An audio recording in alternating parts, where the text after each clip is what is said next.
Moore will inbound for Castle.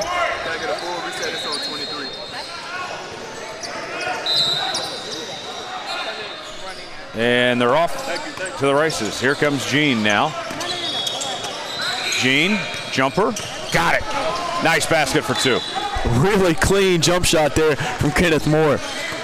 He put the moves on Coley Mark and adds two there for Castle Athletics. Nice move. Here comes Team New England now.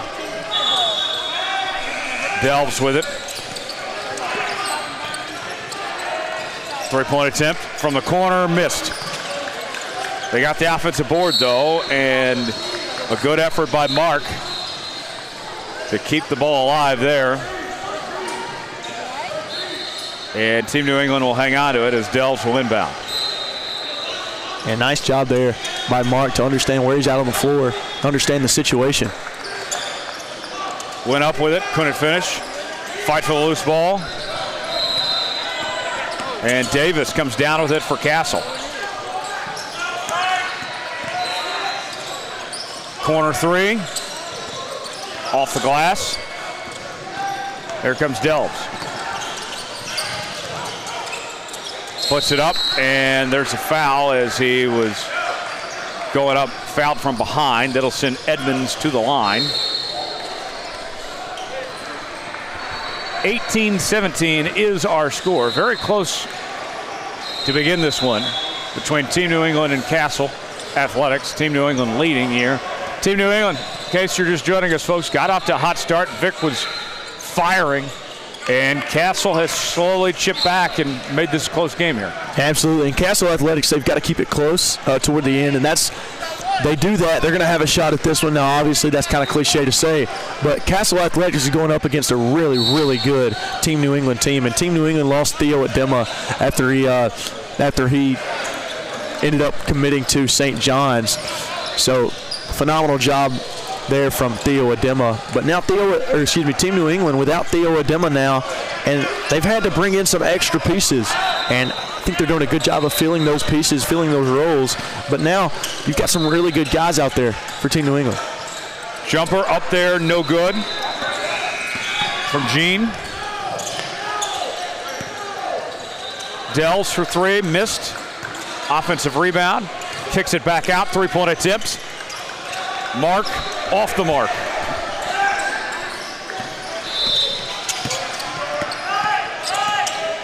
Moore, dribble drive inside, floats it up there, missed. Offensive rebound, the putback no good, kept alive. Good job on the offensive boards by Castle. Stops and pops, step back, no good. Here comes Delves bringing it up. And that's going to be a walk. Yeah, Blendman, I think he started to go with his feet before he knew what to do with his hands. A little too much blending for Blendman. Absolutely. Too much feet, not enough hands, and he's called for the travel. And Castle Athletics, again, forcing another turnover. I say forcing, that might just be a mental error, but still, it's a turnover regardless. They got in their heads.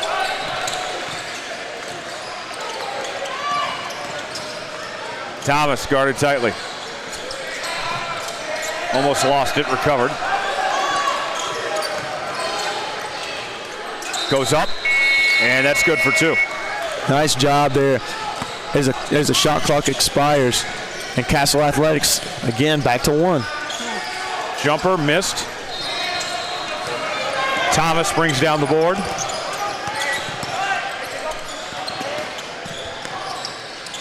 The floater, that one falls. Good answer from Castle on the other end. Now Castle on top. Not something that we kind of expected here. Their first lead of the game. Really nice job regardless. They're hitting their shots right now. Team New England is not. Edmonds misses. Moore comes down with it. Gene, the jumper, got it. And a foul is called. Really good jump shot there from Brandon Gene. As now he's going to go to the line for a chance at three. He got to his spot, elevated, got bumped along the way, and knocked it down.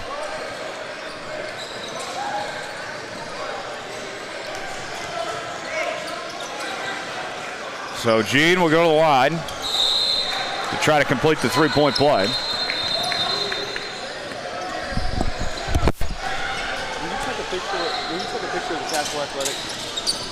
And it falls off the glass. Rebound that time by Joyner. Joyner goes up with it. Missed. Loose ball. Three-point attempt. Couldn't hit there. Another offensive rebound, though, by Blindman. Blindman goes up, got it. 2 offensive rebounds that possession, and they're rewarded. Yeah, nice job that time by Team New England. They've got to get back on top in this game. They cannot fall behind to Castle Athletics. There's Blindman with the steal. And the finish by Delves.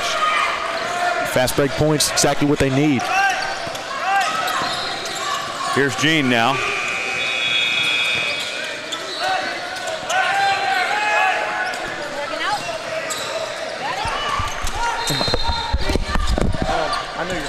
Moore for 3. And couldn't get that one down. Delves with the rebound. 3-point attempt. That one a miss by Joyner. Kept alive. Back to Joyner. Thought about the 3. And they're going to stay patient.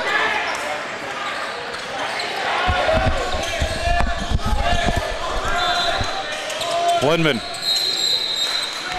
And that's going to be a walk on Blindman. And Blindman, a little slow to get up. Yeah, that's not a good sign either. Blindman has been a really nice piece down low. And kind of like he was in Detroit. Really good down low, solid player. You hate to see him come out of the game for too long if you are Team New England.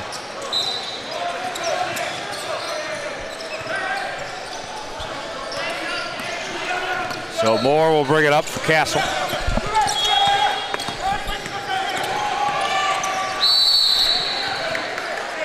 And we got a foul called.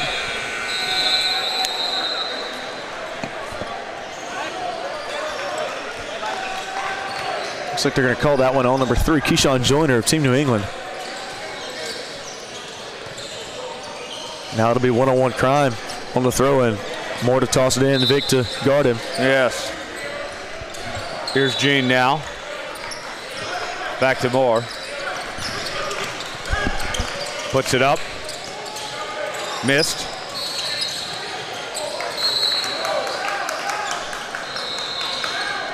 And foul called.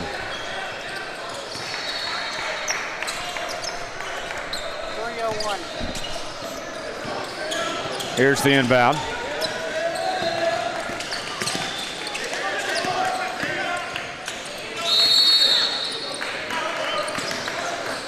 And another foul called.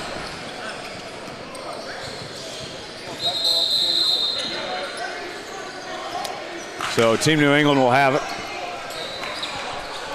Team New England has really cooled off here as of late. It'd be nice to see them put some points on the board and get back to that level of scoring that they were earlier.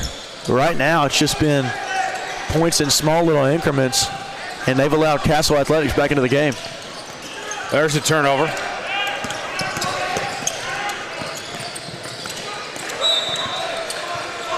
And go in the other direction. 3-point attempt. Missed by Vic. Puts it up, blocked from behind, and a nice finish at the rim. Yeah, good cleanup duty there by Joseph Adebayo for Team New England. He's a good player. He is, absolutely. He needs to be a force down low with the offensive boards today. He's got some competition with number 6, Orion Cobb. Foul called there as Moore was going up.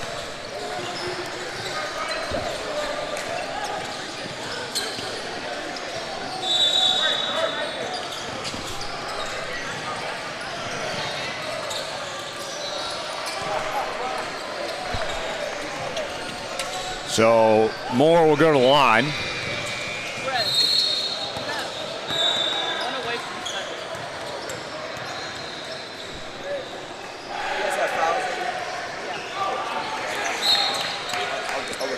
And I couldn't see around the ref if that was a make or a miss.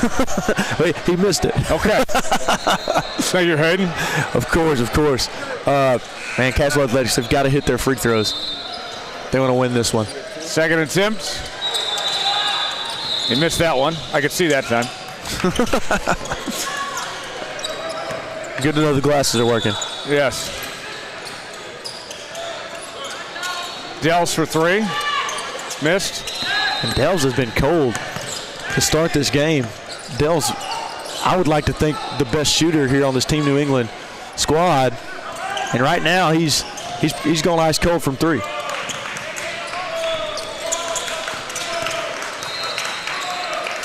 Three-point attempt. No good.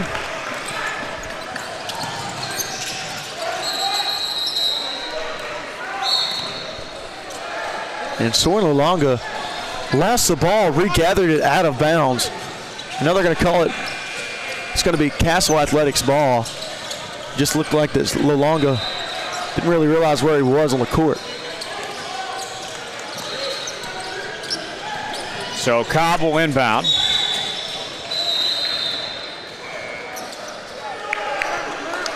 And here we go.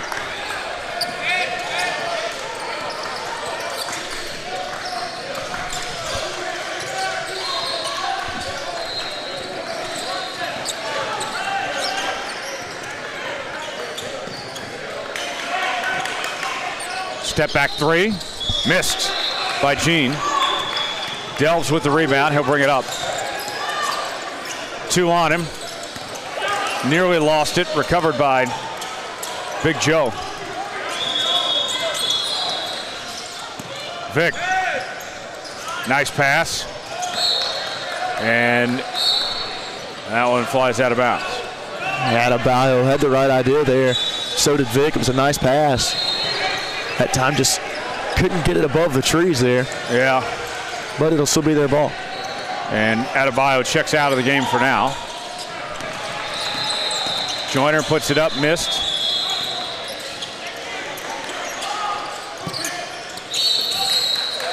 And that one's going to go out of bounds. It was nice hustle there from Keyshawn Joyner. It was thrown in by Kenneth Moore. Or thrown back into play. It looked like he tried to bounce it off of Keyshawn Joyner, and I mean it worked, but it was one of those where Keyshawn Joyner had a chance to try and knock it back inbounds after it had hit him. It was a good hustle, but no dice. So here's the inbound.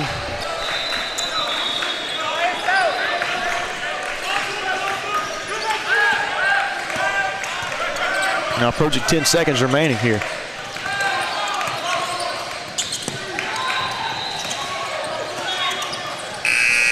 Cross-court pass, and that one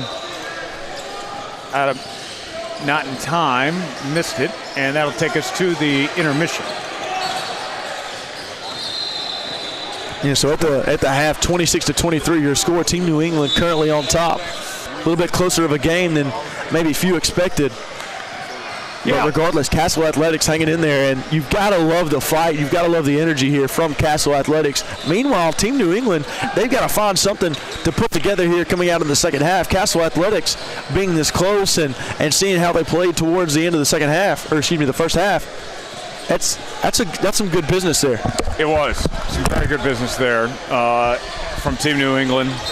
Castle hanging on, holding their own here. Very competitive game through this first half here of Puma Pro 16 action here in Richmond this morning. Our first game of the day will be with you throughout the afternoon and into the evening with action here from Richmond, and we'll be doing this through Sunday here, as we'll have games today, tomorrow, Saturday, and Sunday. So stay tuned for all of it, as we'll have you covered with live games from our fantastic crew here over the next several days in Richmond. Certainly a lot of fun, and glad that we can bring it to you. And this is an NCAA live period, so we will have coaches from all over that are here in attendance, and a good chance to check out these kids and see what they're all about, and get the opportunity to get recruited and such. So a big chance for them, not only when we're talking about the Puma Pro 16 League and the standings and for the postseason, but also for these players to get a chance to get recognized and go forward from there. So Hayden, as I was saying, just a lot at stake this weekend when we talk about not just the Puma Pro 16 picture, but also having the coaches here too. These players have a lot to play for here. Oh, absolutely. You have coaches from Oklahoma State. I saw Auburn on the flyer. There's Omaha. You have other big schools, Nebraska. There's a bunch of schools here, and it's an opportunity for these kids to shine, get their name out there, and possibly even receive an offer. And that's one of the big things that is preached in grassroots basketball is we want the name out. We want people to know who these kids are, and these kids are getting their recognition. They're getting whether it's offers, whether it's interest. Either way, it's really fun to see, because if you're around high school sports, and keep in mind these are high school kids. If you're around high school kids, you want those guys to succeed in any possible way. If they're getting that recognition they deserve, then somebody's up there doing their job. Yes, absolutely. Great opportunity indeed, and it doesn't get any better than the Puma Pro 16 League. So Jacob Evans will bring it up for Castle Athletics.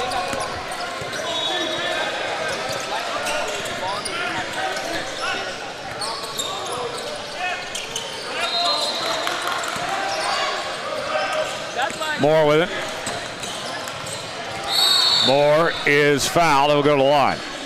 Yeah, they're going to call that one on Kyle Dells, and Dells not a guy that needs to get into foul trouble here for Team New England. He's one of the guys that can really light it up from range and really one of the leaders on this team.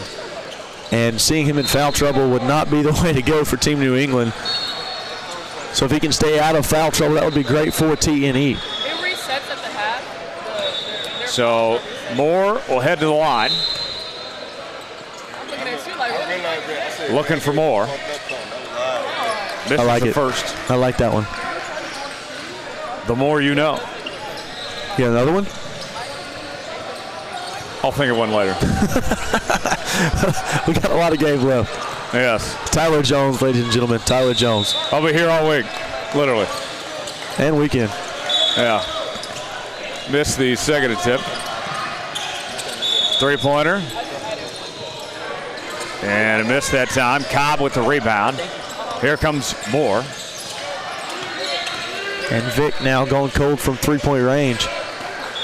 And he's struggled a little bit lately. Three-pointer. Missed. Puts it up. No good from Gene.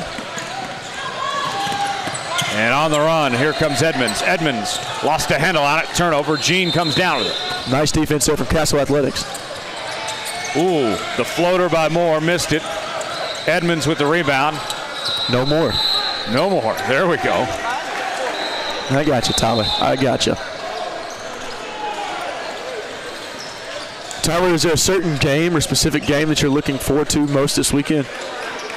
All of them. It's a good answer. How about you? Got one in specific later today. SIP United taking on Treyman Elite. That ought to be a fun game. Good that's finish a nice by Davis. JoJo Davis that time. Yeah, that should be a good one. Delves that's at 5:20 tonight. Yes. 5:20 Eastern time.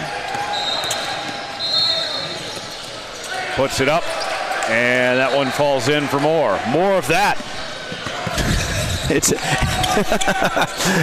was a nice job down low, Kenneth Moore, and phenomenal job defensively too by Castle Athletics, forcing yet another turnover and turning that into points. Vic guarded tightly. It's been a while since we called Vic's name.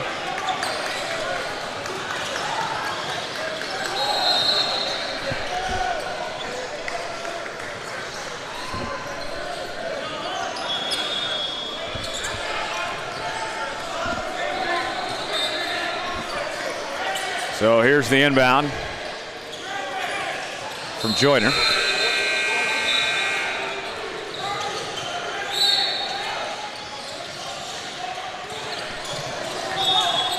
Blindman goes up, knocks it down for 2. Talked a little bit about Nate Blindman earlier and how good he can be down low, and he shows it there. Uses his body for leverage and puts it up and in. Adds 2 for Team New England. Moore at the top of the key now. 3-point attempt.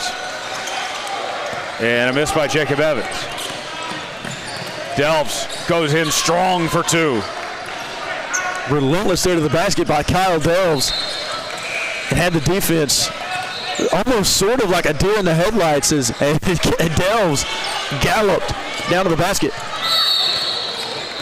Nearly a steal. They are going to call a foul. It seems that Team New England is a little more ferocious defensively in this half than we saw in the first half. Yes. They have picked up the pressure for sure. You want me to dry it off for you, Ruff? I don't have a towel. So the ball's a little slippery, so they have That's a good towel, isn't it? They have used our tablecloth from the announcer booth to clean off the ball, and we're ready to go. Ruff. Oh, man. Might start to stink here a little bit. Puts it up, missed. Cobb tried to go up with it, couldn't finish. It was a nice job on the board, but he couldn't finish it down low. That's what I At just times, said. just wasn't enough on it. That's what I just said. No, it's not enough. No.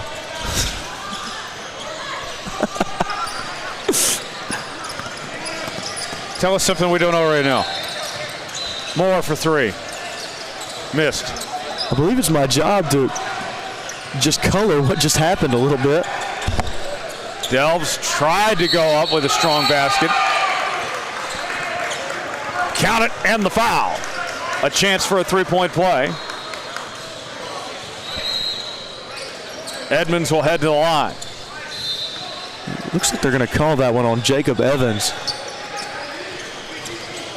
of Castle Athletics. Nice job by Jabari Edmonds.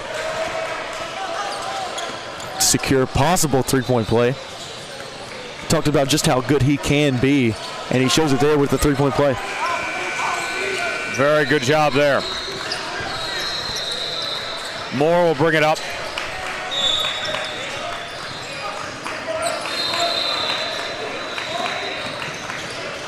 Puts up the floater. That's good. Nice touch by Moore.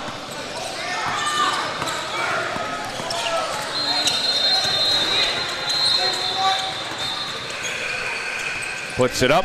Missed. And couldn't quite finish that time. Nice board by Evans. Now Castle Athletics got to put something together.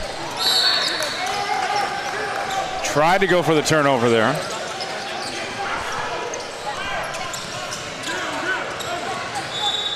Looked like a little bit of a miscommunication there between Orion Cobb and Kenneth Moore. So here we go. Here's Jacob Evans now. Step back. And fouled while in the act of shooting. So Evans will go to the line for 2 attempts. Did a good job of drawing the foul there. And now Evans and Castle Athletics have got to do a little bit better of a job at the free throw line. You're down right now. You can continue to battle back into the game because the lead has grown just a tad here for Team New England. If you continue to battle back, got a really nice chance. Makes the first. But right now for Castle Athletics, it's been a little bit different of a story. Over the first few minutes of this first half, Team New England has extended that lead, and now Castle Athletics sort of in a hole like they were earlier, but 2 free throws is exactly what they need. When in doubt, get to the line. Joyner brings it up. 3-point attempt. And a miss by Delves.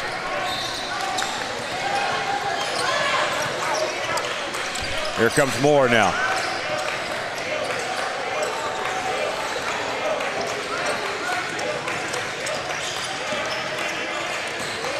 Moore. Stop and pop. Missed. Rebound by Vic. Here comes Joyner now. Double team. Gets out of it. Back to Vic.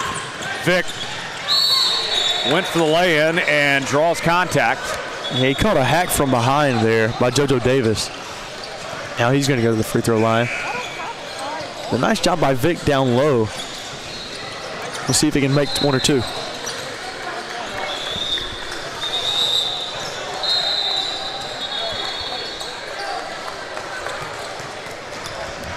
All right. So they rule it a non-shooting foul. I thought he was in the act of shooting. I thought so too. Three-point attempt missed and knocked out of bounds. So Castle will take it.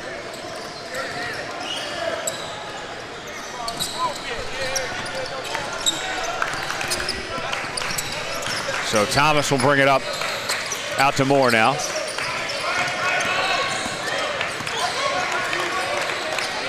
Three-pointer. And a miss by Jacob Evans. Anthony Vick comes away with it. Delves back to Vick. Vick from deep three-point range. Missed. Offensive board. Adebayo went up with it and drew the foul. Yeah, long-range three from Vick. And it just seems like he cannot get going like he was in the first half.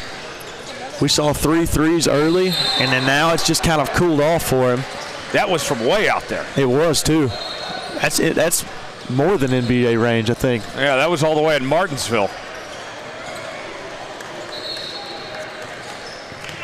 First free throw attempt is no good.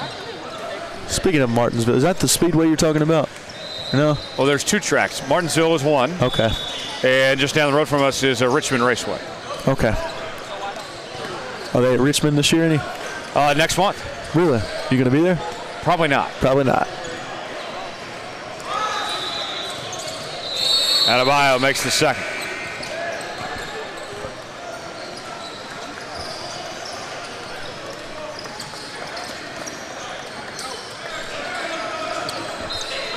There's the inbound. Moore will bring it up.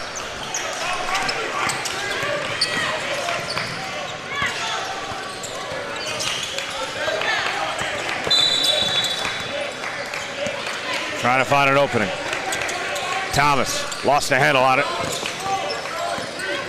Recovered by Moore. Moore jacks up a three. No. Phenomenal defense there from Team New England. Scott comes down with it. Denied going up, but they're going to call a foul there. Lolonga will go to line. Really nice display of defense on the other side of the court there from Keyshawn Joyner. And it looks like it's probably going to convert the points here. It's Soren Lolonga got fouled.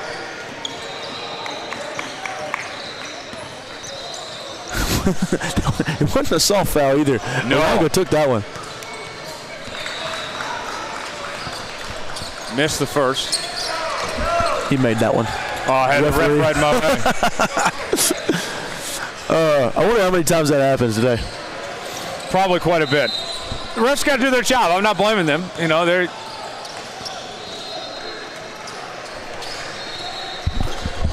And he missed the second.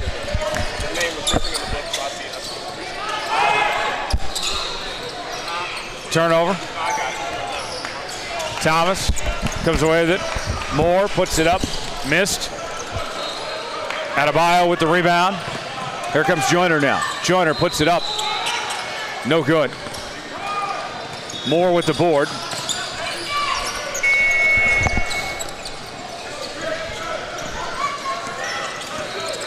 Gene guarded tightly. Really nice job by Amari Scott there. Thomas throws it up. Missed. Adebayo with the rebound. That's back-to-back rebounds for Adebayo. And a steal going the other way. Here comes Moore.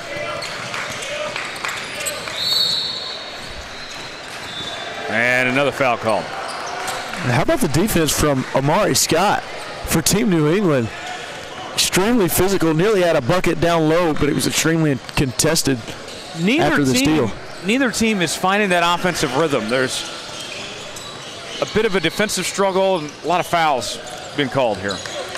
We saw a little bit of rhythm early from Team New England. Ever since, it has been really just kind of cut and dry. I mean, it's been a really, really slow pace, not slow pace, but slow pace when it comes to scoring.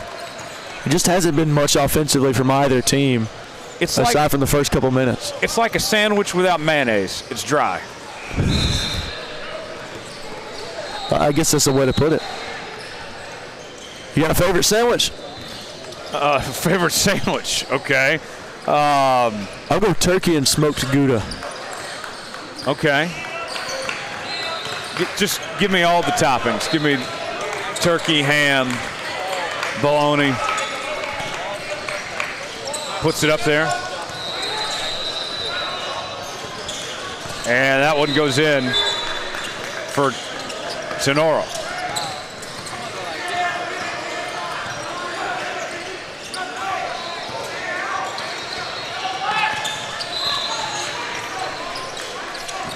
But you've been to Chick-fil-A a few times. You've seen what happens when you get a sandwich and you don't have the Chick-fil-A sauce or the mayo. It's just not the same.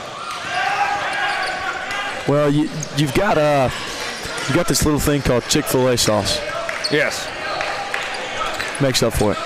I said when it doesn't have Chick-fil-A sauce. Oh, I thought you said mayonnaise. I said mayo or Chick-fil-A sauce. Okay. Why don't you listen to me every once in a while? Nice two there. Now we've got a tie game. Tie it up. 8 minutes to go. Fouled. Malonga will go to the line. Took another hard foul, too. Yeah, he's taking quite a few of those today. He gets to the line and maybe he can knock down one or two. Makes the first. I don't think the ref blocked your view that time, did he? No, I saw that one. He's decided to move out of my way this time, so thank you. And he made the second. I was once blind, but now I can see. Tell you what, the refs are doing a really nice job. Good job today. Yes.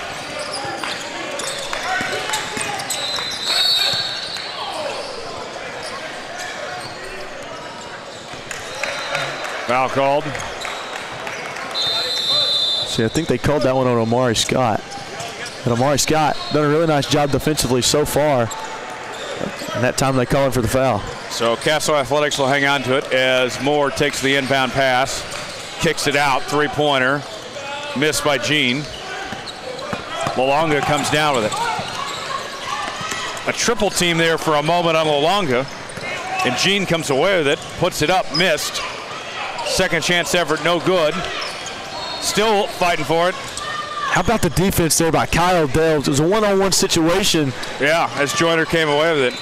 And there's Delves on the other end, missed. As Mark, falling away, slides out of bounds. Just a really good job defensively by Kyle Delves there, as Brandon Jean had the one-on-one situation with him. And now it's going to be Castle Athletics ball. But so far, good defense on both sides. Moore guarded tightly.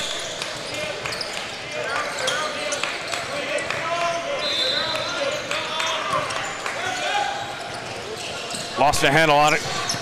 Recovered. Puts up the jumper. Gene missed. Still going for it. Joyner came away with it. Puts up the floater. That one off the rim from Scott. Here's Joyner now. Out to Lalonga, and he finishes inside for two. How about the body control there from Soren Lalonga? He got underneath the basket, had a couple trees to go through, went up and under and put it in. Nice job by Soren Lalonga. Looking like a ballerina out there. Absolutely, and he's just a phenomenal player, man. The footwork there was impeccable from Lalonga. Now they've got a 4-point lead. 4-point lead. Just over 6.5 remaining. here in this one. Is this your first time in Richmond? It is my first time in Richmond. Same here. I've driven through Virginia before, but I don't think I've ever actually stayed in Virginia, so I think this will be my first time in Virginia in total. Okay. But we went to West Virginia over Christmas break, and after Christmas, and we went to West Virginia. We dog-eared Virginia. Okay. Took the country roads. Correct. But never been here before, really. It's pretty country. The place we belong. Yeah. West Virginia. I loved how much that song caught on with the Team USA men's national team. Absolutely. And it would have been nice if we would have, beat Belgium, but yeah, that's a different story for another day. Basket up and good. How about Steven Tenorio that time? Good job on the offensive board. Yeah, good effort by Tenorio. Yeah, and then Strong going back up too. Delves out to Blindman. There's the turnover. Here comes Gene. Wide open lane to the hoop. And an easy finish for two. Now Blindman had a little bit of trouble getting up, and now they're going to go back to that same spot that he had trouble getting up, and looks like they're going to wipe it up. A little bit of a wet spot on the floor. Now 39-37, the score. Yes. 39-37. Looks like 5:48 to go here in the second half.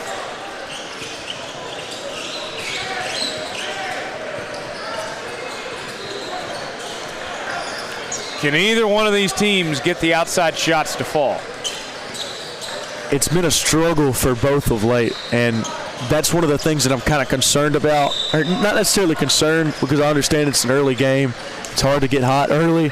I understand it. Hard to wake up. But Anthony Vick was hot early. Yes. And now it's just kind of like he's went cold. So, I don't know. He's got to figure that one out. Team New England has to start hitting some shots here down the stretch if they want to pull away. 39 all as we are headed towards the home stretch. Joyner, cross-court pass. Out to Edmonds.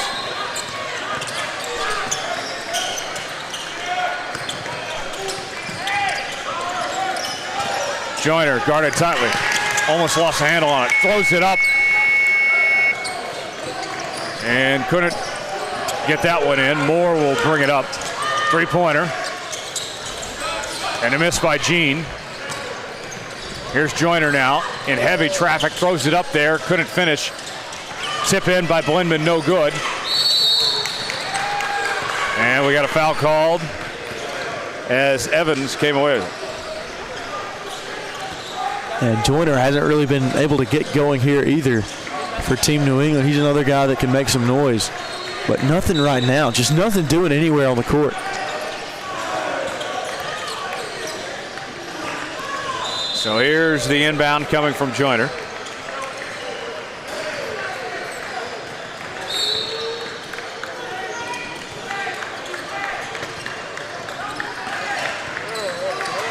Nearly lost it, recovers. And we got a foul on the floor. I'll tell you what, nice ball movement there from Team New England. But they've got to find a way to connect here. You don't really need to have any more wasted possessions. Blindman comes away with it, and we got whistles.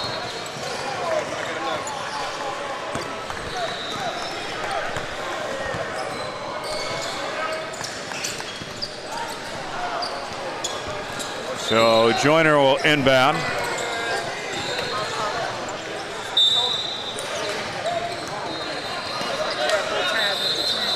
And it looks like there'll be a timeout for Team New England. I don't know if Jacob Evans has some blood on his lip or what, but the referee seemed to point at him, and he started to take the top end of his shirt and wipe his mouth. So I don't know if it's blood or what. Yeah, I'm not sure. Anyway, we've got a good one to start off the day. Yes. But here's a little bit of a... As the basket goes up and good from Blindman. Good to see him get going after his injury. There's more now.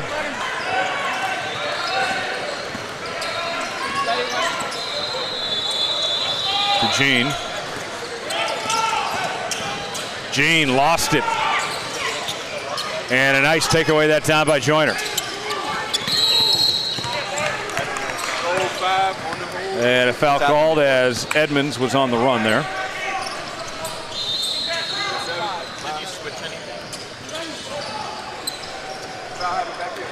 So Team New England will inbound as Joyner will have it. There's a way to do it. John definitely knows how. Here's Delves. Don't know. Oh. Is it second half? Isn't it? Delves. Yeah. Guarded tightly. Three-pointer. Missed. Blindman with the board, puts it up there. Missed. Second chance opportunity. Third chance. Missed. Couldn't finish, but a heck of an effort by Blindman there. I tell you what, I think he got 3 offensive boards there. Yes. He can't connect on any of the shots, but highly contested regardless, and a really nice job on the offensive boards. And sure, he missed a few baskets there, but it wasn't a lack of effort by any means. Oh, absolutely. No, he misses a shot, he's right back at it trying to get an offensive board. It's exactly what you want to see. Like,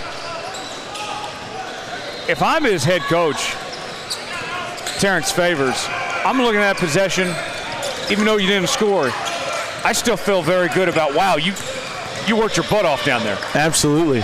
And he's giving it all for his team. Right. That's the most important part. That's what a lot of these college coaches like to see.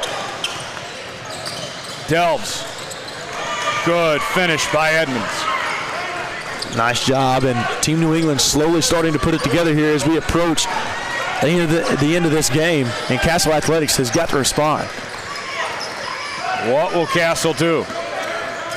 Here's Moore. Jumper. Nice. Nice job there by Moore. A highly contested shot, but he goes up and he won't be denied. Blindman kicks it out. Feeding it in, throws it up there, and a foul called. So Lolonga will go to the line. And nice job there by Lolonga to draw contact. And get to the line.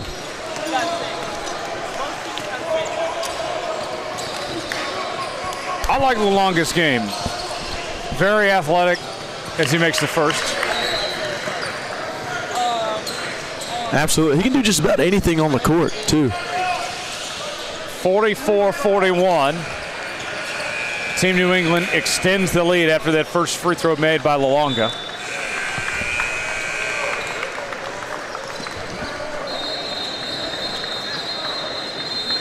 About 2:45 remaining. And a rebound there by Cobb. Puts it up, missed. Got a hand on it and knocked out of bounds.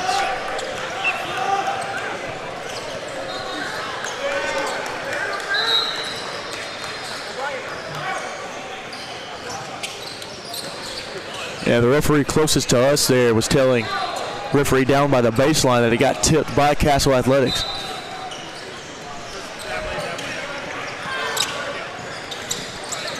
So Delves will bring it up. Double team on him. Goes to Vic. Now Joyner.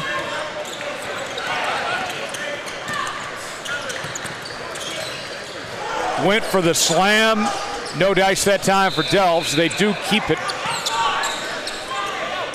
The shot clock reset too. And we got a foul called. Into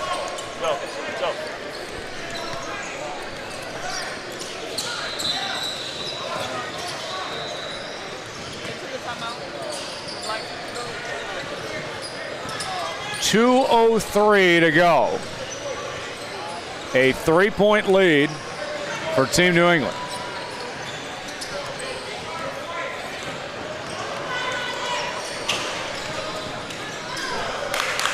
Joyner will bring it up.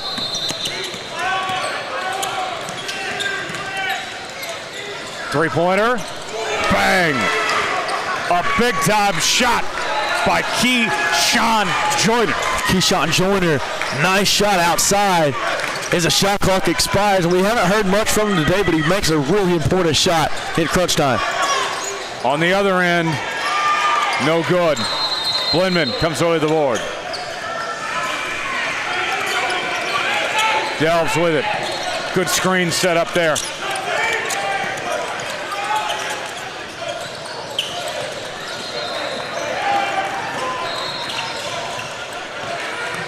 Going in, denied. A nice rejection by Cobb. Three-point attempt. No good from Moore. And Edmonds comes down with it. Cross-court pass. Blindman. And that flies out of bounds. That'll go the other way. And they're going to say that one went out of bounds on Blindman's hip. So nice job of Castle Athletics to get back on defense after what seemed to be like a possible easy 2 points there for Blindman. And now Castle Athletics right back into it. Hips don't lie. Moore will bring it up. Castle trying to respond right now. Miss by Moore. And here comes Blindman now. Double team on Blindman, trying to set up a trap and a steal. They got the steal. And moved a little too quick. That one's going to fly out of bounds. They got just a bit ahead of themselves there.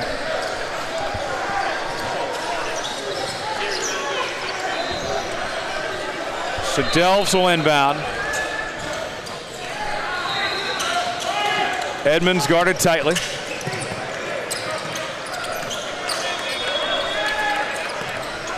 Here's Joyner now. And they took a long time to get that foul. Hey, score right there. Scoring time's right there.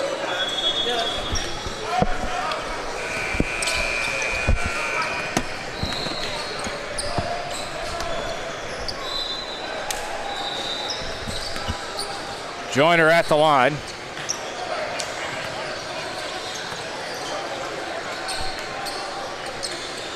Missed it. Here's Moore now. Moore on the run. And a foul called as Cobb was going up. And Moore tried to do something for Castle Athletics there and just trying to find a way to get back into the game and just bring it a little bit closer here as we got just about 23 seconds remaining. Nothing doing right there. 47-41. Team New England leading. Castle Athletics trying to close the gap. Not a lot of time left. Cobb at the line, misses the first.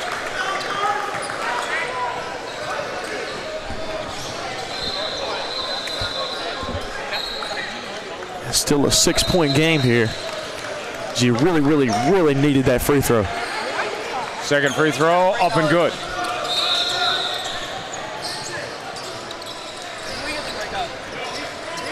Looks like there's a wet spot on the floor.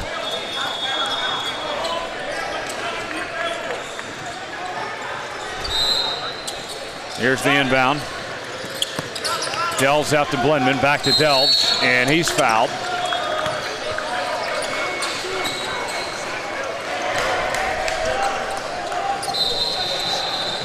$20 seconds left. 20 seconds. 20 seconds on the clock. 47-42 is our score. Team New England leading.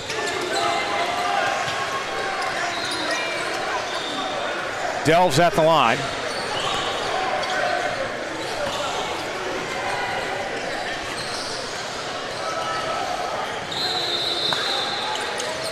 Missed it. And that one flies out of bounds. And that's huge for Castle Athletics.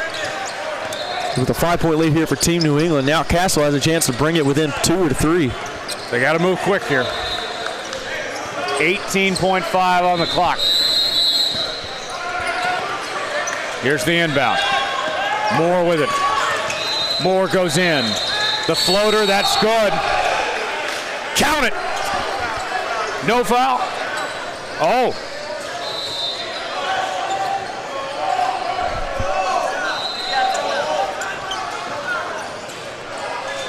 So they're going to call timeout on the floor after the made bucket.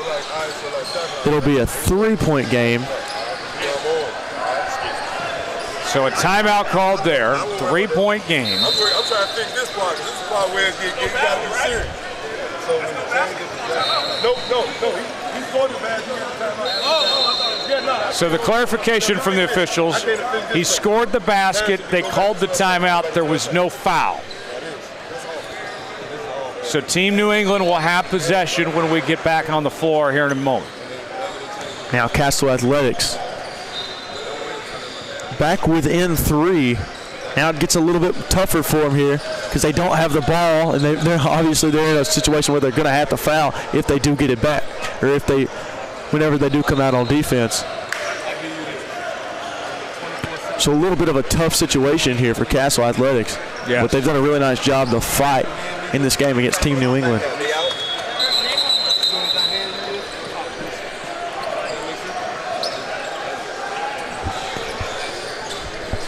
So here we go.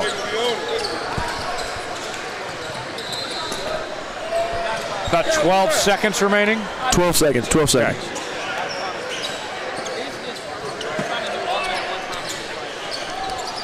So Vic will inbound as Team New England has about a 3-point lead here in the closing seconds. Castle will try to steal or at least foul. And there's the foul as they could not get the steal. As Vic will now head to the line. Tell you what, a nice job there just to get it inbounds. Some nice defense from Castle Athletics, but Team New England able to get it inbounds, and now it'll be Vic to go to the free throw line. Sometimes those inbounds are harder than they look. Oh, absolutely. And it certainly helps that he was able to run the floor just then.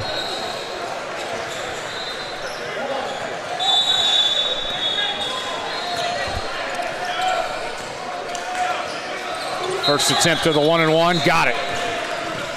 And that's a huge bucket there from Anthony Vick. It extends it to a 2-possession game now. Unless somebody gets fouled shooting a 3 and he makes it. And there we go. Now we have a 2-possession lead. Here we go. Puts it up. Missed by Moore. And that will do it. Team New England pulls off a 49-44 slugfest win over Castle Athletics. This game was gritty. Oh, absolutely. You didn't really know which way it was going to go. Neither team could really get going.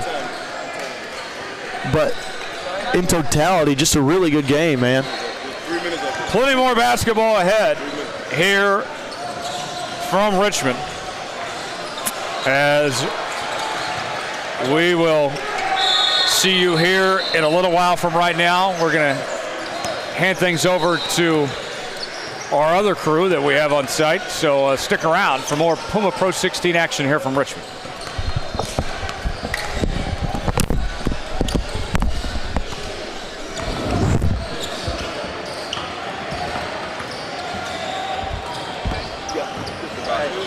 Thank you. Yeah, absolutely, my guy. Good luck. Yeah, for sure. Team New England? Shit. Thank you, brother. No problem. And then when you get done, can you just write the final score on the bottom? I don't really. Right here? Yeah, just for each team. So TNE, they had 49, so just write 49 down there. Yep, and then. We go down to work for our roster. 1 second. Say that right here. Do you have any changes?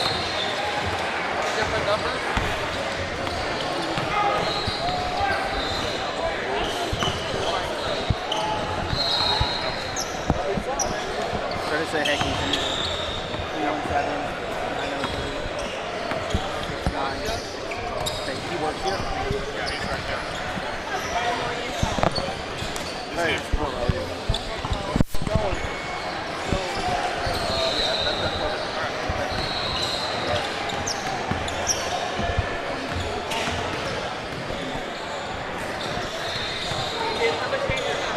Yeah, Kate, 0 is, or on here is number 8.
So this is even right then. That's a good call.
And we are about to get started here, folks.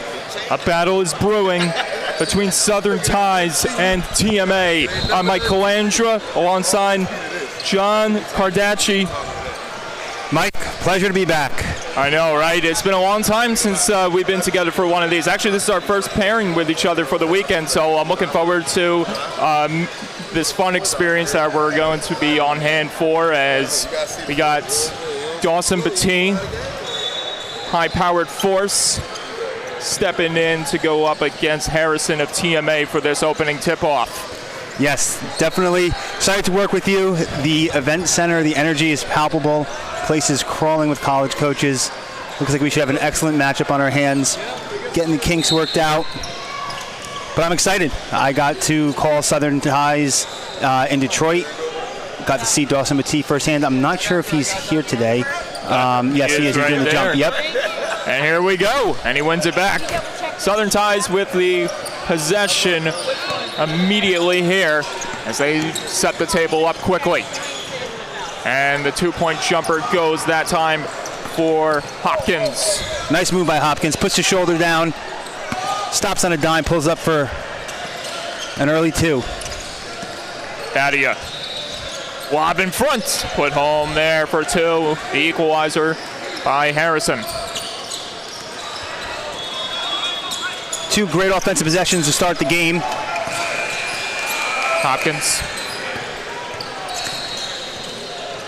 Southern Ties. Hardiman. Good ball movement by Southern Ties this possession. Batee trying to muscle his way in the paint there. It almost got stolen away, and it does get bounced back the other end and picked up for the layup. And it goes that time for Adelagun. Nice play by Adelagun there. Got the tip from his teammate. Picks up the ball at the end of the court, goes right up for the easy layup. Gives his team the early lead. And you said it, the ball movements. One to watch out for as Batee gets his first of the day. As advertised, going right up through the defense. Tehan bounces it in the paint. Won't go there. Back the other way. Southern Ties on the run. Nice feed in front. Way up good for two that time. As Southern Ties capitalizing ever so quickly. Great offensive possessions early. Tehan on the other end of the court. Nice pass, nice bounce pass underneath. Just couldn't finish the easy layup.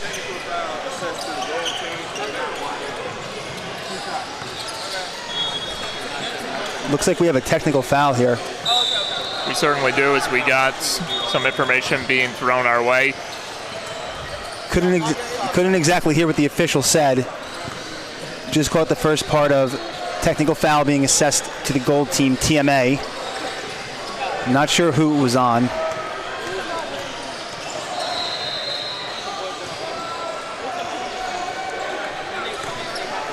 Well, we do know that Cooper Kelly, an impressive trip right there to the free throw line, and then those foul shots to go. Yeah, quick early lead for Southern Ties, doubling up TMA 8-4. Just over 90 seconds into the game. Now showing the press. Jaden Hopkins taking flight there. What a play. Certainly. Nice anticipation, cuts the pass off. Goes right up for the easy two. There's a three-pointer from the corner. No good there. Rebound recovered almost fully that time by Cooper Kelly, and instead we're going to get a possession in the zone and a foul called.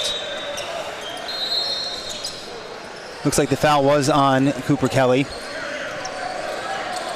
little bit of a bailout there, I'd say, for TMA. They'll take it.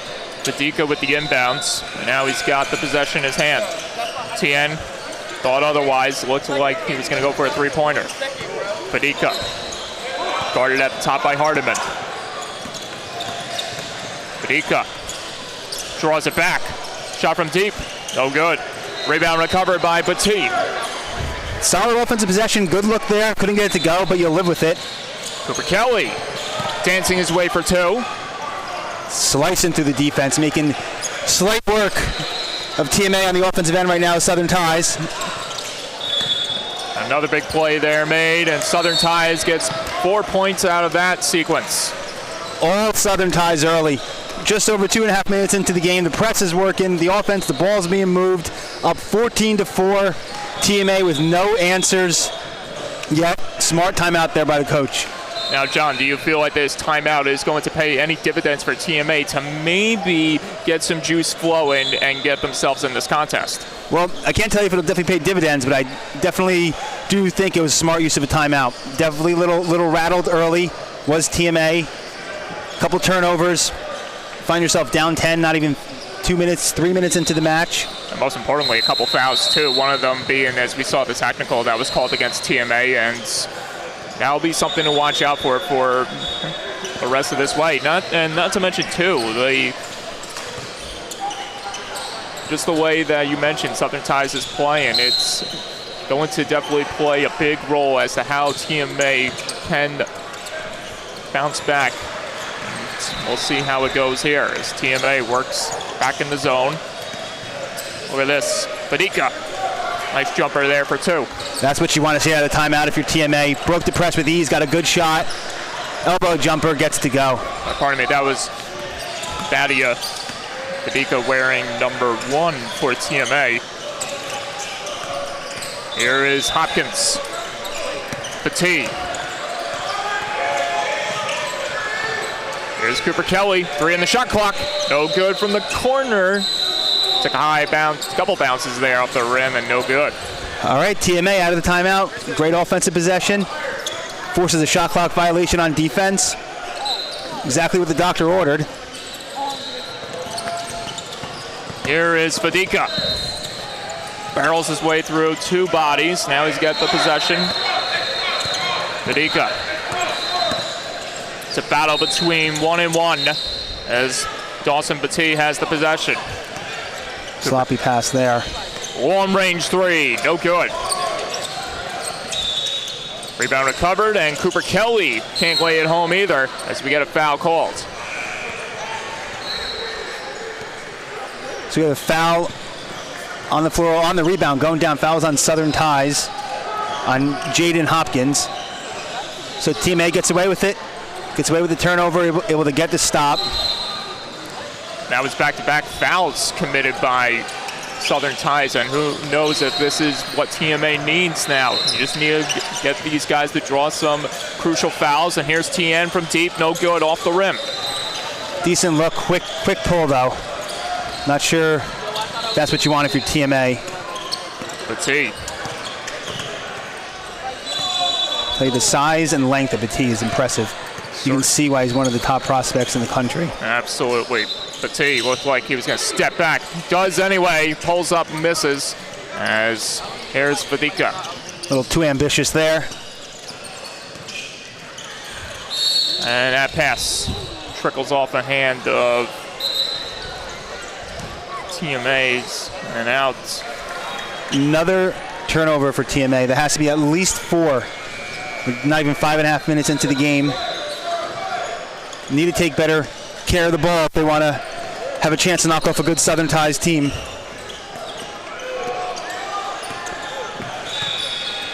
Hard screen set. Dish down low, going out of bounds as Watt couldn't contain the possession there. Giovanni Watt set the screen, gave someone a good shoulder. Hit the wind out of their chest.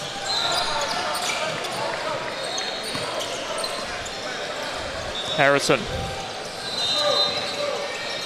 Badia gives it back to Harrison from deep. No good.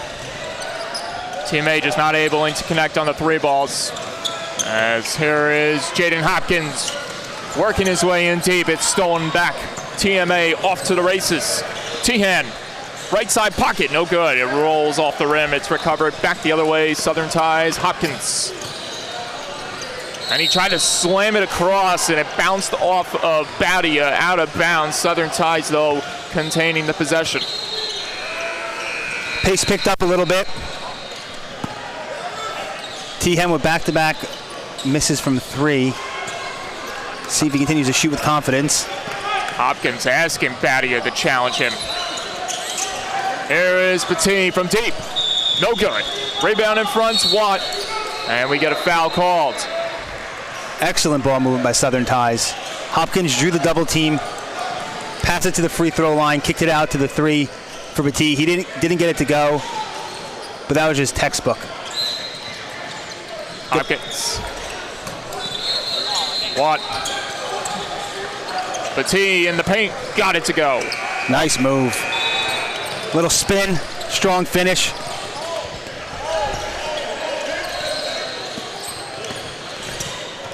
What a dish and a finish, beautifully done there. TMA getting some energy out of their offense. Durant with a no-look pass. Or I apologize, Fadika, I believe that was. Oh, big three ball connecting for Southern Ties, their first of the day. Southern Ties keeping that double-digit lead, 19-8 now. Oh, nice spin move right into him. And it's stolen away once again. Southern Ties. The physical elements coming into effect here. Nice spinning bounce, no good. That time for Watts. As TMA with the recovery, they'll try to set the table ever so cleanly. Fadika asking to be challenged. Fadika. Tehan working his way in the paints. Out of bounds. And I believe TMA is going to keep possession. Yep. Tia not shy with the basketball. Looks like he's going to get a breather now.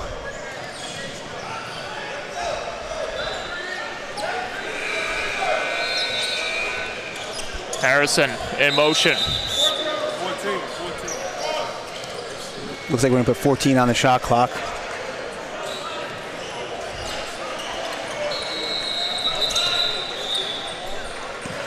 There's Fadika once again. So they're talking it over. Not sure what the refs are discussing. 9:17 to go in the first half. 19-8, Southern Ties leads.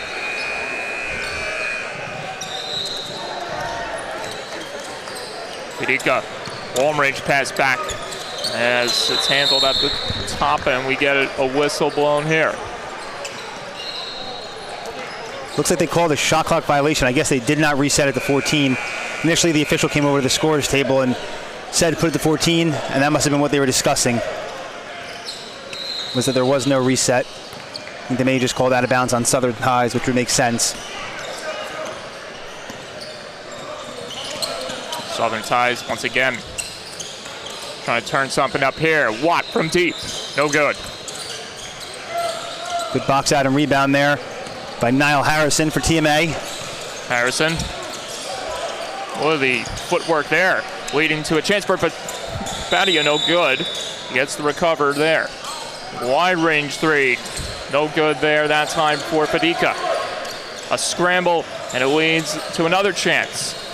Fadika again, this time he's going to try to work his way in. Not before contact is made. Or he gets another foul. Good offensive possession here by TMA. 2 offensive rebounds. Just got the foul call on Southern Ties. Let's see if they can capitalize on it. We'll hate to come away empty-handed on a possession like this.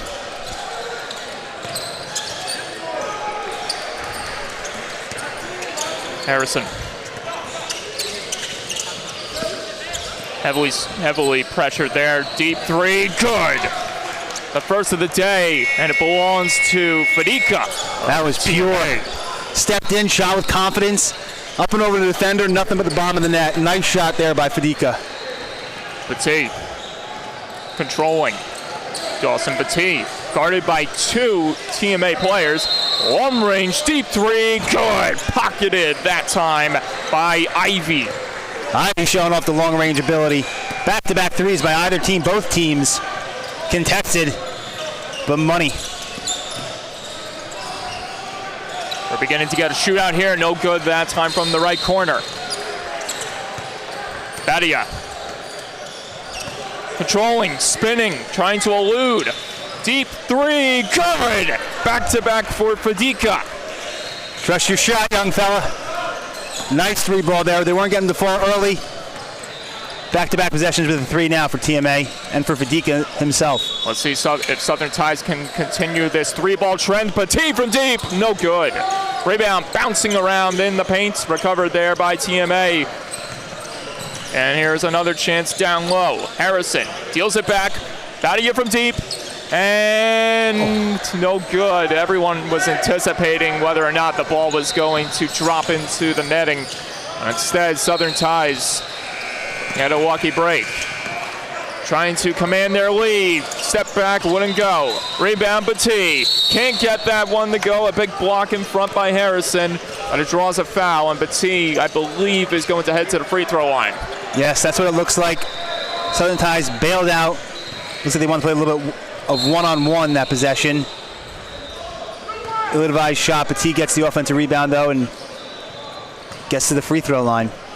We know how dangerous Batee can be when he has the ball in his hands. As a first shot, though, uncharacteristically, unfortunately missing. Uncharacteristically. Yes, thank you. I got you, Mike. So we apologize. We do not have a number 8 for Southern Ties on the roster that we were given. And neither do we have a number 5 for TMA. So working with what we have here. We do want to apologize for that. Oh, Batee misses both. There's TMA on the recovery, and I'm watching over at the bench now where Coach Turner is maybe looking for a possible timeout of some sorts, but instead play continues. Step back, Jay, no good there for Fadica. Tough shot there, contested. Trying to do a little fadeaway. Cooper Kelly with the handles, dealing it back. Ivy, does he have another one? No good this time. Hardiman off to the races. Ivy on the defense, can't steal it away cleanly. And Hardiman doing his part, or pardon me, Adelagoon doing his part there for TMA. This is Hardiman for Southern Ties. Great defensive effort by Ivy. Last trip down the court in that fast break transition defense, just ball didn't bounce in his favor. Cooper Kelly. Another hard screen by Watt. Batee facing all types of difficulty there as it's recovered in front by Adelagoon. Couple of tough looks now. We had some good early ball movement. Now kind of going into more of this one-on-one game here.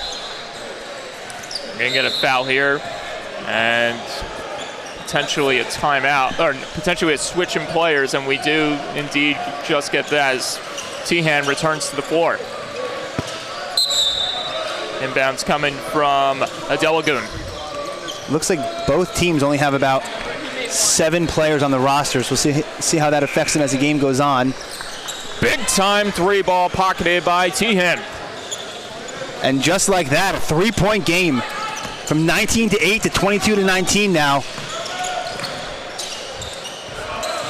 3 3-pointers for TMA here today. Big time chance missing that time for Hopkins. Another tough look. If you want to blow your lead, that's one way to do it. Huge 3 from deep, no good. That was more than halfway home. Rattled in and out. Ivy, the response, no good. Rebound, everyone up in the air trying to recover it. It's Tehan, the big man, getting it up ahead, and the runner goes for 2 and 1. And 1 and a chance to tie it up. Unbelievable. TMA trailed, as I just mentioned, 19-8, now 22-21.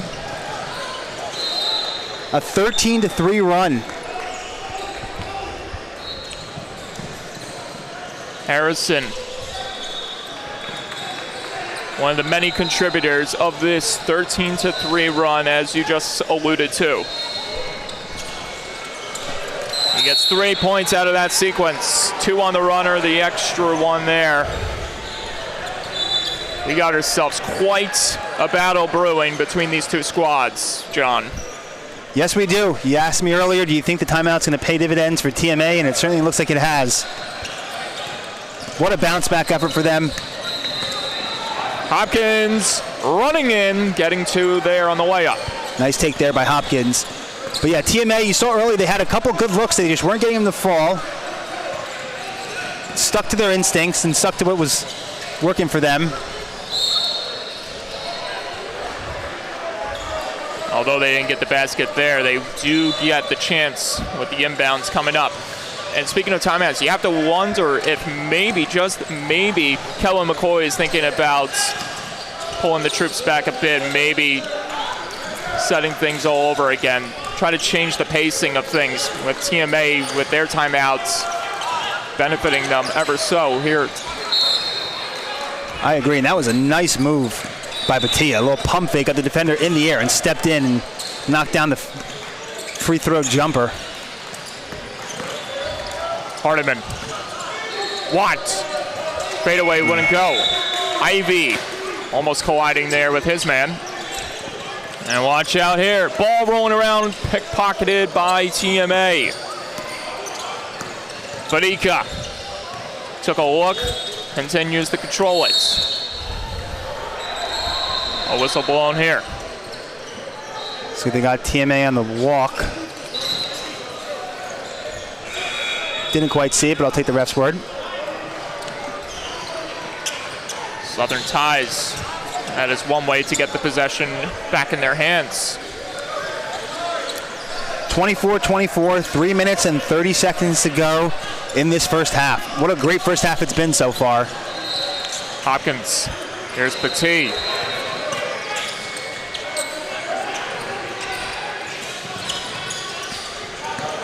Jazz step play. Back to Petit. Petit. 3 ball. No good. Looked good. Looked good from our angle. It's a little bit too strong. Badia. Looking. Badia. Lost it. Oh! That was Jaden Hopkins careening into the NXTPRO banner right beside us, and fortunately he was able to get up from the rubble A-OK. Yes, I'm not sure if he stepped on the banner or if he slipped right before it, but something, his foot gave out. Hard collision right to the left of our table here. Tehan. Badia. Oh, watch out. Big contested play there. But a foul called against Ivy. And TMA with a chance to take the lead now. We have 2:45 to go in the first half. Can Batia complete the comeback? Yes, he can. 25-24. What a great job of TMA steadying the ship.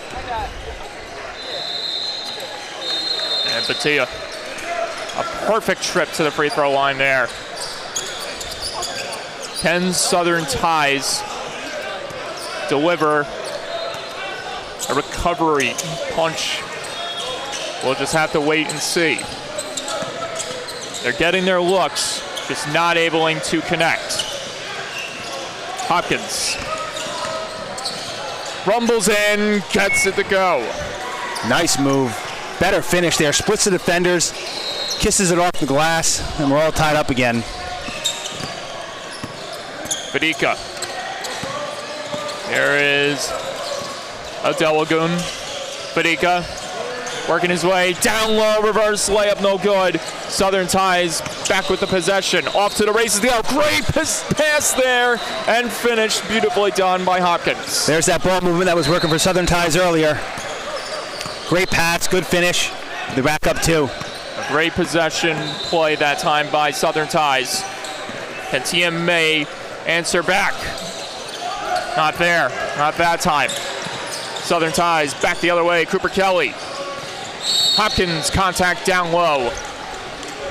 No, they're going to say he stepped on the line. And TMA will get the ball back here.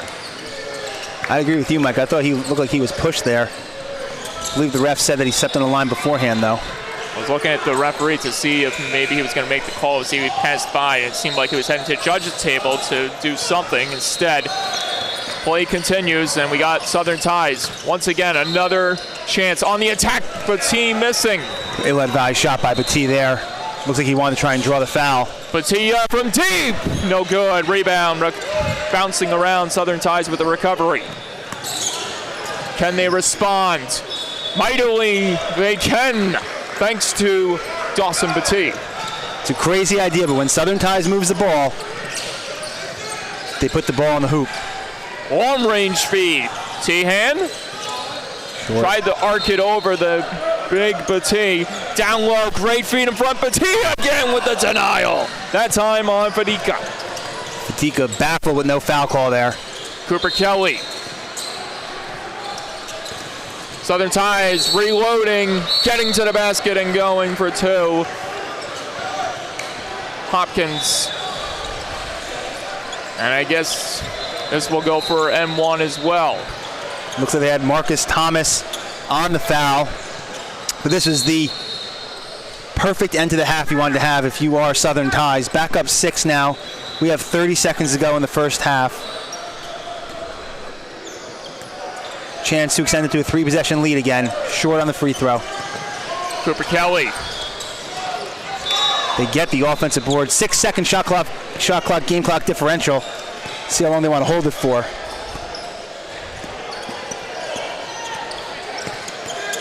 Batia challenging. Strong screen again by Batee. Long range three, no good. Rebound, got it. Hopkins put it down. And just in time as the buzzer sounds. What a half of basketball. What a half, what an end to the half by Southern Ties. Trail 26-24, ends the half on a 10-0 run. All the momentum going into halftime now. All the effort, the work that TMA put to come back, erased in the last 2 minutes of the first half by Southern Ties. When we got to highlight the coaching staff of TMA, Arthur Turner, Christopher Grady, Joshua Maddox, and Mohamed Fadika, as they sensed danger for TMA early on, and they decided, hey, let's reset the table here. A big timeout was called. That kind of settled down things, and before you know it, TMA taking upon the opportunity and rewriting the script, and here they are battling hard against the ever so mighty Southern Ties. Yes, interesting. It seems like Southern Ties came out focused, lost a little bit of concentration after TMA's timeout, as you just alluded to, and TMA really didn't run. Southern Ties realized that they were losing, refound their concentration, and ripped off a 10-0 run to end the half. So we'll see what the second half brings. I think one thing to also make mention of, and it was one thing I was going to point out, but you eventually pointed it out, was the lack of depth for both sides. Only 2 players on the bench, and you mentioned how that could potentially impact the rest of the contest with stamina and all sorts of other things. Yes, definitely we'll be interested to see who has better stamina, but you know what, if I'm a player, I love that. Only 2 guys on the bench, which means everyone's going to get a lot of play time. We have the sideline lined with college coaches to our left and right. Gives everyone a chance to put on a show. I think first game of the weekend, this is exactly what you want, the opportunity to play a lot of minutes, and hopefully they can keep up and they don't lose the energy. But I do agree. And it's not only these players that are being put to the test. We got ourselves facing quite a challenge as well, as we are located right under the scoreboard here. And John, you are doing an admirable job at keeping track of both the score and the timing of the clock. Yes, I'm trying my best over here. You are right. We are located right under the scoreboard, which makes it tough. Luckily, our scorekeeper to my right does have it up on her screen. So that is clutch. Doing my best. Doing the best we can. Absolutely. The shot clock is also right in front of our table, so we can't see that either. So the second half will begin here with the inbounds for TMA. All right, let's see what we got. Here's Batia. Nice bounce back. Down low in front, stolen away by Southern Ties. Great play, just couldn't execute. Ball slipped through his hands, couldn't corral it. Sometimes deception is a gift. They just cannot execute perfectly that time on the pass design, as Southern Ties working the table. Dawson Batee battling hard. Got it across, but we get a whistle blown. I think we have a little issue with the shot clock here. I heard it go off. We certainly did. When it shouldn't have.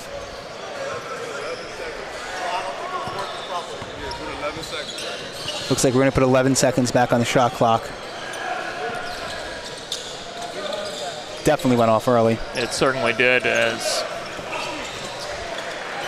right when it seemed like Dawson Batee was going to cook up something big. Instead, Hopkins with the inbounds. Player down, that was Tehan. We'll see if it will bring the ball back into the hands of TMA on the contact. Nice play by Tehan there. I didn't see what happened, just looked up and saw him on the floor. But it looks like he drew the offensive foul, so. I think it might have been Batee that got the piece of him there, as TMA will start it from the back end. All right, let's see what they can put together this possession. Another issue here. Not sure. They're looking at the table. Our scorekeeper to my right was putting her hand on her chest, as if to say, my fault. She owns up to it. TMA with the inbounds. Batia. Look at that. He had two players jumping in midair, creating a big wall as that goes out of bounds. Beats a double team, but Southern Tides was able to poke it away from behind. Force the inbounds pass. Fadika. Harrison guarded heavily. That's backcourt. The ref did not see it. Got away with one there. Certainly did. Harrison trying to juke and fake his way for two. No good. Rebound. And a big three ball for Fadika. Huge three there. Cuts the lead to 5. Back and forth we go. TMA will not go away. A big chance for Watt, who pockets it home for 2. I'll tell you one thing, right when that was unfolding, it put me in a trance for a moment there. Before you know it, Fadika nailing the three-pointer. A big three ball, no good. Rebound, Fadika trying to grab it away from Batee. And Batee able to corral it. And it's now controlled here by Hopkins. Hopkins bouncing off the body of Fadika and getting 2 off of that. Fadika, scareless going in to try to rip it away from Batee. Oh, coming over to us. There's 2 our left.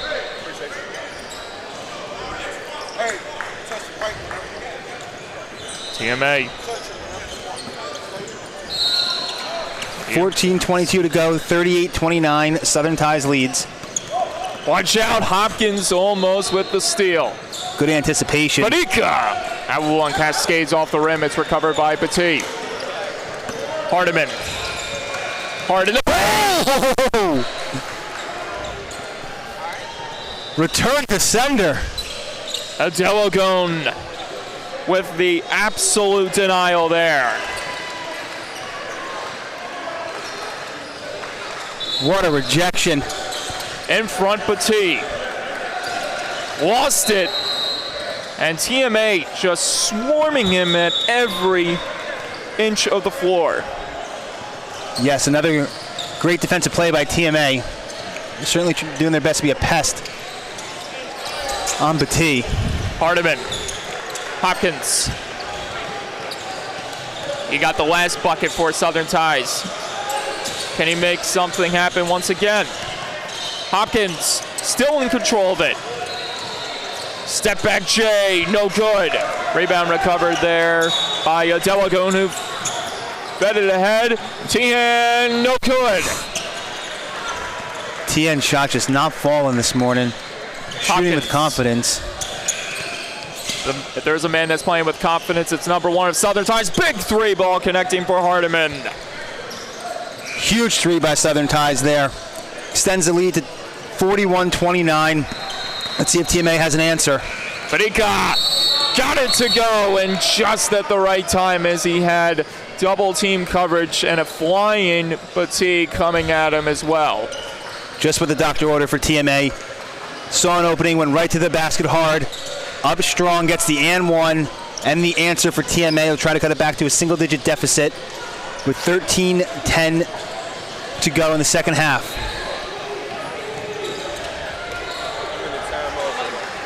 There is Fadika.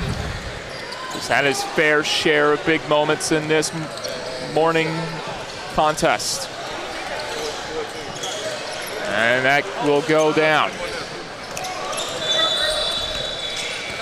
Fadika sure has. His teammate teaming one thing that stands out to me, Southern Tide's size, especially in some of the players. Just bigger, almost thicker than Team A, but Team A is not backing down from the challenge. The T swung it across. One, couldn't connect, rebound, recovered by TMA.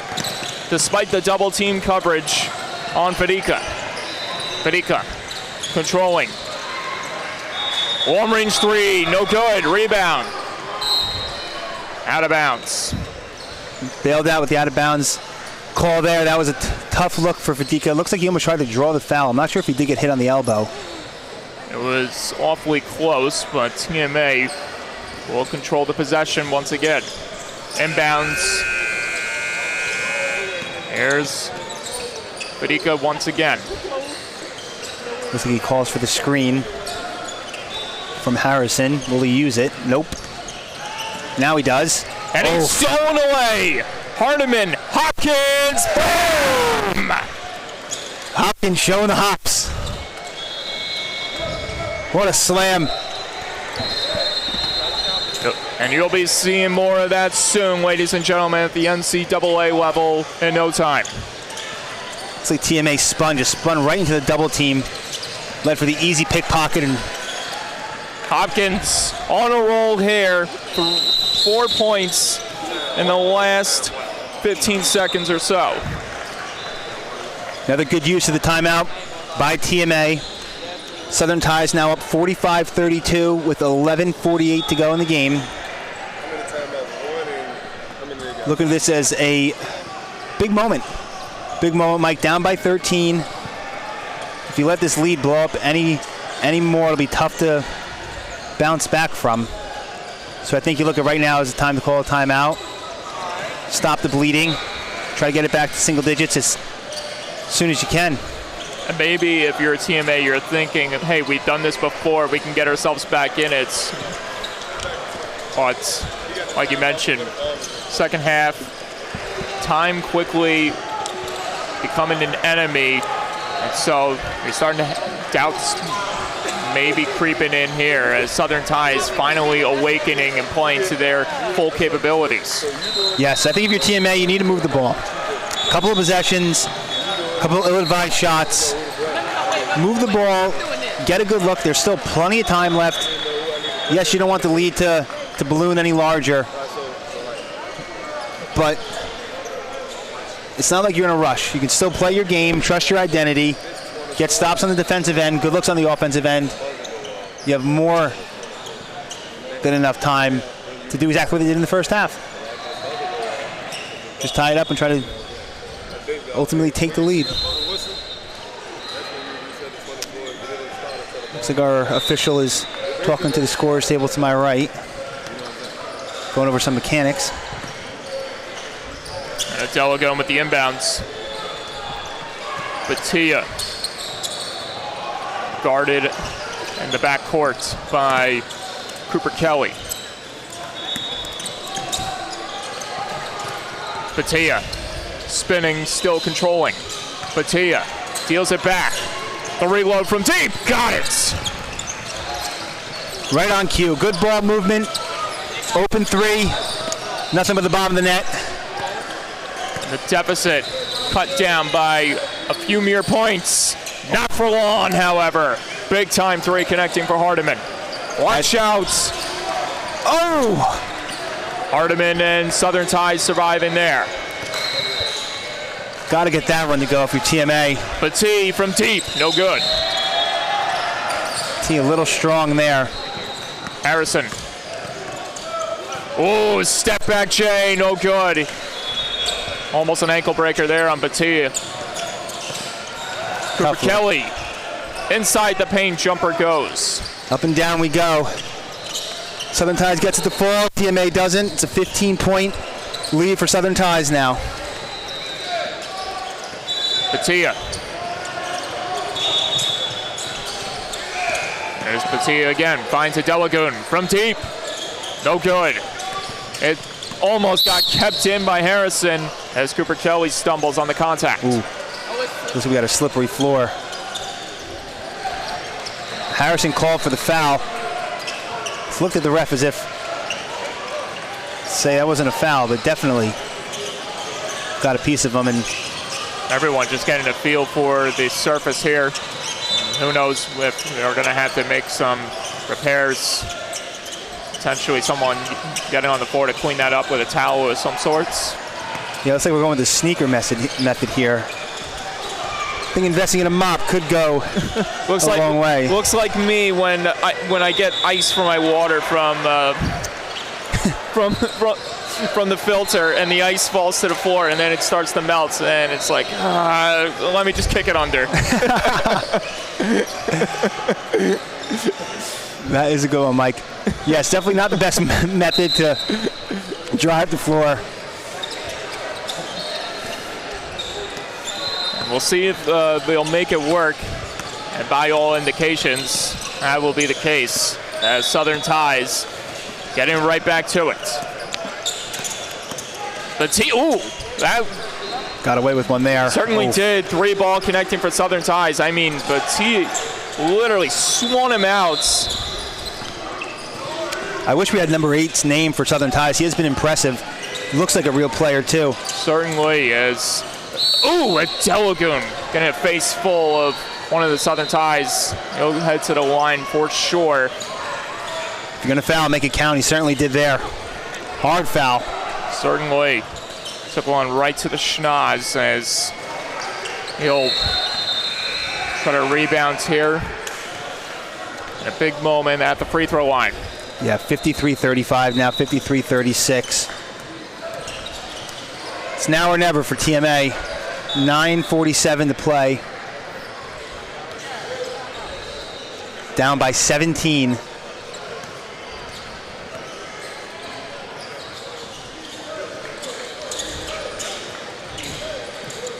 Can't convert on the second, gets the offense rebound, but out of bounds. And it's worth noting, too, with them being down by 17, that we do get closer and closer to that running clock situation potentially unfolding. Yes, what is the rule for that? Is it a 20-point second half lead? I believe so. It's usually 20 points lead. When that comes into fruition, it's essentially game over. But we've seen, there's a big chance misses for Southern Ties. We've seen games where the gap was 20 points and it simmers down, gets close, and before you know it, they stop the running clock. So, final indication, game may not be just over yet, but with the way Southern Ties is playing, it's just a matter of time before they put a seal on the lid. I agree. There's certainly time to get back into it.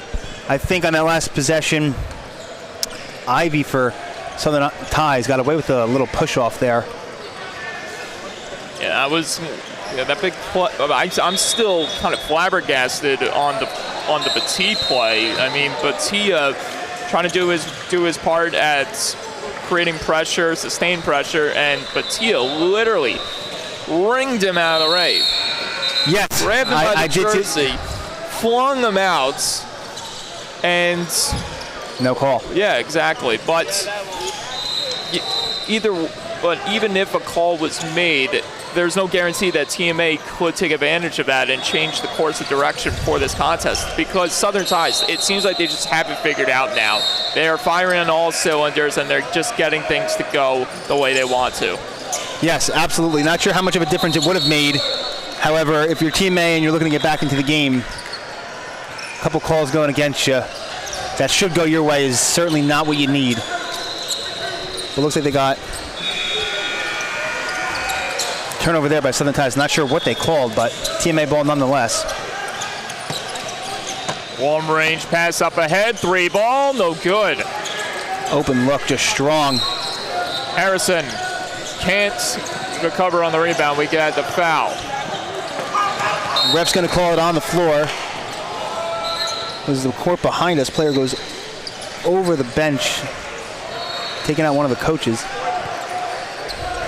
If there's one thing that you can tell where TMA is losing some of that juice, it's the incapability of connecting on those 3 balls like they did back in the first half. They are struggling from far range. Yes, they're going to need to find that long-range shot. if they want to have a chance to come back. Looks like they called a foul on the floor on Cooper Kelly right there.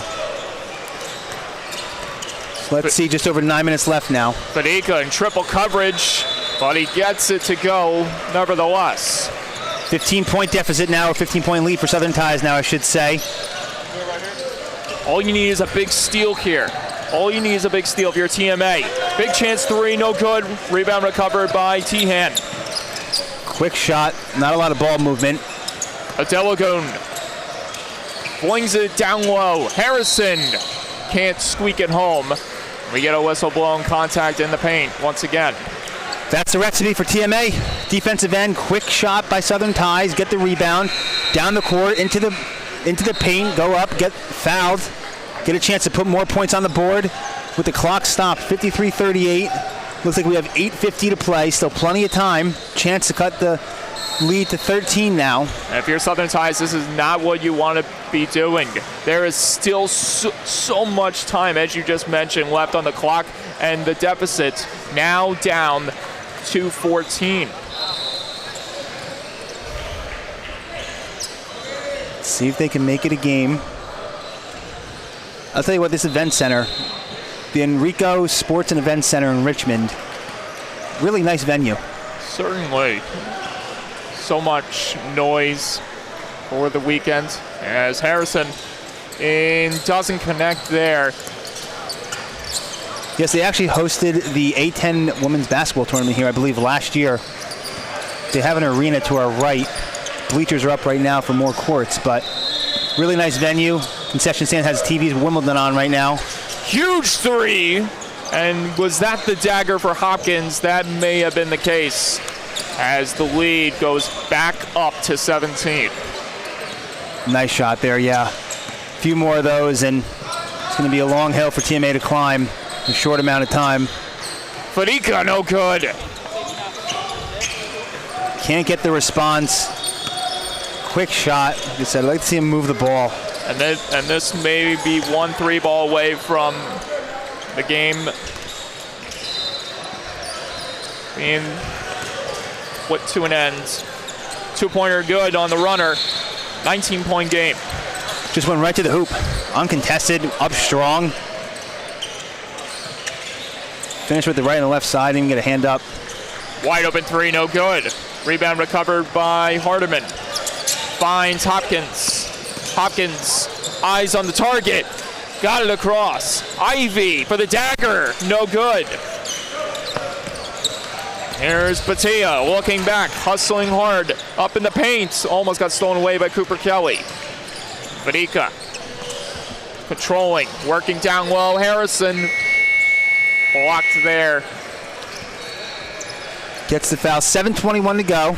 So 58-39, Southern Ties leads. Yes, as I was saying, the food court, they got Wimbledon going on. A couple TVs out there, which is nice. I'm sure they'll have the World Cup on later. I believe it's France and Morocco playing. You got the food court all over your mind right here, John. Did you miss breakfast this morning? I did not miss breakfast. I had a sausage, egg, and cheese, which I will say a little bit to be desired for on the sandwich. But I was just picking up where I left off earlier. 18-point game. I'm certainly going to find myself at the food court again, though, at some point after this game. So this time Harrison connects on both shots. The last sequence, he hit the first one, missed on the second one, just when it seemed like TMA was cutting the deficit ever so considerably. And you mentioned it, there's still over 7 minutes of clock left to be played. The game is not completely over just yet. Yeah, 7:20 and counting now. We'll see what TMA has. Southern Ties has done a good job of holding them off in the second half. 17-point lead, back to a 19-point lead as Southern Ties continues to keep TMA at bay.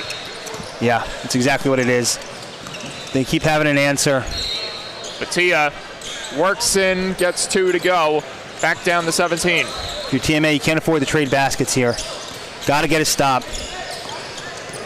A little bit of token pressure. And they are capable of that. You just have to wonder if the juice has run out on this starting five. You just have to wonder. Nice pass across. Watt. In tight coverage. There you go. Shot clock violation. Great defensive possession for TMA there. And you can live with that. With a 24-second shot clock, there's plenty of possessions left. It's exactly what you want. Now go down on the offensive end and put the ball in the hoop. Now can TMA capitalize on this opportunity?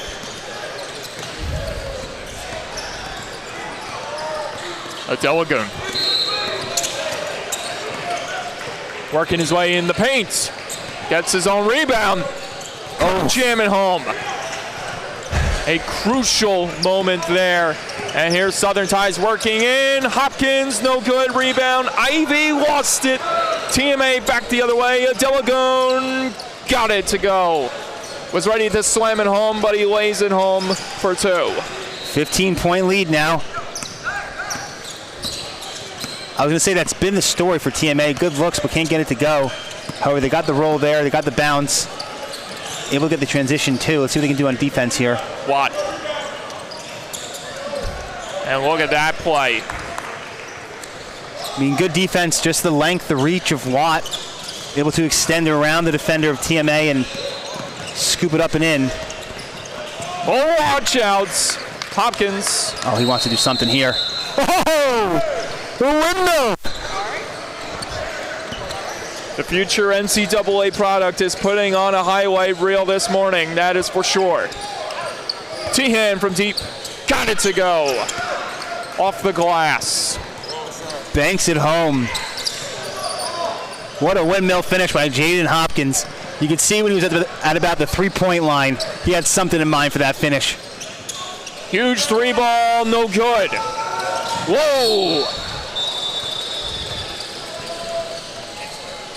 That was Harrison on the contact. Southern Ties goes down. You know, it was a similar play by Hopkins that led to the dunk last possession for Southern Ties. I thought there was a foul there. They didn't get the call. On this end of the court, they do call it on TMA. Yet Southern Ties player did go to the ground. And for TMA, that's got to be such a helpless feeling, knowing that once you got a man going down alone, you just know something big is going to happen against you. Yes. And here's Tehan. Kicks it out. That goes out of bounds off Batia. 4:41 to play. Cannot afford that if you're TMA. I think it'd take a minor miracle at this point. Southern Ties they've just been good. They've been a little sloppy at times, but they're big, they're athletic, and they're able to put the ball in the basket.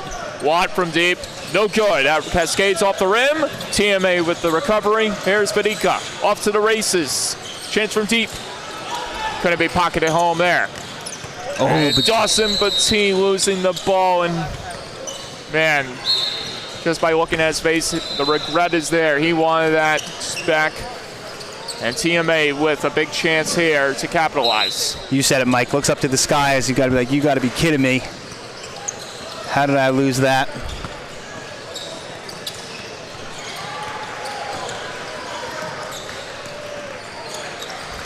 Here's Batia. Controlling, spinning, floating it. Got it to go for 2. Nice move. Jab, step right, spin back to the left, fade away, elbow jumper.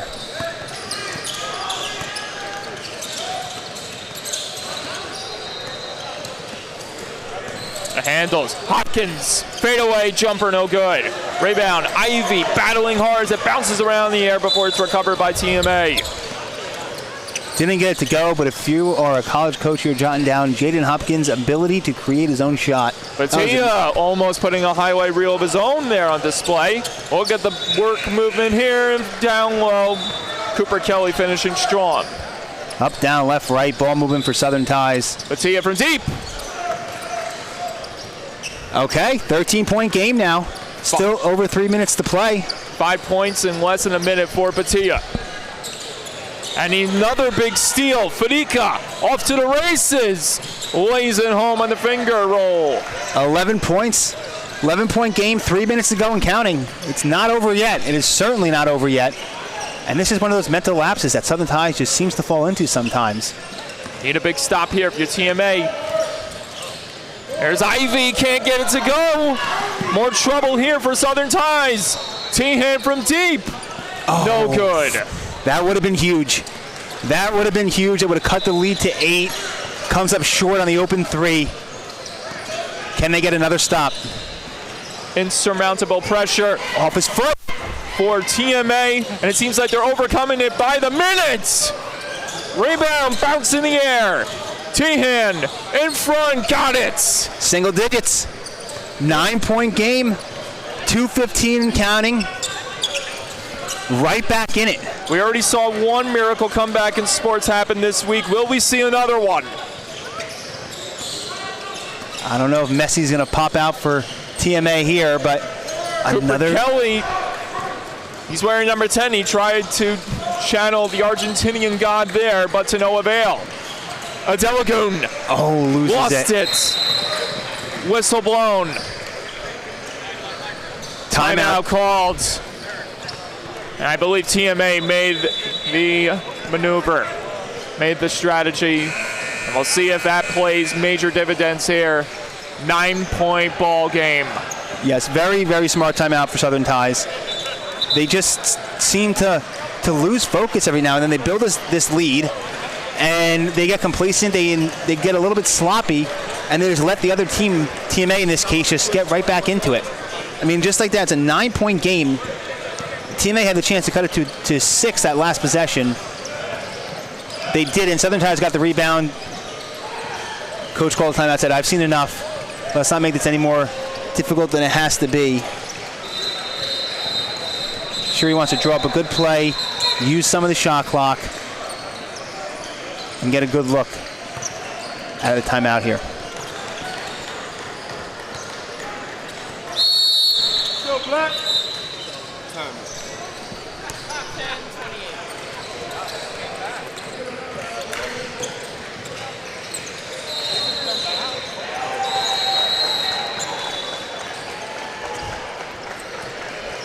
Inbounds coming for Cooper Kelly. Let's see if they can get it in. Can he get it in? Yes, he does. Swings it back behind. Almost got stolen by T-hand. That was risky. Dangerous, I should say. Southern Ties numerous times were 3 points away from putting the dagger home, and it's back to an 11-point ball game. Very close to offensive interference there with the tip-in. Looks like it maybe was just out of the cylinder. Can Fadika respond here? T-hand. Fadika, corner 3, no good. Harrison, down low, lost it in the wrestle there. In front, Hopkins eludes and puts it home. That should do it. If you're Harrison there, when you get the rebound, you're in a swarm of defenders. Don't go down with it. Just go straight up or kick it out. T-hand from deep. Yes! T-hen finally gets one to go.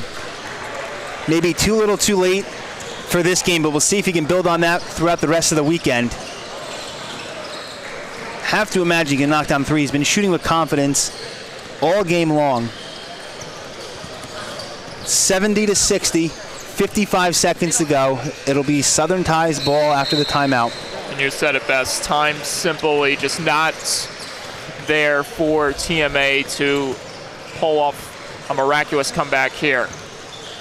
Yes, if I'm TMA, what I would try to do is press, try to force a turnover in the backcourt. Once Southern Ties crosses the half-court line, I would foul. You're down 10. It's going to take a lot to come back, but at least put them at the line once or twice. See if you can get a missed free throw and hit a 3 on the other end. I know what you're thinking when you're at the foul line is you're hoping that Southern Ties misses those chances, but just with the way Southern Ties has bounced back in this second half, that just does not seem to be the case, and it does not seem likely. Yes, definitely not likely, but it is certainly your only chance because Southern Ties could just hold the ball and win the game without a foul. So we'll see how TMA plays it. No pressure. Hopkins. Here's Ivy, guarded by Batia. Puts on the brakes. Finds space before dishing it off.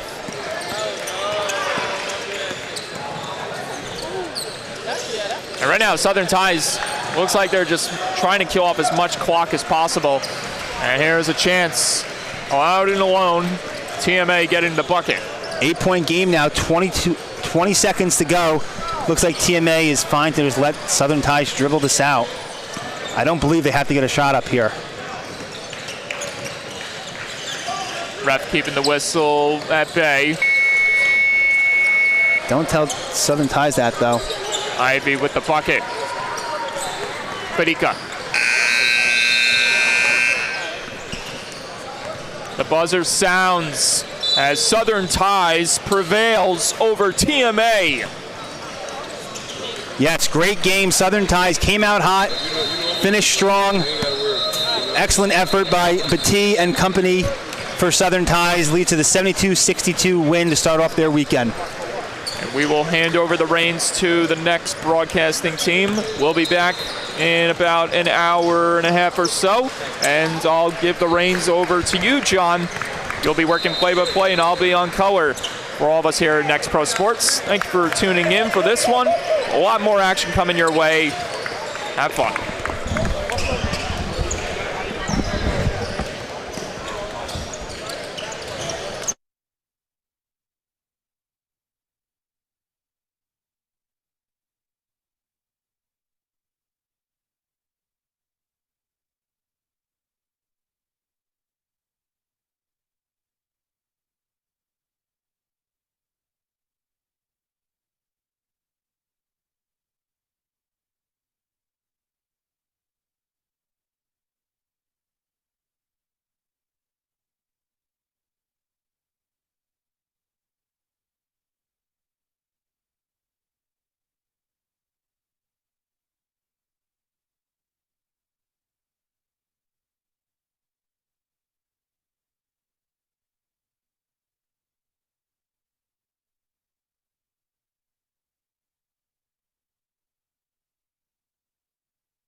We continue here from Richmond, Virginia with more Puma Pro 16 action. It is Team CPSA taking on the Reno Ballers as we are here for game number 3 of the day. Appreciate all of you spending part of your morning with us. Tyler Jones here alongside Namath Pitts here this morning.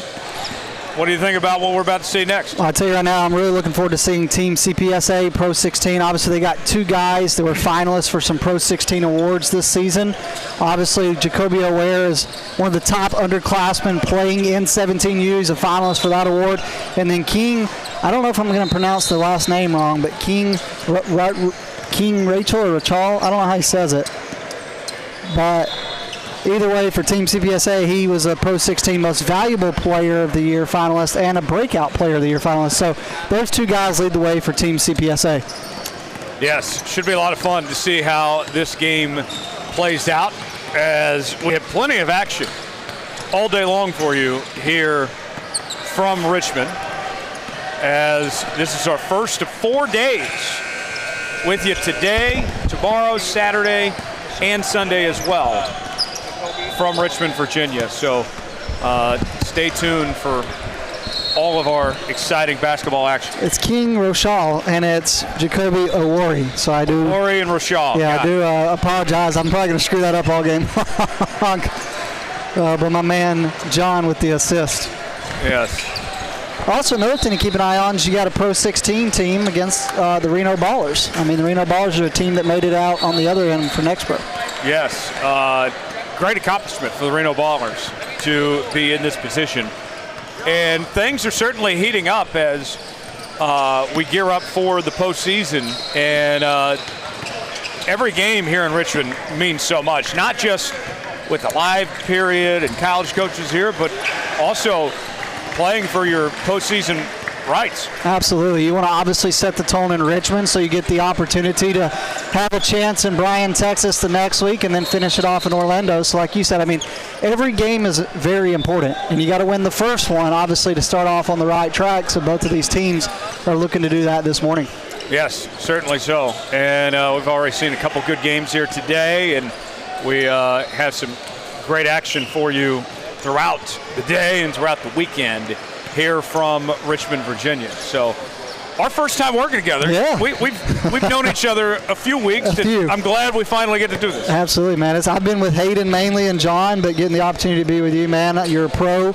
Obviously been doing this for a while, so just looking forward to getting to be on the call with you. How's the first year for you been working with Pro 16? Oh, it's been awesome, man. Just to get to have these opportunities and the experience to get to travel, get to see some of these guys that we're going to be watching on Saturdays in the Big 10, ACC, Big 12, SEC, these big conferences. And then you see some of these guys that get drafted, end up in the NBA. So to get the opportunity to kind of see some of these guys get discovered, I mean, it's really, really, really cool. Yeah, just a couple weeks ago, the NBA draft, Kingston Flemings, Chris Sinak, those guys, Puma Pro 16 alums, picked in the first round, and excited to see where they go from here and who potentially could be next. Absolutely. This is going to be a good one right here with Team CPSA and Reno Ballers. Team CPSA in black, Reno Ballers in white, and we are ready to go. Dye will bring it up. Going inside, there's a turnover. Puts it up, and a miss. So both teams coming out a little sloppy offensively. Got a hand on it, and there's another turnover. Goes up, nice block. Fontaine that time with the rejection. Really good job defensively right there. Here they come. And draws the foul. And that's going to send him to the free throw line. Going to be a shooting foul. So Dye will head to the line.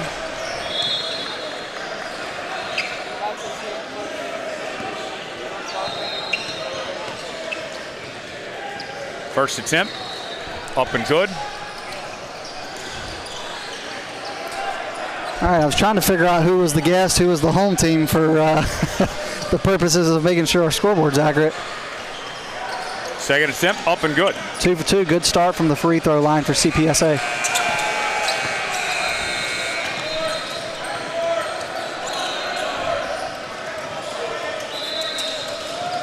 Going in, puts it up and draws a foul.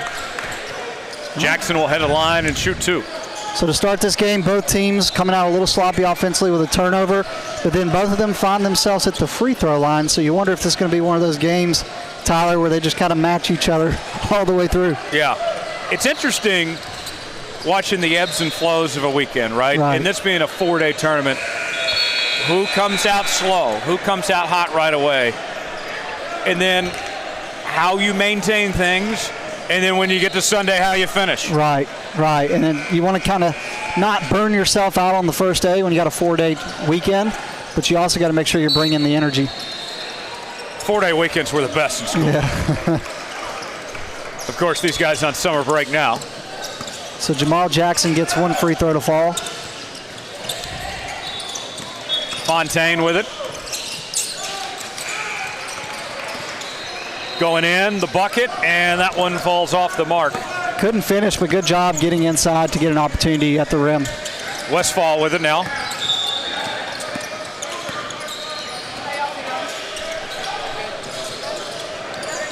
Puts it up, and that's good for 2.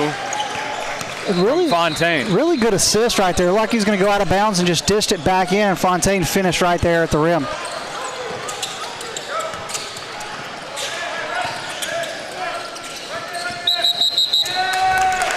And that's going to be a traveling violation. Ball's going to go the other way as it is a 3-2 lead currently for the Reno Ballers with about 14 minutes and 21 seconds left here in the first half. So Westfall will bring it up. And there's the turnover. Redding comes away with it, puts it up. Fontaine, no good. 3-point attempt, miss from O'Ware. Both teams just a little cold right now shooting the ball offensively, but we see as these games kind of go on, they start to kind of find their footing, getting the weekend started, you'll start seeing some of these shots fall.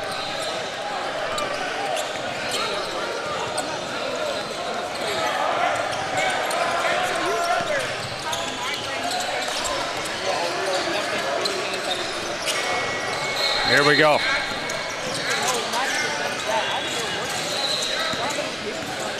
Moving around now. 3-point attempt. Got it. Bang. A nice shot that time by Anderson. And they just didn't get back in transition, but good job right there from CPSA in transition to get the dunk.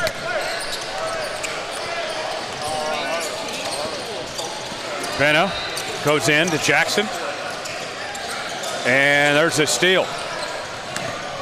Going up, a nice lay in that time by O'Ware. And O'Ware, I'm telling you, this is one of the guys, he's actually technically an underclassman playing in the 17U, as I mentioned before the game started, a finalist for the top underclassman player of the year. And how about that? You had that big 3 to give a 6-2 lead for the Reno Ballers, and all of a sudden 2 dunks back-to-back has this one back tied up. Just like that. So both teams started a little slow offensively, but now starting to find their rhythm here. Yeah, exactly. And it's both teams, for Reno Ballers, it's getting back in transition. And for Team CPSA, it's just preventing those big shots because already a big 3 from the Reno Ballers. Yes. Yes, indeed. We continue here from Richmond. It is Team CPSA and the Reno Ballers. Our third game of the day.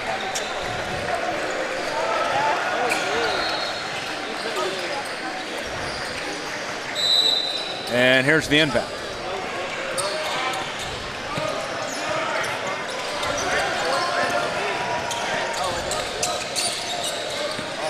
Westfall, 3-pointer, and that's a miss. O'Ware with a good lay-in.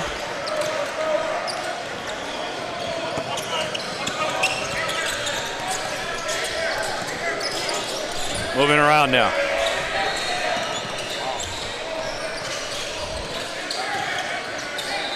Going up, missed. And here they go. Aware is aware and gets it in. He is indeed. What a shot, what a finish right there at the bucket. And you're going to see him do a lot of that. I mean, he has some good height.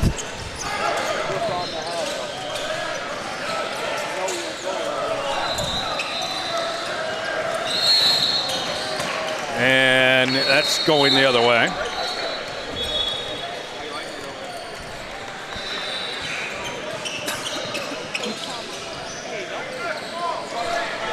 So Reading will inbound. As Dye will bring it up.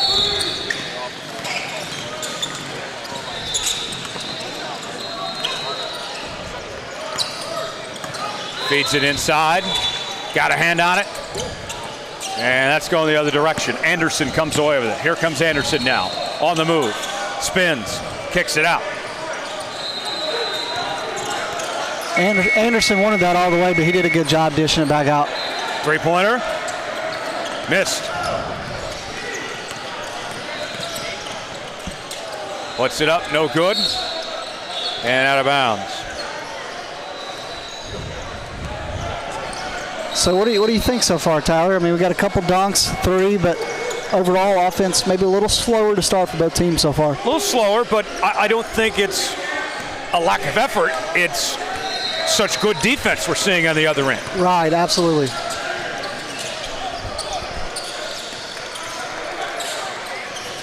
I love a high-scoring game as much as the next guy, but I appreciate good defense. How good defense is played in this league. Absolutely.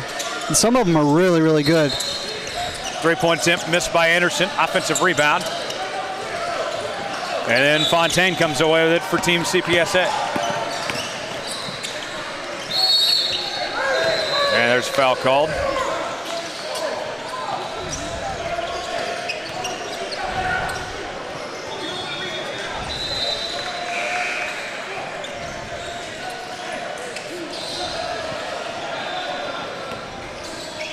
So Fontaine will head to the line.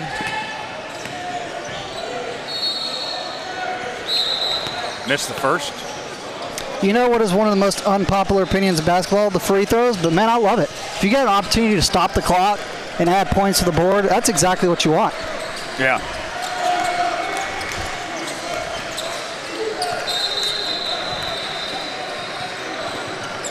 Second attempt, up and good.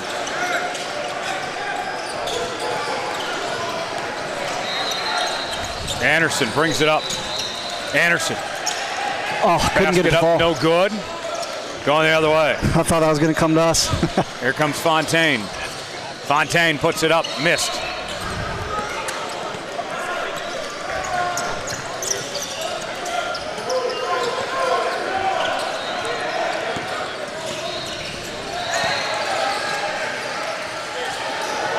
Jumper, no good. And a rebound going the other way. CPSA doing a good job defensively of getting the rebounds. Basket up, and that one falls for 2 from Doan. Yeah, good job by Doan right there. Just kind of floated it up very easily.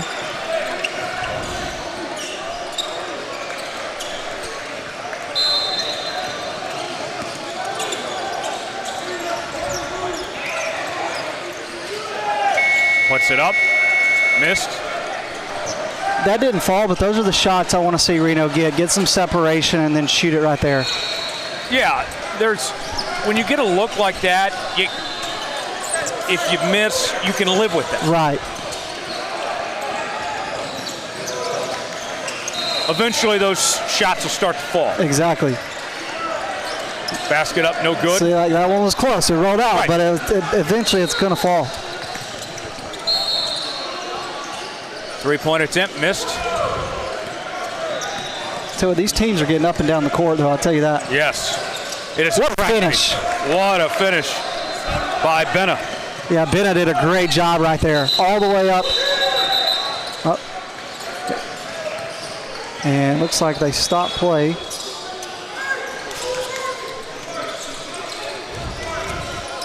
And it's a 13-8 lead for Team CPSA over the Reno Ballers here in Richmond, Virginia. Here's the inbound. And Doan draws the foul. I want to see who's got that big cat energy. You know what I'm saying? Yes. I want to see who's bringing it, who's setting the tone.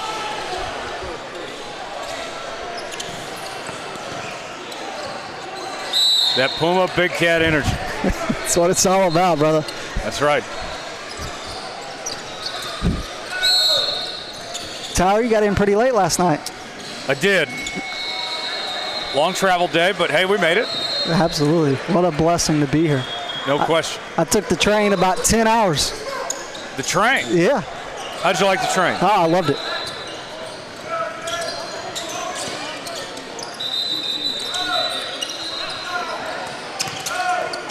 I did Amtrak a couple weeks ago from LA to San Diego. How was that? It was very cool. Nice ride along the beach. Nice. Have you ever been to Richmond before this weekend? No, this is my first time. Yeah, me too. I've been to Virginia a whole lot of times, but not Richmond. Most of my trips to Virginia have been to the DC area. Yeah.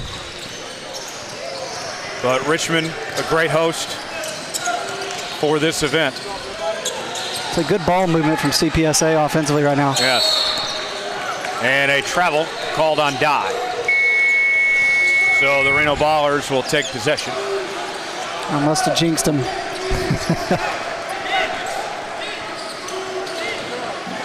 Tyler, this is the second game of the day for you. This is my first, man. You already 2 in. Yes, sir.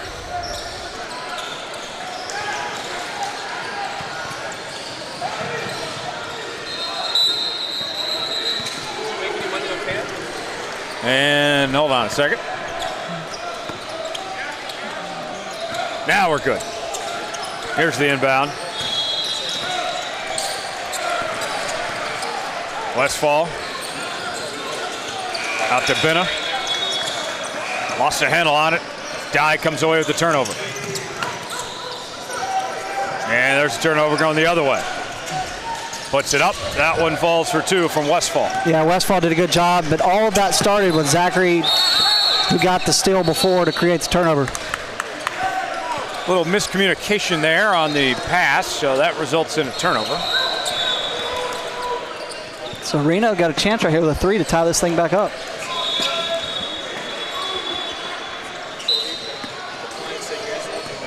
Anderson will bring it up.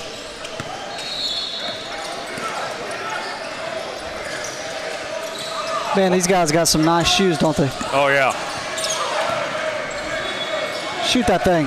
3-point attempt. Oh, I really thought it was going to fall. Miss. Jackson moving around, throws it up. That's good from Fontaine. Man, Fontaine is having himself a game. I feel like you just keep saying his name over and over again. The Fountains of Fontaine.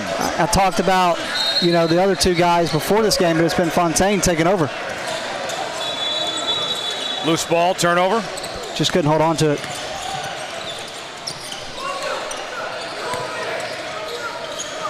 Got a hand on it, knocked out of bounds. I like Reno's not really. CPSA's went on a couple small runs early in this game, but they just find a way to create a turnover and get a bucket to kind of keep it right there within a couple possessions. You were mentioning the shoes. I don't know what exactly the green ones are called, but they appear to be very popular from both teams.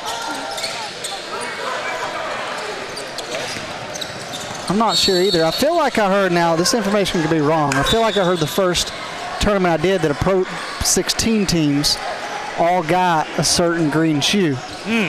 So maybe, they are Pro 16 versus were Pro 16. I don't know. That could just be they all like the same shoe. I don't want to give misinformation, obviously. First free throw up and good for Anderson. That makes it 15-11. At home, I have a pair of black and red Scoot Hendersons. You didn't bring them? I did not. Come on, man. He's even got a team on the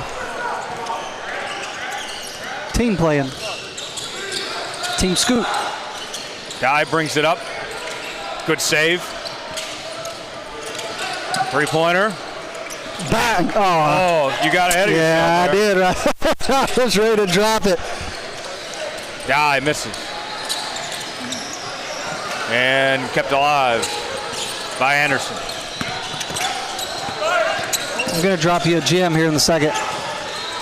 Oh, I've been, okay, so I've been given some information on these very nice green shoes that are very popular. That's what I thought. The All-Pro Nitro 2, NXTPRO and PRO16 teams both have the shoes. That's what I thought. I remember my buddy John telling me at the first tournament I did this year in Kansas about the shoes. I just couldn't remember the exact wording of who it was that had them.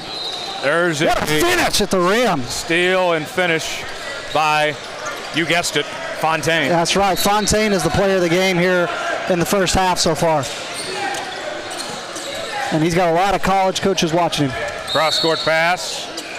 And a foul, I believe, before the shot. Yep, it was before the shot. 19-14 lead for CPSA Pro16 team over the Reno Ballers. Now you know about these shoes. So the rest of the weekend you're going to say, hey, Yes. I know that's a Pro16 or NXTPRO team. Puts it up. What a finish, too. Good play there by Benna.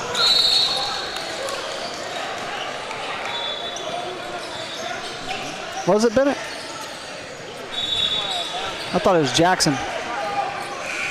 Oh, Jackson, yes, you're right. Yeah, I was going to say Jamal Good catch. Jackson.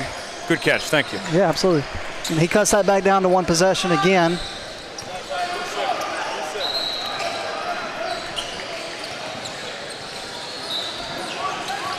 So here's the inbound. Benna brings it up. Out to Jackson, and there's a turnover. O'Ware comes away with it. And a nice steal the other end. Wide open lane to the hoop. Bang! And the finish. And how about the dunk right there from Breck as he finishes at the rim. And it's a one possession, or it's a 1 point lead now for CPSA. Turnover. Benna passes it. Going in. And draws contact. Jackson will go to the line and shoot two. Look, he didn't finish the shot, but he did a really good job. He had two guys on him right there, and he was able to fight under that and draw the foul opportunity to go to the line. So he's going to stop the clock, has a chance to give Reno Ballers the lead.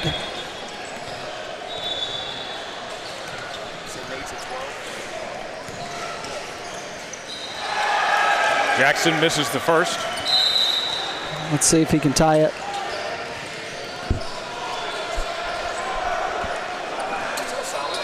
Sadat checks in for the first time for the Reno Ballers. What a name. Reno Ballers, that's a pretty sweet name. It is.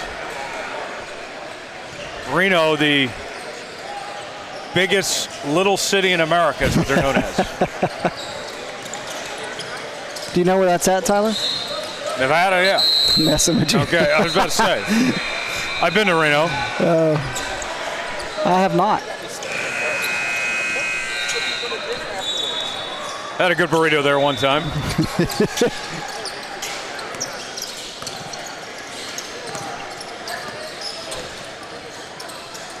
Moving around now. Doan guarded tightly. I'll tell you what, me and Hayden had some pretty good Mexican food last night. There you go. Little place right by the hotel. I said when I got a burrito and it had queso on it, I knew I was at a good Mexican restaurant. That's what determines a good Mexican restaurant to me. Apparently, I didn't know this till recently, queso is just an American concept. It's a wonderful American concept. Yes. Here's the inbound. Puts it up, that's good. A nice bucket that time from Redding. That increases the lead back up to 3. Westfall brings it up.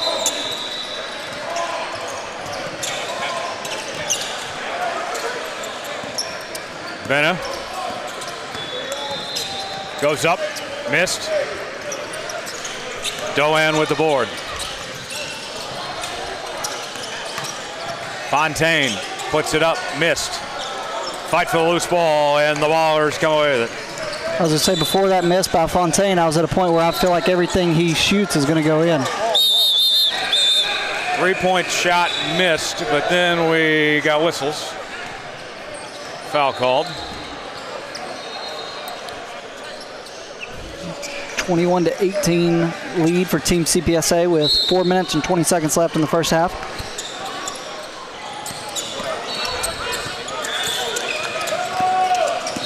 Vanna guarded tightly. 3-pointer. And O'Ware comes away with it. And that one flies out of bounds. They have the numbers too in transition, but really good job by Reno Ballers to get back right there and prevent them getting another bucket in transition.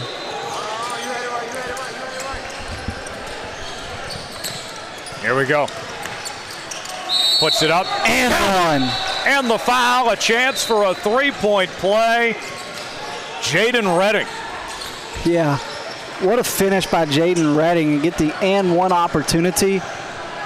I mean, he just put that one up in the air, did the rest of it for him.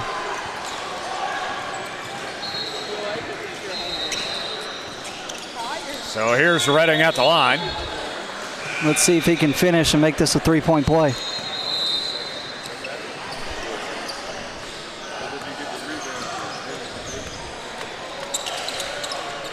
Redding puts it up and missed it. Here they go. Tried to go for the slam, couldn't quite finish Anderson that time. Here comes Redding now. Again, good ball movement by CPSA. Dye, guarded tightly. Turnover. Anderson again, then a turnover the other way. O'Ware that time. 3-point attempt. In and out. I'm not able to hit the bangs because we're not getting any threes falling.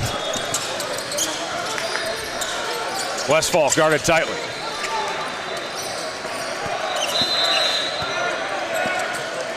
Anderson. Step back three. Beautiful. Nice shot that time from Anderson from downtown. Yeah, that was beautiful. He used the backboard, but it looked like when it came off his hands, it was going in. 3-pointer. In and out. Westfall with the board.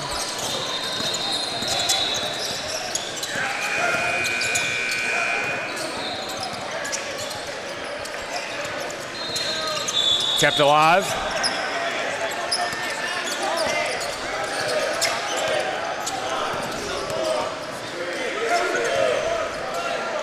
Goes up.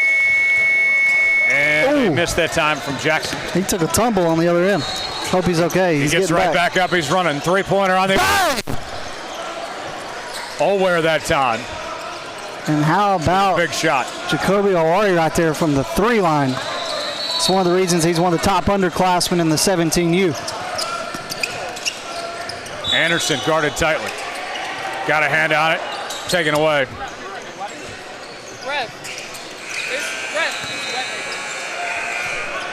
3-pointer. Missed. And Anderson comes down with it. Here comes Westfall now.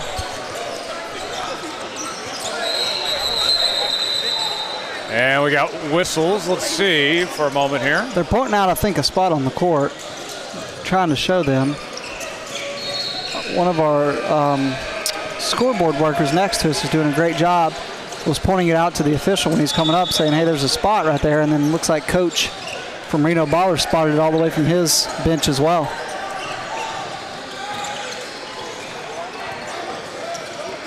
These guys sweating so much that it just happens. Oh, I would too. I mean, I'll tell you what, I don't know about Dallas. Well, you've been traveling. You've been in San Diego and Chicago and everywhere else, but last week I was in Tennessee, and dude, you was outside. I mean, I'm just sweating. Tried to play golf with a buddy, and just constantly had a towel just cleaning. So it's just been the heat, man. It's been something else here lately. Now, obviously, they're playing indoors. The heat is not a factor right now. It's just the up and down. But I'm saying it's just the intensity. Yeah, it's been something else here lately.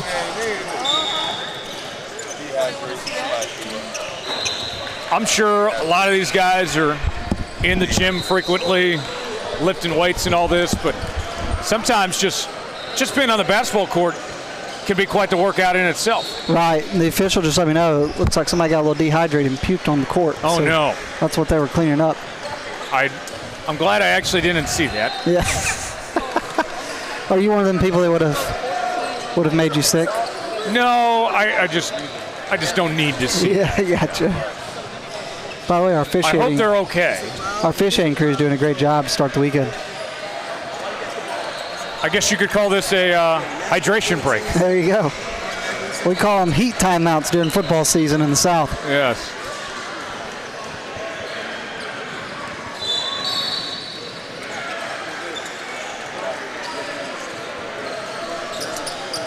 And so we're just still waiting for them to get the fluids in, make sure they all set.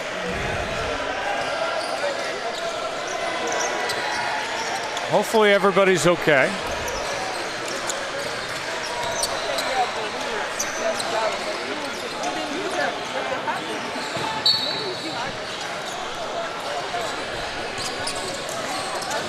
I think we're almost ready. Did you get some good sleep last night, Tyler? I did.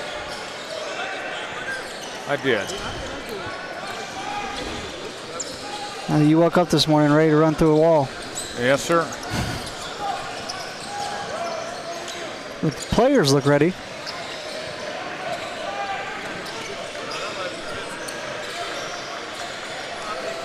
Let's see what we're waiting on now.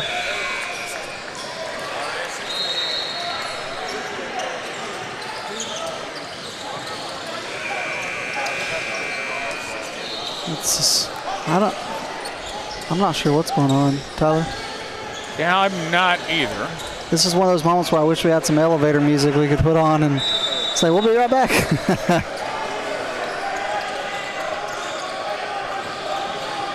While they sort things out, this weekend, we mentioned the race to get to Orlando. That's right. Things are very tight right now. They are. I'm looking at, there's a game this evening that I'm going to have the opportunity to be on the call for, and that's Trayman Elite and SIP United. That's two teams. Let me tell you what, that is going to be a game. I mean, you talk about the talent on those teams. For Trayman Elite, Aaron Britt Jr. and Cole, I always say his name. I'm the worst at pronunciation. There's a reason I'm going to be teaching audio, video, and not grammar and English when I get into education this coming fall. Yeah. Hey, you know what? You're helping the kids out there, so more power to you. But for SIP, man, I mean, Deshaun Dillon, Tristan Hawthorne, and Peyton Parker have been three really solid players for them. So that I'm looking at those two teams, man, like that's going to be a game this evening. That will be a lot of fun as we have a loaded weekend ahead. What about you? I mean, who's been probably the best team you've seen so far? Man, it's tough to pinpoint one team, but I feel like every time I see SIP United play, they put on a show. That's what I'm saying, man. And there's so much talent across the board. We've seen the Puma PRO16 League really just elevate to another level this year. It's gotten better and better each and every year, and this year it's just unbelievable what we've seen night in and night out. No, and the talent's going to continue to get better. This league's going to continue to get bigger because of the more exposure it's getting. I mean, Puma and NXTPRO have done a phenomenal job this year, whether it's PRO16 tournaments, whether it's these live period tournaments, whether it's just a regular tournament in, Nebraska or Tennessee or Massachusetts or where, they're all over. They're going everywhere, and the exposure that these guys are getting is not just in my little area of my country. It's genuinely I mean, across the country. Yeah. Yeah, really cool to see everything that's gone on, and we've got to travel to some great places this year. Where all you been so far this year with Puma? Kansas City, Omaha, Nebraska. I've been to Spooky Nuke, and I feel like there's one more I'm missing there. I'm trying to think of. My brains went. Just forgotten the other location. What about you? Cincinnati, Detroit, Tulsa, now here. Here. So the update I got just now, it was Kalen Anderson. You didn't have to call him out like that. I was given the information. Well, you didn't have to call it out like that. You're going to embarrass our guy on air, man. I was given the information. He got dehydrated. I hope he's okay. He's drinking some fluids right now. You got some kind of inside source person here? Where are you getting all this information from? You figured the shoe information out quick? You figured out who threw up on the court? We have a very good source. His name is John. It's my guy. I love John. Oh, man, they're literally having to clean it and everything. John's doing a great job providing us information and updates, and it looks like that Anderson is on the bench with a water in hand and I think some type of Uncrustable or something. I hope he's okay. Oh, man, let me tell you about them Uncrustables. Don't get me started. I had 2 this morning. And things are legit. Yeah, I hope he's okay. If we get any updates, we'll let you know, folks, but we just want to tell you kind of what's going on, what the delay is. We'll send our sideline reporter, Tyler Jones, over there in a little bit to check in. I'm not leaving. I'm not leaving. He's not going anywhere. Yeah. And, hey, shout out to the worker here cleaning this up. Yes. I mean, she was just regular day and gets the call. Hey, we need you over here on court 5. This is urgent. We got to clean up. She comes over here and gets it done, man. Yes.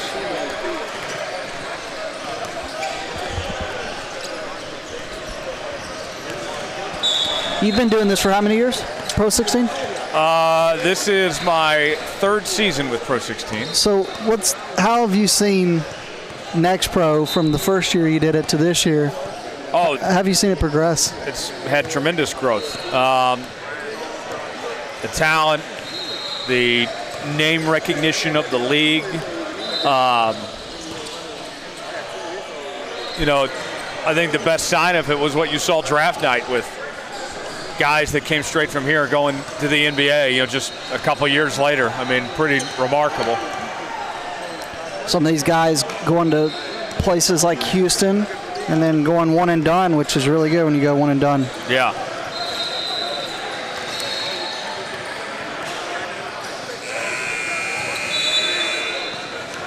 So we're almost ready to get back to the action.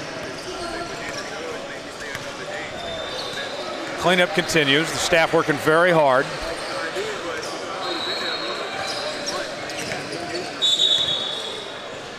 And happy to report, I see Anderson back walking around on the floor. That's beautiful news. Yes. Music to my ears.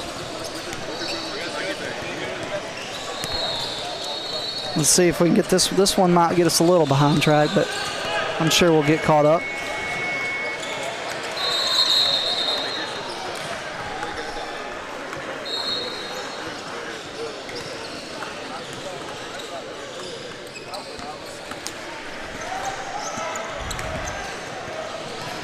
All right, Tyler, we're going prices right here. You got any message to anybody? You want to say hello to any friends or family back home? No, I have nobody to say hi to.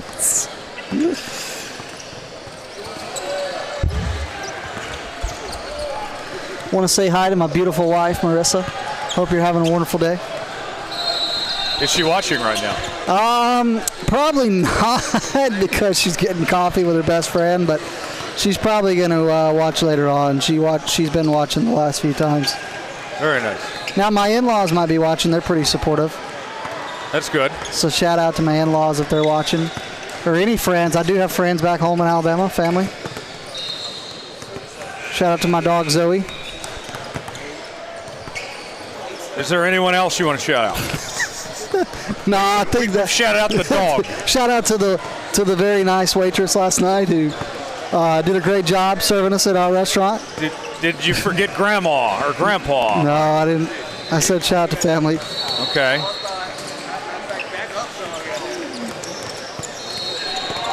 Any uncles or aunts?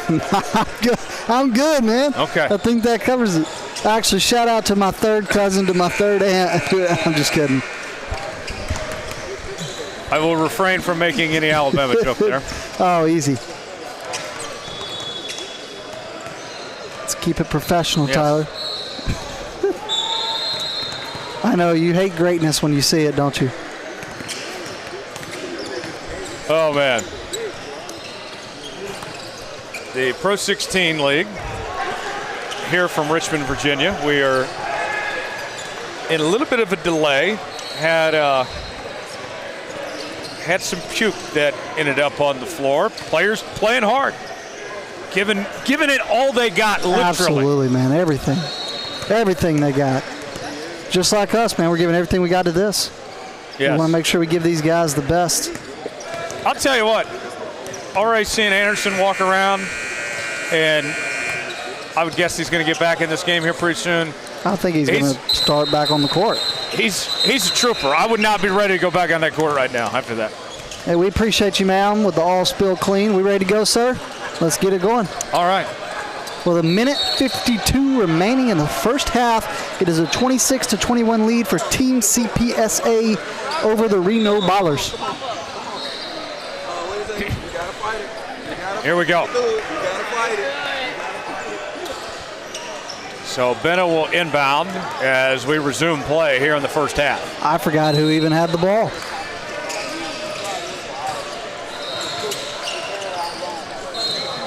Got a hand on it, turnover.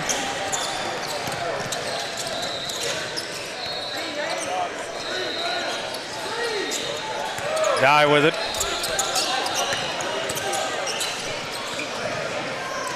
Another turnover. And taken away.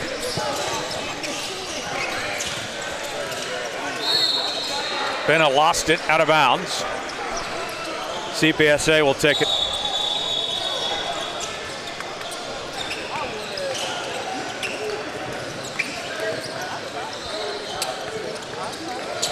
And here we go. Redding will bring it up. Redding double teamed. Puts it up there. And it falls. Good shot that time from Doan. Yeah, he used the back of the rim, but it dropped.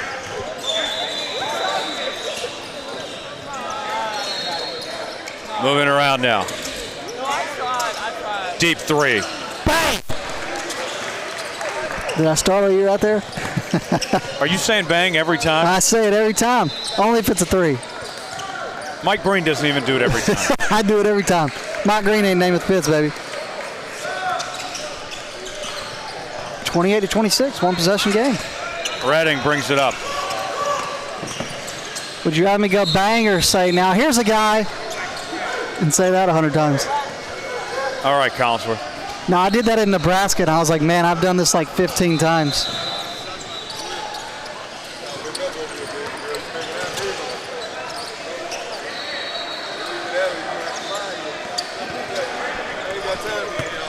Here's the inbound.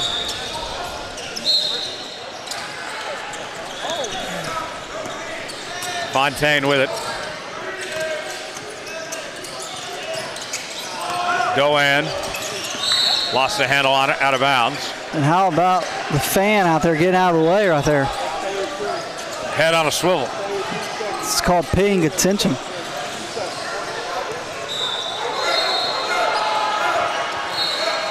Here's the inbound. Redding throws it up. Missed. And a nice save that time by Anderson. Three-pointer. No good that time. Back the other way. Here comes Redding now.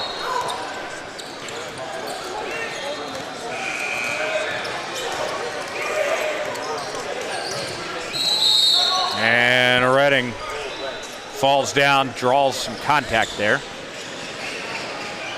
They're going to have 5 seconds on the clock. 2-point lead for CPSA Pro 16. Here's the inbound. Let's see if they can get a buzzer beater.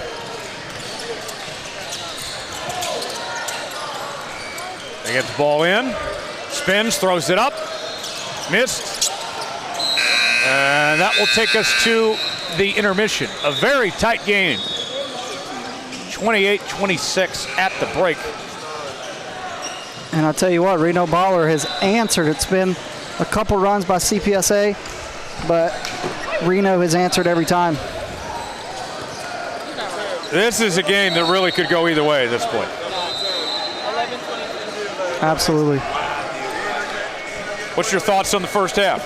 I mean, it really, we said his name a lot. He kind of slowed down a little bit late on, but I mean, you talk about Templeton,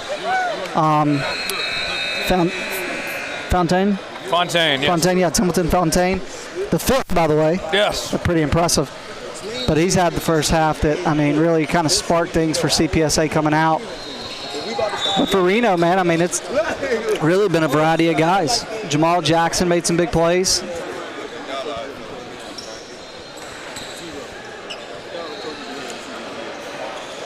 I mean, pretty good showing for Reno Ballers against the Pro 16 team right here. Very good. I've been very impressed with the Reno Ballers. Absolutely. What's been more impressive, the burrito you had in Reno or the basketball team you've been watching? Oh, I gotta go to the basketball team. These guys came to play. They're ballers. As the name says. Yes. Beautiful facility too, by the way. Yes. The NCAA Division II Women's Volleyball Championship will be held here next year. Does that say Division 2 or 3?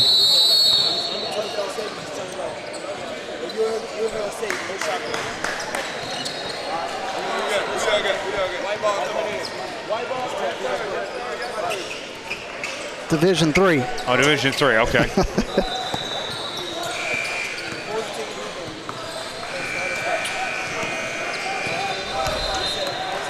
Usually when I do football, you have binoculars. We don't really need binoculars in basketball, but sometimes when you want to look at stuff like that, you got the zoom. Thank goodness for zoom on your phone. Yes.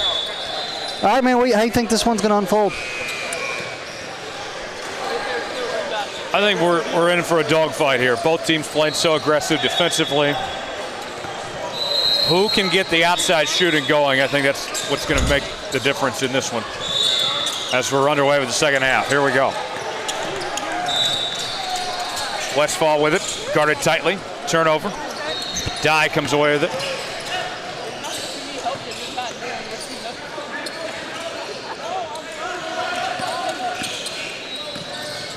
Dye spins. Throws it up, and that's good for two from O'Ware. Yo, Ari did a good job right there. Backwards, up, two off the backboard, and it falls.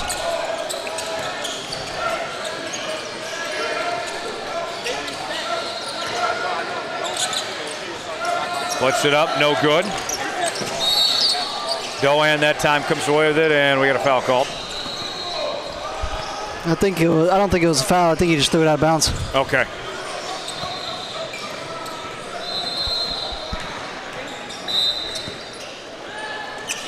Here's the inbound. Westfall guarded tightly. Throws it up. And a nice finish at the hoop by Jackson. Yeah, Jackson did a good job. He had a good first half. Gets their first bucket in the second half. Here comes O'Ware. O'Ware puts it up, missed. Offensive rebound, good effort there by Doan. Back to O'Ware, and he finishes at the hoop. That's 2 buckets now for him in the second half.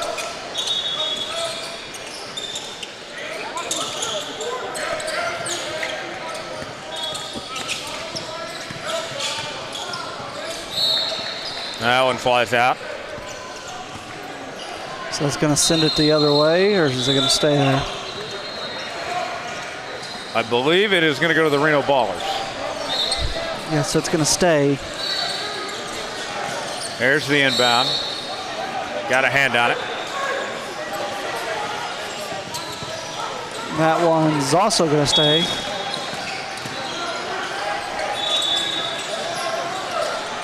Westfall will inbound.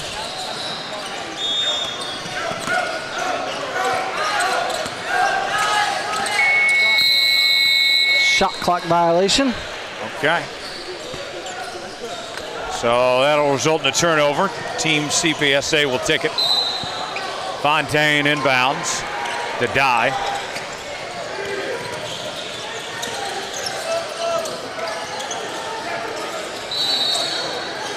Cross-court pass.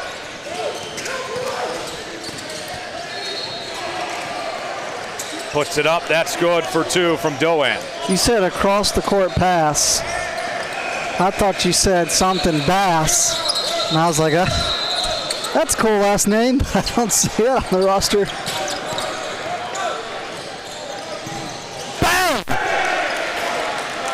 Rochelle that time. And there's a reason he's one of the most valuable players of the year finalists and breakout player of the year finalists because of stuff like that. Foul called. That foul is called on Dye. On Dye, you got it.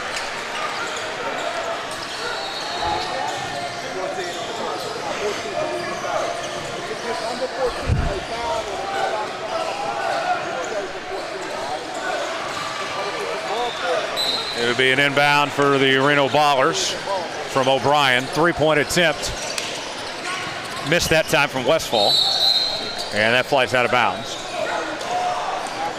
Every time you say Reno Ballers, I just want to sing the song. What song? Wanna be a baller. Oh, I don't know that song. Righty. Dye brings it up.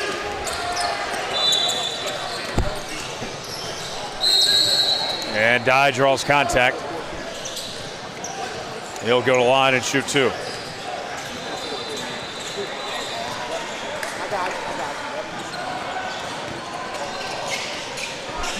So the foul was called on Jamal Jackson.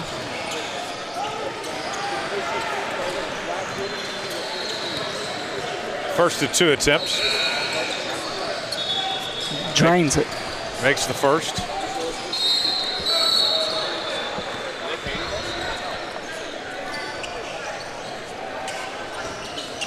Here's the second attempt coming. And he missed it. 1 for 2 from the line, gets his own board. And that's going to be a turnover. Tyler, they very, very quietly build a 9-point lead. Yes. Yes, they have. O'Brien out to Westfall.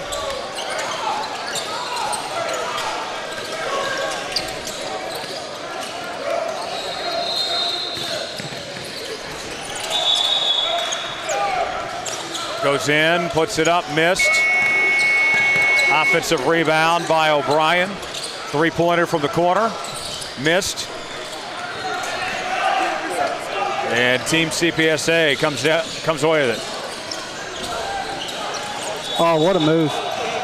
But what a defensive response. Back on the other end. O'Brien passes it to the corner. Missed that time. Here comes Oware now.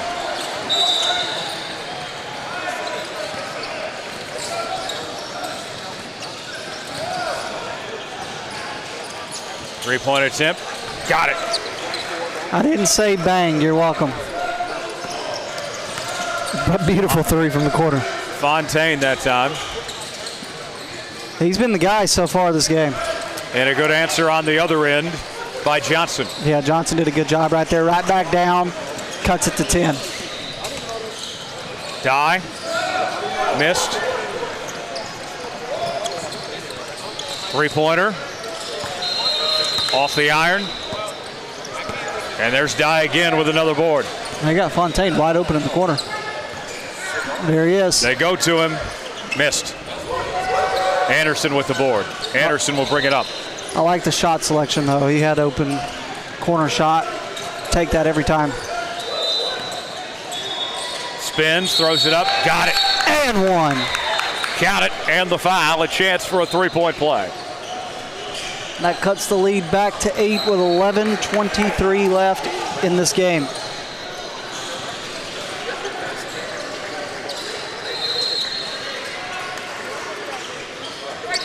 So Westfall will head to the line and try to complete the three-point play the old-fashioned way.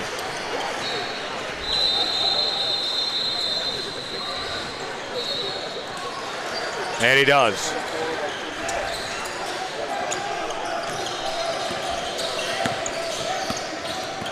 Redding brings it up.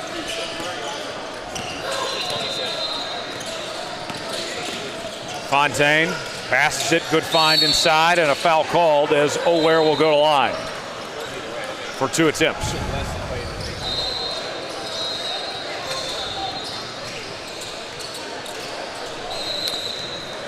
If you're Reno, you got to stop fouling. Yes. You're trailing by 7, make it 8.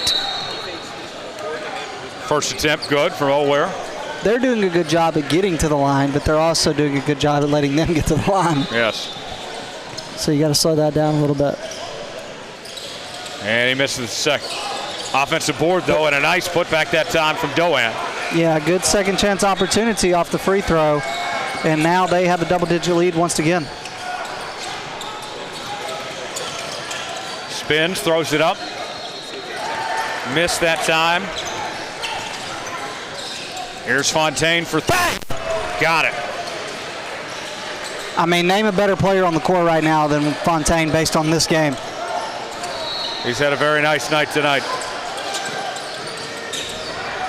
And a nice floater that time from Jackson. Man, these teams are now getting up and down quick.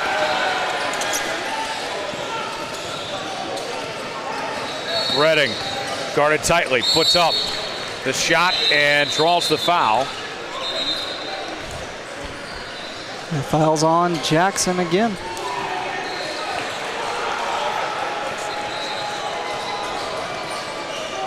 So Redding will head to the line and shoot a pair.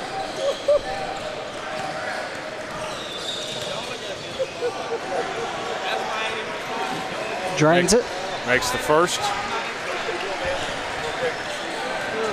What you think about free throw shooting so far in this one? It's been better than I expected. Why you say that?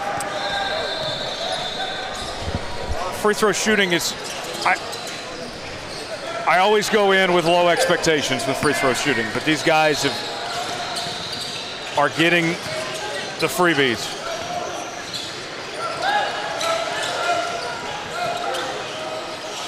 Saved it. And we got a timeout on the floor. Timeout called Reno. And they call a timeout with 10 minutes and 4 seconds left to go. It is a 12-point lead for Team CPSA.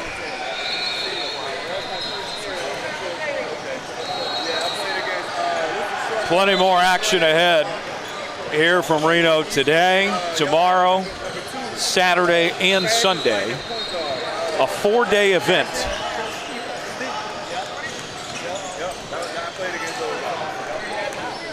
Yeah, it's going to be a packed weekend. You know, I'm not going to say much about it, but you kind of mentioned earlier, I mean, if you're here, you know, a lot of scouts, a lot of eyes on these players. They're getting a lot of exposure.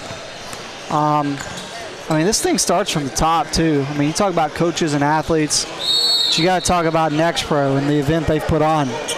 Everything they have done to make this weekend possible. And it's only going to get better and better, and it's already gotten better. You know, you've already said you've seen it progress from year 1 to year 3, that you've been doing it. But next weekend in Bryan, you're going to see even better games. Yes. And then even better games in Orlando with the championships. And the girls' action in Orlando is going to be massive. So Matt Reynolds, who's the head of all this, I remember getting a call from him in 2022 telling me about this idea and what he was starting here. And I remember thinking to myself, that's pretty bold. Sounds great. And the way that this league has taken off pretty much overnight Right. has blown my mind, and Matt's done a terrific job. Oh, Matt's a great guy, man. He does a great job. I've known Matt since I was in high school, which was many moons ago at this point. And very proud of him and seeing what he's done with this organization. I think when you look at, too, what Matt's done, you look at the organization he's built, the people he's hired. I mean, he has put together a phenomenal staff from everybody, whether it's, directors of scouting or directors of operations or Three-point attempt good by Oware. Over media, the different roles. Three-point attempt on the other end, a miss from Anderson. That's a 15-point lead for CPSA and make it 17. Oh, that was pretty from Rochelle. That was filthy good. I said pretty, you say filthy, but we mean the same thing. Yes, if you don't know filthy in basketball terminology means that was sick, which means that was good. I'm not helping, I'm throwing more words out that mean good things. Three-point attempt on the other end, miss from Fontaine. It was beautiful to see. Yes. It was a great demonstration of art.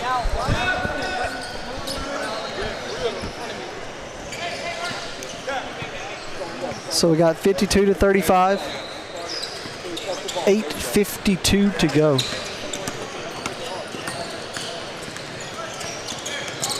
Westfall feeds it in, and a good finish from Johnson for two. Now I was about to say, if Reno don't start putting some points on the board, this one might finish early. But good response. Guy, cross-court pass, three-point attempt. Oh, he missed it. He straight missed it. It looked like it was going in. Rochelle.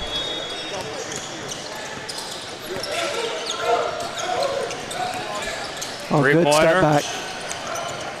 Missed that time from Westfall. Puts it up. No dice that time. Rebound by Doan. Three-pointer from the corner. Got it. Redding that time. Absolute money. That'll play, Tyler. That'll play. No doubt. Anderson for three. Missed. And it's almost like CPSA just took the light switch and said, boop, turned it on. They inserted their will.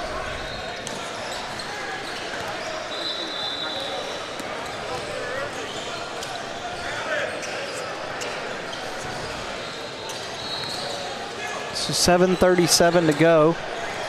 It's a 19-point lead. 18, pardon me. Point lead for CPSA. And if you're not aware, if a team leads by 20 with 2 minutes left, then the game's over. So something to monitor here as we get late in the game. And if the lead gets to 20, then we go to a running clock.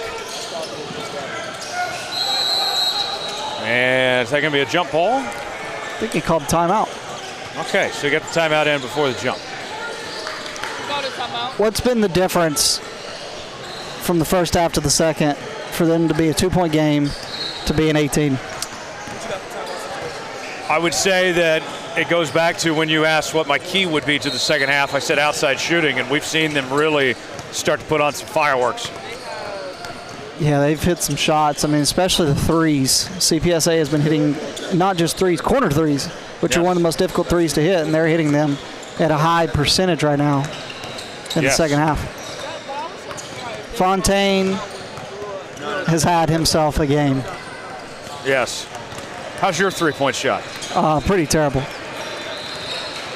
I don't want to say it's the worst in the gym, because I think, I don't know, it's probably might be one of the worst in the gym. Okay. I was going to say, I feel like I don't know, it may not be. It's not beautiful. There's a reason that I didn't play basketball and I wrestled. There's a reason I'm going to be a wrestling coach. You're going to be a wrestling coach? Yeah. because basketball, I love it.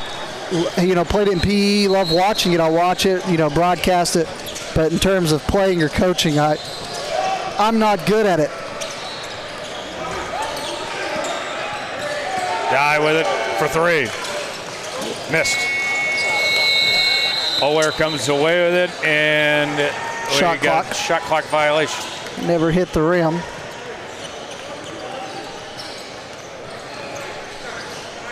Thank you. And how about Caroline? She's doing a great job making sure we got everything we need. Oh, yeah. Trying to find an opening. Deep three. Missed. They got the turnover, though. Couldn't hit that time.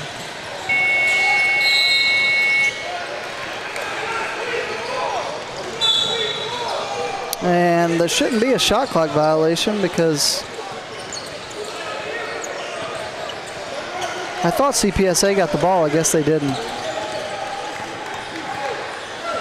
So the Reno Ballers will have it.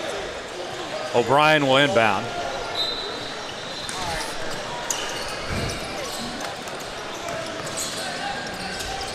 Deep three. Missed. Puts it up. No good. And I was going to say, Reno has just been more physical when it comes to getting defensive rebounds. They've given themselves, them getting offensive rebounds and giving themselves second chance opportunities. They've been more physical here of late with the rebounding. Yes. It's hard to get defensive rebounds when CPSA puts the ball in the net every time they shoot it. Right. So Dye will bring it up.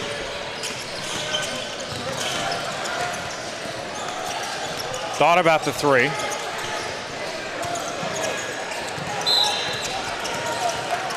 Puts it up there. Man. Falls in. Nice basket that time by Rochelle. I mean, Rochelle's unbelievably good.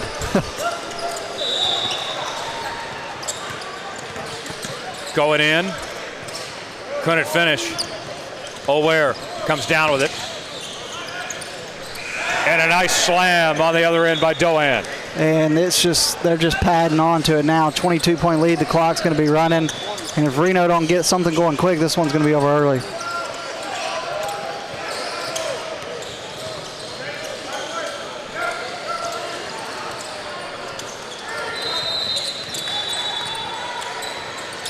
Moving in.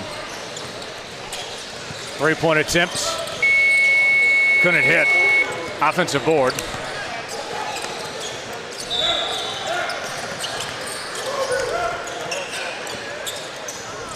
Got a hand on it and knocked out of bounds. Just got his stuff blocked. I thought it was supposed to be a running clock, but I don't think it is actually. So I want to make sure I get that right for you guys. Fontaine brings it up.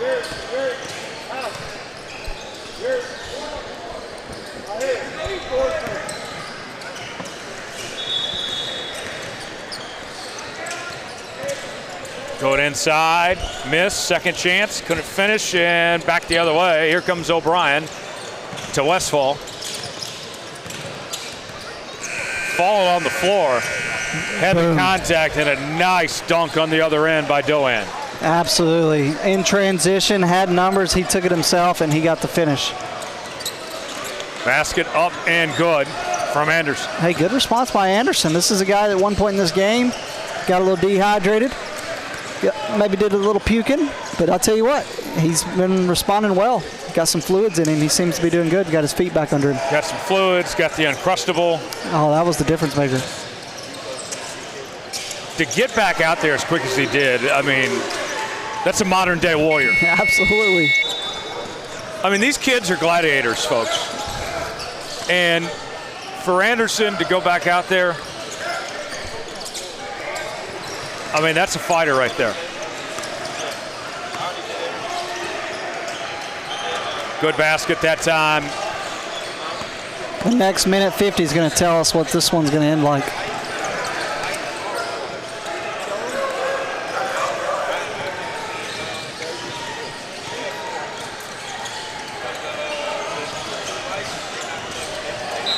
Sets up a three. Couldn't hit that time. Anderson comes down with it, puts it up, basket, good from Benna. They got it back down to 18. Can they go on a run here late? Or is CPSA going to get it back to 20? Three-pointer. Oh. Missed. I wasn't saying all because he missed. I was saying all because it looked beautiful coming out of his hands.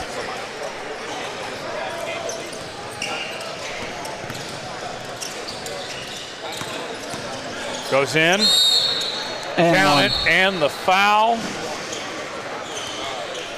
Fontaine will go to the line.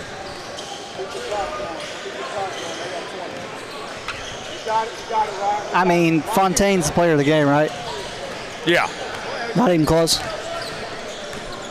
he's been fun. O'Ware's been good too. Redding. Doan.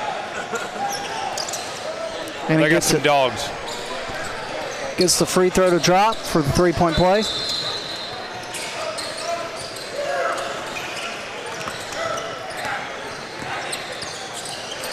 Reno needs a bucket.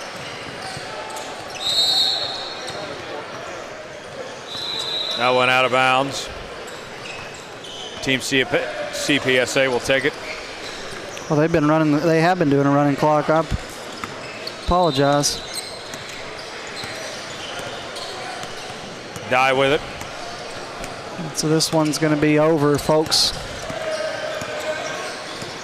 A big win for CPSA. Ball game. That's ball game. Yeah. Even the players are waiting. 64-43, the final. Team CPSA with just a dominant second half. Yeah, they turned it on in the second half. Started hitting some shots that they weren't making in the first half. You kind of mentioned it with Reno, though. You're like, hey, if you just keep shooting, some of these shots are going to start falling. It did that indeed, but not for Reno. It did it for Team CPSA. More to come from Richmond. Stay with us as we continue with Puma Pro 16 action.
Let's say, let's say they want that ball to be rolling. Until the ball might be in play, until they touch the ball, you don't start knocking. It's until the person that they're passing to touches that ball that the shot clock starts. The shot clock does not start like any time before that whatsoever. So, like, literally, first pass in, shot clock starts. Ball keeps dropping, shot clock don't start. Shot clock is stop. The play clock is going, shot clock isn't going. Until I touch that ball, shot clock is going.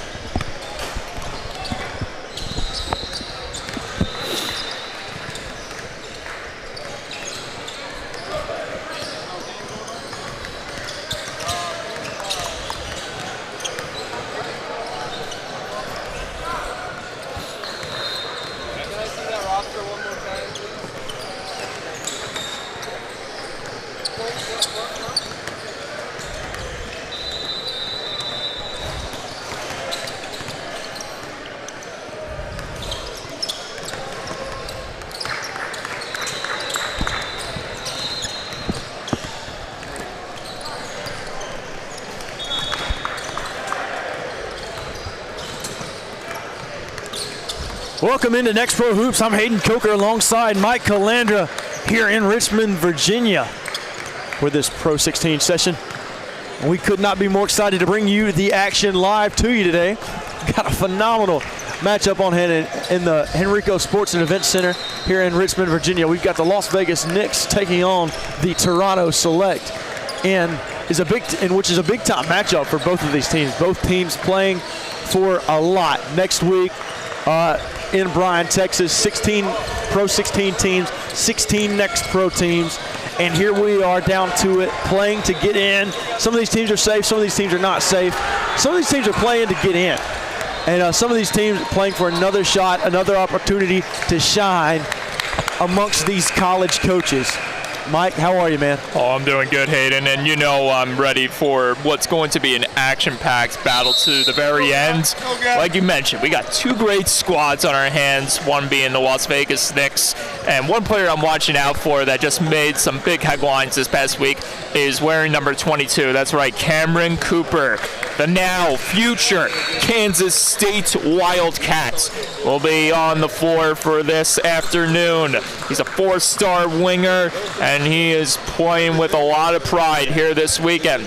Yeah, Cameron Cooper, a phenomenal player. You mentioned the commitment a while ago, and massive shout out to Cameron Cooper. Shout out to him. Man, you cannot be more proud of these kids and what all they are doing in their athletic lives, man. It's honestly great for them, man. And I tell you what, I know that we like to talk a lot about college coaches watching around, college coaches doing this, college coaches doing that. What an honor it is for some of these kids to just get out here and play. Oh, absolutely is.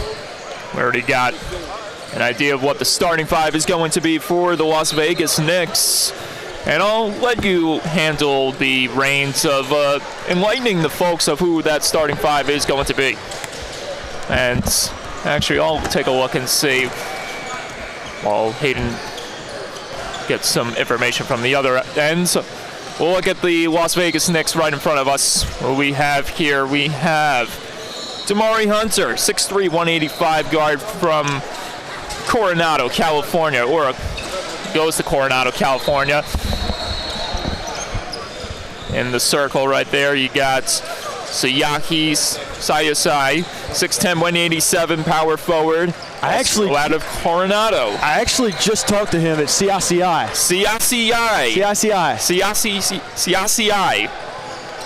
CICI. Here we go. And Nick Boys, Toronto Select. We are underway. Las Vegas versus Toronto. Here we go in Toronto. Starting it off here. Trying to move the ball around. I like the pressure early on from the boys from the 6. Shot up, shot no good. Nice offensive board though from Toronto Select. And that's going to be a shot clock violation. Here we go the other way. Here goes the Las Vegas Knicks. That's Damari Hunter. As they swing the ball around. Nice ball movement so far from Las Vegas. Outside shot, 3 ball, can't get that one to fall. And it'll be out of bounds. That shot by number 1 Chase Robertson of the Las Vegas Knicks. And it'll be Toronto Select's ball.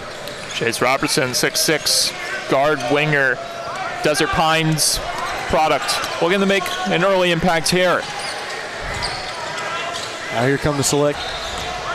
Toronto inside, drive and a foul. Let's see if they'll call that on the floor. They're going to call that on the floor. That was on Cameron Cooper.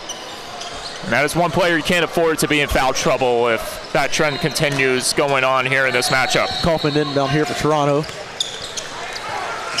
Luka Boris with it guarded by Cooper. Now the drive. And 2 points for Toronto Select. They get on the board first. That's Jaden Igbina. A great job right there applying pressure by Toronto. Nice spin move. Ball knocked out of bounds, or knocked out of his hand anyway. Now here we go the other way for Toronto Select.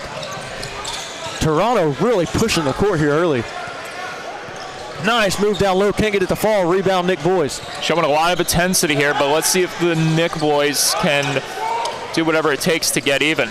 The drive and blocked. Nice block down low by Charles Dart. Is the interior defense so far pretty stout. You mentioned darts. I'm watching out for darts and Luka Boras, 2 big men that are providing some of that immense pressure that the Nick Boys could have trouble with in this get-going. And they find Cooper. Cooper down low. And the foul. And now he's going to go to the free throw line.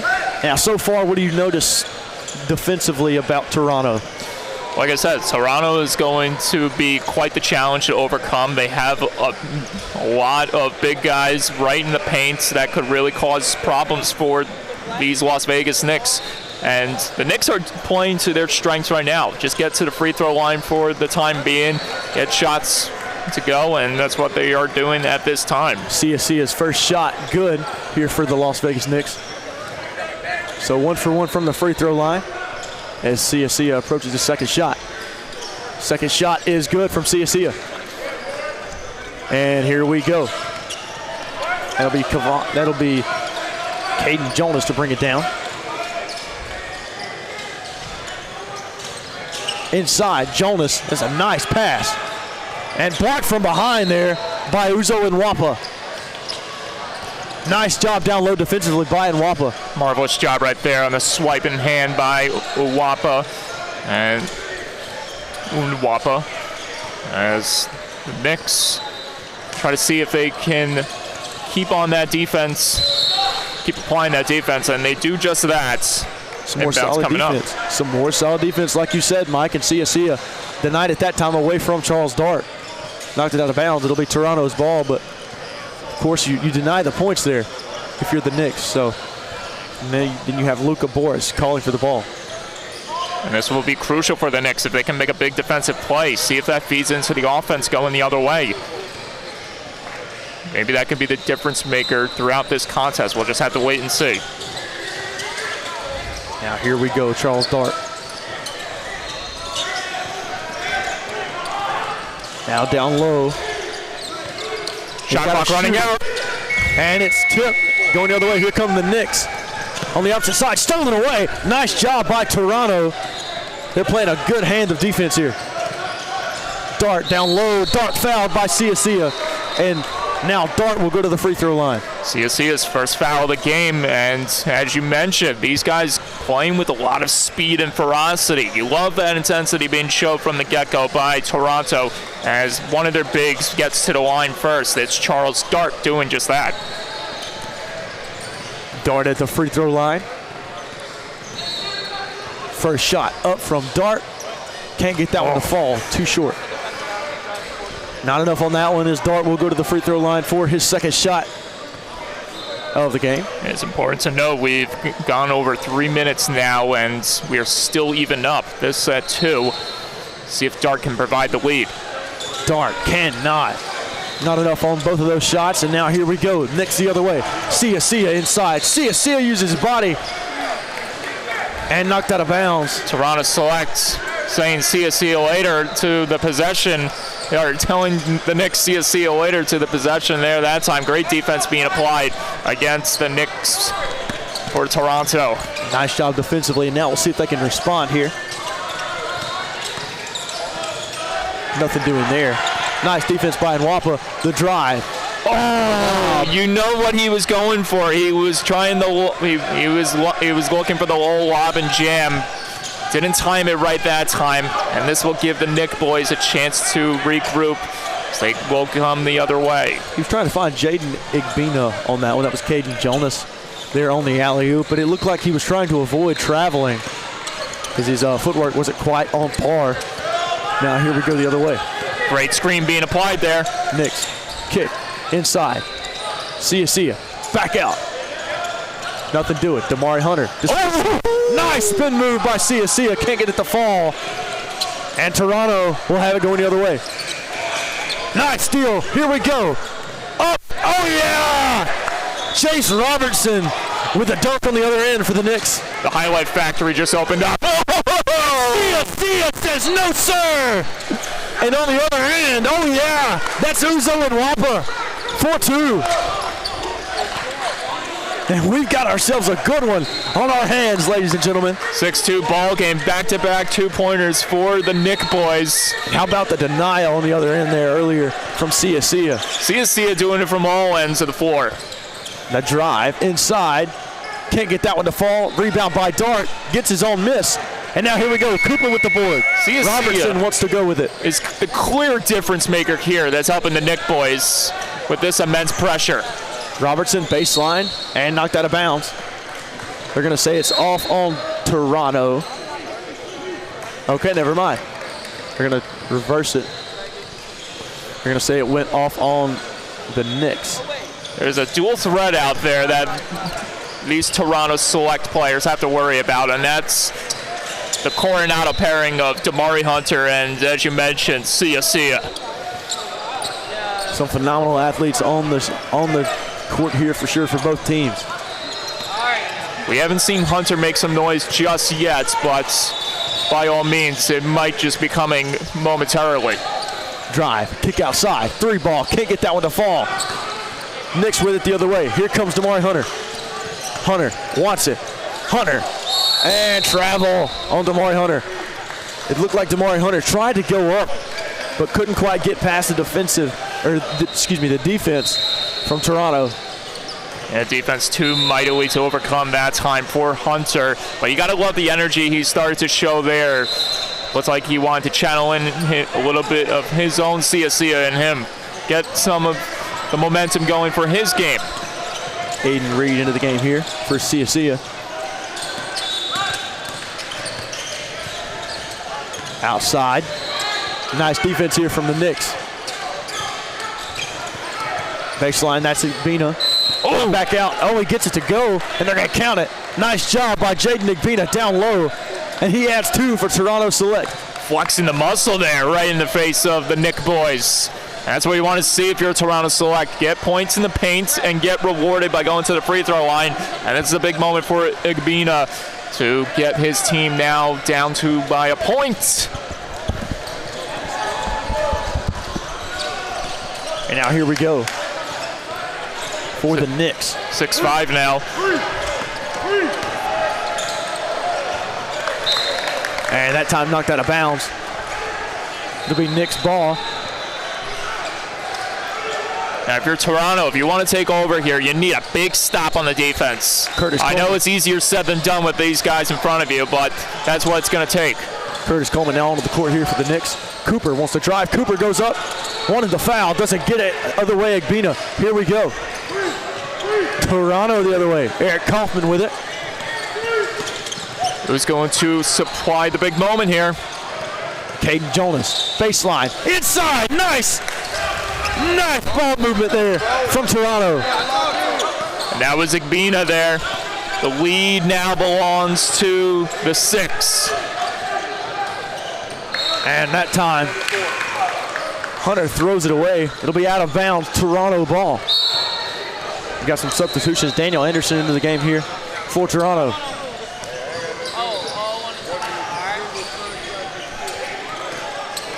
You said it, Daniel Henderson wearing number 40 there on the floor now for Toronto as we got 10.5 remaining here in the first half. Down low, baseline, can't get it to go, but he's fouled. Cohen Bell will now go to the free throw line for Toronto Select. After some defense that's just a little too aggressive there from the Knicks. Got to love the confidence there being shown by Cohen Bell, but as you mentioned there, just too much aggression on the defense for the Knicks, getting the foul and putting Toronto at the line. First shot up and good from Cohen Bell. And that's going to be the big undoing for the Knicks, is if they get themselves continually in foul trouble and give Toronto these points. Here we go, second shot from Cohen Bell. Up and got it. 2 for 2 from the charity stripe for Cohen Bell. So much poise from the young man right there, who just announced his commitment to Kent basketball, an elite prep school program. We'll sure see him at the NCAA level in the near future, that is for sure. And here we go with the other way. That ball, that time of a foul, called number 1, Chase Robertson. It'll go by way of Toronto Select. It'll be Cohen Bell to inbound. Caden Jonas to bring it down the court here for Toronto Select. Nwapa with the defense. Oh, Inside. watch out. Jonas, oh yeah! Nice smooth move to the basket from Jonas.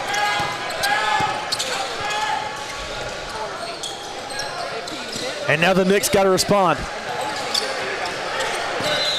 You need a mighty response here. Where's it going to be? Outside, Coleman can't get it to go. Now the other way, Cohen Bell with it for Toronto Select. Just not a strong shot that time for the Knicks. Here's Toronto once again. Oh, ball movement, poor pass there from Bell. It'll go out of bounds. You love the idea. The design for the play was there. Just some miscommunication leading to that unfortunate turnover. Score 11-6 here. Toronto currently leads over the Las Vegas Knicks. And could we have an upset brewing? We very might, but there's no guarantees that a safe lead can stay for long. Aiden Reed with it now. Especially with this Knicks boys team right in front. Aiden Reed poked away. Phenomenal defense. Teddy Sand the other way. Inside. Bell can't get it to fall. Nice rebound by Jordan Purdue, and here we go. Purdue putting on the dance moves. Purdue inside. Purdue back out. Robertson and a travel. I think Robertson took one too many steps. Yeah, he certainly did. Tried to cut to the outside. Good defense being applied there by Toronto, forcing him to take that extra step, and the turnover back into the hands for Toronto Select. It'll be Teddy Sand to inbound here for Toronto. This is a big change in scenery, as Sand is one player to watch out for. He is the one that just committed to Kent basketball. I misspoke and said Cohen Bell did, but Outside. Shot. Oh, yeah. Good looking three there from Luka Boris. And he puts it home. They're just now piling on the points now. The Knicks have got to respond. Cooper, three. Cooper, no sir. Nothing doing right now for the Knicks. They need something at some point because the Avalanche is only going to continue to grow here against these Knicks boys. 14-6 still your score. 12-0 run here for Toronto. Boris. Oh, no good that time. Rebound by Dart. Dart gets it to go. Nice job by Charles Dart on the offensive board. Wonderful court presence by Darts. Sensing that there was danger on the shot, not making it. Gets to the interior and able to float it home off the glass. Cooper wants it. No good. And now Teddy Sand the other way. Toronto. Can the Knicks stop the bleeding? Shot. Oh, yeah. Daniel Anderson from the free throw. And here we go. Toronto Select making some noise early on in this basketball game. They certainly are doing just that on the floor as the Knick boys finding themselves in immense trouble here with 7:55 remaining on the clock. Actually, 7:45 remaining on the clock. Some phenomenal basketball being played right now by Toronto Select, and the Knicks have got to figure something out quick. Head coach Lamar Bigby and his team talking over there. Here's the Las Vegas Knicks. And head coach Tossin Tokenbow for the Toronto Select.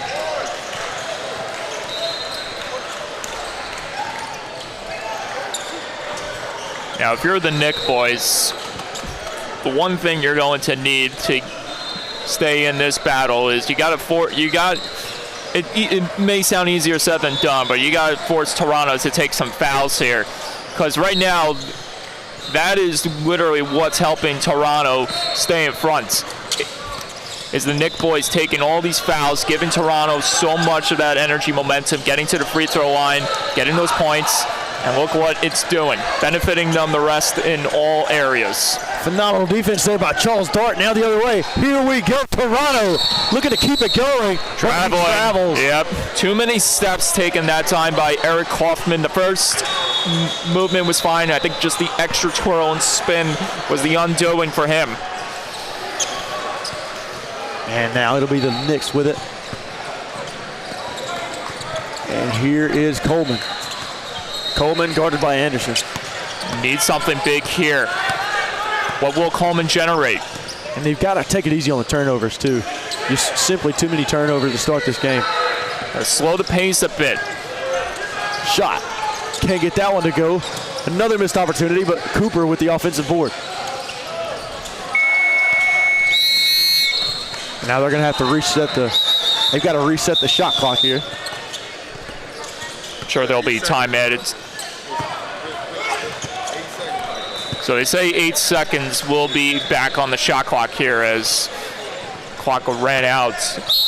Purdue to inbound. Be Coleman to go. Coleman's got to go. They got to do something here, as you said. Coleman outside. Shot. Three. No. Needed to go. Air ball from Damari Hunter. And Toronto in firm control right now. And it's surprising to see because, yes, you're down by a lot, but there's still so much time. If you want to avoid falling behind even more, you got to play with a little more relaxation. It seems like there's just a lot of panic in a lot of these passes for the Knick boys. Dart can't get it to fall. Defensive board by Coleman. Here we go. Cooper takes a fall, but he's okay. Like the Knick boys are playing with a chip on their shoulders, whereas Toronto looks like they're just having a lot of fun here. Offensive foul by Damari Hunter. He extended that arm just a little too much and used that shoulder to gain some space, and you can't do that. They're going to call it every time. And where I mean they're having a lot of fun, if you just saw just beforehand, there was a behind the back pass that was made, and any team would dare not to do that, especially if they have a lead like that. But Toronto, as you mentioned, they're the underdogs here. They don't have to worry about this pressure. They're not playing for something big. Whereas the Knick boys, there's a lot of talent on that squad, and you know they want a big victory and play at their fullest capabilities. Rebound, Sia, here we go. Down low, and at 2. Guess who? That's Damari Hunter. That's a player I told you to watch out for. He could come to life, and all of a sudden, the change in pace could just change in a matter of moments. Teddy Sand, running point. Now Kaufman. Nice defense so far from the Knicks on this possession. Boris. Either a big steal or force them to take a foul or make a mistake, and they did that. Loose ball and a shot clock violation. Nice defense there for the Las Vegas Knicks. That's what you have to do if you're the Knick boys. Got to create those opportunities for yourself, and by doing that, you need to apply some strong defense. You need to force them to make errors, and they made one just there. Clock management, big one, not able to execute before the shot clock ran out. 10-point lead now for Toronto Select. And here comes Coleman to bring it down the court. Coleman, a phenomenal player as well. Here we go, Damari Hunter now with it. Coleman. Open shot. Coleman can't get that one to fall. Rebound and Wapa. That time gets it to go. Nice offensive board by Uzo and Wapa. And add 2 for the Knicks. 10-point ball game here. Now the points starting to go on the board for Las Vegas. Nice defense by Hunter. Outside, Boris. No good on the 3. Rebound there by Hunter. Here he goes. Hot pursuit. Here come the Knicks. Down low, that's Robertson. Nobody's fouled. So now Robertson will go to the free throw line after the foul from Charles Dart. Sorry to step over you right there, but can you see the change in pace just by what mighty defense can do for you? Just one big stop can do for you, and look where the Knick boys are right now. Well, good defense can turn into transition offense, and it happened just there as the free throw is good from Chase Robertson. They're getting opportunities, and they look a lot more relaxed on the floor. Not a lot of panicking. Seems more like they have the pace now settled where they want to be. Cameron Cooper. It appears Cameron Cooper will stay on the court after a couple of substitutions here from the Las Vegas Knicks. A couple of substitutions as well for Toronto Select as we are in the timeout. Mike, what does Las Vegas have to do to get back into the game? Like what I said before, it's the defense. You need those big defensive stops to, like you said, get into the transition on the offense, and that's what they are doing at this very time. You saw what Toronto did to get way out in front beforehand, and that's the reason. You need those big defensive stops. You need to do whatever it takes to cause your opponent to make crucial errors, lose the possession any way possible. But the most importantly, you got to take advantage of that opportunity when it comes to knocking on your door, and that is what the Knick boys are doing. They're relaxed. They're playing a lot more calm, relaxed. They're not worrying about it being the second half or that time is running out. There's still the first half. There's still so much time left to be played. No reason to panic. No reason to panic at all. It's still a game, and what I meant to say was by back in the game is just get it a little bit closer than what it is right now, is that free throw is missed. But regardless, the Knicks have got to continue to do what they're doing. Yeah, big play here, and they almost just did that time. Yeah, they're going to call that one. That time they're going to call it on Sia. Sia, a 3-star. Okay, they're going to say it went the other way. Okay.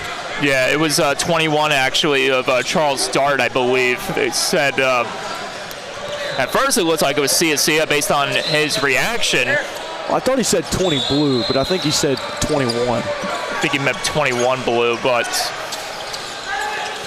my ears aren't very good either. So that could be there's a possibility. You're hearing a lot of noise out there, and it could be the fact that these two teams are just, putting on such a fun performance in this first half. And Wapa's shot no good, but he's fouled. He will go to the free throw line. Now Cameron Cooper looking to check back into the game here. He knows he wants to go in for it, and it seems like it's going to be Coleman coming off.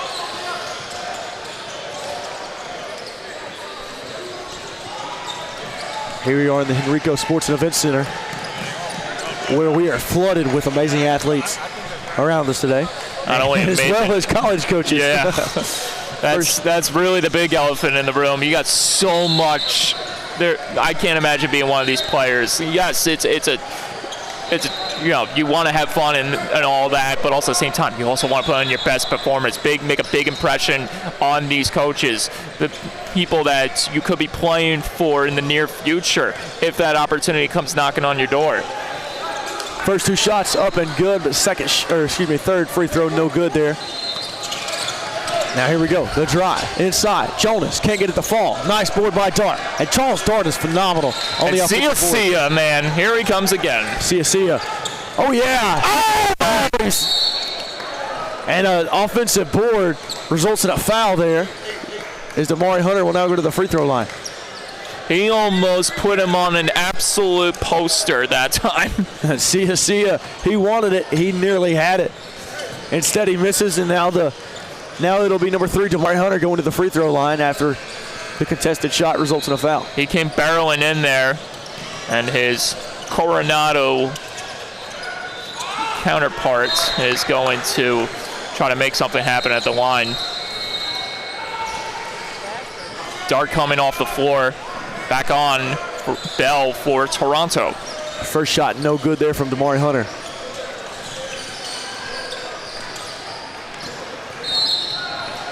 Second shot up, second shot good to go from Damari Hunter. It is now 18-14. Now the Knicks on a 6-0 run. Big possession here for Toronto. The question will be, will that run continue? Will Toronto come right back knocking? Kaufman, 3, Kaufman no good. Nice offensive board. That's Jaden Igbina, and now he's going to go to the free throw line. That's what you want from Toronto. You want those players to establish that pressure inside the paint. And doing just that gets them to the free throw line here. 18-14 your score. Got about over 3.5 minutes to go. 3:37 left on the clock. First shot up and no good there from Igbina. And for the Knick boys, this is what you would want to have. This is the opportunities I'm talking about. Miss free throws from your opponents. Grab a hold of that rebound, go the other way, see if you can make something out of it. Second shot from Igbina is up, and it is good. And now here we go. 19-14 your score. Don't even need to go for a 3-ball here. Just need to make something happen. Generate as much noise as possible. Screen by Sia. I like it. Sia fouled on the oop. And now Sia will go to the free throw line. And there you go. That's the point I'm trying to make here. Do whatever you can to draw fouls. Make your opponent commit those errors. And here you got an opportunity once again. And now they're trying to say the foul was on the floor. I'm not sure if we're going to get an explanation on that one, but that's a tough call right there. But nonetheless, Knick boys with the inbounds coming. All right, and here we go. Cooper rolls out. That's Sia. Nothing doing. Unwapa, though, gets a nice open jumper from mid-range, and he sinks it. 19-16 your score. Watch out. On the other end. Oh, yeah, nice job. That's Eric Kaufman. Sinks it for 2. And Kaufman extends a lead for Toronto by 2. 21-16 right now. Robertson. Now Hunter. Nothing doing for Hunter. Back out to Nwapa. Open J yet again from Uzo Nwapa. And now he's got a little fire to him. Watch out for that that tandem connection there. Nwapa and Coleman. Oh my goodness. Outside. Martins can't get that one to fall. Now here we go. Inside. Oh yeah, add 2. That's Caden Jonas. And now we've got fast-paced basketball. Nwapa. 6 straight points for Nwapa. And he's going to go to the free throw line for a chance in a 3-point play. My goodness. And the correction I wanted to make was it not Coleman, but it was Nwapa and Damari Hunter connecting on numerous plays. I could be wrong, but Hunter, I believe, almost did like a football snap pass between his legs to Mwapa for one of the passes. Just something I thought I'd share that just blew my mind there for a bit. Damari Hunter has been phenomenal today, and Mwapa connects on a three-point play. 23-22 your score. Got time left on the clock, and it's 2:15 to go. Now here we go. Just got 2 minutes to go, so I'm gonna. Roberts inside. Robertson. Oh yeah! Chase Robertson says, "Give me 3." And he's going to go to the free throw line for a chance at three-point play. Nice job down low by Chase Robertson. A spin move and an absolute delivery. Just amazing work done there by Chase Robertson. Just what you wanted to see out of your supporting act. If you're the Knicks, on all contributors on the floor, and Robertson finally making some noise at a crucial point in this first half. 9 points, just like that, for the Las Vegas Knicks. And they are connecting. This is what I mean. When you are when you are finding yourselves in a groove, tight basketball starts to become fun basketball. And what I mean by that is you're not worrying about pressure. You're just having fun. Look at this. Chase Robertson, how do you do? Oh yeah! And Robertson adds 2 on a two-handed slam. And here we go, Toronto Select has got to respond, but the Knicks are up in the ante here on defense. Their first lead of the game. Out of bounds, and the Knicks are feeling it right now. Bench was about to come out of their seats there on that missed turnover play by the Toronto Selects. 27-23 your score here, Knicks lead. Minute 19 remaining. Oh! Robertson goes down. He's back up, he's good. And Nwapa fouled, and Nwapa will now go to the free throw line. And Toronto has got to respond defensively, but right now, the Knicks smell blood. Igbina taking the foul there, and as you mentioned, the Knicks saw the opportunity and they took it. They grabbed it, snatched it out of the air, and ran away with it. And look at what the result has become. And Nwapa gets the first one to roll in. They're playing with much more confidence, much more fearlessness, showing no hesitation of getting points in the paint. So these guys, as you mentioned before, these guys are feeling it. Oh, absolutely they are. And they've had a bunch of trips to the free throw line as well, and they're connecting. They aren't missing on these opportunities aside from one earlier in the game. And Nwapa, second shot, and Nwapa no good. Lucas Boris with the rebound to Sand, back to Boris.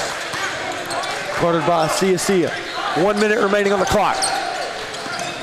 Here we go. Outside. That time no good from Boris. Knicks are running the floor. Inside, and Nwapa denied. Nice job defensively by Boris, and Sand with it the other way. Great awareness that time on the defense by Toronto Select. Timing the jump right for Nwapa. And they're going to call a travel that time on number 0, Colin Bell of Toronto Select. But you love it when the referee explains to the kid what he did wrong, so the kid can help himself of the course, next time. Yes, absolutely. Gives yourself something to know, so you avoid making those errors and getting yourself out of the game. Sia. Nice screen by Cooper. Now Cooper. Top of the key. Nice feed. Damari Hunter. Nice defense so far. And Sia puts in a nice jump shot. And here we go. Here comes Toronto the other way. Here's Boris. Teddy Sand. 7. 6 on the clock. 5. 4. 3. Start the play. Robertson wants it. Robertson can't get to the foul. But what a job by the Knicks to come back and assert dominance as they lead going into the half, 31-23. tremendous basketball. Just a all-out battle so far. Not a lot of back and forth. Seems like it's been both of these teams have shared dominance. First 10 minutes or first half of the first part of the first half, a lot of dominance being shown by, surprisingly, Toronto Select, and before you know it, the Nick boys finding ways to get after it and playing to their full capabilities.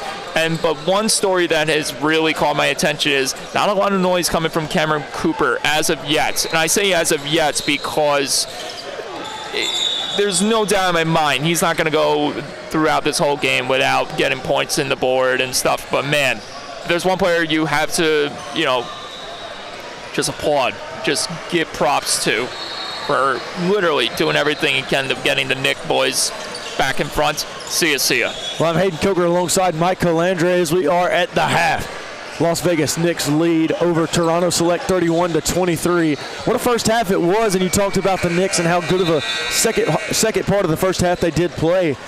They were phenomenal, man. But you cannot sleep on what Toronto did early on in that first half. But the Knicks were just able to respond in a very positive way. They came back and they've grown an 8-point lead. But don't forget early on, Toronto Select was in the lead by double digits. So Toronto Select has what it takes to win this game. They've just got to continue to put it together. Charles Dart, one of the guys who's really stuck out to me in this game so far. He's been phenomenal on the offensive boards. And now I'm just kind of curious to see if he gets back to that dominance that he was. Okay, there's levels to it, and now he's got to get back to that level one. Certainly is a lot of levels to it, and I think another thing you mentioned in terms of the darts, I love the presence he's showing, grabbing a hold of those rebounds, getting himself in those spots when you need him at most, just timing everything right, getting in those places. Yeah, absolutely. And now in the second half, it'll be interesting to see what Toronto Select comes out. If they come out a little more aggressive defensively, if they come out with a full court press, they've got to change something because the Las Vegas Knicks are beating them in every facet of the game right now. Well, also another mention you got to make, and this is the thing you got to be careful about, you don't want to get yourself into foul trouble. Of course you want to play to your strength on defense. That's how you're going to win this game. You need to apply that defense, keep them force turnovers and force them away from the paint. But you got to do it in a way where you're not risking losing some of your key players. Oh, yeah, absolutely. And I think the Las Vegas Knicks know that as well as Toronto Select. But here's the thing with Toronto Select. You saw a little bit from Teddy Sand. You saw a little bit from Cohen Bell, Eric Kaufman, Luka Boris, Charles Dart, Daniel Anderson even, Anthony Martins. There's certain guys who can put it together. And we've seen these guys play well. Now it's just up to them to try and battle back into this game. But the Knicks just did such a flawless job there in the latter part of that first half. I think it was very expected. You were going to see some of that from the Knicks. Maybe who knows what was the cause for them to have such a sluggish start, but they were able to get it together, woken up, the beast came to be, and now they're playing like how people expected them to play going into this one. Oh yeah, 100%. And now I think that if the Knicks start off hot here early in the second half, that could be one of the key contributors for a blowout. Now I'm not saying that happens. What I'm saying is the Knicks are right there. They smell blood, but Toronto's got to stop the bleeding. They are certainly right there, that is for sure. Here we go, Cooper. And now the Knicks starting out moving the ball pretty well. And Toronto Select moves to that zone defense inside. Robertson can't get it to fall, but Robertson's fouled, and he will go to the free throw line. Knicks continuing the trend of forcing their opponent at committing these fouls, and doing just that is giving them these major opportunities at the free throw line. Robertson yet again going to the free throw line, and that's, like you mentioned, they've done such a good job of that today, is getting to the free throw line. Toronto Select hasn't necessarily done that so far. If the tables can turn on that end and Toronto can get to that point, that'd be good for them. But right now, the Knicks are killing him on the free throws when it comes to free throws. Chase Robertson just knocked another one down. That makes it 32-23, and if he can knock this one down too, he'll be back up to 10, and that's something you don't want Toronto, a position where Toronto doesn't want to be in. 9-point game here at the start of the second half. But there's one thing that we've seen so far is that no lead is safe, even a big one. Nice offensive board there by Nwapa. Now, Sia, spin move. Inside, Sia in the spin cycle. Add 2 for the Knicks. And now they go to a full court press. Sia with a dominant move down low. And now Toronto trying to respond. Oh! Nice block down low by guess who? Sia. He said see you later, not today. More like see you later. I had the head on that one. I like it. Here we go. Caden Jones inbound for Toronto Select. Oh, that could have been a disaster that time. To Kaufman. Nice move down low. Charles Dart goes up, and they're going to call it on the floor, it looks like. And yes, and right where we talked about Darts, find himself in that area where he knows he can create that much noise. But we got an inbounds coming from Kaufman for Toronto Select. Yeah, so they are going to call it on the floor. Jonas just outside the three-point line, double team. Nice job getting out of it, though. Down low, Boris can't get it to fall. Rebound by Charles Dart. He's getting close to 10 on the day. Now here we go the other way. Robertson up and in.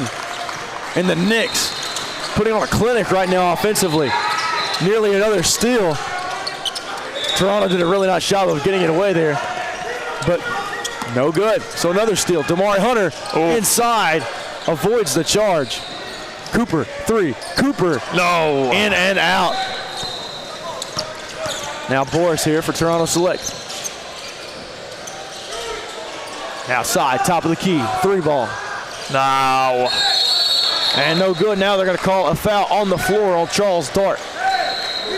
Dart on the push off there. Yeah, Dart extended his arm a little bit too much to shove Cooper off, and now here we go for the Knicks. About 2 minutes gone by here in the second half. 13-point lead, 36-23 here for the Knicks. Oh, man. That Nice could have been move. close. Nwapa at the elbow. Now, Sia. Nice screen. Cooper. Sia. Oh, yeah. Sia punishes the rim on a nice dime from Cameron Cooper. I mean, this isn't just fair. Sia literally playing bully ball. And now a steal. But he got it back. And a foul called on Nwapa as Jonas just gets past half-court line.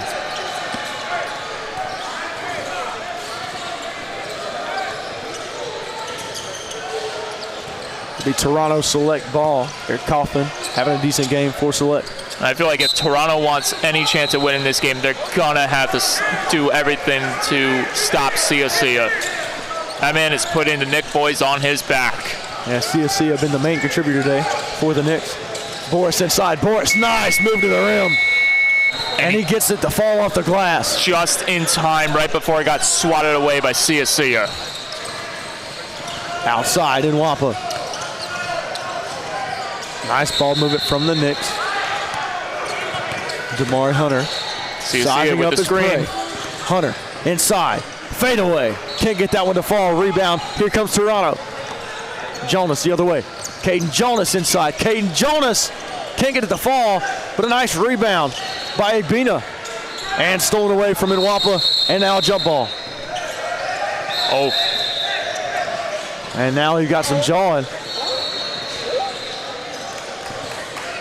from Agbina and Cooper. Frustration beginning to show for Toronto Select. They had a substantially large lead back in the first half. That simmered down, evaporated ever so quickly. And that is the story with the Knicks playing like an absolute monster right now here in this second half after coming back from a huge deficit. Boris, 3. in and out. Got his own board. Boris can't get to the fall. And a nice board from Jordan Purdue. Now here comes Purdue. Purdue wants to run the floor. Somehow Purdue was able to rope-a-dope his way out of harm's way. Purdue off the front of the rim, or back of the rim, excuse me. And a foul call on the floor.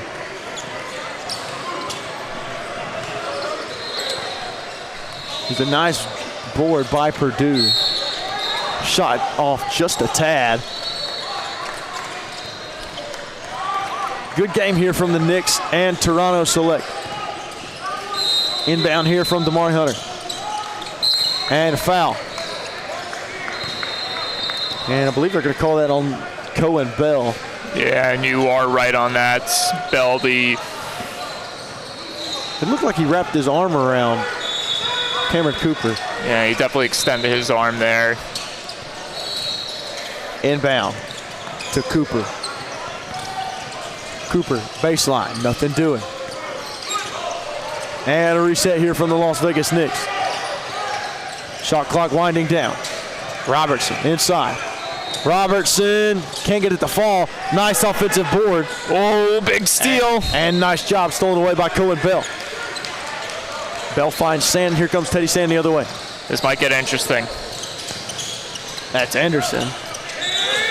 Anderson and Bell are running the floor right now. This is really going to be interesting. There's Jonas. Nothing doing right now. You got to hurry. Shot clock's going to run out soon. 3 ball. No good that time from Cohen Bell. And Sand tries to save it, but it's going to go out of bounds. It does appear. Okay, they are going to call it out of bounds on the Knick boys. 11:42 here in the second half. Teddy Sand the inbound. 2-on-2 crime guarded by Curtis Coleman.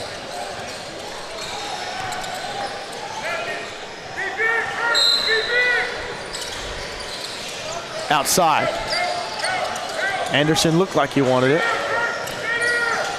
Oh, I love it. Nice ball movement. 3 ball, no good. And knocked out of bounds. It'll be the Las Vegas Knicks ball. The play was unfolding, but the execution just was not proper that time. And we got 11:32 remaining in the second half. 38-25. Your score, the Las Vegas Knicks with the lead. Nice screen. Oh, but stolen away there. Great pressure being applied. Oh! Was that? And they're going to call that one a goal. Yeah. They're going to say so.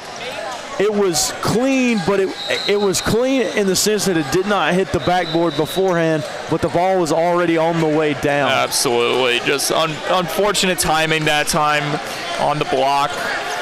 But what can you do? That's just one thing. That's just one of those plays that's tough to swallow. Coleman. No good. Nice job on the defensive board here. We'll see if that goaltending is the undoing of the Knick boys' run. Outside. 3. Oh, yeah. And Anthony Martins puts it in for 3 for Toronto Select. And it's game on over again. 8-point ball game. 5-0 run here for Toronto. Trying to slowly claw their way back into the game. Nice defense. Nothing doing for Coleman. Outside. And Purdue. Let's see what's the call. They're going to call a foul. It looks like it. Looks like they're going to call a foul. Let's see if it's on Teddy Sand. It is. Yep. 2 shots coming for the Knick boys. Or no, inbounds coming actually. Hunter's going to apply that here. It'll be CSC onto the court here for Aiden Reed. And Sia inside. Sia can't get it to fall. It was a well drawn up play, but no dice. He had the alley, but no oop that time. Daniel Anderson to Jonas. Inside. Teddy Sand, elbow. Oh, and that pass goes out of bounds. It's a little too high for Daniel Anderson. Very close for Anderson. Almost kept that in. Came so close, just a fingertip away from making a beautiful save and maybe starting something up for them to get a basket or two. Damari Hunter to Cameron Cooper. And down in front. Sia with a nice spin move and touch off the glass. Lead back to 10. Nice three-point play for Daniel Anderson. And a nice quick shot there from Anderson with a chance for three. This game is heavily reaching new heights. We got 9:56 remaining. 40-32 your score as the Las Vegas Knicks currently lead. Anderson shot. Anderson got it to go. Nice soft touch off the rim. Coleman to bring it across the court.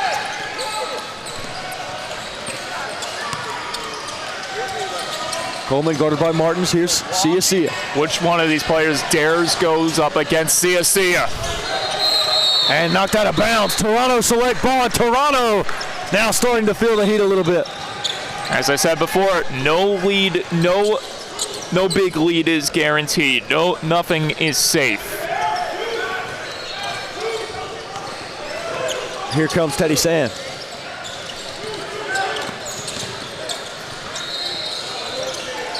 Jonas with it. Oh, he went for the jab step. Didn't get through that time. Nice defense by Robertson. Shot clock winding down. Tremendous ball movement. Martins off the glass. Oh yeah! And Anthony Martins with a big response here for Toronto Select. And now that double-digit lead is erased. Now down to 4. And here we go. Bell can't get to the fall. Anderson. No. And here we go for the Knicks. Here's Jordan Purdue. Purdue wants to run. Purdue inside. Purdue up. Purdue no good, but he's fouled. And Purdue now will go to the free throw line. 0-on-0 crime. That foul called on Cohen Bell. What a chaotic minute and a half there. Toronto coming back to life. A big defensive play leading to the big three-point bucket off the glass. And now we got ourselves a 4-point ball game, as you just mentioned, with 8:47 left on the clock. Jordan Purdue now at the free throw line for the Las Vegas Knicks.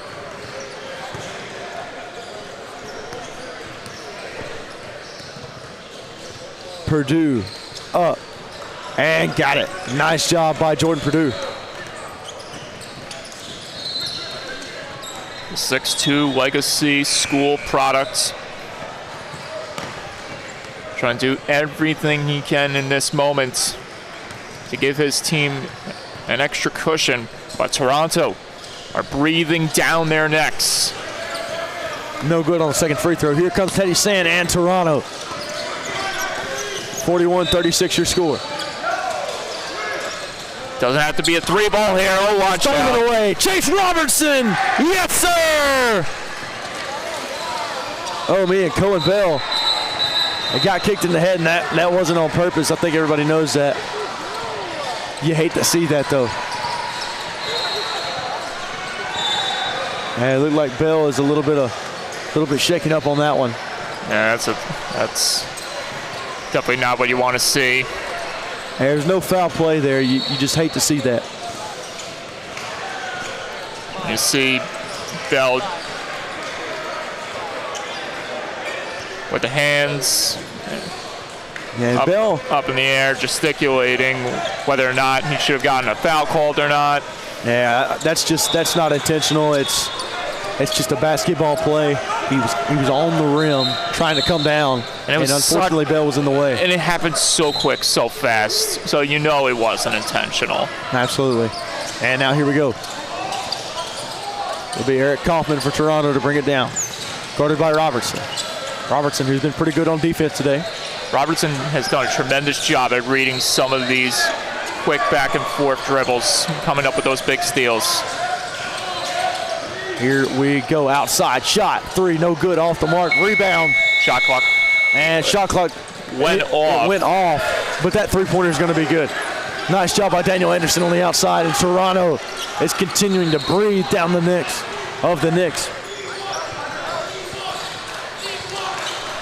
And Daniel Anderson starting to come on a little bit here late. They got 7:45 remaining. Cooper, no good. Cooper can't get one to fall right now. Inside, back to Cooper. Again, can't get it to go. Just not Cooper's day here when it comes to shooting. Outside, 3. Oh, yeah! How about it? And Anthony Martins says we got some heat too. Toronto has climbed all the way back. They are on the doorstep. 43-42, Knicks lead. Nearly stolen away. Little bit of a reset here from the Knicks. Shot clock winding down. Inside, up. Can't get it to go, half the backboard. Huge and now here we go. here. Teddy Sand across the court. 3 ball. Can't get it to fall. And it'll be knocked out of bounds. As Daniel Henderson tried to save it. Yeah, last touched by Henderson. Strong effort trying to keep it in bounds. Knicks getting the ball here. They need a big bucket if they want to contain this lead. See it to inbound. It'll be Damari Hunter to bring it across the court. Hunter guarded by Kaufman. Doesn't need to be a 3 ball. Just need to do what you did to get a hold of the lead. Applying that sustained pressure, getting points in the paint. Inside, Sia. And shot clock violation. Toronto Select turning it up on defense. Not a good look for the Knick boys, starting to appear like how they did back in the early moments of the first half. Teddy Sand. Inside, Teddy Sand amongst the trees. And what a job inside by Teddy Sand as they take the lead. Robertson gets it right back. 45-44 your score. Both teams trading lefts and rights now. Elbow. Shot no good. Rebound by the Knicks. Nice job and knocked out of bounds. And they're going to call it out on Toronto. Toronto disagrees, but I don't think they're going to win that appeal. Robertson vocally generating the traffic, trying to set the stage for what's up ahead. 5:58 remaining. Actually, 5:51 remaining in the second half. 1 point game. Heck of a basketball game. 100%, man. We've got a good. We've had a good one on our hands today. Now Robertson, guarded by Sand.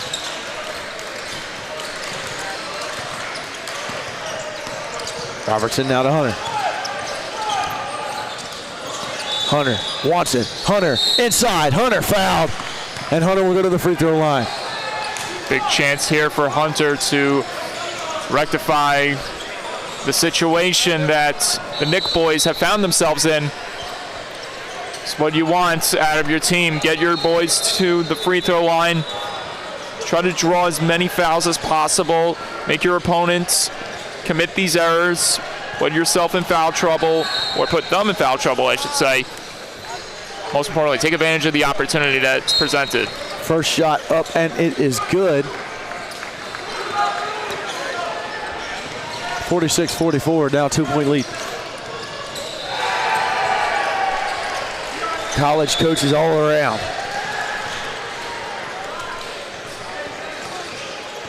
Kids are working their butts off just to get noticed by college coaches. Up and good, got it. 3 point lead, 47-44. Well, this matchup in alone will certainly get the attention of many scouts here. That is for sure. Caden Jonas.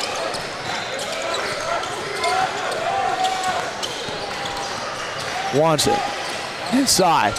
Jonas up. Jonas fouled. And now Jonas will go to the free throw line. So play starting to slow down just a little bit here as Jonas goes to the free throw line for Toronto Select. I wouldn't be surprised if if it ends up being like this, where both teams are mirroring off each other, essentially, committing these fouls. It's that trepidation is being felt more and more as we get closer and closer to the late moments of this second half. Yeah, time winding down here as we approach the end of this one, but it's not over. We've got a lot of basketball left to play, even with just 4 minutes remaining. And we may still have at least one more hand of substitutions for both of these squads. First shot off the mark there from Jonas. I can tell that one player that could be coming off momentarily is Eric Kaufman. He looks very winded out there. But I'm sure the adrenaline is going to keep him in regardless. Second shot, no good. Now here comes the Knicks. Sia wanted it. He'll get it back to Chase Robertson. Guess who? Cooper. No good that time. And now here we go. Jonas on the other end. Anderson can't get it to go, but they're going to call a goaltend. That's the second one this game for the Nick boys. So add 2 that time. It'll be 47-46 your score. And now the Knicks will take over.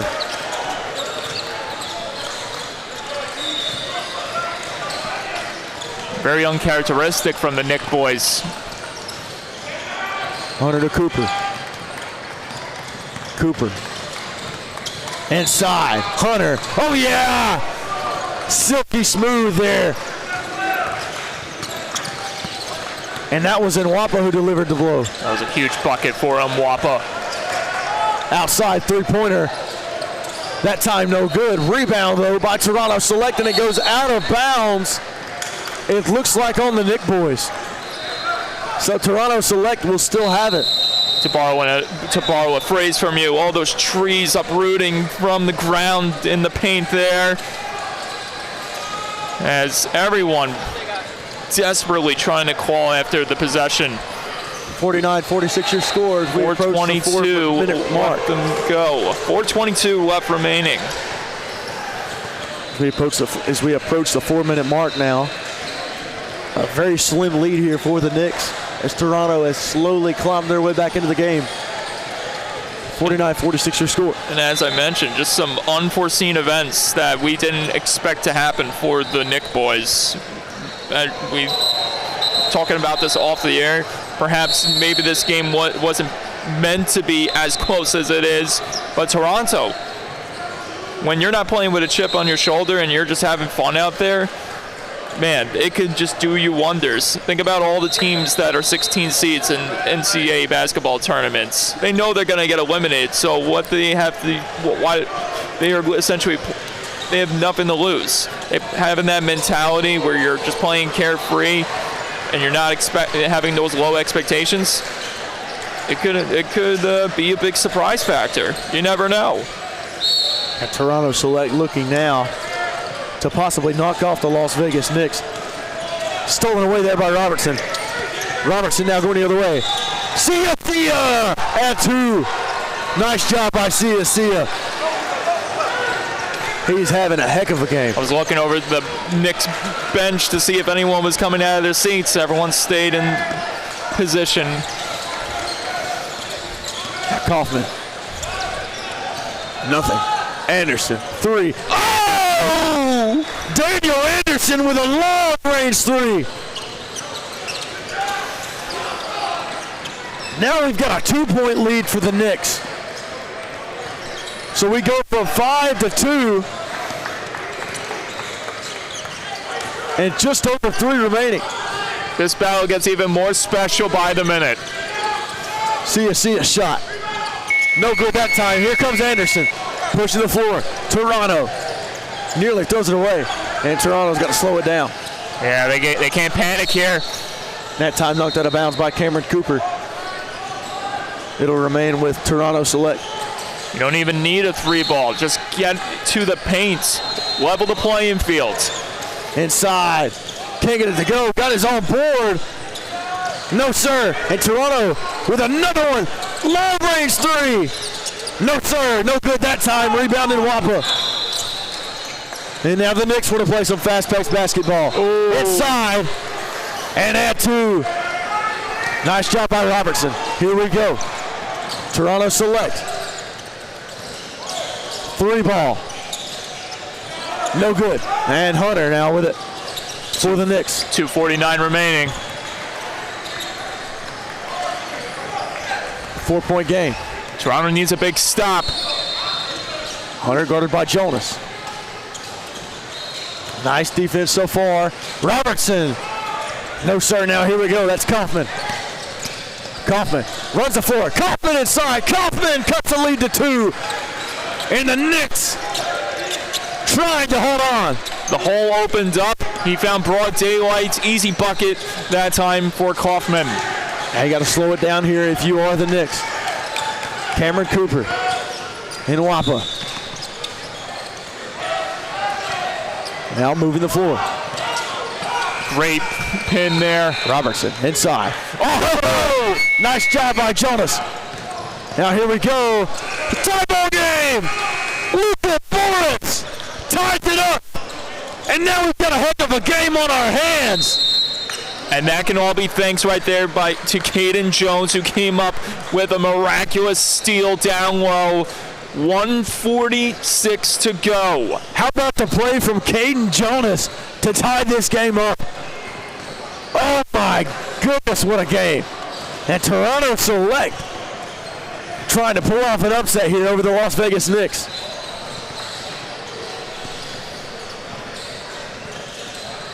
You have to wonder how much pressure both of these coaches are under. Especially Lamar Bigby for the Knicks. It's a situation where you know you want to pull your team out on top. But Toronto Select will not go away. They've got it tied with less than 3 to go.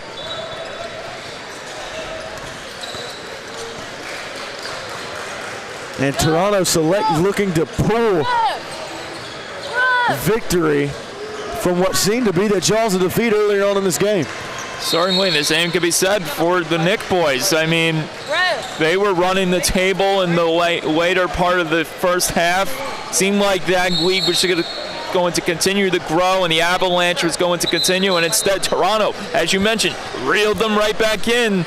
And it hasn't been what we saw in the first half. None of these teams are breaking away from each other. It's been very close.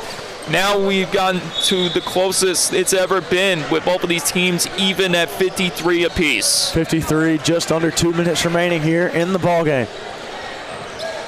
I guarantee everyone's going to get out of their seats in just a few moments, because we are really hitting the wire now as this game begins to reach its climax. Toronto, Las Vegas, here we go.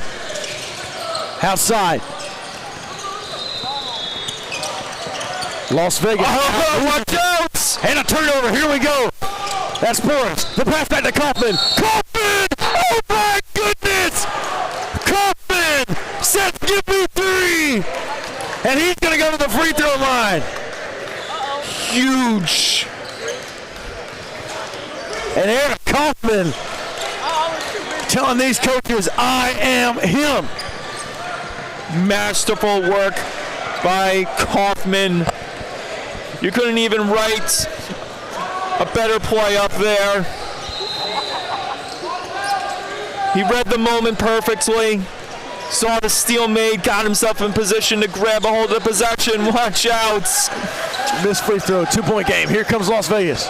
But it's not over yet, folks, by any means. Not at all. Cooper with it. Guarded by Anderson. That's in Wapa. No dice on the backdoor cut. Sia. Down low. In Wapa. No, sir. Loose ball. Out of bounds.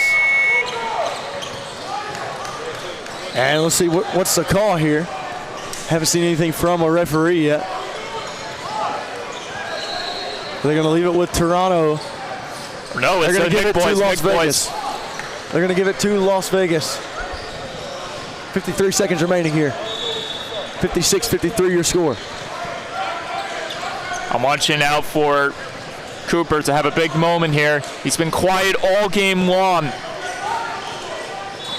Double teamed in a lot of areas. Toronto has not given him much in this one. The referees are gathering together, having a conversation.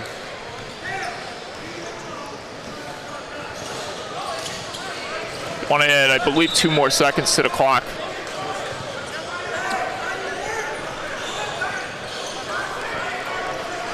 All right, here we go. So they added 1 second to the shot clock. So 1 second to the shot. 1 second to the shot clock. 53 left on the game clock. Here we go. Cooper, 3. Cooper, no good. Nice rebound, but they're going to call an offensive foul. And it'll go the other way. And a huge one. Toronto Select will take over. We've got BYC and 1 of 1 are waiting to take the court next. But, buddy, we've got a good one on our hands. 56-53. Excuse me, 55-53 your score. Just under 50 remaining. Sit tight, folks. This is going to be a wild ride. Outside, 3. No good that time from Anderson. And here we go, hot pursuit. Here comes Damari Hunter. The kick outside. Cooper backing his man down. Cooper up and a foul called. And that's going to be a foul called on Jaden Igbina. As much as he doesn't like it, it was a foul. So Cameron Cooper now to go to the free throw line. Not a lot heard from Cameron Cooper today. Big moment for Cooper, and although they do get a chance to get points on the board at the free throw line, I thought Hunter had the lane there. He could have went up and grabbed the 2 points for himself with the layup. Decided to kick it out to the right, and you have to wonder. And no good on the first free throw. You have to wonder if that decision could impact this moment here for the Nick boys. Teddy Sand into the game here for Toronto.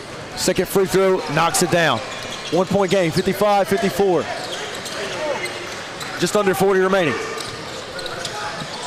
Jonas with it, back to Boris. And here we go. Nice little slow pace here. Outside that Sand. And they're gonna foul Boris.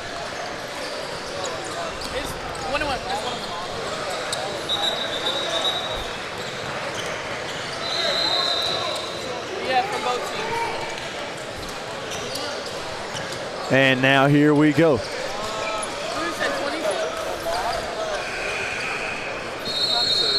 1 and 1 now. Jonas will go to the free throw. Excuse me, Boris will go to the free throw line. 17 seconds left on the clock.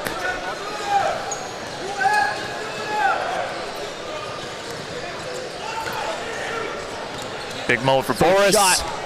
No good. Here we go the other way. Sia with a nice board. Here comes Hunter. Inside, Hunter. Get to the goal! And the Knicks take the lead. How can Toronto respond? And a timeout on the court. And the Knicks take the lead. That's his last one.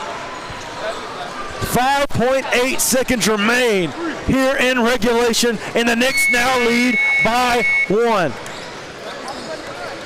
And that was Hunter who committed the foul, and I'm hearing that was his last foul to give, and that is crucial for the Knick boys. Losing Hunter, not having him on the floor for a big moment like this. And why I mean a big moment, because there is still ample time left. There's 5 seconds remaining on the clock.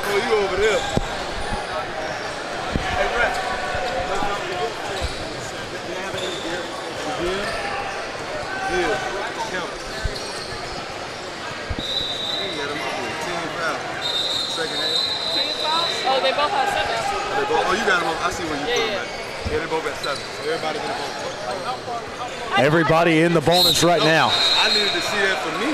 How much you got it? I hope you do. Look. What a game we have on our hands, Mike. Because if you don't, you Las Vegas versus Toronto. Vegas with a 1-point lead. Toronto trying to upset the Knicks. Can they do it? Both teams about to come back onto the court. Big moment coming up. Can Toronto pull the rabbit out of the hat? Igbina, Jonas, Kaufman. Martin's out there as well, along with Luka Boris, the 5 on the floor for Toronto. 5.8 seconds remaining. Will Toronto leave an indelible mark on this one? Or will the Knick boys hang on to the very end? We're about to find out. I'm Hayden Coker alongside Mike Calandra here in Richmond, Virginia. And Toronto select with it. 1-point lead for Vegas. Here we go. Jonas drives. Jonas! No good! And the Knicks are going to hold on to win. What a job by the Las Vegas Knicks as they survive a scare from Toronto Select. What a game as Toronto is unfortunately goes down to the Las Vegas Knicks 56-55. What a game, ladies and gentlemen. And we're not done. We've got more coming up. BYC 1 of 1. Keep it tuned.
Good afternoon and welcome back to the Enrico Sports and Events Center.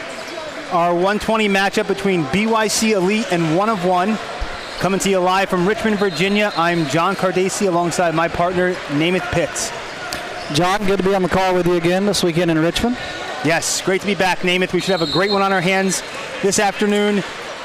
What are you thinking? What can we expect? I'm not really sure. This one I think could go either way. One of One looked good when I saw them, of course, previously before. So it's going to be interesting, I think, for them to see how they shoot the ball today. Yes, we have BYC Elite in the red, One of One in, I guess you would call that light green and pink. Looks like it's Jet taking it up for BYC, kicks it out, 3-ball, hits off left rim, no good for Andre Langston, but corrals it on the defensive end and brings it back up.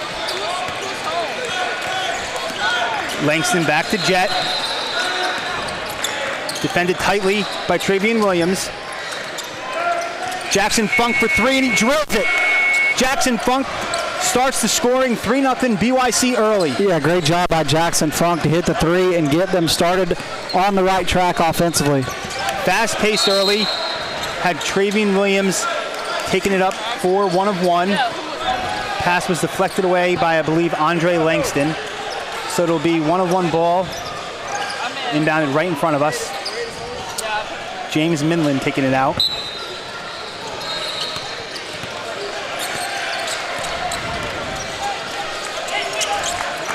Williams around the screen to the foul line. Into the paint, surrounded by BYC defenders. Kicks it out for 3. Boom. Bottom of the net. Nothing but the bottom of the nylon for James Minlin. And we got a tie game up at 3 apiece. Jackson Funk for 3 again, and the answer. Funk back-to-back threes. All 6 points for BYC Elite. 6-3 early. Yeah, Jackson Funk hitting the 3-pointer to start. And then 14 minutes and 44 seconds left here in the first half. It's 6-3 BYC Elite. And how about Jackson Funk? You said it with the 3-pointers. Yes, back-to-back. Tried to get it to him again. Good defense there by Carlos Marshall poking the ball away. BYC Elite ball. It'll be the aforementioned Funk inbounding it into Jet McGeely. McGeely takes it up, guarded by Williams. Now it's Langston to Funk. Funk back to Langston. Langston for 3, a deep 3. Oh, in and out, rebounded by One of One, Minlin. Minlin pushes the pace, goes for the alley-oop. Nobody's home, saved by Williams. And corralled in by Funk. And now Andre Langston's going to take it up. Or no, never mind. It'll be Jet. Jet takes it up. Passes at the top of the three-point line to Gilliam. David Gilliam, that is. Another 3 up. No good for Cooper Johnston. One of One looks to push the pace. Nixon right on the wing. Kicks it back to Williams. And Williams over to Minland. I got a little nervous right there. Thought it was coming our way? Yeah. I thought we were good. Oh, that looked like a push-off by Williams to no avail. And one looks like. Modu and Daye up strong for the 2-hand flush and the foul. He's going to have the and one opportunity. That he will. Give One of One a chance to tie the game. I believe it's 6-5. Free throws up and no good. Rebounded by Jet. Jet looks to push the pace. Drives past Williams. Pulls back for a long 2. Beautiful. Pure. Nice shot by Jet Nagili to extend the lead for BYC. Oh, big collision. Going down. Offensive foul on Modu. Jet drawing the foul. Big collision there on the elbow. How about BYC Elite coming out? They're shooting the ball really well. Yes, they are. 2 threes. Looks like Jet got clipped in the midsection there. But he brings it up nonetheless.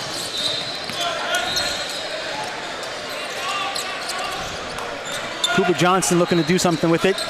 Can't find much space. Kicks it back out to Jet. Jet trying to make a move on Williams, guarded tightly. Kicks it out to Funk. Funk for 3. Oh, pure Funk again. He's on fire. 3 for 3 from deep. 9 points. I'll tell you what, he's not in a funk right now. He's hitting everything. No, he's not. He's playing that funky music, maybe. Williams looks to get something going for 1 of 1. Driving into the paint, kicks it out to Minland. Minland for 3, high arcing. Money. Pure from Minland. How about the response from 1 of 1 right there? It's 11-8 with 12 minutes and 30 seconds left here in the first half. So it looks like cuts the lead in half. Up Carlos Marshall, is that? No, excuse me, David Gilliam for BYC with the layup.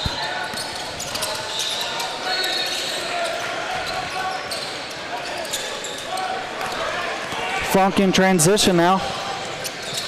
Funk again, can't get it to go. Pushing the pace up to Williams. Williams spin move. What a move. Wow, what a finish. Travian Williams. Yeah, that was a phenomenal play, start to finish, from fighting through traffic to getting the finish. How do you do, young man? He's doing well. I guess you could say that. Funk again. Oh, can't get that one to go. Rebounded by Minland. Back up to Travian Williams. And we have a carry. Williams called with a carry. Going down. That's the first miss by Funk. Yes, 3 for 4 from 3 off the top of my head, and it looks like he'll take a breather now. On for BYC is Micah Blackshear, along with Mason Langford. Jet looks to take it up, gets it into Langford. Back to Jet, the floater, short. Rebounded by Gilliam. Throws it out of bounds. Turnover BYC going down to 1 of 1. Yeah, there was nobody there where he was throwing it to. Yes, I think he tried to kick it out. It's a little too strong.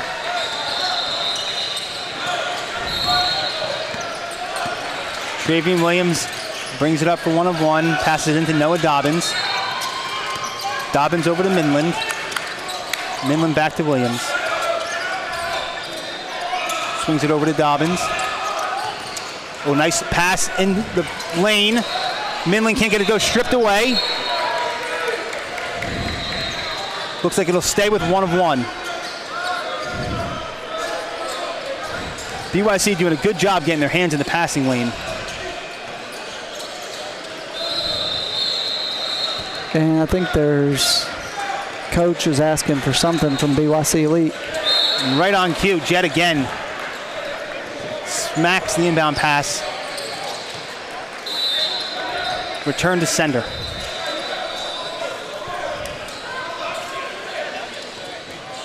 Looks like it'll be Marcelo Flood now inbounding. Gets it right in.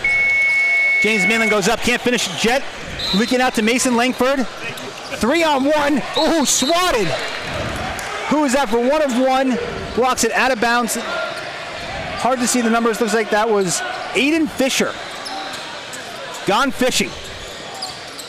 A nice rejection in the transition defense. Yeah, I thought he originally did a good job stopping, but defensively they were all over him. Yes, 3 players collapsed on him. Probably lucky that the ball went out of bounds. They got to keep it. But, oh my gosh. What a slam. David Gilliam and 1. Up and over. He even got a bit of a reaction from some other people in the gym as well. That'll wake him up. Nice finish, nice slam. And the foul. And he got the N1 opportunity. Looks like it's 15-10 BYC now. Misses the free throw. Can't convert. Though. Rebounded by Fisher. Ooh, can't get the shooter's roll. That was Dobbins from 3 on the corner. Rebounded by Wright. BYC takes control of the ball. Blackshear for 3. Drills it. Corner 3. Michael Blackshear extends BYC's lead to 8. They're just hitting shots right now, man. They've hit since the opening jump. Now it's Marcelo Flood bringing it up for 1 of 1. Kicks it out in the corner. Noah Dobbins can't get it to go. Rebound by Mason Langford. Langford looks to push the pace. Guarded by Carlos Marshall. Jet calls for the ball. Backs away. Now he gets it. Jet Nagili guarded by Fisher. Into Langford. Langford loses control of it. kicked around, booted around. Hot potato, out of bounds. Looks like it'll be staying with BYC. No, excuse me, going down. 1 of 1 will get the turnover, or the takeaway, I should say. Flood now brings it up for 1 of 1. Kicks it over to Midland. Marshall sets a screen, goes around the screen, swings it to Dobbins. Dobbins back to Flood. Flood looks to make a move. Kicks it over to Dobbins. Guarded by Gilliam. Flood, free throw jumper, short. Good defense by Jet, rebounded by Gilliam. Now Mason Langford, the big man, looks like he's bringing it up the court, number 44. Tries to drive. Good defense there by Carlos Marshall. Thwarting that attempt. Jet hands it off to Gilliam. Gilliam goes up, draws the foul. A lot of movement there by BYC. Jet drives to the lane, hands it off to Gilliam on the block, and gets the foul call. Did a really good job right there to be able to get to the charity stripe, give himself an opportunity to shoot a couple free throws. Absolutely. Can't get that one to fall, though. Got to take advantage of your opportunities at the free throw line. See if you can get the second to go. Looks like on for 1 of 1. Travian Williams, I believe, just checked back in. So we have Flood, Williams, Dobbins. Oh, offensive rebound by Jackson Funk, who's back in as well. Jet drives, kicks it back. Blackshear for 3 again. A little bit too strong. Looks like we're gonna get a foul on the rebound. Foul on Jet. Going down, 1 of 1 ball.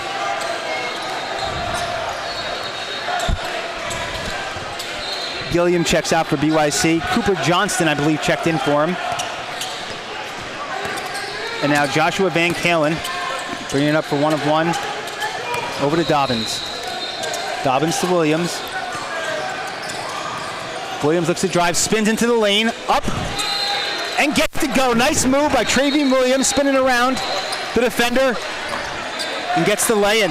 Yeah, really good finish. He had to fight through contact, but he did. Oh, strong to the hoop. Mason Langford gets the foul call. You heard the contact from here as he was driving by. Looks like they'll get Noah Dobbins on the foul. It'll be Langford at the line for 2. And so far, John, these teams have found a way to get to the free throw line. Yes, that they have, especially BYC. I want to say this is at least their 3rd trip to the line. So Mason Langford hits the first one. Gets the first to go. He got a little bit of a bounce from the rim. Let's see if he can hit the second one. Nails it. Langford converts on both.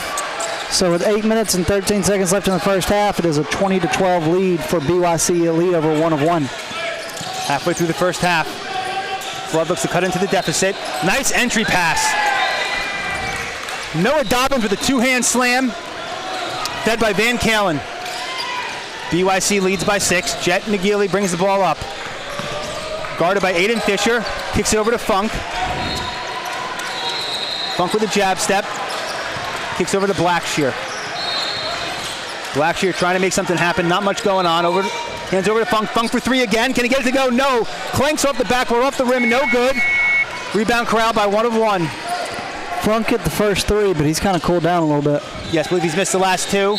Fisher goes to the hoop. Strong and 1. Aiden Fisher with a chance to cut the deficit in half. Gets the bucket to go and the foul. And that cuts it to a 4-point deficit as it's now 20-16 BYC Elite. Nice mini little run here for 1 of 1. Trail 20-12, now 20-16, and a chance to make it 20-17. Free throw is no good. Can't convert on the free throw. Rebound hauled in by Cooper Johnston. And looks to be Langford, who commands the offense. So he calls out a play. Screen comes from Funk. Langford drives, steps back, pump fake, up, and in. gets it. Nice move there by Langford. How about that roll? Shooter's roll. What a spin move. Kicks it out to a wide open Dobbins. Dobbins up, no good. Can't get it to go. Andre Langston with the rebound, looks to push the pace. Over to Cooper Johnson. Johnson for 3 on the wing. Wow. Bang, pure. Cooper Johnston in transition. Kept shoot money. And that was a momentum changer right there. When one-on-one hits that shot, goes to the free throw line, chance to cut it to one possession, and then all of a sudden, it's like BYC Elite just hits the gas pedal and increases the lead to 9. Absolutely. In the blink of an eye, from 3 to 9. Thanks to timely offense by BYC and a big-time 3 from Cooper Johnston. That was a pretty looking play. Yeah, it was beautiful. I mean, they've made a couple plays like that today already where it's just like very impressive. And they're shooting the ball really well, BYC Elite is. Yes, shooting the ball well, moving the ball well, playing good defense. I feel like they've had quite a few passes tipped away, getting their hands in the passing lane, making life difficult on 1-of-1. We'll see how they can finish the half. So 6 minutes and 51 seconds remaining here in the first half. If you're just joining us, we're in Richmond, Virginia. It's a 25-16 lead for BYC Elite over 1-of-1 PRO16. Yes, coming to you live from Richmond. Early takeaway, Richmond. I like the city so far. Weather's been gorgeous since we got here last night. Williams goes right to the rack, swatted. What a rejection by Andre Langston. That was vicious. Now Blackshear up, splits the defenders, can't get it to go. Jackson Funk, rebound and putback. And now they have a double-digit lead as it increases to 11. Flood kicks it back to Van Kalen.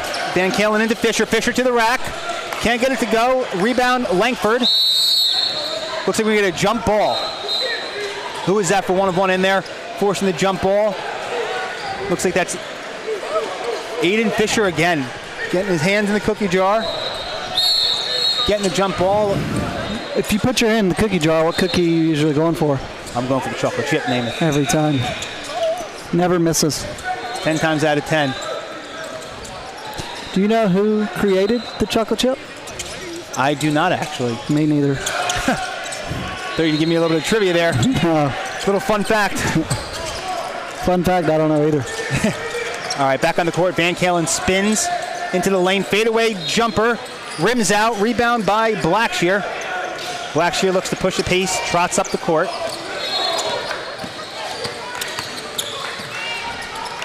Swings it over to Cooper Johnston. Cooper Johnston cannot get it to go. Rebound brought down by 1-of-1. Travian Williams. Travian Williams right to the hoop. Jump step and in. Good job fighting through traffic and getting the finish. Langston now guarded by Williams. Funk looks to set a screen, slips off of it. Right into the lane, kicks it out to a wide open Langford. Jumper is pure. A lot of guys don't shoot that shot, to be honest with you, if they're not behind 3, but he made it look easy. That was a great play by BYC. Oh, Langford gets his hand in there, no foul call.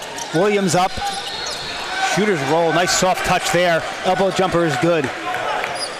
Back down to 9, the deficit for 1-of-1. Andre Langston walks it up the court, guarded by Williams. Looks like they're trying to run a set play here.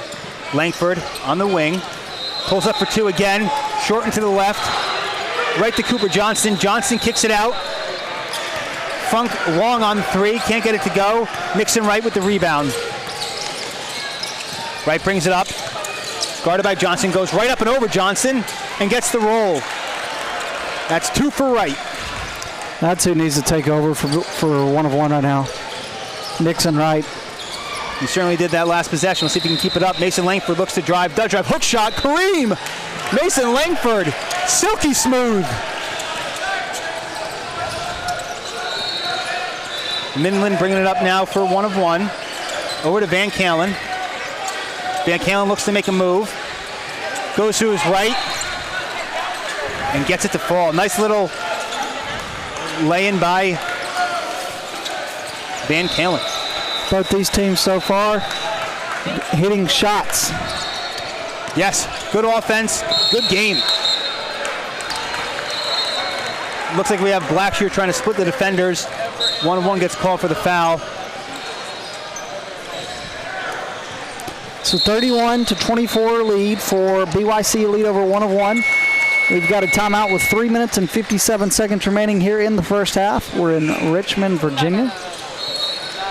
Yes, looks like 1-of-1 takes a timeout. So just under 4 minutes to play, 7-point game. Could be a big 4 minutes here, Namath. Could be. We still got a whole second half, but it's important for 1-of-1 to keep this deficit, I think, in single digits. And for BYC lead, if you can get another 4 or 5 point run right here, then you'll be up, double digits at half. Absolutely, and yes, we certainly do still have a whole second half to play. These next 4 minutes, BYC's up by 7. If they rip off a little run here, they could be going into halftime up 13-15. If 1-of-1 makes a little run, we could be looking at a tie game. So still plenty of game to go, but still a crucial 4 minutes. The last quarter of the first half, I suppose you could say. Not that I'm a math guy. I don't think that I have a strength, but I guess it would be math compared to English.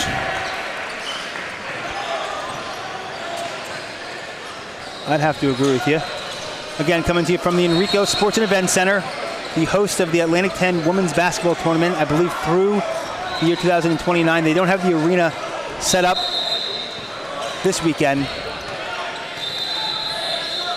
but it does look great when the stands are out.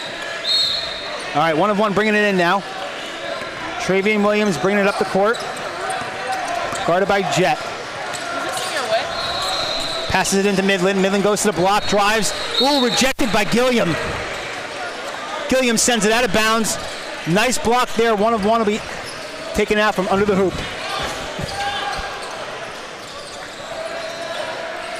Travian Williams looks like he's going to inbound. So we have going to try to dry the ball off a little bit. a little bit of sweat on the ball, I suppose. Our towel. Looks like we did have a towel. I'm not sure if we had one earlier this morning, but good to see that we do. All right, Travian Williams inbounding. Passes it in to Modu Ndaye. Ndaye back out. Ooh, over 2. No good there. Can't corral the rebound. Brought down by Nagili. Nagili over to Funk. Funk for 3 from the corner. There it is. Jackson Funk. Money from 3. That's his 4th 3 of the game. Now here's a guy that if you give him some space from 3, he's going to hit those shots. Absolutely, and he's certainly proven it today. Up by 10 now. 1-of-1 with the ball. Travian Williams drives to the hoop. Rises up over Jet and drills an elbow jumper good. Now trail by 8. Jet guarded by Nixon Wright, right around Nixon Wright. Passes it off to Langston. Langston over to Funk. Funk for 3 again. Bang! My Lord, he's a microwave. That guy's up on a moment's notice. That guy's not missing right now. No, he is not. That's 5 threes for Funk. No good there by Williams. Brought down, rebound by Jackson Funk. Jet brings it up. Over to Funk. Funk back to Jet. Jet for a deep 3. A little bit too strong. Notice Funk's been about the only one to really hit the 3. Oh! Rejected by the rim, but he gets the foul call. That would have been a finish. He went for the posterizer, couldn't come up with it, but he gets to the free throw line. I think he took off just a little bit early. That was Nixon Wright taking flight for 1-of-1. Now they've got an opportunity to stop the clock, shoot some free throws. Let's see if they can do that. Yes, converts on the first. This one would cut their deficit down to single digits. All right, so they trail by 10. Nixon Wright. Second free throw is up and good. Gets them both. BYC now leads by 9. Jet brings it up, swings it over to Langston. Langston back to Jet. Gilliam sets a screen. Jet goes around it, swings it to Funk. Good defense there on Funk. Gets rid of it. Back out to Jet. Jet looks to drive. He does drive. Right into the paint, kicks it out. Cooper Johnston right around the rim, no good. Rebound there, I believe that's Fisher on the ground. excuse me, not Fisher, that's Modu. Modu and Daye diving for the ball on the court. Think they may have had shot clock violation. No, looks like they're going to call a foul on 1 of 1. So it'll be BYC inbounding, taking it out on the side. I thought Funk did some selfless basketball because when a guy's hitting threes like that, you have a tendency to just start lobbing them up. But he knew he didn't have a good shot, so he passed the ball. I think that's a great point, Namath. It's easy just to say, oh, heat check and throw it up. It's a lot tougher to make the extra pass. Oh, nice defense by Carlos Marshall. Gilliam gets the rebound, though, goes up with it and converts. Nixon Wright kicks it out. Looks like that's Midland going up for it. Rebound brought down by, is that Modu? Yes, it is. Rebound and putback for Modu and Daye. Now here Jet goes to the rim. Ooh, soft touch off the glass. A little bit too hard, though. Now 1 of 1. Marshall kicks it out to Williams. Williams. Oh, tries to save it. Can't corral it. He stepped on the out of bounds line. It's a 39-29 lead for BYC Elite with 54 seconds remaining here in the first half.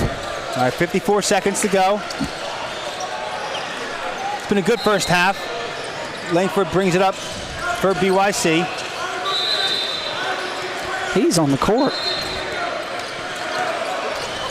BYC's coach is a few steps out onto the court. Jet looks to make a move. Drives into the lane, runs into traffic, gets the foul call. Draws a contact. And the foul is going to be on Carlos Marshall. Yes, look at Carlos Marshall with the foul. BYC taking it out from the side. Andre Langston. Nope, ref says not yet. Give me the ball back.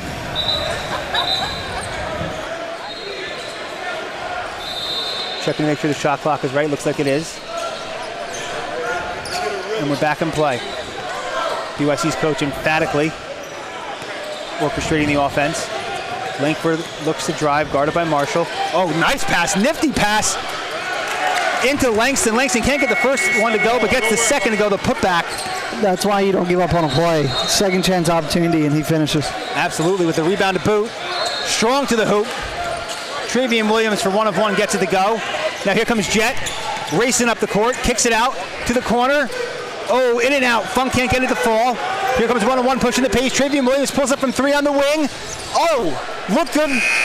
Just a little too strong, and that'll do it for the first half. Your score at the end of the first half, BYC Elite 41, 1 of 1, PRO16 31. So 10-point lead. It is a double-digit lead for BYC Elite. Yes, excellent first half. Fast-paced, good shooting, good defense. Couple strong finishes. Everything you really want to see in a half of basketball. What do you think, Namath? Absolutely. I got to tell you, it was the offensive shooting, though, that stood out for me right there for BYC Elite. And then they were able to create a couple turnovers and just kind of build off of that run. Absolutely. They came out hot. Funk knocked down 2 threes back-to-back early. I believe he hit his first 3. Then ended the half strong with another 2 from deep. We had Cooper Johnson connecting on a couple of threes. Langston on the other end, 1 of 1 was holding their own as well. 72 points in the first half, 72 points in 16 minutes of play. Very high scoring half of basketball. Absolutely. And I think we're going to see another good second half as well. I'd agree. Again, coming to you live from Richmond, Virginia, the Enrico Sports and Events Center. Country roads take me home. Namath singing the anthem of our USA World Cup team. To a place I belong, West Virginia. We'll get to see West Virginia this weekend, West Virginia Gold. If you think I sing it now, wait till they play. That's a very good point. Yeah, a bit of an unfortunate end to the World Cup for the U.S. squad. Really just outclassed by the Belgians. from start to finish. I think the nation thought we could put up a fight. We just didn't have that big cat energy. We did not have that big cat energy. I want to see who's got that big cat energy in the second half. I would agree. See who can stand out. The sidelines here are lined with college coaches, all up and down the court. You know what they say at NXTPRO, right? What's that, name? Big cats don't flinch. You're absolutely right. And I'll tell you who hasn't flinched one bit. Jackson Funk. He hit a couple threes, missed a few, looked like he was cooling down, and then hit a couple more, missed one there at the end of the half. But Jackson Funk is a big cat that hasn't flinched. He certainly hasn't. A lot of these BYC players haven't flinched. And credit to 1 of 1. They're hanging in it, though. BYC has shot really well, but 1 of 1 is only down by 10. Plenty of time, anyone's game. I always like to say it's the last couple of minutes going into halftime and the first couple of minutes at a halftime that can really dictate the entire game. Yeah, So- if BYC replicates this first half, then this one's ending early. If 1 of 1 can get some more consistency offensively and defensively, then this is going to go down the wire. I completely agree. It looks like Langston pulling from deep. Can't get it to go. Rebound brought in by Wright. Wright looks to push the pace. Oh, up and over. What's the call? Get an and 1? Yes, we do. Nixon Wright and 1 start things off in the second half. Nice move there. Exactly what the doctor ordered for 1 of 1. Good job again for 1 of 1. You get a 3-point opportunity to start the second half. That's about as good of a start as you can have. The only thing to do better than that would be a 4-point play opportunity. Yes. Don't want to get greedy now. Certainly take the old-fashioned 3-point play, and he does convert. Cuts the lead to 7. Now here comes Jet bringing it up for BYC. Into David Gilliam on the elbow. Looks to make a move on Modu. Looks to kick it out, but gets called for the travel. So a stop, an and 1, and another stop at a half for 1 of 1. Down by 7, gets him right back in the game. Let's see if they can make it a 2-possession game now. Travion Williams walks it up the court, guarded by Jet. Passes it to Carlos Marshall. Marshall hands it off to Minland. Minland over to Wright. Wright back to Minland. Minland can't get it to go. Moda with the rebound. Fade away a little bit too strong. Long rebound. They're going to reset the shot clock. A little bit of confusion. Nixon right now drives. Ooh, looks like he clipped Langford in the head. Oh, nice shot there. I believe that was James Midland with the 3. I was blocked out by the official. My view was blocked, but I think that was Midland. And here comes Jet putting on the Jets. Right to the rack. Lefty finish. Cuts through the defense. Travion Williams gunning back down the other way. Hands it off to Midland. Midland right to the rack over 2-3 BYC defenders and gets the foul call. Midland will go to the line for 2. Yeah, 1 of 1 has been the more physical team here to start the second half. That they have. Not shying away from contact, embracing contact on the offensive end.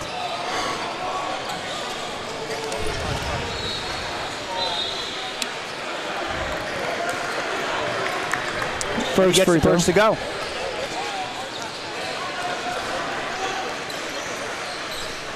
Second of 2 free throws. On its way. No good, but they get the offensive board. Carlos Marshall brings it in. Kicks it out to Williams. Williams, a little too strong. Nixon right with a nice save, though, but throws it into Cooper Johnston. Johnson now looks to bring it up. Passes it off to Langston. Langston goes around the screen by Gilliam. Gilliam over to Funk. Funk wide open to the top of the key. Bang. Drill to Jackson Funk. How does he find himself that wide open? Nobody within a country mile, and he picks up right where he left off in the first half. Here comes Williams. Goes around the screen from Modu. Midland for 3. Rims out. Langston with the rebound, pushing the pace. Up, strong try for the poster. Loses control. Looks like they'll stay with BYC. And Langston should have passed it to Funk right there, who was wide open. Yes, I think he was a little ambitious with that poster opportunity. I also not sure if it was poked away. It looked like he may have just lost it, but they will say it stays with BYC. And it'll be Funk inbounding. And now Langston, right into Langford. Langford up and in, lefty finish. And look, 101 went on a run to start the half, and all of a sudden the lead's back up to 10. Can't get the three to go. Rebound by Jet. Pushing the pace again. Jet over to Funk. Pump fakes. Back to Jet. Jet rises up. Misses off to the right. Rebound by Ndaye. Williams over to Midland. Midland to the rack. Draws the contact. Basket will not count, but I believe it will be a shooting foul. Foul's on Langford. And it will be Midland back at the free throw line.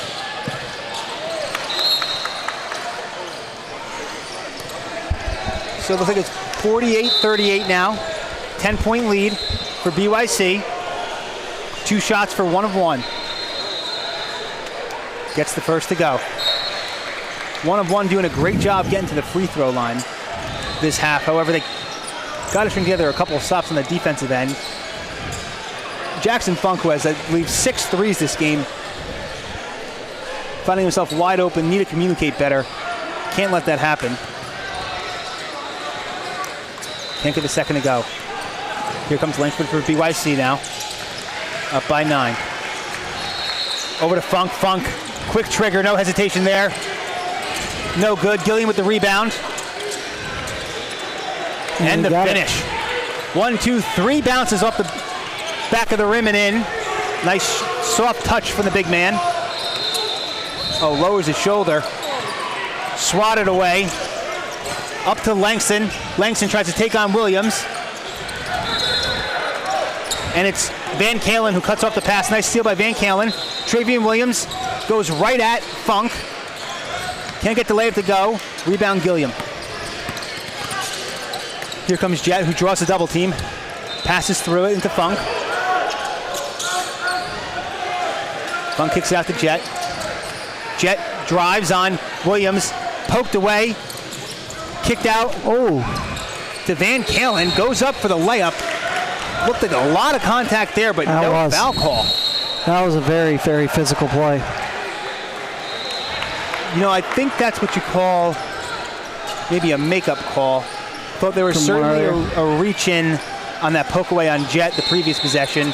Going down this way. Looked like contact there, so 1 of 1, break even.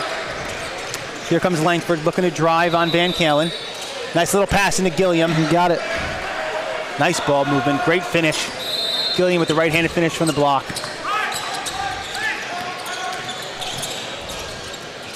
Funk with the swat. Goes right to Midland. Midland gets the rebound and the putback. So 11 minutes and 58 seconds remaining here in this game. And it is a 52 to 41 point lead for BYC Elite over 1 of 1. If you're just joining us, it was a 10-point lead at the half for BYC Elite. But 1 of 1 went on a run to start the second half, got it down to as low as 4, and then all of a sudden they just took back off again. Yes, 1 of 1. I thought they've done a good job getting to the free throw line. They're hanging around. Need to get a couple stops on defense. Absolutely. They need to start on the defensive end. I understand someone like Funk, when they're hot, they're hot. Right. There's not much you can do about it. And they don't miss. But they can do a better job of rebounding, boxing out, limiting second chance opportunities. Get a couple of stops defensively, keep doing what you're doing offensively. They can certainly get themselves right back in it. Ball don't lie. Ball don't lie. No, it does not.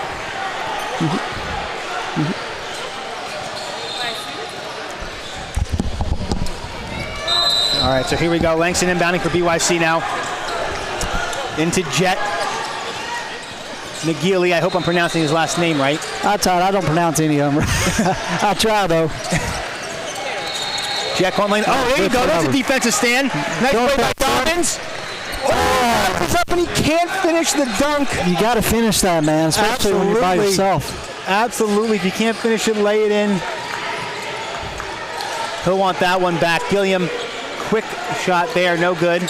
Rebound brought down by 1 of 1. Out to Dobbins. Dobbins for 3. No good. Funk with the rebound. Looked up, and now he'll just hand it off to Jet. Jet will walk it up for BYC. And this is the best offense for BYC when they slow things around and are able to kind of create some space. Yes, passing to Gilliam, handoff back to Jet. Jet deep 3 comes up short. And bounce out of bounds, going down. I wasn't a fan of that shot selection, though. I'd agree with you. A little bit deep, a little bit quick. But hey, they've been going in, so give yourself a heat check. 1 of 1 with the ball now. Carlos Marshall hands it off to Minland. Minland spins around Langston, up. Oh, no good. Clinks off the back rim. Kicks out. Right to Minland, that was. Now it's Cooper Johnson pushing the pace for BYC. Guarded by Van Kalen. Hands it off to Langston. Langston back to Johnson. Johnson for 3. No, sir. Halfway home, but doesn't get it to go. Ring around the rosy. Around the rim and out. Going down. I really thought they hit that. That's why I had the bang locked and loaded, ready to go. I know, a little quick with the trigger there. A little premature. Yes, but it's all right. 1 of 1 will certainly take it. Certainly needed it. So we got an 11-point game with 10:24 to go. All right, just over 10 minutes to play. Aiden Fisher. Nice entry pass. And that looks like Minland, who goes up for the 2. That was a good finish. He had traffic, was physical, and got the bucket. Exactly what you want if you're 1 of 1. Oh, Here good comes move. Cooper Johnston. Drives it, kicks it back out to Langston. Langston deep 3. No good. Rebound by Fisher. Defensive rebounds are huge for 1 of 1 right now. Fisher passes it up to Van Kalen. Van Kalen pump fakes now. Passes. Ooh. Nice steal. Poked away. No steal there. Poked away by Langston, but brought back in by Fisher. Fisher over to Minland. Minland guarded by Langston. Minland tries to go behind the back. Almost lost it, but doesn't. Kicks it out to Dobbins. Ooh, a little too strong, but offensive rebound. No. We're going to have a shot clock violation. Buzzer sounded as the ball was in the air. It never hit the rim. Unfortunate break for 1 of 1 there, as that would have been 2 points. But a good defensive stand for BYC. 9:24 to go. John, we got one that's getting a little close. Yes, we do. BYC with possession. That's Blackshear who loses the ball. 1 of 1 looks to push the pace. Van Kalen. Van Kalen loses the ball. Hands it right to Jackson Funk. Funk over to Cooper Johnson. Johnson pulls up for 3 again. No, short. Up and off the top of the backboard. If you're going to pull up like that when you got numbers, you got to hit the shot. Yes. But you know what? 3-point shooters maybe don't love to take it to the rim. They'll prefer to pull up for 3, but just couldn't get it to go. What's the call? Looks like we have a travel. Ref will get Aiden Fisher on steps there.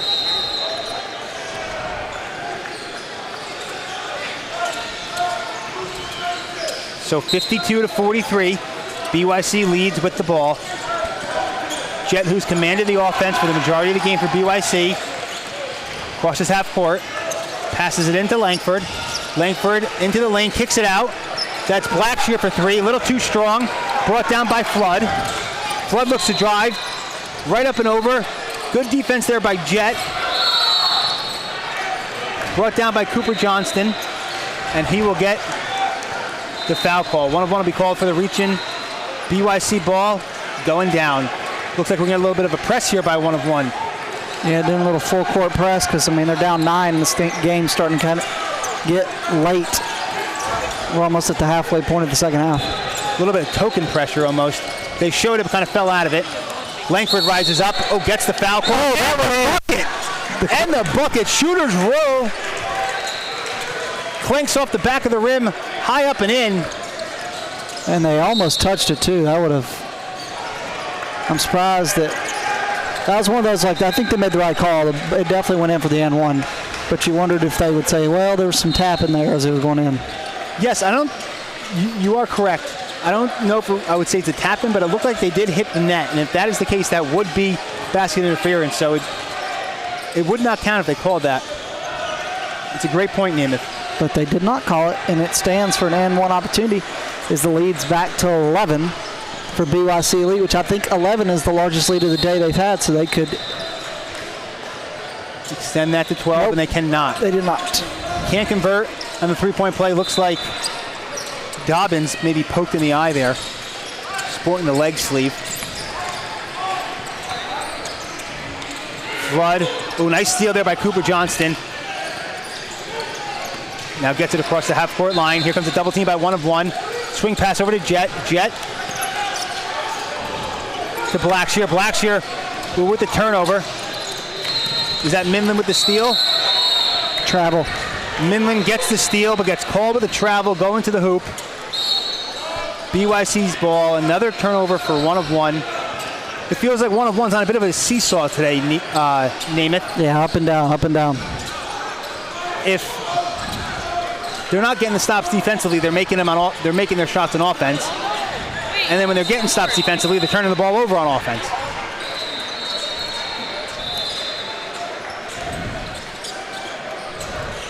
It's kind of why the lead's held right around this 10-point mark, as I believe the main scoreboard got knocked off, so they're going to try to reset it. Let's see. Some technical difficulties with the main scoreboard in arena.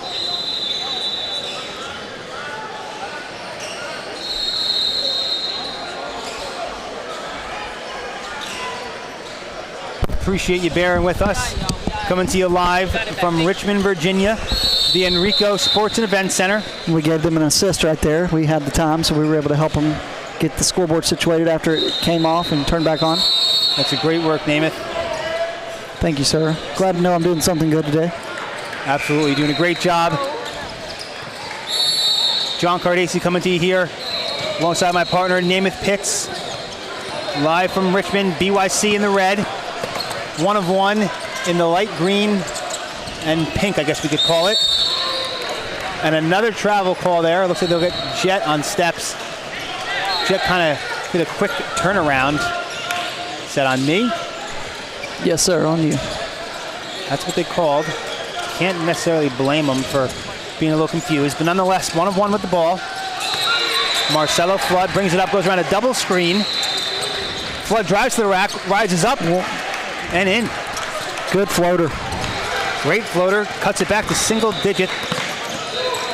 Jet, right to the rack. Not wasting any time there. I was going to say, but they just let him go right to the goal. Nobody even gave him any kind of attachment. No resistance whatsoever. Caught him off guard. Oh, nice little Euro step by Midland. 6:56 to go. It is an 11-point lead for BYC Elite, which is the largest lead of the day they have had. Has been 11. They've gotten to 11 a few times. Yes, it's really kind of hung around here the entire second half. Well, 1 of 1 went on that run to start the second half. Yes, very early. BYC steady the ship, though, and I feel like since then it really has been the 9 to 11, maybe 12-point mark at most. Exactly. As Midland can't get that free throw to go. Gets the second to fall, though, so 10-point deficit now. BYC, again, 1 of 1 shows pressure but doesn't bring it. Jet zooms past Flood, kicks it out to Blackshear. We'll get a foul call.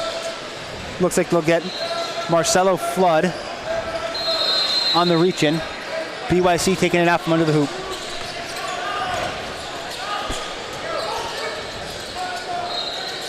And they got a couple wet spots, maybe? That's what it looks like. Looks like we have a towel, but I guess that's only used for the actual basketball, not the floor. Back and good to go nonetheless. Inbound pass goes to Langford. Langford pulls an elbow jumper, no good. Rebound by Cooper Johnston. Right back into Langford. Lefty, layup can't go. Langston went for the putback dunk, couldn't corral it. Ball rolls out of bounds going to 1 of 1. So 1 of 1 will look to make it a single-digit deficit now. Cannot seem to get over this hump. We'll have a timeout called. With 6:33 left in the game. 6:33 to play, down by 10. Do you think it's more likely for 1 of 1 to tie it or BYC Elite to hit 20? I would say it's more likely for 1 of 1 to tie it. BYC hasn't been able to pull away all game. It's not like they've absolutely dominated. It's just been a few extra possessions here and there where they're just executing a little bit better, a little bit less sloppy with the basketball, which obviously does add up, and that's why they're up 10. Right. But this doesn't strike me as a lopsided matchup or one that 1 of 1 can't finish strong and find themselves on top at the end. What do you think? No, I agree with you. 1 of 1 has had a couple little spurts of runs where they've kind of closed it in. So let's see if they can get one last run to give themselves a puncher's chance here at the end, or we'll see if BYC Elite just keeps the distance. Absolutely, and here we go. Aiden Fisher bringing it up, guarded by Jet. Fisher tries to go around Jet. Jet will have none of it. Entry pass in, who's double team into Midland, double team. Cooper Johnston tried to get the steal, gets called with a foul. Yes, that was on Cooper Johnston. Thought he had the steal, but they'll get him on the reach. BYC Elite's coach is a little fired up over there. He did not like that. Gotta love the energy from him, sweating through his polo. He needs a new polo. He's drenched. Love it, for the love of the game. All right, here's Midland now. Strong, right into the rack, but can't get it to fall. Maybe a little too ambitious there. Rebound BYC. Langford, no look pass. Maybe probably should have looked there. Right to 1 of 1. Now here comes Williams. Double teamed into the corner. Into Midland. Midland again in traffic. And there's those hands in the passing lane for BYC. Pokes the ball away. Another turnover for 1 of 1. Langston kicks it over to Langford. Langford back out to Blackshear. Now Langford over to Jet. Jet looks at the shot clock. Tries to make a move. Does make a move. Drives to the rack. Stripped away, and they're going to call a foul. Looks like they're going to get Carlos Marshall on the foul there. Let's see, we have this on the floor. Yes, looks like it'll be on the floor. We get him on the reach. 10-point game with 5:31 to go. So again, right on cue. 1 of 1 with a chance to get right back in this game. Back-to-back possessions with turnovers. Their defense has really stepped up, but the offense cannot capitalize. No, they're not finishing. Blackshear right into Jet. Jet goes up, poked away there by Fisher. But BYC comes down with a loose ball. Langford looks to make a move on Marshall. Kicks it out to Jet. Jet drives, pulls up. Elbow jumper, no good. Rebound by Marshall. Marshall looks to push the pace. Kicks it right to Williams. Williams drives to the rack. Up. Oh, how does that not fall? But Modu gets the rebound and kicks it back out to Williams. Williams up. Gets the foul. They'll call the block. Williams will get to the line for 2. Man, did 1 of 1 need that. They couldn't afford another empty trip down this end of the court. Looks like they're going to have Andre Langston with the block. And that's what you want. If you want to stop the clock, go to the free throw line. Absolutely, Namath. That is the key to comebacks. Good defense. Scoring with the clock stopped will certainly do it for you. So again, it's 56-46. 10-point deficit.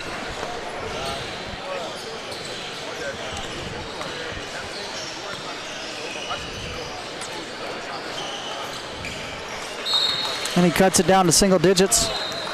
5:01 to go. 5 minutes to play. 3-possession game. 5 minutes and 1 second. That extra second could loom large. You certainly never know. It could be an eternity in basketball. It really is. Williams at the free throw line, flanked by dozens of college coaches to our left and right, and gets them both to go. 8-point game now. Jet brings it up for BYC. Blazes across the half-court line. Holds it at the top. Uses the screen by Gilliam. Kicks over to Funk. Funk over to Langston. Langston pulls up. 4-3. Too strong. And gets his own rebound. Right back to him. Entry pass poked away in the lane. Nice defense there by 101. Looks like Modu came away with it. Travian Williams up and in. 6-point game. Just a 2-possession game now. Just like that. 2-possession game. With around 4.5 minutes to play. BYC brings it up. Coach at BYC says slow it down. Gilliam sets a high screen. Langford looks to go around it, but then doesn't. Swings it back out to Jet. Jet calls for the screen. Pulls up for deep three. Oh! From downtown, Jet. McGeely drills it. Boy, do they need that. Extends the lead to 9. That was a dagger. I believe I heard the shot clock off. I guess it didn't reset. But man, did that work out for BYC. Oh, good defense there by Funk. Ripped away. Up. No good for the putback dunk. Andre Langston, 2-hand flush. The rebound, the dunk, and an 11-point lead for BYC. And just like that. And again, like most of the game, right? 101 gets it into 6, 4, and then BYC just goes on this run. Exactly what it's been as Modu comes down with the offensive rebound and the putback to cut it back to 9. So it looks like the shot clock not resetting, just catapulted BYC right on that little mini run. 3 minutes and 15 seconds to go, and it is a 9-point lead for BYC Elite. They still haven't got a larger lead than 11, though. 11's been the largest of the day. Yeah, it's been interesting. It's been very interesting how this has worked, hanging around this for the majority of the game. In the last play, we got to reach in on Carlos Marshall. So BYC inbounds to Jet. Jet dribbles, top of the key, right to the ring. Oh! Swatted away, that was vicious. Hard off the backboard by Ndaye. Now they kick it out to Travian Williams. Williams with 3. Money, Travian Williams. Easy money sniper. Cuts the lead to 6. And they got it here a minute ago, and then they gave up a 5-point run. So let's see if they can get a stop. Let's see is right. Jet McGeely looks to drive. Ooh, off 1 foot, up and over. Over Modu. Extends the lead to 8. 101 scores, BYC answers. The trend continues. Here comes Aiden Fisher, bounce pass over to Williams. Williams drives. Oh, gets a foul call, and the run, and the run! Travian Williams gets to the free throw line, looks to make it 6 straight points for 1-of-1, and a chance to cut the deficit to 5. 5 straight points for Williams, getting his team right back in the game. And you got to credit 101. I mean, they have just continued to fight and claw and have not given up. All game long, battling. Gets the free throw, converts the M1. 6 straight points for Williams, and it's a 5-point game now. BYC with the ball. 2 minutes and 8 seconds to go.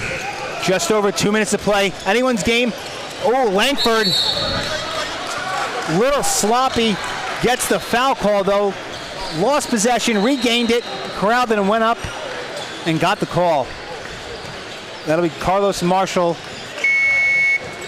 they'll say, with the contact. So Langford at the line with a chance to extend it to a 3-possession lead again. See if he can capitalize on the opportunity. Gets the first to go. And the lead's back up to 6.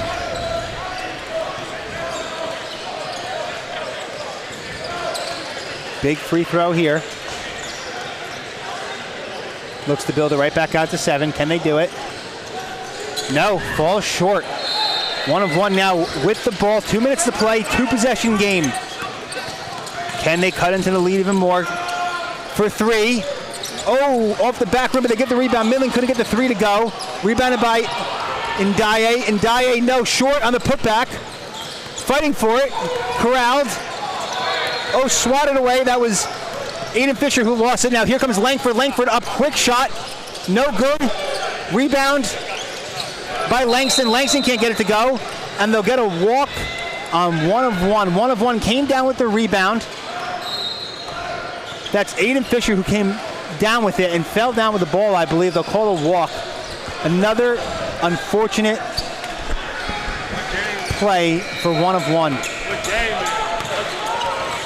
Minute 31 left in this game. 6-point lead for BYC, lead over 1 of 1 by 16. 1 of 1 is getting opportunities. They're having chances, and it feels like almost every 50-50 ball, every 50-50 call is going against them. I don't know how though, but. Or I shouldn't say going against it, but not going their way. I think our officials have done a very good job this game. They started early. Go find out. I ain't got time. Ref showing off the dribble skills on the baseline there. My boy was a baller. You can tell. Looks like a natural doing it. Blows the whistle, hands it to Jet. Jet looks to inbound. Into Funk, off the screen, steps back to the left, short on the three, but Jet gets the rebound again. Another offensive or second chance opportunity for BYC. Looks like we have an official's timeout maybe. Let's see what this stoppage is for. Another shot clock issue.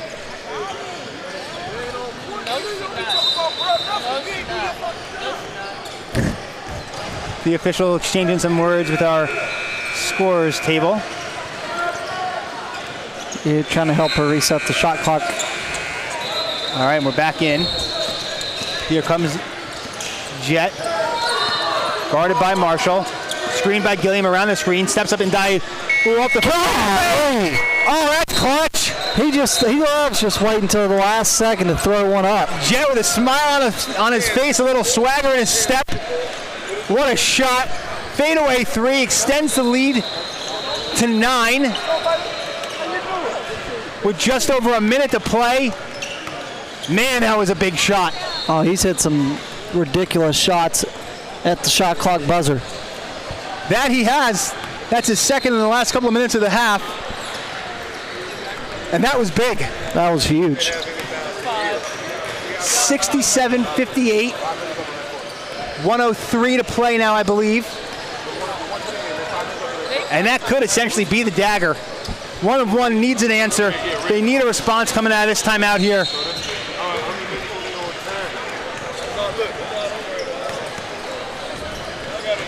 And keeping up with the trend all game long. Here we are at that 9-point mark.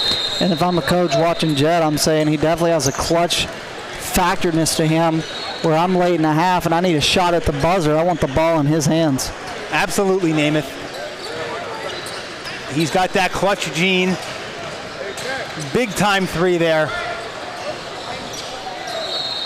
And we have a minute and 3 seconds to go. 1:03 to play.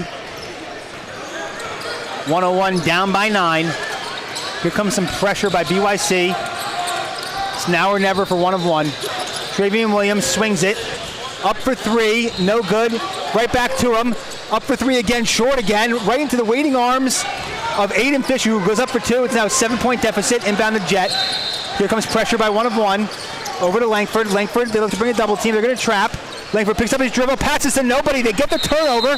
1 of 1 ball now, down by 7. Exactly what the doctor ordered out of that timeout. They get the 2-point play. They get the turnover. Now it's their ball, down by 7. With, I believe, 38 or 48 seconds to play. Travian Williams races up the court, drives right by Jet, hands it off. Nice move. Carlos Marshall up and in for the easy layup. And just like that, it's a 5-point game. With 28 seconds left. So with 28 seconds left, they cut it into 5. 28 seconds remaining.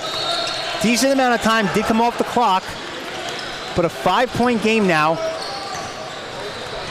What do you think 1 of 1 should do coming out of this timeout? Well, same thing. You want to trap and then foul. You don't want to let too much time come off the clock.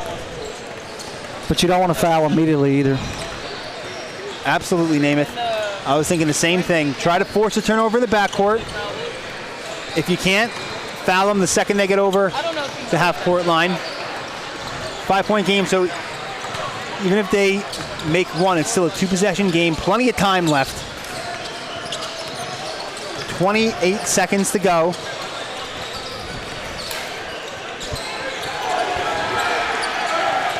BYC probably discussing just that, of how to break this press. Credit to 1 of 1, though. They have continued to fight. They have not went away in this game. They trailed by 11 many times. Looks like we have it down to 5. A wet ball again.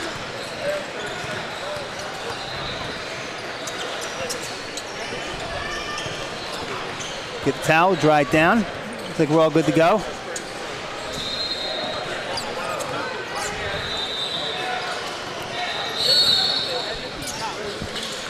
Langford inbounds. Oh, Langston almost caught off guard. But comes down with it, inbounds it, gets it over to Cooper Johnson. Johnson running around now.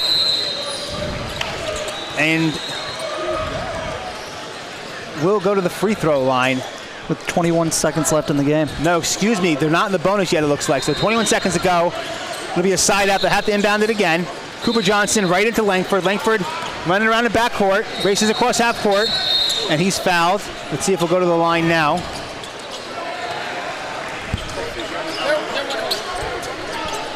Fisher with the foul, and yes. Now they're going to go 1 of 1 opportunity.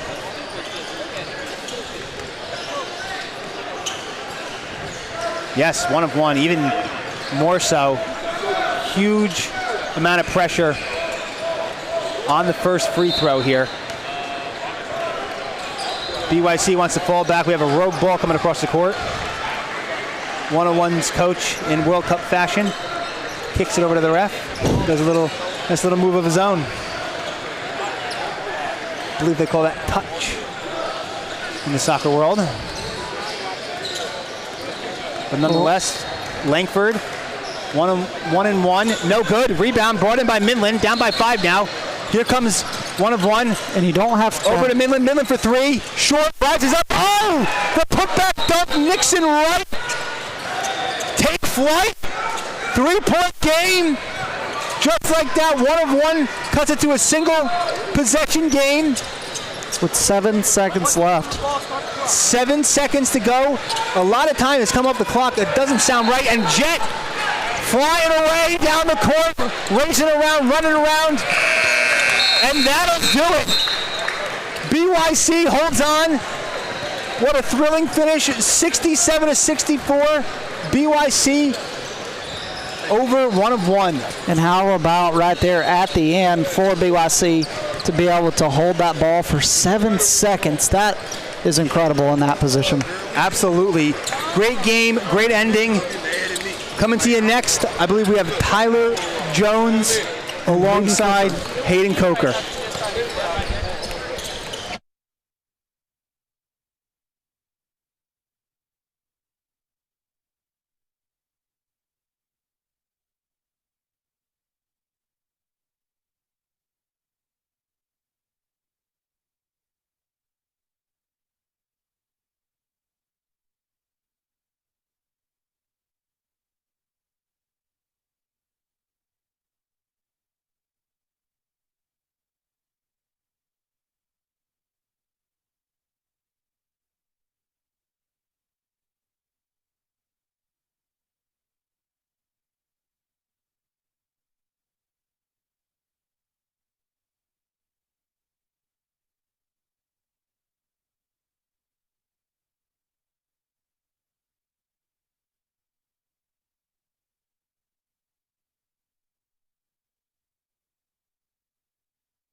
That's Nakai.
Welcome back to Richmond, Virginia.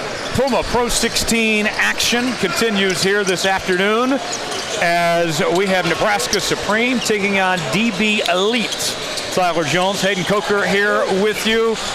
Hayden, Nebraska Supreme, one of your favorite teams. London, da-da-da-da-da-da-da-da-da. You beat me to it. I did. London Dada, Creighton commit. I'm going to turn me down a little bit. London Dada, Creighton commit, one of the best players that I've seen on this Puma Pro 16 circuit. He's just one of the most phenomenal players out here. And I think that with the way that he plays, it's just a different type of tenacity, man. He just shows a lot of body control, and he knows what he's doing. So it should be fun to watch him today. There's the opening tip, brought down by Bryce Johnson Jr., and we are underway. Nebraska Supreme in the black, DB Elite in the gray. Basket up and good from London. Da-da-da-da-da-da-da-da-da-da-da. Man, there's two quick ones there from London Dada. And right on cue, as we just talked about it. And there's a steal. Drake Brown with a nice lay-in for two. A 4-0 start for Nebraska Supreme. Really good start here for Nebraska Supreme, and a steal there from Dada. Puts it up, and that drops for two from Jung. And a quick 6-0 lead here for Nebraska Supreme. They're letting it be known early. They think they're the better team. Three-pointer, no good. And that one flies out of bounds. Off the hands of Baylor Roach, and the Supreme will take over. And DB Elite has got to put something together here early. They're down 6-0 already, and you really can't afford to be down to Nebraska Supreme at all. This is a team that they can bury you. So you're down 6-0 right now. You've got to kind of battle back in this one. Three from the corner. Got it. Drake Brown. Downtown. And Brown's got a quick five. Yes. Puts it up, and that's good. Brevin Myers, timeout called by DB Elite. They want to talk after Nebraska Supreme jumps out to a firing start to this one. 11-0, only a minute and 19 seconds into this game. And if your college coach is around, I mean, you have to be looking at everybody on that Nebraska Supreme squad right now. London Dada comes out firing. You have Drake Brown, who has 5 points. 5 of the 11 points for Nebraska Supreme. Taking advantage early. That's what Nebraska Supreme needs to do. They've got an early lead, and we'll see if they can hold on to it. Man, and they're just, you talk about floor spacing. They're everywhere. They are, and you look at the defense and the full court press that they've been playing. They come out with in the start of this game. They're creating turnovers at an elite rate right now. We're only a minute and 19 seconds into the game. So Wright will inbound for DB Elite as they try to get something going here. Now if you're DB Elite, you're down 11-0. You need to respond here. Hey, you got to keep the ball in your own possession too. You got to stop turning the ball over. And I got a whistle on the floor and yet another turnover. Yes. Nebraska Supreme will take it.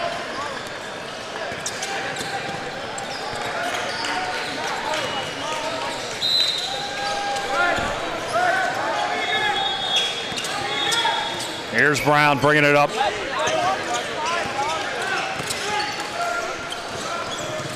Thought about the three, kicks it back out. Johnson out to Brown. Brown kicks it out. Johnson for three, money. Nice open three there from Johnson, and we saw a little bit of what he can do in Cincinnati, and he's back at it once again. Goes up, missed. Brought down by Myers. And a good, strong finish from who else? London Colling. He's good, man. London Dada is the epitome of what a Pro 16 player can be. Puts it up, missed, offensive rebound. Throws it up. No good from Jones. Basketball Jones.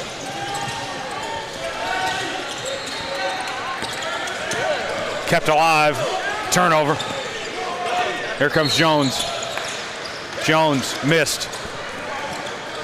And taken away by Jung. And that's one thing you've got to capitalize on is turnovers. You got to turn those into points. You have a perfect opportunity to do so there. And it just falls out of your control. I mean, you had numbers on London Dada. It was 3-on-1 at one point. And it comes to no avail. Here's the inbound. And knocked out of bounds. They'll do it again. Dada from way out there. Not that time. Wright comes away with the board. He'll bring it up. Out to Hicks. Now Watkins with it. Watkins guarded tightly. Lost the handle on it. Turnover. As Brown comes away with it. Brown throws it up.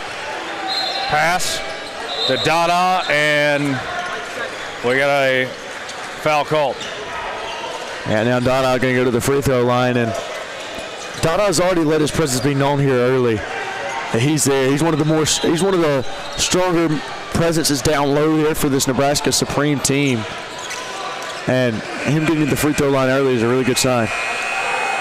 There's a lot of good things to talk about London Dada. I got to mention, I love the flow. A+ hair. It is great hair. It is great hair. Some of the best hair we've seen all weekend. I haven't heard you say anything about my haircut. You got hair there? Well, there's not much. Thank you, though. I appreciate it. I got a feeling you'll go bald someday. Probably will. Brown puts it up, and that's good. I was born bald, so I can relate. Oh, goodness gracious. All right, TJ. Watkins guarded tightly. Nearly lost it, and a foul call. So right now, Nebraska Supreme currently on a 19-0 run to start this game. Over the first 3 minutes and 58 seconds. That's pretty good. It's a little bit better than a pretty good. Went for the turnover. Missed it. The three. Offensive rebound by Hicks. Goes up with it. No good. Fight for the loose ball. And a foul call. Yeah, good call. He just kind of got tangled up with everybody else over there and was sort of off balance in the time and couldn't do anything with it. Wright will inbound. Puts it up, and that falls, and the drought is over. Watkins with the first bucket of the game for DB Elite. And that's something that they really, really needed there. They'd gone 4 minutes without a bucket to start the game and giving up 19 points. And now, there's a response on the other end by Evan Rogers. Make that 22. But you've got to get on the board here. You've got to continue to put points up. Got a hand on it, knocked out of bounds. Ball remains with DB Elite.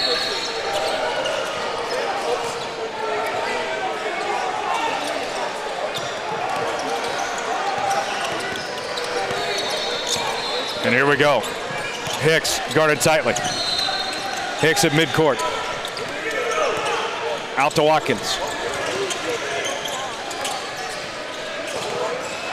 Watkins gets it to Roach. Roach for three. Yes.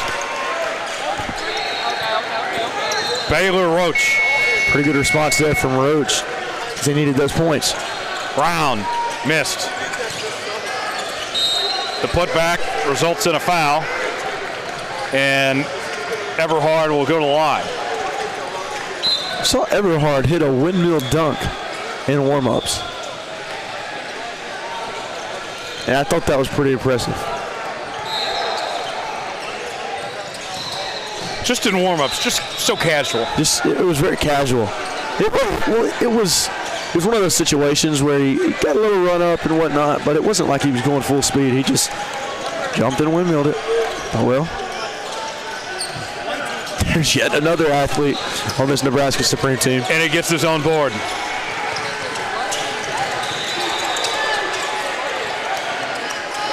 Going inside. The floater. That one falls for Evan Greenfield. How about the ball movement, though? They're from Nebraska Supreme. They find an open man nearly anywhere on the floor. These guys are so quick. They can get open at a very, very fast rate. Puts it up. Miss by Roach. And the rebound by Rogers.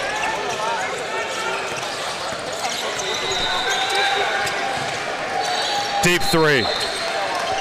Yes, sir. Brevin Myers. Sharp shooter.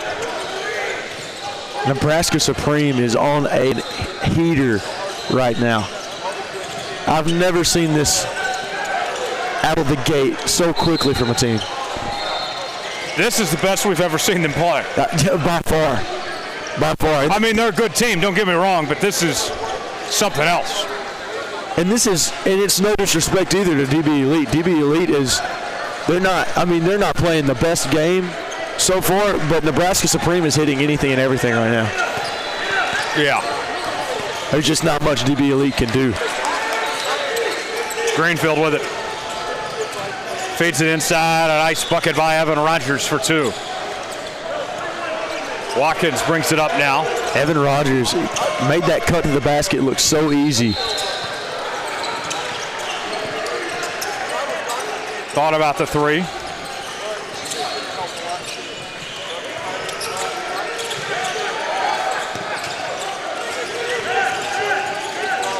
Puts it up. Got it for two. Nice turnaround. Baylor Roach. Nice little fadeaway there from Baylor Roach. They need more of it. They do. Rogers throws it up. Missed. And the rebound brought down by Johnson. That's a good start. Throws it up, no good. Rebound by Rogers. Rogers brings it up on the other end. For three. Not that time. And that one's knocked out of bounds. It's a nice job on the defensive board there by Blaze Jong. Nobody was there to really contest him. It was almost as if it fell right to him.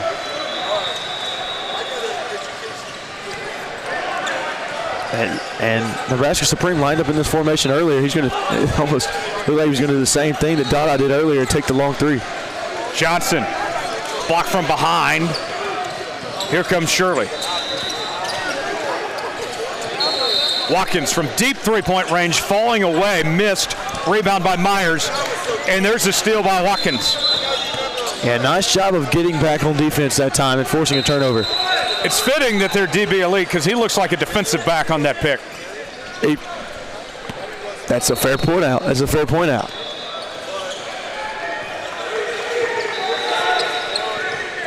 Were you a DB back in the day? I was a BW. Okay. You know what that stands for? What's that? Bench warmer. Okay. All-state scout team. Yeah, I will say I was a heck of a third-string safety in middle school. Okay. Missed by Watkins.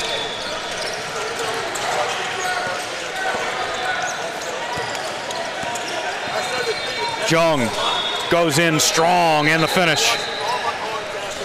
Nice finish, man. And Nebraska Supreme is doing everything correctly right now. There's not much DB Elite can do.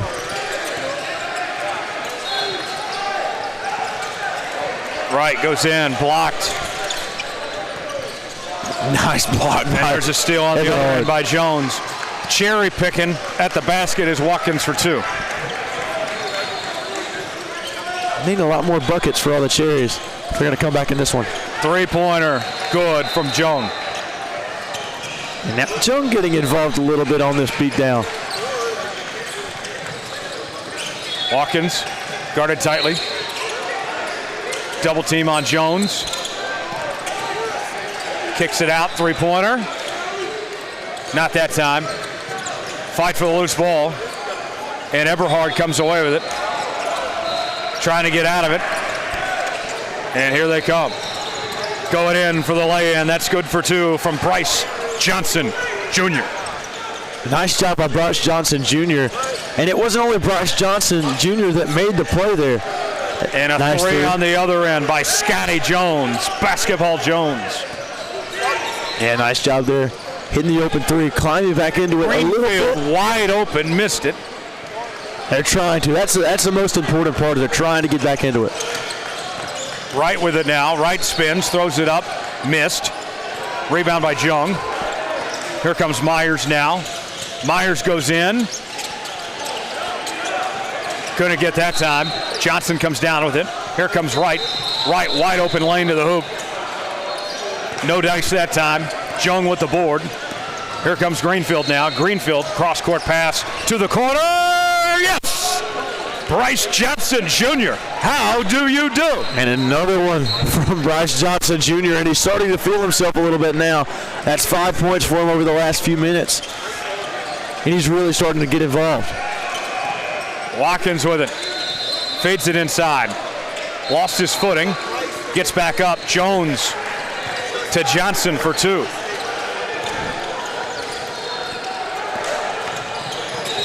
Going in. Johnson. Good, but they blow it dead before the basket.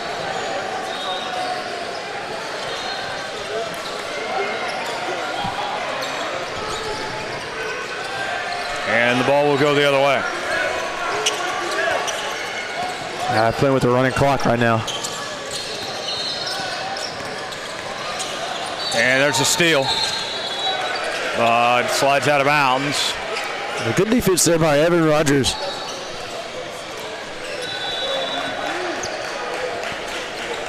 You hate it for DB Elite, man, because I understand they're not playing the greatest game, but Nebraska Supreme is doing just about everything right. Three-pointer. Missed.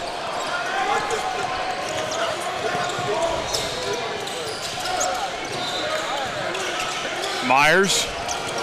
Out to Brown. And Wright takes it. Here comes Hicks. Lost it. Puts it up. That's good from Roach. Now they're getting back within that 20-point range. It's 40-16. Just 24 points. And they can get back within 20. Wright with the steal and the lay-in for two. How about that pass? Pump fake. Feeds it in. Blocked from behind by Roach. Roach holding his own today. He is. He's playing a really good brand of basketball. Missed that jumper that time. Now here comes Dada. Dada goes in and draws the foul.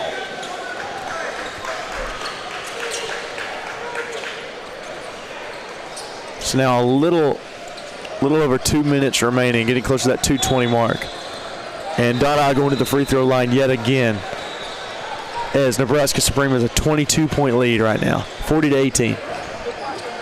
Up and good.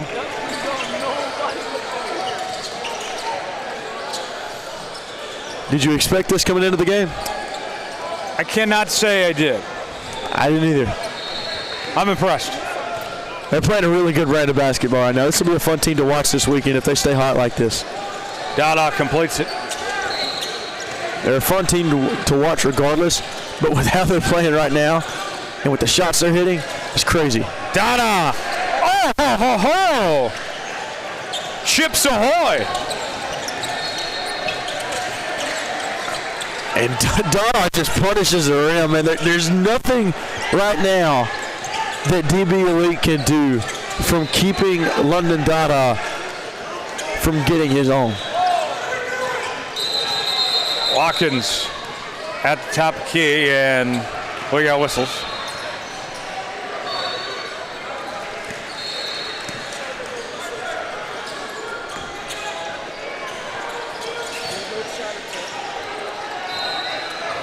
Officials sorting through some things.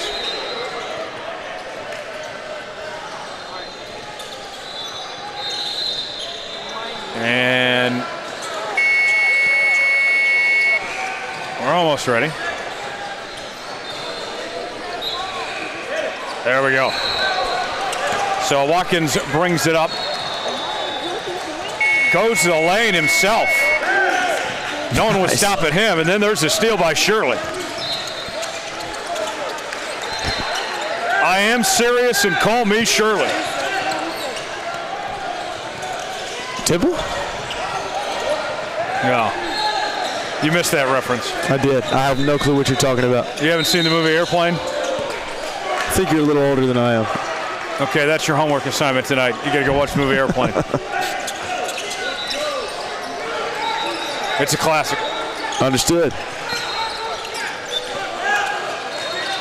Hicks will inbound. Wright with it. Double team on Wright. Jacks up a three and no good from Roach. And that'll take us to intermission with a 44-22 lead for Nebraska Supreme over DB Elite. What a clinic we just saw from Nebraska Supreme in that first half. That game was supposed to start at 2:40, so just say that game was on track to start at 2:40. It's 2:55 right now. We're making a good time. Good time. Just a little bit. Yes, we are. Tyler, what do you plan to do with your leisure time, if you will? Got to handle some stuff with the day job. Of course. So during my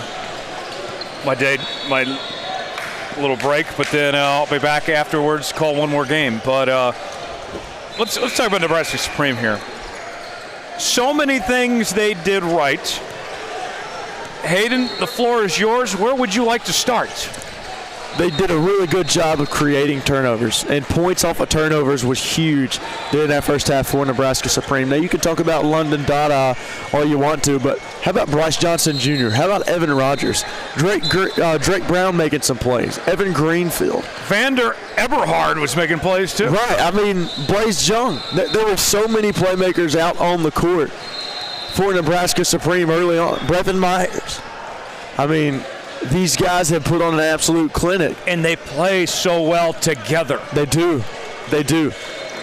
I mean, think about this, folks, okay? It has been how many weeks now since we saw these guys in action? A lot of life has happened since then, right? Absolutely, yeah. Probably family vacations, finishing up school, stuff like that. And in their first game on the court together, in 6-7 weeks, they look as good as ever. They do. This is the best that I've seen them. Now, I know teams like Team Halley, those guys in early June, I know they played together. But I don't know about Nebraska Supreme. I don't know if they played together throughout June, if they played a little pickup ball together. I don't know.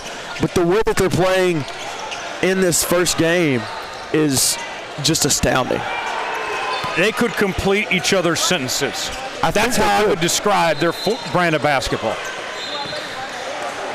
It's just insane. I've never seen a team play this well together in such a short period of time. Second half underway. Wright will bring it up for DB Elite as they try to get back in this game.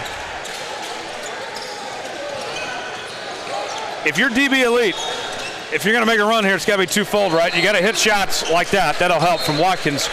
But you got to get stops, too. And now they're within 20. It's a 19-point game now. DB Elite, if they can come back and make this one a little interesting, that would be great. And there's a nice floater from Greenfield. But they can't allow stuff like that to happen. Greenfield, so dynamic and able to get to the rim at such an efficient rate. He shows it off there. Feeds it in and draws the foul.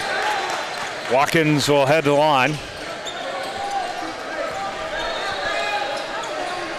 A nice job there of getting to the rack. There by Brody Watkins. Now, he didn't finish it, but he got fouled, and now he's going to go to the free throw line. Nice job by him. First attempt, no good. And he hit the three earlier as well to get these guys on the board.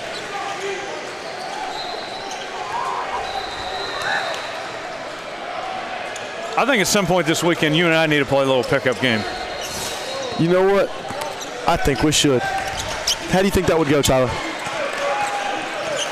You know what? I'm not gonna talk any smoke. I'll let my play on the court back it up. Because honestly, I don't know. I think I know. I think I'd win. In a game to 21, I think I'd win.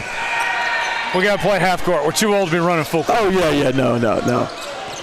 We're not doing all that. We're too old for that. I got some shorts.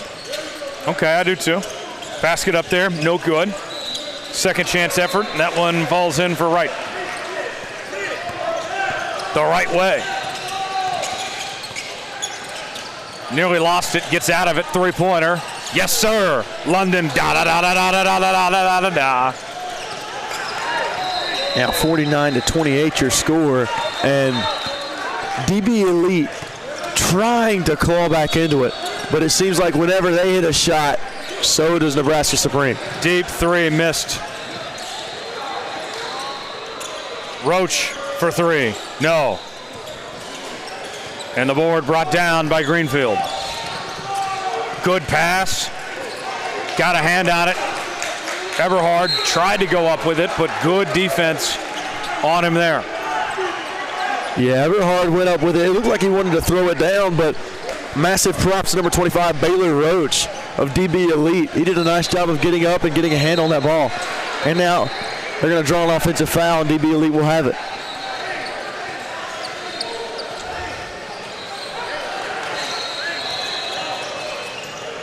Hayden, if you were to start a Pro 16 team, what would be your team name? Coker Elite. Coker Elite?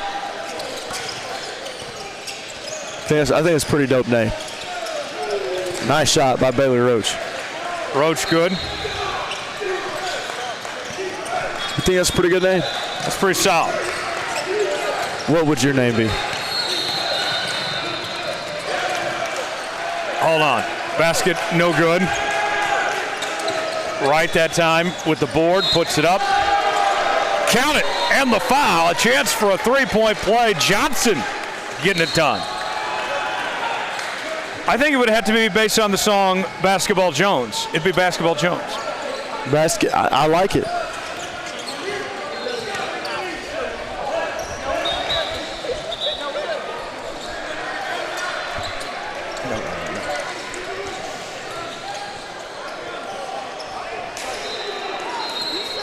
I'll go Coker Elite.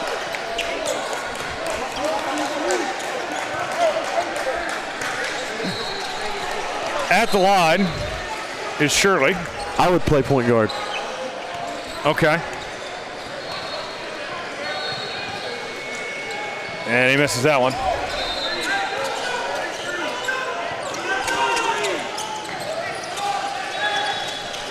Johnson will bring it up. Johnson guarded tightly, gets out of it. Out to Greenfield. Greenfield, good pass, and the finish by Brown. What can Brown do for you?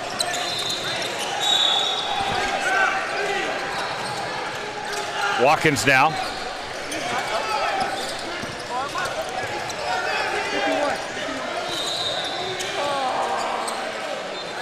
To Roach for three. Yes, sir. Yeah, really nice job by Baylor Roach. And now DB Elite only down by 15 points.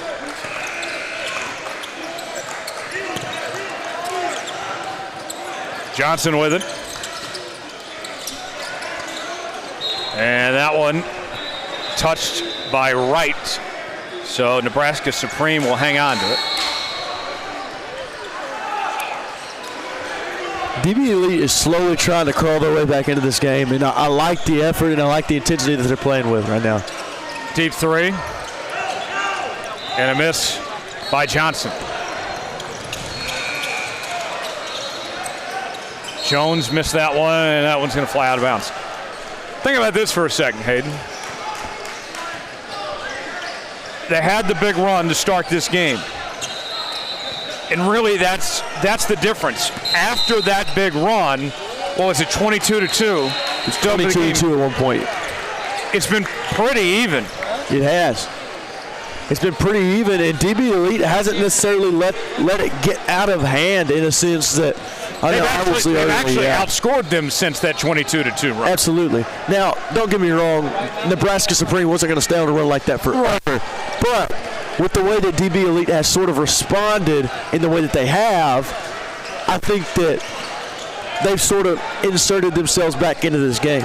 Well, and what I would say, too, is for those of you watching and you're trying to get context of how good some of these teams are, that's what I think, like this pool play and these standings makes things so important, that one game does not define you. Or if you're DB Elite, maybe you end up losing this game. Maybe it ends up being a 15-point, 20-point loss. But you still say to yourselves, hey, if we just let things go different how we started this game, we could have had a totally different outcome where it's closer than maybe the score actually appears. Oh, absolutely. And despite what the start of the game was like, despite what the start of the game says, you finish this game on a positive note. Keep it within 15. Heck, maybe even go down to a single-digit lead or single-digit deficit. Excuse me. Three-pointer. That one good from Brown. Now, that would not be the way to do it, but if that were the case, it would be massive for DB Elite. Yes.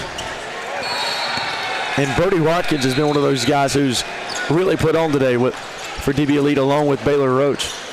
He's putting on for his city. Can you sing that song?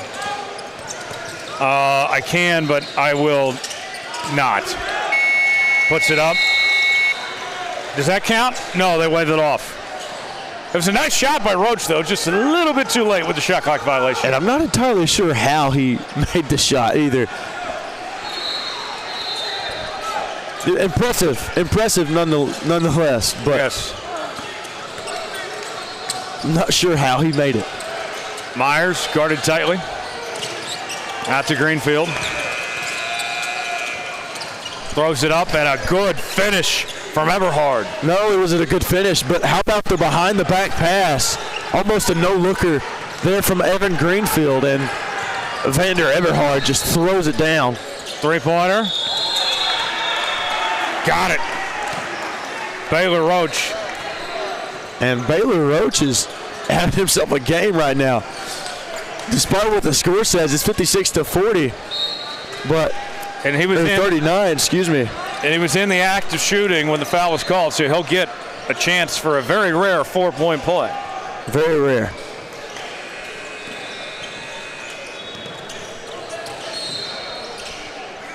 The college coaches that are around are certainly on notice right now. And he missed it. Johnson comes away with the defensive rebound. Johnson finds an open lane, and not quite that time. Roach with the board. Watkins throws it up, denied. Here comes Dada now. Good pass.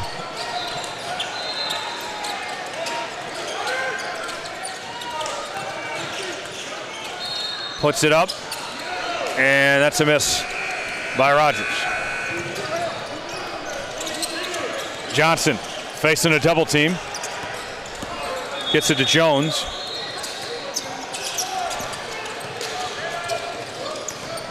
Going in heavy traffic, and Johnson drops it in for two. And nice job by Nakai Johnson there, finding the baseline. Had an open seam and cut to the basket pretty quickly. Phenomenal job there.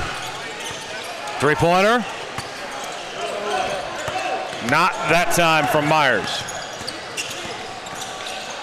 Right for three. Got it. And we have a 12-point game. Well. Timeout called. Nebraska Supreme. What went from a 27-point game at one point? Yep. Is now a 12-point game, and DB Elite has every right to feel proud and every right to feel like they deserve to be back in this game. Phenomenal job to get back into it. Showing a lot of fight. You think you can beat him out there on the court? Yeah, I could. Are you sure you can beat him, Tyler? Are you sure you can beat him? I don't know if you can. The spin move he just hit, oh, your ankles are gone, buddy. Yeah, but wearing the flip-flops, that's not going to last. I see a shot. I need to see the shot. Oh, it's okay. It's okay. Hold on. Give him another shot. Give him another shot. Oh, no. Gosh. Ben likes kick the kid off the court. Yes. Oh, man. He had to go say hi to his mom. He did. He's got a comfy chair, too. Oh, he does. That's a special one, isn't it? Where can I get one of those? I need one of those. I bet it's one of those backpack ones. Have you ever seen those? Oh, yeah. I bet that's what it is. Back to the action.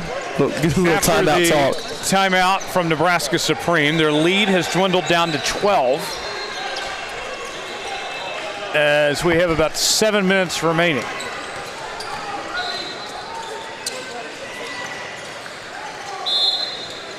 Myers will inbound.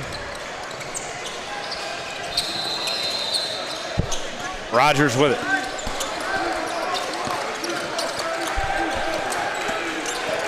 Rogers guarded tightly. Johnson now. Johnson goes in, puts it up. That drops for two, and the lead's back to 14. Evan Johnson, he's been a key contributor all day.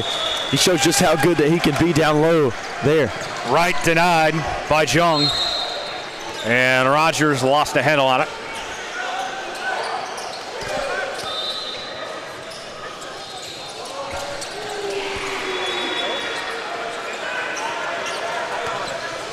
So now it was a 12-point game, back to a 14-point game. And now Nebraska Supreme with the ball. Myers to inbound.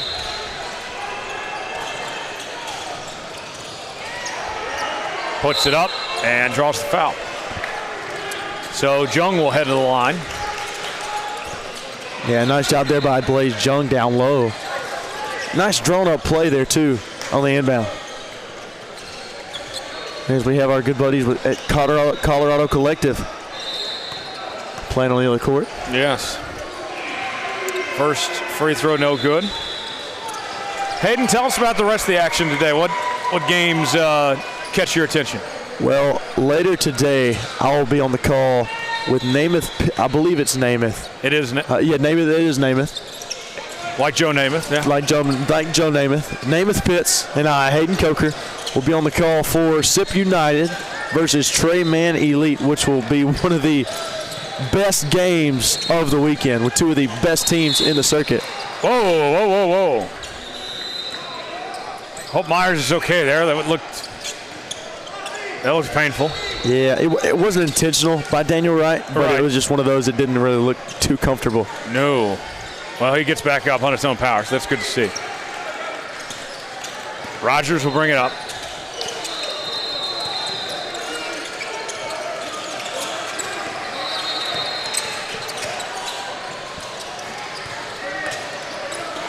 Goes in. Got it for two. Da-da-da-da-da-da-da-da. London Dada, man, he's so good. He's so good. He can play at every level, too. He's a pure scorer. Jones out to Roach. The nice lay-in.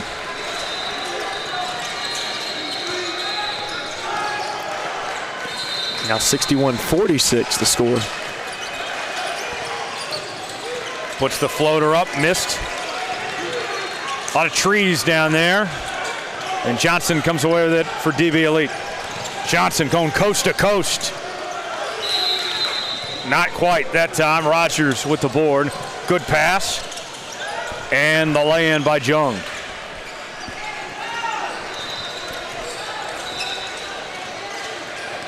Here's Wright. Out to Watkins.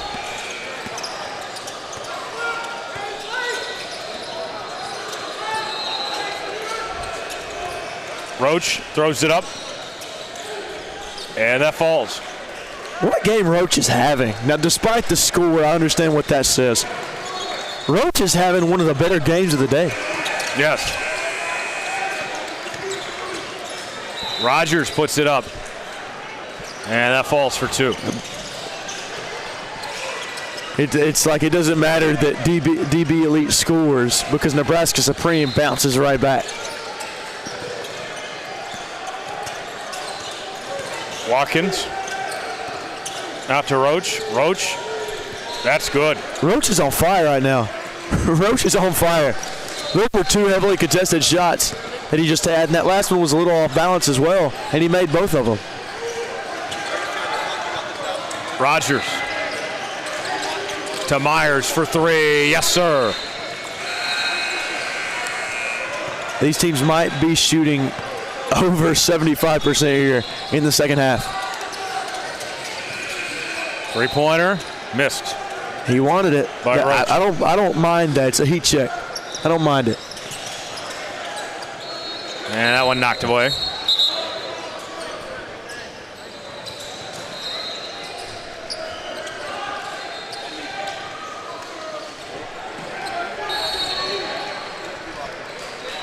Now, one guy we have not seen, I don't believe anyways, is Shane Holan. I believe you're right. I don't know if he's injured or just wasn't able to make the trip. I don't see him on the bench either. Jung with the board and a nice pass out to Brown for 2.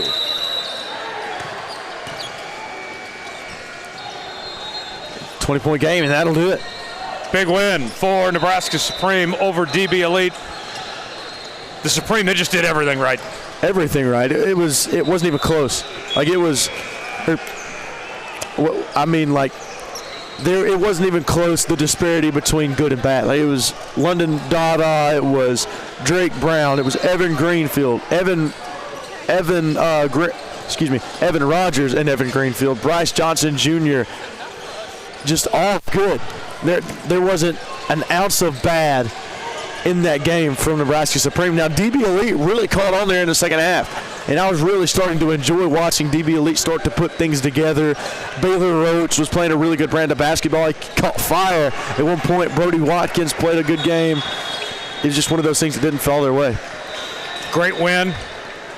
More to come here from Richmond. Stay with us here for Puma Pro 16 action.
Game started early, and then we went to a running clock before halftime. Before halftime? Jesus.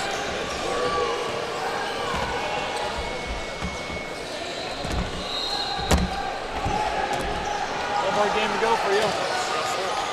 I'll be there.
World Cup's starting in under an hour.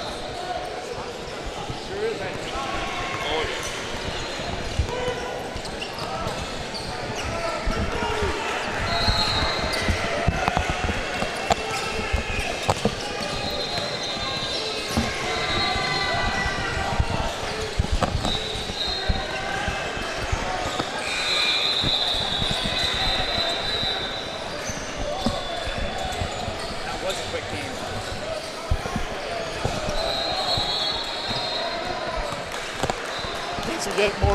Means we get to watch more of the World Cup. I know.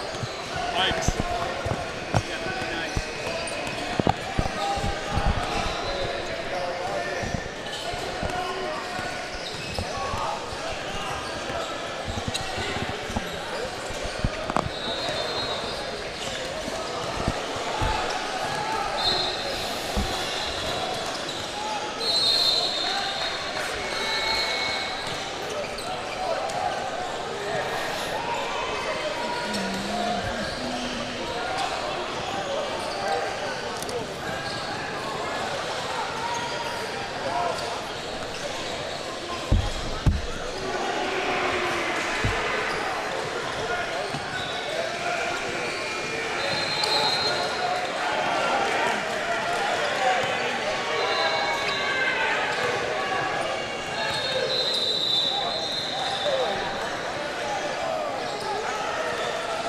It may not be starting for a little bit.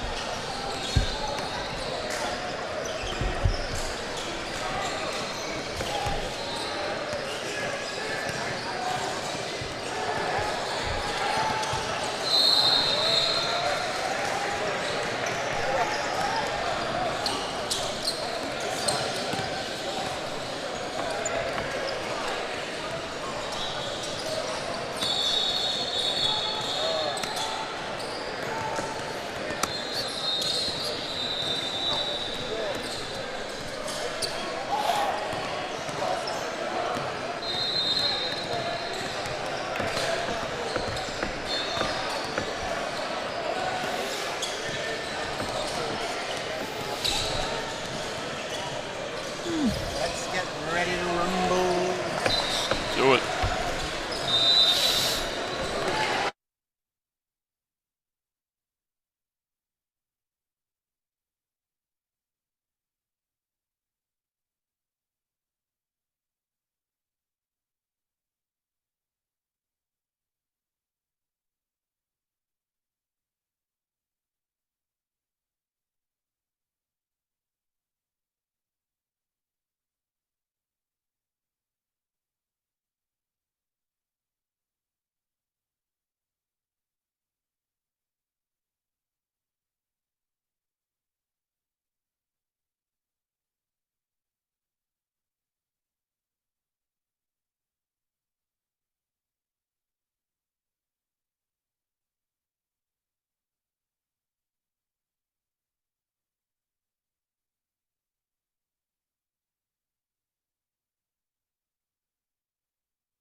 Yeah, let's go after it. Do it.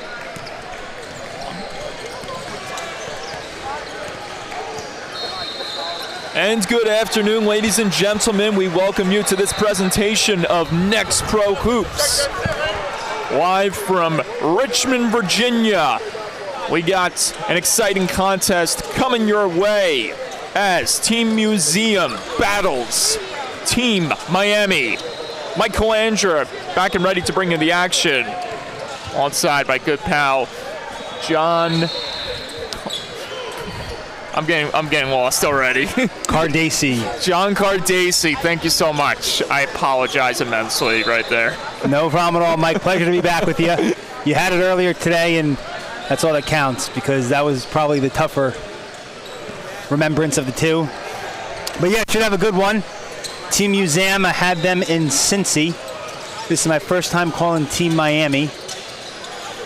Well, there's one thing you need to know about Team Miami other than their very iridescent Miami Vice jerseys they got showing here today. It's that they play with a lot of force, but also they play with very light roster intact. As we met with the two coaches early on before to get the final tally on who's going to be in the lineup for today, and for Miami, it was really not much of a change in scenery as they have all their troops here, whereas Team Museum, with a lot of heavy reinforcements that will soon come into play later on as this battle grows larger and larger. Yes, Team Museum with 2 full squads of 5. Miami's got 8.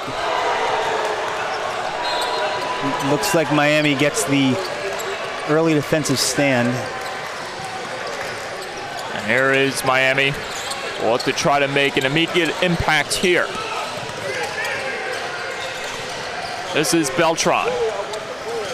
In the paint, on the runner goes that time for Denver Turner. Nice finish by Turner there. Museum looks to answer. Trying to look for a fast break recovery. Fast break response, I should say. Double team in the corner. And that double team benefiting Miami as they'll try to put more pressure on against Museum. Yes, double team forced the pass. Denver Turner anticipating it, able to swat it out of bounds. Active hands early for Miami. And you said it best. Turner getting his licks again on Team Museum. Yes, right in the passing lane. Looks like they got called for the foul there, but active nonetheless. Here's Kabugi. We'll have to watch out for him. He's in motion. Shot from deep. No good. Rebound, Kabugi.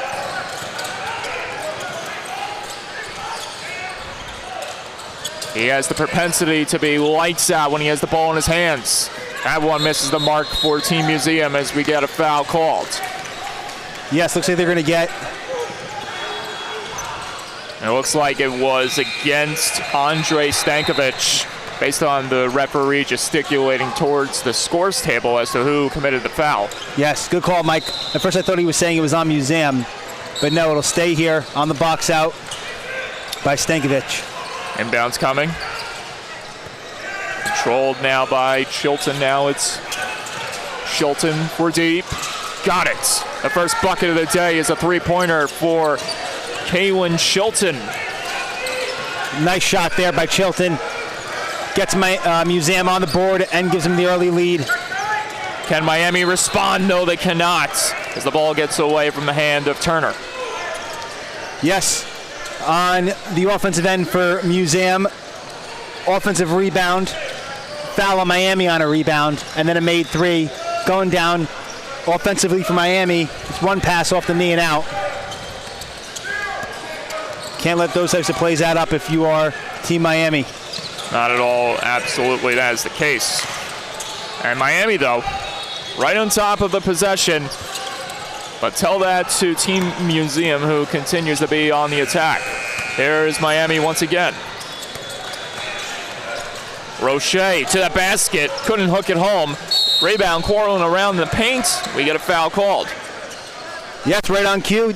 Team Miami flips the script, gets the quick turnover on the defensive end, comes down on the offensive end of the court, can't get the first shot to go, gets the rebound, and then gets the foul to go to the line for two. And this will be Andre Stankovic, 6'8", 199, St. Andrews product. Coming into the mix, getting his team on the board. 3-3 early. 2 minutes into the game.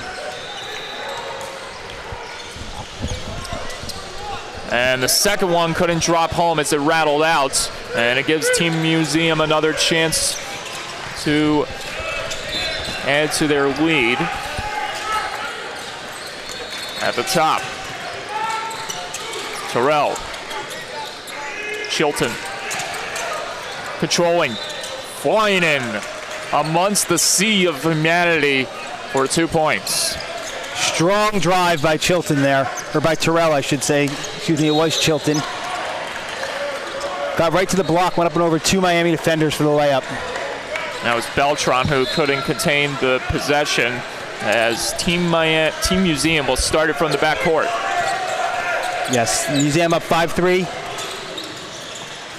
Corner three, no good. It cascades off the rim and is recovered there that time by Rodney Holmes. Quickly turned over. And Team Museum off to the races. Layup wouldn't go. Ball knocked out of bounds. Possession back into the hands of Team Miami. I think Museum went a little too quick there. A little too quick, lost a little control of the ball. Leads to the turnover. And Miami will get a chance to tie or take the lead here. Denver Turner in double team, and that results in a big chance for Terrell. Lays it home. There's those active hands we talked about. Brought the double team, got the steal, led to the easy offense. Team Miami, this is what we talked about from the get-go. That depth disadvantage they've got with only 3 players on the bench versus Team Museum's full squad of 5 is waiting to come in at any point. Yes, we'll see how it plays out throughout the rest of this game and really throughout the weekend for Museum. Contact made. Team Miami getting the ball here on that foul. As the games pile up, playing 2 games a day can lead to tired legs. Will certainly pay dividends for Museum, you'd have to think. Well, certainly that will be the case as Team Miami try to stay in the fight here. Turner. Roche with the handles. Walks in. Can't barrel his way for 2 that time. Got it down low. Beltran. Wouldn't go there. Recovered by Terrell. Terrell almost ripped away there. Chance in front. Contact made. Foul drawn by Lloyd. Or pardon me. Miami was swarming with the defense. That was Walston drawing the foul, and absolutely Miami coming in with a head full of bodies to try to prevent Team Museum from getting back on the scoreboard. Yes, I thought maybe they could have gotten called with the foul when they were pressuring the ball just above the half court. And then when Walston went up, they fouled him hard as well. So definitely being aggressive early. Was Walston the second try? No. Too strong, but another offensive rebound for Museum. And that's not what you want if you're a Team Museum right there. Crucial error made, and Team Miami's going to get the ball here. Yes, you just got the offensive rebound. I don't think you need to try and force it under the hoop like that. Tried to make the good pass, a little too high, a little too much heat on it, leads to the turnover. And now it looks like they're setting up for the press. Beltran. Got it to Roche. Roche will pick it right back up here. Guarded by Williams. Roche spinning, dipping, and diving. Looked like initially he was going to go for the finish, but made the last second decision to kick it back out. Unfortunately, no result there. Yeah, I think the spin move was a little too good. Maybe made himself a little bit dizzy, passing it to no one. Museum will take it in. It's 7-3. Museum leads with 11:35 to go in the first half and counting. They work around the paint. Deep three. Terrell connects. Malachi Terrell, pure from deep. 10-3. Museum leads early. Does Miami have an answer? Beltran looking to be the results for Miami's good fortune if it comes. Three ball couldn't connect there. I think that's a result of Museum's defense speeding up Miami's offense. Another three ball, no good. Not connecting that time for Agiolo. Meanwhile, in front, the runner doesn't go for Stankovic. He deserved that one. He went up high for the rebound on the defensive end. Thought he had the easy two, but just botched the layup. Three ball, yes! And that's Odita. Odita from deep. A huge one for Team Museum as Team Miami gets a bucket to go there. 13-5, Museum leads now. 10:15 and counting left in the first half.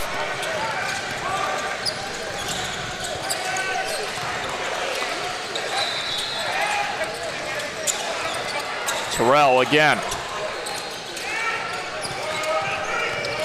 Williams, short floater, wouldn't go. Recovered there by Stankovic. And Miami taking off the other way once again. Nice reverse pass. O'Shea. Marvelous job there to lay it in front. And the finish done by you-know-who, Denver Turner, as we get a timeout called by Team Museum. Yeah, excellent pass. Excellent pass into the lane, finding a cutting Turner who goes in for an uncontested layup. Very good offensive possession there for Miami. First impression so far as we've hit impromptu break and play. I think Museum's defense is a lot. They are swarming the basketball. They're getting hands in the passing lane, and they're speeding up Miami a little bit. I think if Miami can slow it down and have more possessions like they just had, they'll be able to stay in this game. I think the possession prior, Museum brought a double team, kind of panic passed out of it, did Miami. Over to the wing, took an early deep three in the shot clock. That's not going to be the recipe for them to come away with the win this afternoon. Now, one thing I took notice of is although the pass distribution by Team Museum is tremendous, to say the least, you have to wonder if it can be too aggressive at some times, and that if that could open up the window for Miami to take over. It's not a bad point, Mike. It's not a bad point. Sometimes you get too pass happy. Provides the opportunity for some extra turnovers. You just want to make sure that you're shooting when you're open. You don't want to pass up good shots, trying to move the ball around too much. Already got through 4 passes already. They continue to distribute the possession around. This is what I'm talking about. Look at you, Mike, right on cue. Here pat yourself on the Miami. back. Now, can they capitalize on this opportunity? Three ball, no good. Rebound recovered by Terrell. Decent look there. Think they could get a better shot, though.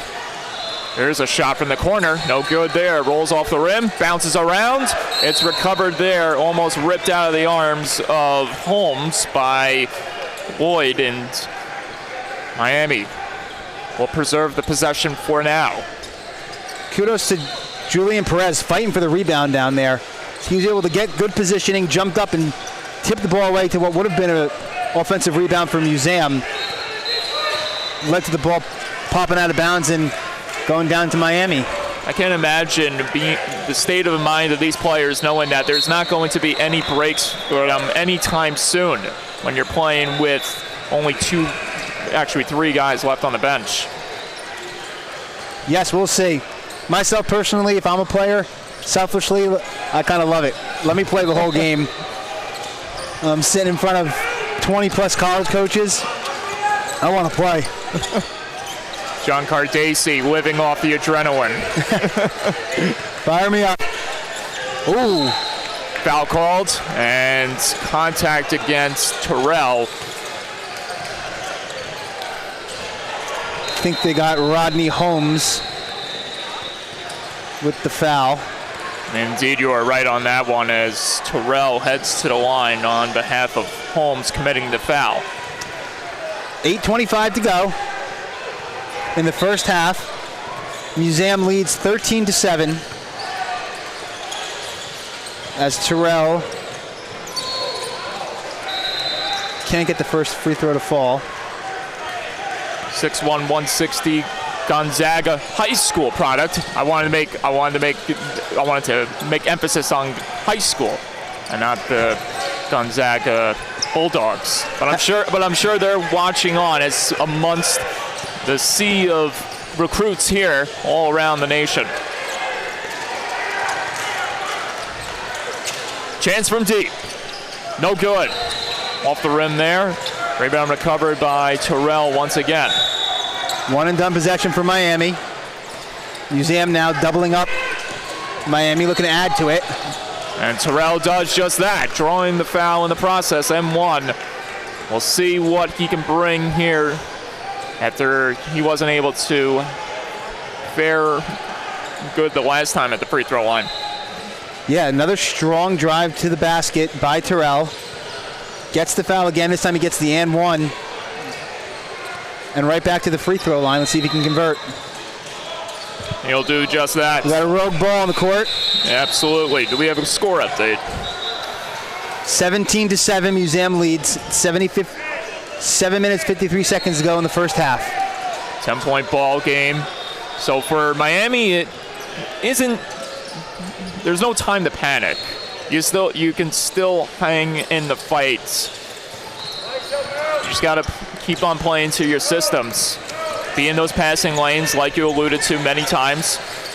And maybe you'll find some good fortune. Yes, definitely no need to panic. Get a good shot. What's the call here? There might have been a reach-in foul potentially as Team Miami's going to. We know it was on Museum. I'm not sure who on Museum, but it'll stay with Miami nonetheless. Here's Diaz.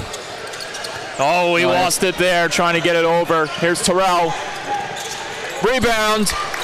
Bashed home that time by Kabugi. Kabugi. Nice play. Three ball, no good. And Team Museum on top of Miami's chances, converting on those rebounds, as here is Team Museum once again working around the arc here. Question will be, who will finish strong? Kabugi, jab step, drives wide. Well, he tried to drive into the interior, but he was forced out of bounds. And surprisingly, the ball going to Team Miami. Yeah, I'm not sure what happened there. It looks like maybe he just lost control of the ball as he went up with it. His momentum might have carried him too far away from the net. As here's Miami again. Another rinse cycle for Diaz. And this time he gets the friendly bouncer too from the rim. Diaz does a great job getting downhill. Really likes that spin move, and he is really good with it. This is another interesting point I was going to make here. Let's see if that double team provides Miami with some good fortune, and it may have.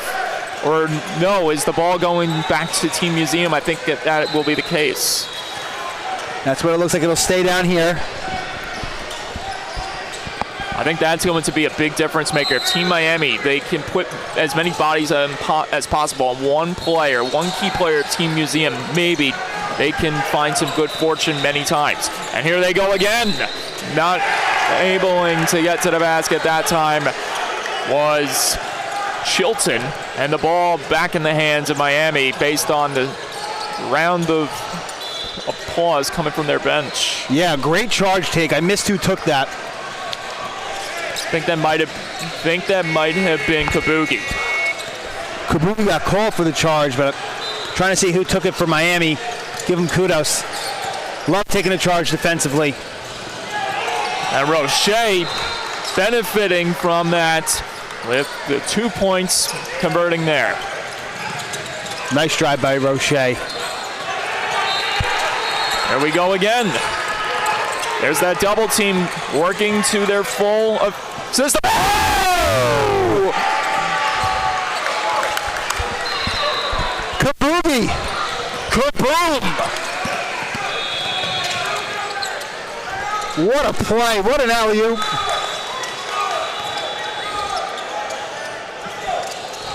And then a good defensive effort on the other end of the court for Kabuki.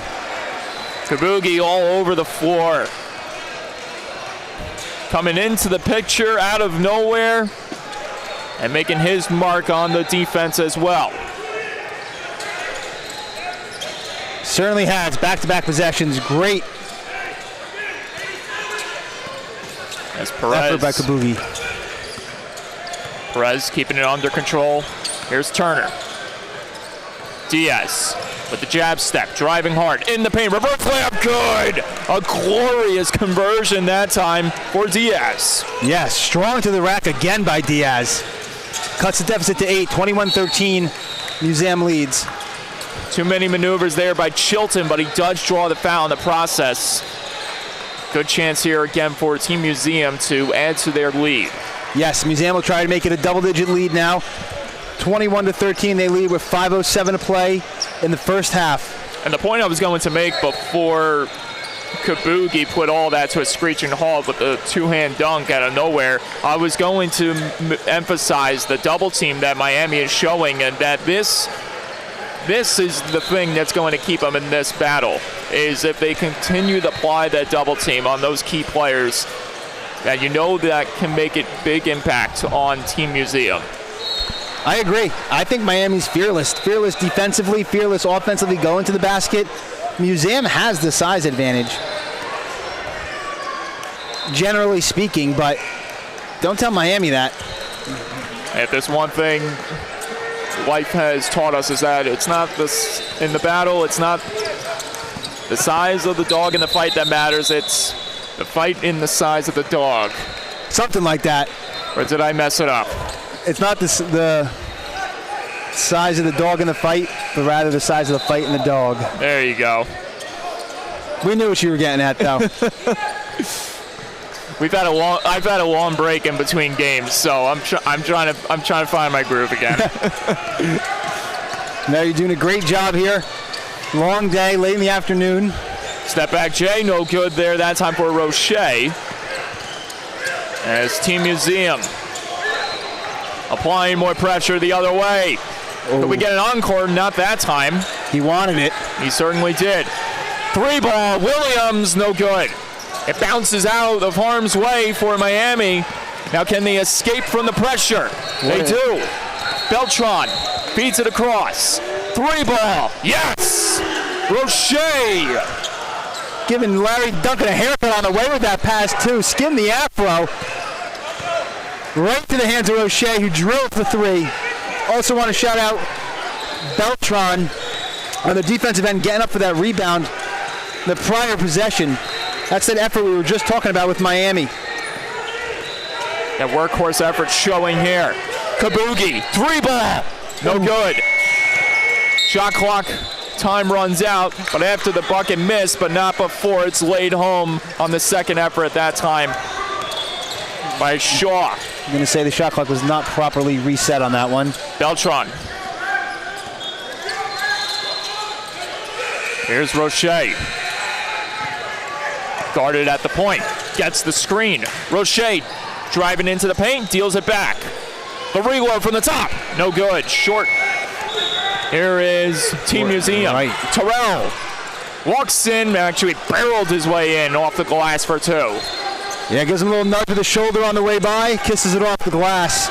27-16, Museum leads now, 3:15 to go and counting in the first half. 3 ball again, no good that time. It's recovered there by Kabugi. There's Kabugi again, making his mark felt on this game.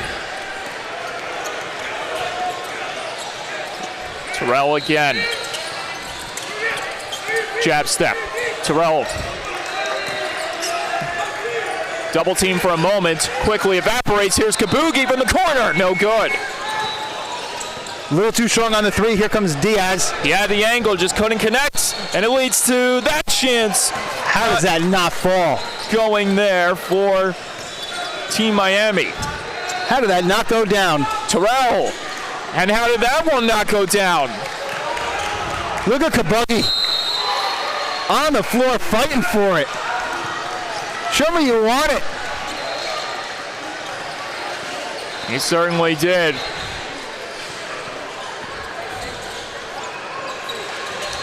Look at him fighting for loose balls, throwing down alley-oops, rebounding on both ends of the court, putting on a show in this first half.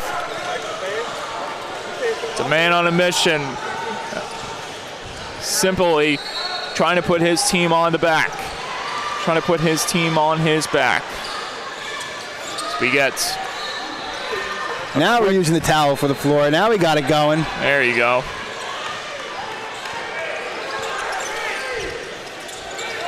All right, looks like it'll be Miami ball. 2:23 to go in the first half.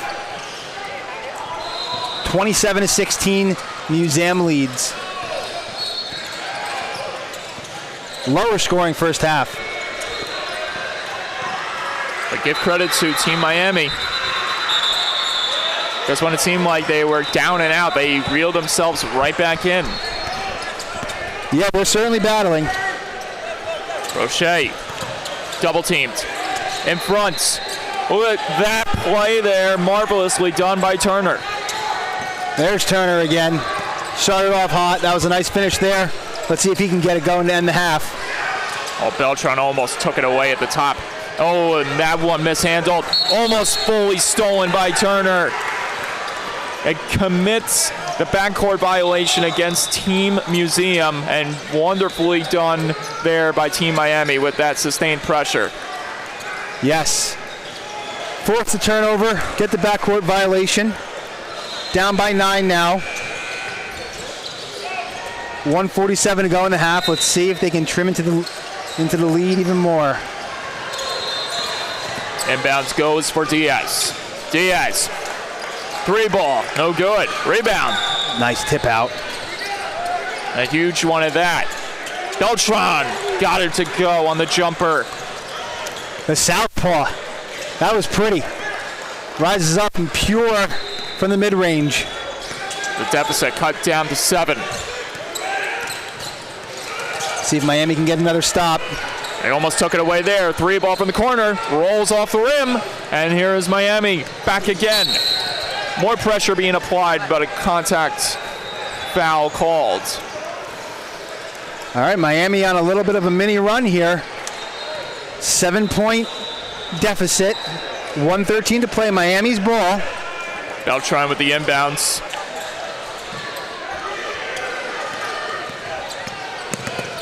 What do they have cooking in this sequence? Roche with the handles, eluding multiple opponents. Who went down there? That was Stankovic. And it does not appear there was any ill-advised contact. However, Miami is going to get the possession here and keep it with the inbounds coming up. Yes, I'm not sure if they had a foul there. I'm going to say that they did. I think that. Yeah, they did call a foul. Yeah, they did call a foul, yes. I would say he was thrown down pretty hard for there to be no call on that. And Stankovic at the free throw line. And he misses there. Misses the front end.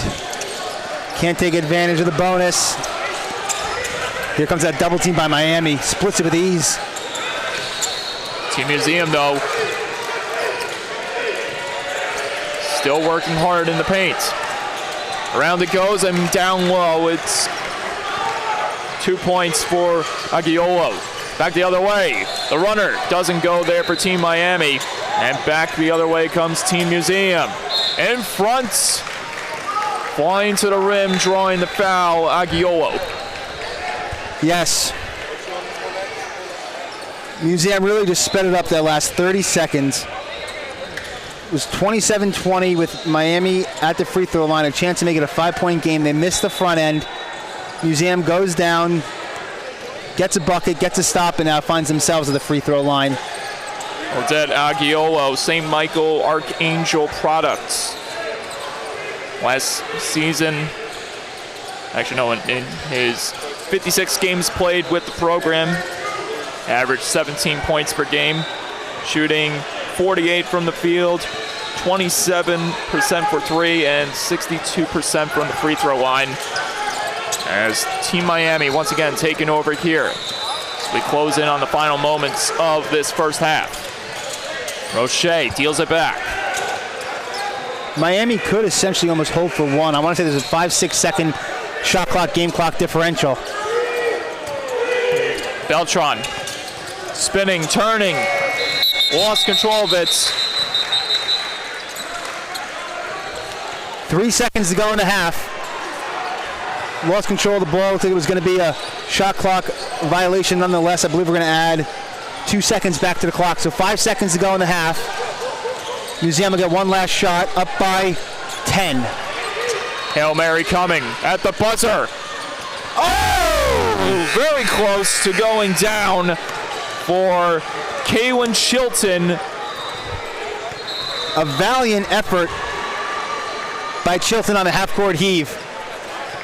And so, where the game stands right now, it's Team Museum leading over Team Miami in a, one could say, we can't fully describe it as a one-team beatdown because Team Miami is still showing what they're made of with applying the double-team pressure and getting a lot of these special teams chances.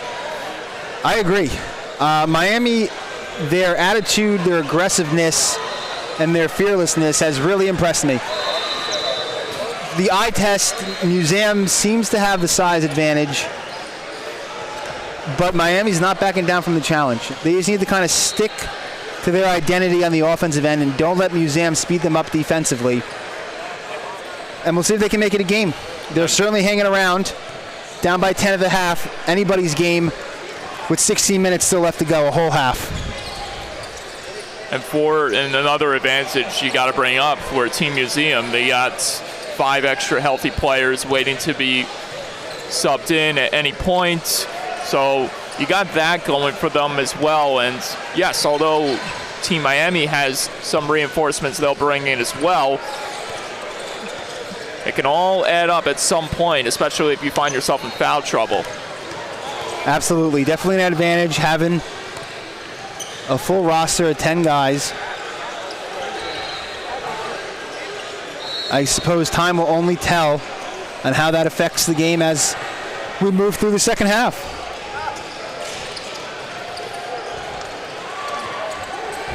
Team Museum, gotta think it's all going to be about trying to stay on the gas at all means necessary. Whereas Team Miami, as we alluded to, just having that don't quit now mentality. Do whatever you can to provide sustained pressure at all areas on the court. And as you mentioned, plenty of time for anything to just change in a blink of an eye. We'll just have to wait and see what's in store for us here at the Henrico Sports and Events Center in Richmond, Virginia. And what can we say? PRO16 Hoops, this is a weekend for us. Actually, it's not even the weekend. It's only Thursday. Feels like the weekend, though. I came in here, arrived around like 12 o'clock yesterday from Long Island, and the first thing that popped in my head was, it feels like a Friday. And I think that's just how that feeling describes this event. It feels like a big bonanza, just so much happening all at once. You got these great players putting their skills on display. You have tremendous leadership in the coaches all around, the families of the players devoting their time to watch these kids play, and not to mention too the endless amount of recruiters and scouts from these highly prestigious colleges watching on and seeing who they can add to the fold and put their name in a list of future national champions. This is such a fun weekend, and I am so glad to be a part of it. I know you are, John. I mean, this is such a great way to spend your time, your summer. So, Absolutely, Mike. It really is. The energy is palpable in the building. Excitement from the players, the coaches, the parents. I don't blame you. You walk in here, you lose track of what day it is, what time it is. Certainly feels like a weekend. We still have 3 more full days of basketball. I should say about, I guess technically 2.5. We ended a little bit earlier on Sunday, but the venue's been awesome. The staff has been great. And the talent on the court has been even better. Here we go again, second half underway. And we got activity in the paint. The reload from the top, no good there. And Team Miami recovering ever so quickly before he gets stolen away by Terrell. Back the other way come Team Museum, and Terrell getting the bucket. That's that Museum defense we were talking about at halftime. Forcing the turnover, great play by Terrell. Jumping the pass. Look at Walston here, defending out high. Now switches back. Roche, deep 3, no good. Off the mark there. Rebound in front, down low. It couldn't roll home there for Stankovic. That should have fallen. Kabugi almost put it in a dangerous area that time. Kabugi again. Controlling. Kabugi, jab step. Jay, no good. Rebound off the window. On the floor, a wrestling match ensues. Whistle blows. As I believe we might get a jump ball here, or is this going to be a possession for Team Museum? And I think all signs indicate Team Museum Team Miami getting the possession. Yes, I think they did indicate jump ball. Possession arrow went to Miami, even though I think Miami may have taken it out of second half. Regardless, Miami ball. Love the energy, love the effort. Both teams diving on the floor for a loose ball. And we'll see if this pays dividends, as here's Roche getting the help on the screen from Stankovic, rolling to the rim, and one. He outmuscled his opponent to the rim. Practically his arm getting dragged there, trying to be pulled back from the basket, and he fought through adversity that time. Mr. Roche, strong to the hoop, continuing the aggressive identity of Miami. This is just a hard-nosed basketball game. I love it. Lower scoring, high intensity, high effort. This is what I love to see. And a picture-perfect start to the second half for Roche. Now we'll see if the defense can apply a big moment here to withstand Team Museum's response. And they do almost that. This ball went out of bounds there off of Team Miami as Museum will inbounds. Yeah, Larry Duncan went down hard there. Hope he's okay. Looks fine. Shakes it off. 32-23, Team Museum leads. Just under 2 minutes into the second half. Kabugi tried to go for the jumper as we get a stoppage. Looks like the shot clock went off. And just at the wrong time, too. So it'll be Miami inbounding from the side. Here we go again. Roche. Look at Kabugi. He is not letting off there as we get another whistle blown. Multiple whistles being blown here. It's our site supervisor pointing something out on the court here. I'm not sure what the issue is.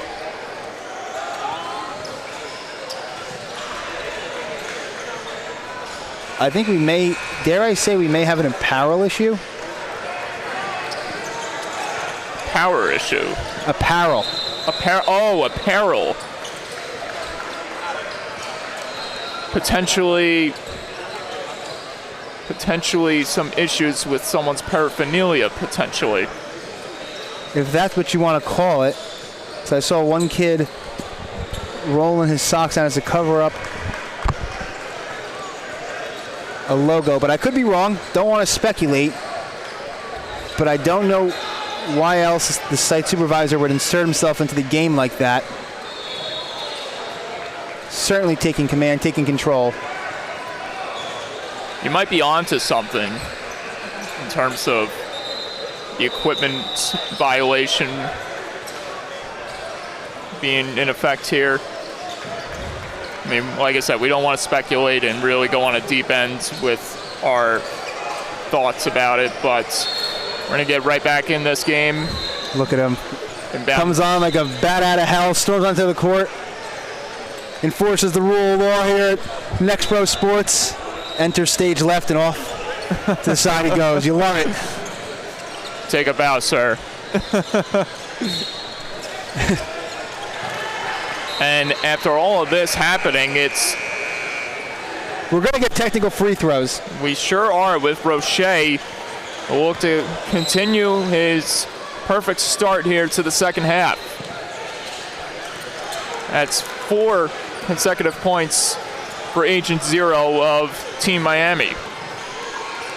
32-24 now. One more free throw to go. 13:58 in the first half when play was stopped. Looks like I believe he's going to get 4 total shots. And I'm going to say that I think Museum may get 2 of their own. So we'll see. But I do believe it's 4 for Miami.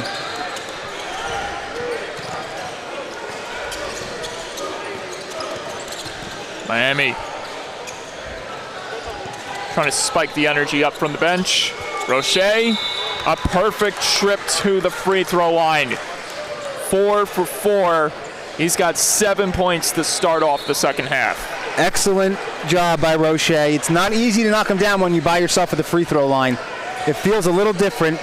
Steps up, makes all 4. Huge for Miami. Let's see what Museum has in response. Can't get it to go. No good there on the first attempt.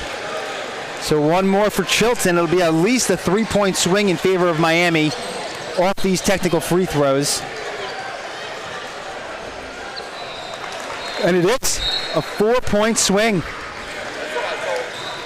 And as of now, the score stands 32-27. Museum leads by 5. 2 minutes into the second half. 13:58 to play.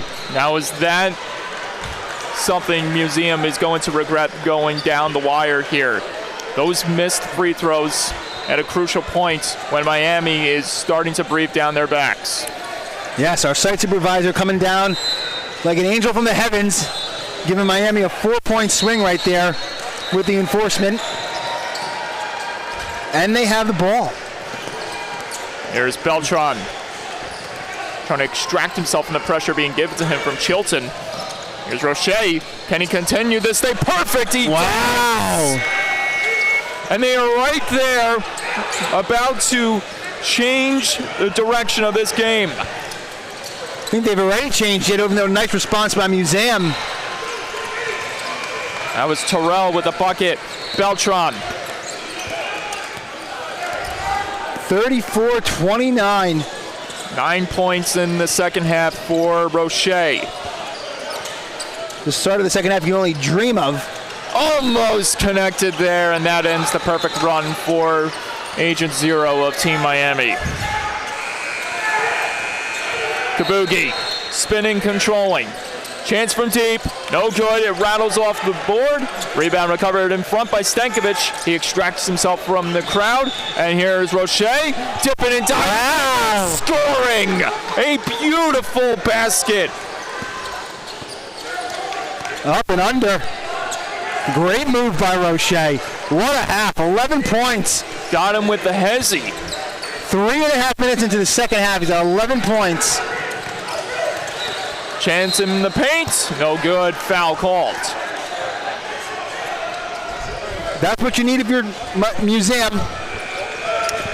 Try to stop this Miami run, get to the free throw line, hopefully convert here. And they need to act on this immediately, or else Team Miami is going to take over. Absolutely. Need to stop the bleeding. Great opportunity to do so here.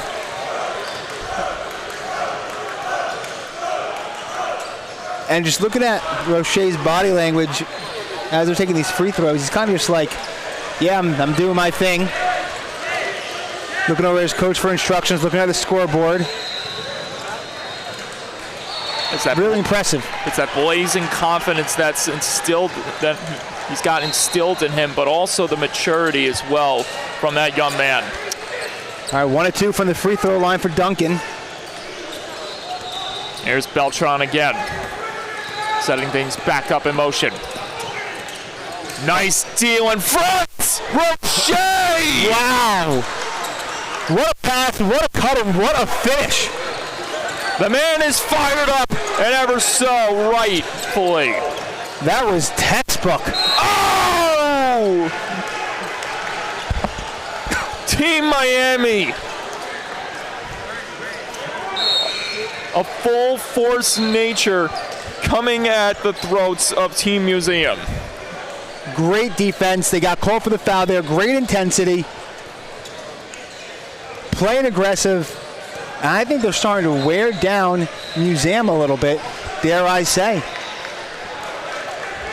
Free throw goes there for Chilton, and this is going to be really important for Team Museum, as you can't afford to find yourself in foul trouble. As you know, Miami is going to continue to apply that sustained pressure, the double team, potentially triple team coverage on your best players. A perfect trip to the line for Chilton. Excellent point, Mike. Rack of fouls, it could certainly play a factor, especially the way the defense is being played here. Holmes. The J wouldn't go. It's knocked out of bounds, but inbound is coming from Team Miami. Got bailed out there, Mike. That was a quick, ill-advised shot. Spun to the left, spun to the right, turned around, flung it up. Lucky to keep possession.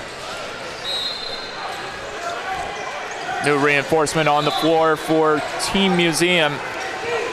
We'll see if Agiolo can do everything in his power to prevent Miami from taking the lead. Roche single-handedly getting his team in front here. Oh, ball comes up on our table. Looks like it's 37-35 Museum lead, so he cut the deficit in half. They were down 4. Now it's a 2-point game. 37-35 Museum with 11:35 to go and counting. The man is single-handedly putting his team on his back. Chance from deep. Good! Terrell with a clutch bucket. Boy, do they need that. The answer they were looking for to stop the bleeding. But Team Miami still has Roche on the floor. Fadeaway jumper off the glass. Diaz. Maniacal there. Here comes some offense. 40-37 now. Whistle blown. I think we're having some issues with the shot clock again. And this is going to help Museum as they'll get a substitution out of this. A boogie off the floor. Back out comes Max Williams, 6'1" guard from the state of Virginia. Whitman High School product. Will try to make an impact here in his latest check-in. Oh, that almost got taken away by Beltran. Beltran. Oh, good defense. Aggressive as can be, almost taking it away. Another chance. Oh! What's the call? It looks like you're going to say it's a block. That block indeed. And wow. What's the call? No, this, let's see.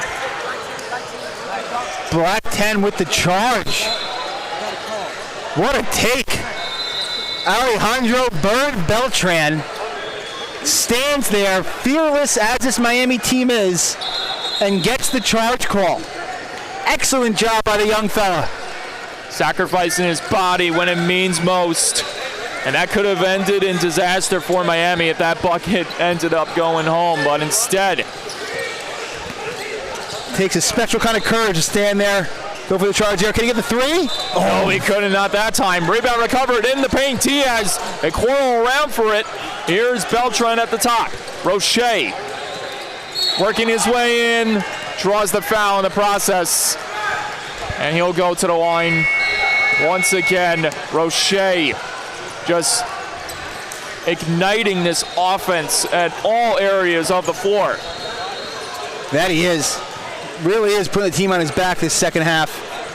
40-37 Museum leads. He has a chance to cut the lead to 1. 10:32 to go in the game. We've had many close games so far during this whole day, which kicked off at 8:05 Eastern Time. Some upset-minded teams were playing here. None couldn't get the job done. Could Team Miami be the underdog for day one against the juggernaut that is Team Museum? We'll just have to wait and see, as Roche is able to hit the first one and doesn't make the second one there, so he goes 1 for 2. It's the first free throw he's missed this half. I think he's maybe 6 for 7 now, or 5 for 6. Oh, nice defensive play. They're coming from behind. That was Beltran who swiped it out of the hand of Museum. Museum gonna get an extra break out of it here. Sneaky, sneaky. Coming behind the back. Swipes it away just a little too hard as it swats it out of bounds. But that was quick and deceptive by Beltran.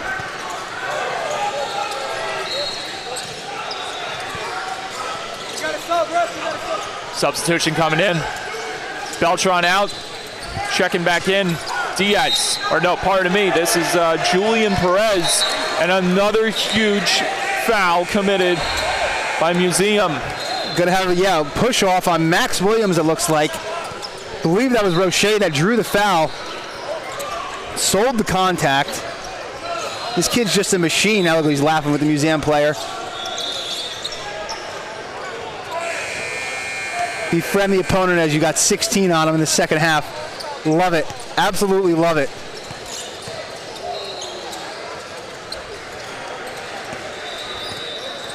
Orlando Roche, the Bellin Jesuit product. In 81 games played with the program, he registered 16 points per game, 3 rebounds per game. And to continue on with the statistics, 47% from the field, 32% for 3, 71% from the free throw line, and that is showing big time 3, connecting for Stankovic. Stankovic gives Miami the lead. I think maybe their first lead of the game, definitely their first lead since early in the first half. 41-40, Miami leads now with 10 minutes to go and counting. The battle reaching new heights. Aguiola double teamed. Found the man, shots at the right time, and drew Iyer for 2. Yes, Adida was definitely cornered to the double team, didn't panic, got the good pass off. Look at this ball movement leading to that big result. And the answer by Miami. Timeout called by Team Museum. 43-42. Miami has the lead. 9:32 to go in the game. What a half this has been. What a comeback by Miami. Trail by 10 at the half, now find themselves up by 1, 6.5 minutes later. Orlando Roche leaving an indelible mark here in this second half, as you alluded to. So much to admire from his game here in this Gymnasium in Richmond, Virginia. He is putting on a show in front of these college coaches. What a half he's had. And another thing we haven't highlighted in a very long time that you mentioned was the height disadvantage. That has been thrown completely out of the window based on where Miami stands at this moment, leading over Team Museum. You're absolutely right. It's like their aggressiveness and their fearlessness completely make up for it. They don't care how big you are. They don't care how tall you are. They're going to play their game. They're going to get downhill. They're going to go up strong, and they're not going to back down. The Giant Slayers are in full effect here. Now, can they protect the lead to the very end? My mind says no, just because there's a lot of time left, and you know this game is only going to get even more interesting as we close in on the final minutes of this second half. What a play there, Terrell! Everyone oohing and eyeing with that play. What a move by Terrell. Puts Museum back on top, 44-43. Miami looks to answer. And they almost did there with Diaz coming to the basket. Rebound recovered by Museum. A crucial response coming for the team in black, Museum. Chilton couldn't make it happen there. Oh, rogue ball. Good stoppage. That was dangerous. It certainly was. Rolling right down the middle of the court during the fast break. That last possession, first off, I want to say Stankovic, great job battling for rebounds, raising up and snagging rebounds out of the air at the highest point. But that last possession, he came down with it. He was surrounded by 4 Museum players. I would have liked to see him just kick it out. You know, I'd like to say, just because you get the offensive rebound does not mean you automatically have to go back up with it. He did hit the bottom of the rim. Free ball, no good there. This interchangeable affair continues on. Team Museum trying to strike again and get back on some positive footing here. Can they make that impact? Deep three from the left corner. Down and in for Drew Iyer. Drew Iyer, money shot. Great find by Chilton, I believe it was, with the assist. Cross court, finding him in the corner. And you would be correct with that assessment. And watch out, Team Museum with the ball once again in their hands. Collateral damage for Miami, perhaps. Chance from deep, no good on the corner shot. Rebound recovered there. Offensive board and put home by Terrell. Nice offensive rebound by Terrell. Rises up over 2 Miami defenders and gets the putback. 49-43 Museum leads now. 7:35 and counting to go in the game. So much time for things to turn upside down for Museum once again, but they got things going right for them at this moment. Chilton off to the races, a basket and one! What a play by Chilton. What a sequence to steal on the defensive end, races down the court, gets the and one, extends the lead to 8. Kalen Chilton, the 6'1" combo guard, playing with no fear in sight. He wants to win the night. A huge 2 to 3 minute run here for Museum, who trailed 43-42, now 51-43, 9-0 run, looking to make it a 10-0 run in the last 2 to 3 minutes. Make it 11-0. What a performance in these last 3 minutes by Team Museum's offense. They've come to life fully, starting to play to their identity. Chance for deep, good! Diaz delivers. It's a big shot right there. Needed that shot to go. One of those shots you're kind of like, no, yes. Pulled it, shot with confidence, drilled it. Cuts the lead to 6. 7:03 to go. in the game. This game is reaching new highs by the minute. That it has. It's been an absolutely excellent second half. Great intensity, great effort. Almost looked like Museum came out of halftime. They were up by 10, maybe a little bit overconfident, thinking that they had the game in the bag. Miami comes out guns blazing. High energy, got a little bit of a break with that apparel enforcement, I suppose we'll call it. Roche was hot as a pistol. Miami retakes the lead by 1, and it's almost like it woke Museum back up. They looked up, saw they were losing, shot back out to a 9-point lead, which is now down to 6, with, as I mentioned, 7:03 to play. The inbound's coming here from Iyer. Terrell. Eye set on the target.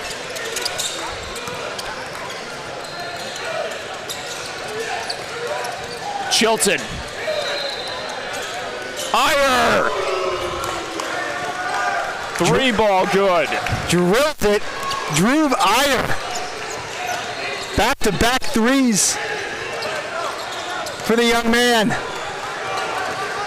Beltran, double teamed, hooked it in front. Turner still fighting after it. Deep 3, Diaz. No, yes! It went down. The answer, a huge answer by Diaz. Back-to-back three-pointers connecting for number 5 of Miami Vice. Doing his best Nate Diaz impression there. Get punched, you punch right back. Don't flinch. 55-49 now. 6 minutes to go and counting. To quote a famous Irishman, they didn't come here to take part. They came here to take over. Chance from deep. No good. Off the back of the rim. Big steal there that time by Chilton. He lost the handle of it. Diaz drops it back behind the back. Roche, no good. Rebound, far in the air. Diaz working his way to the basket. Oh! A breathtaking, marvelous effort by Diaz. What a finish. Rises up silky smooth. Right-handed finger roll, kisses it off the glass, cuts the lead to 4. That was gorgeous, by all means. Whenever Miami is down, they are certainly not out. Right back in it. Plenty of time left. And they almost took it away again. Beltran using an aggressive force here, trying to steal it from Team Museum.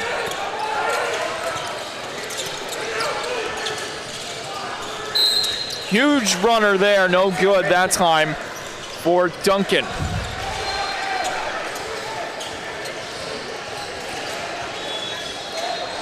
Looks like Museum is going to the free throw line. Yes, they got the foul call, so Duncan to the line for 2. He's had some solid moments in this contest from the free throw line. We'll see what he brings to the table here. Gets it to go. And the score stands at 56-51. Museum leads by 5.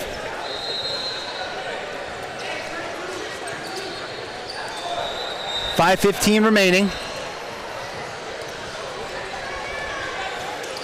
And that one doesn't go. Miami, big chance. Let's see what they got.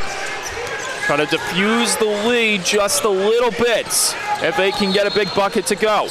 Beltran, Roche, facing the double team, deals in front, out alone, Stankovic lays it home for 2. Do the stanky leg. Wide open on a block, turns around, puts it up and in. 56-53. All that separates these two teams is a three-pointer. And a big steal. Here comes Rodney Hood. Walking in, dipping and diving and scoring. Rodney Holmes, I should say. Holmes with the basket, but what caused that was the poke out by Denver Turner on the defensive end, leading to the transition offense. 1-point game now. Big block in front. Miami Can they take over the other way? Not that time. Is the ball out of control with the hands of Beltran. Looks like he just lost his footing coming up the court. Not sure if he slipped or was maybe just trying to go too fast. Mind going quicker than the body. It was a definitely a combination of speed and adrenaline getting the best of him there. A break for Museum, They nonetheless. almost took it away again. This time, though, we might be getting a reach and foul. There's contact for sure. The only question is, will there be a free throw coming up? And all signs indicate no. It will be an inbounds coming for Team Museum. Yes, looks like they just got Turner on the reach in. He got the cookie last possession, went back into the cookie jar, and he got caught. Terrell observing, looking for a target. Got it. Over, and it's controlled again by Duncan. Terrell, man in motion. Chilton, guarded by Beltran. Oof.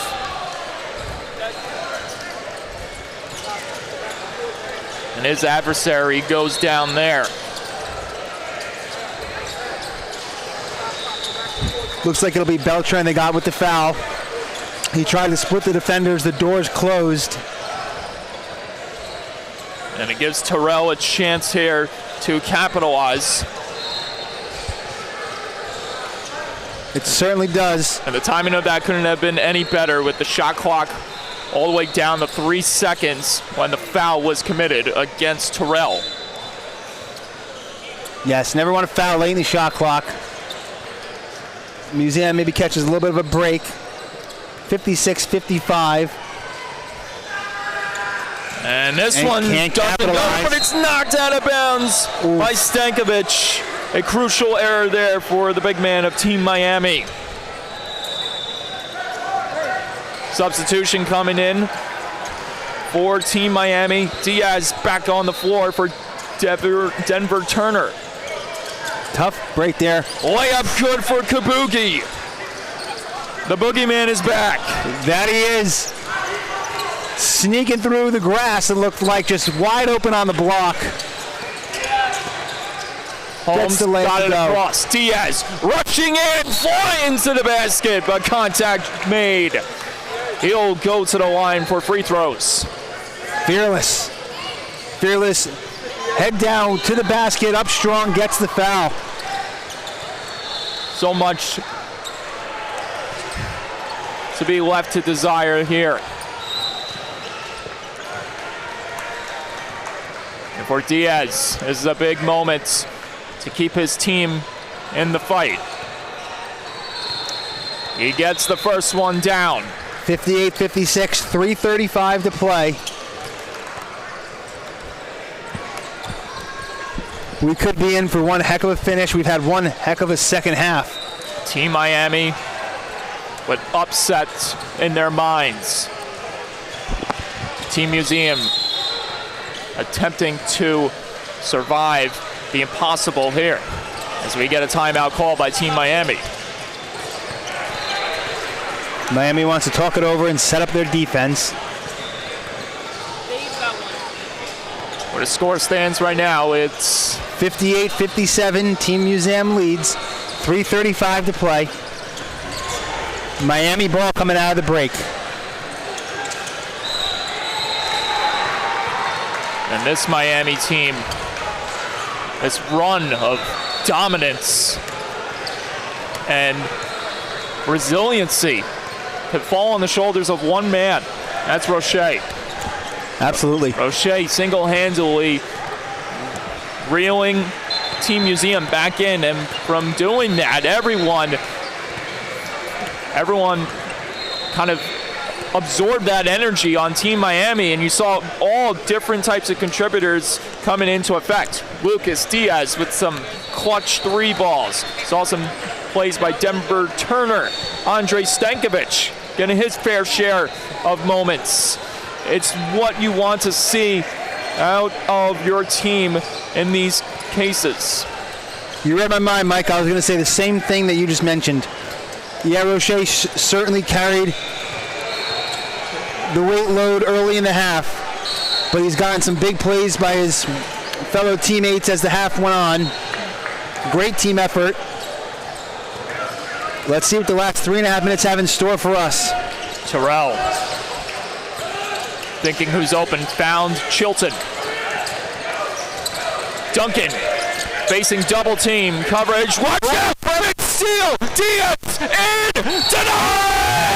Oh, he went down hard. Oh man, that's not good. I hope he's all right. He went down hard. I don't know if he hit his head on the floor. He's banging the hardwood right now. He's okay. He's up quick. He's up. Oh man. Wow, he went down hard. That was absolutely scary. And Kabugi was the one that made contact with Diaz, who is, you know for sure, it's the adrenaline that's taking over his body right now, because if that was at any point,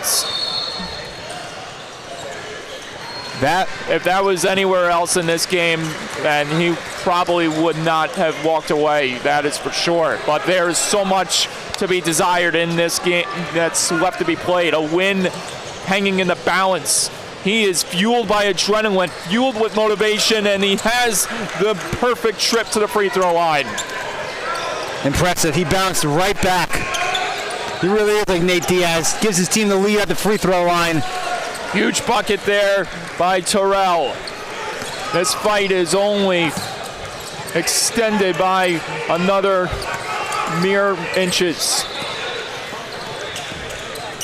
Back and forth we go. And a big possession coming here for one Beltran of Team Miami.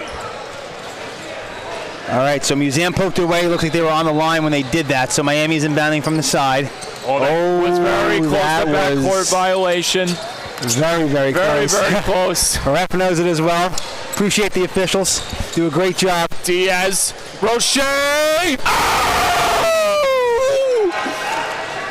What a shot. Knockdown clutch. Gives his team the 2-point lead and the turnover as well. You know the city of Orlando loves that. Absolutely love the punt. Bert Beltran gets the steal on the defensive end. Roche, contact. Roche, dipping and diving, spinning. Jay goes off the rim. 62-60, Miami leads. 2:07 to go and counting. Terrell, Chilton, double team. Terrell, deep three, good! Malachi Terrell, what a three. One of those shots you gotta make. And he does.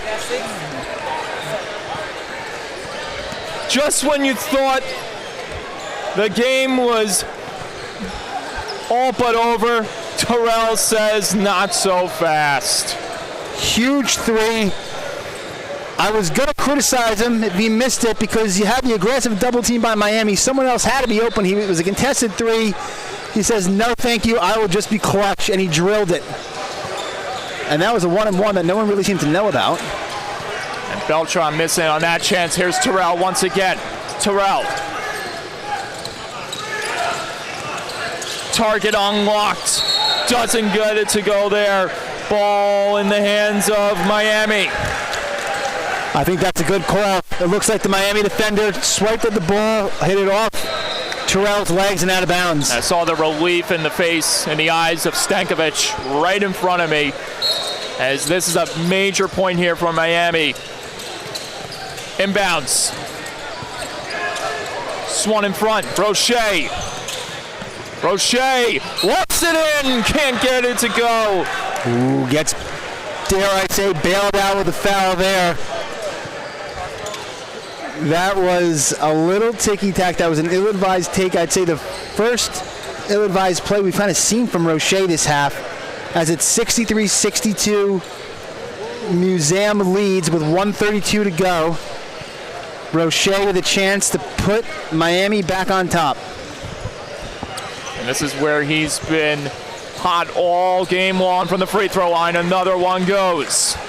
He certainly has been excellent from the charity stripe.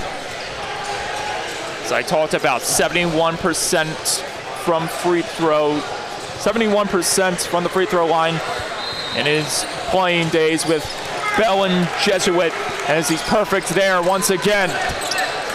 He's shooting much better than 71% from the free throw line today, I'll tell you that much. Chilton. There's Terrell. Terrell.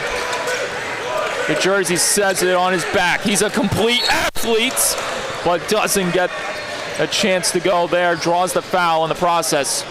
We're going to get an inbound coming, I believe, or no, this is going to be a free throw. Free throw's coming for Terrell instead. Yes, went to the hoop and got the foul just as Roche did on the other end. And Terrell nails the first one. See, free throws can certainly be huge. A lot of them taken this half. Got to take advantage of your trips to the line. See if you can make the second and match Roche. Here comes a big back up by one. substitution. Drew Iyer is back in the mix. Keep an eye out on him. We know he has the clutch genes in him as well. Second bucket made by Terrell. The poise uncanny for the young man. Oh, almost lost it out of bounds, just regained possession in time. Beltran feeling the pressure.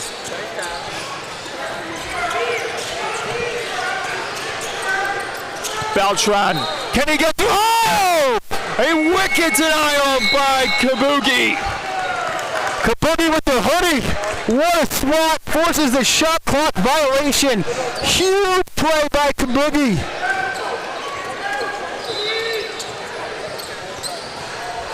Time left on the clock. 52 seconds to go. Museum leads by one. If you're Team Miami, you need an ultimate stop. An enormous decision-making defensive play to keep the narrative in your grasp. Chance in front.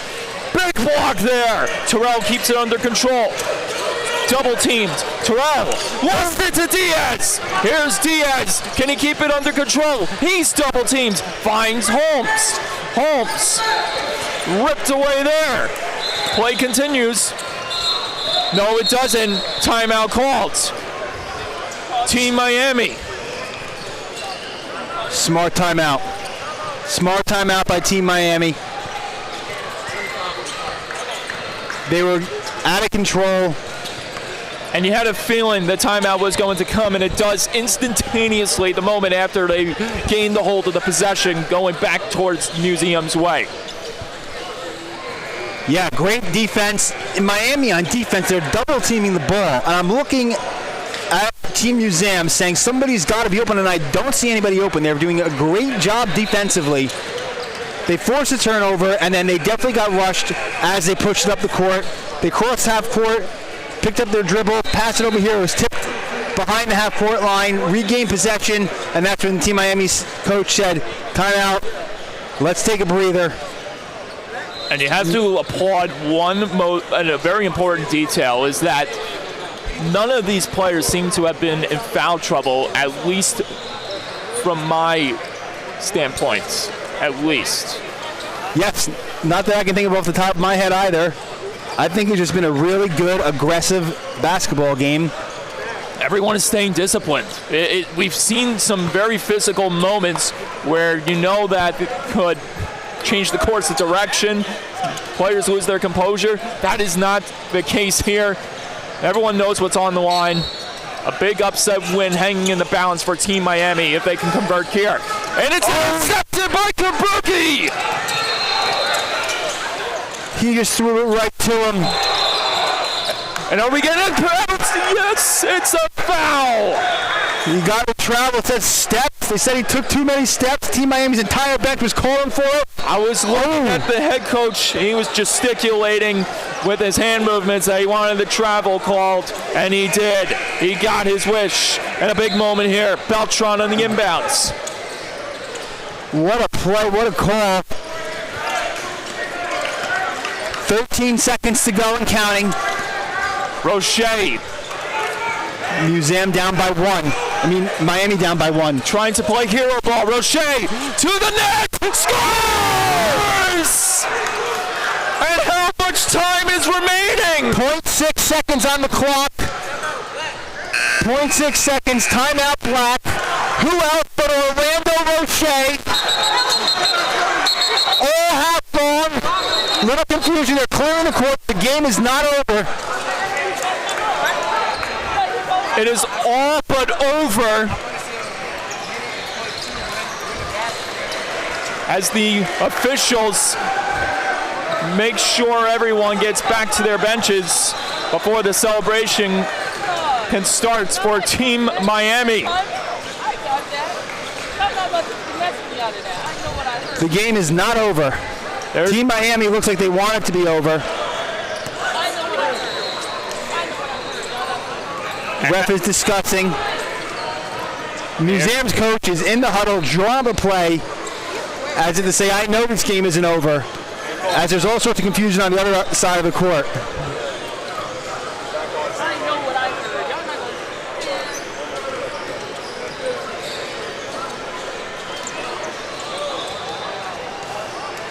What a finish. Orlando Roche spinning to the hoop, up and in with less than a second to go.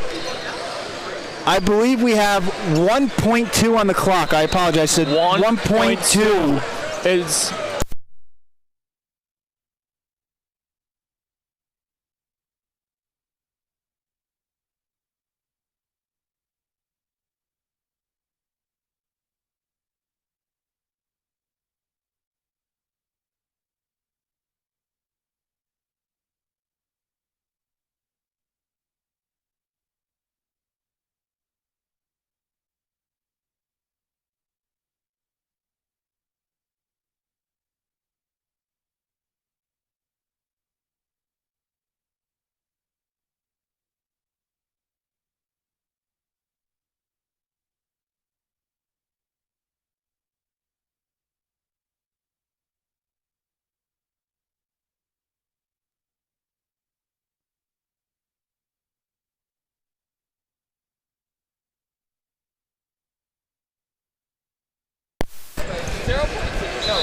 there's all sorts of chaos happening at our table. We were momentarily unplugged, but now we are back on the air and just at the perfect time for what is going to be a frantic finish. 66-65. Miami leads. Museum inbounding. 1.2 on the clock. Will there be a miracle buzzer beater, or will Team Miami escape with the ultimate victory? We are just about to find out. Miami's coach is not happy.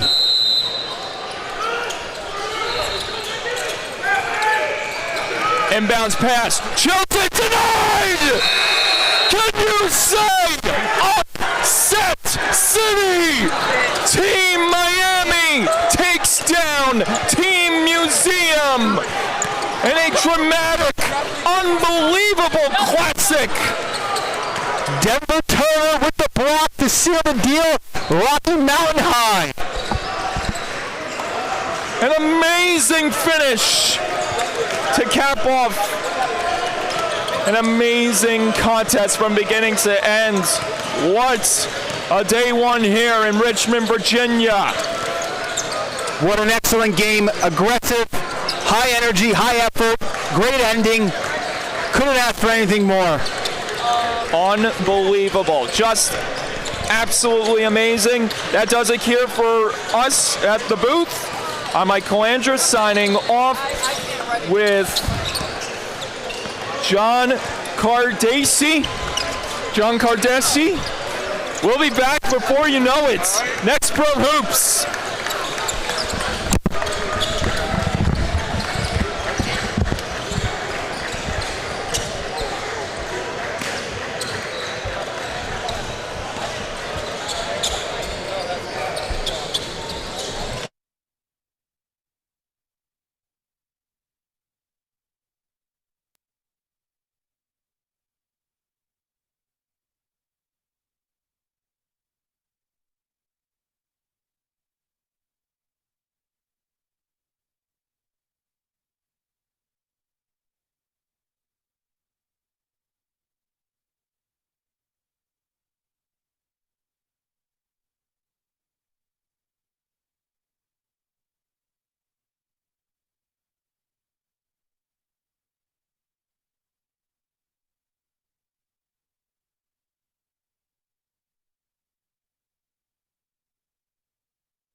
And welcome back in here to Richmond, Virginia for Pro16 Puma action. We've got a big one today. Trayman Elite against SIP United. A big-time matchup. We're about to get underway here in Richmond. And Colin Yuck wins the tip, but it's going to look like it was going to go out of bounds. And it'll be SIP United's ball to kick this one off. And Hayden, we have got us as good of a game as you can have this weekend right here on the first day of the weekend. Deshaun Dillon for SIP United versus Aaron Britt Jr. for Trayman Elite. What a matchup on night one here in Richmond, Virginia.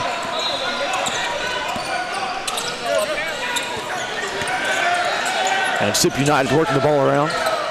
Outside shot, Dillon can't get that one to fall. Rebound in Yock. And Trayman Elite will go the other way, tipped out of bounds.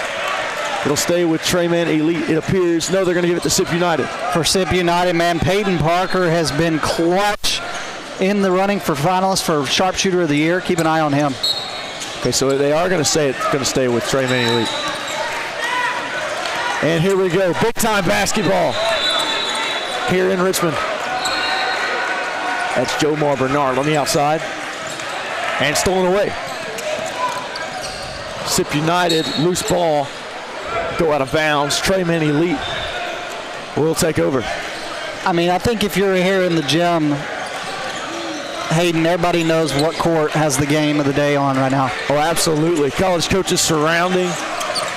Hardly any space to fit in. Bernard outside, can't get it to fall. And Yock with a nice rebound. And now Zach Dawson will run point. Nice defense here from SIP United, and here we go. Outside three. No, sir, air ball. Nice rebound and a block. This one might be a defensive show. Three ball. No good that time. Rebounding Yock. And got a little tied up. No, they're going to call a foul on Deshaun Dillon. Right two, when you're here, we're still tied at 0, and we're a minute in. Deshaun Dillon, one of the best athletes in Mississippi. Jomar Bernard to inbound. And here comes Britt for Trayman Elite. Some of the best athletes in America taking the court. No good on that shot, and here comes Dillon.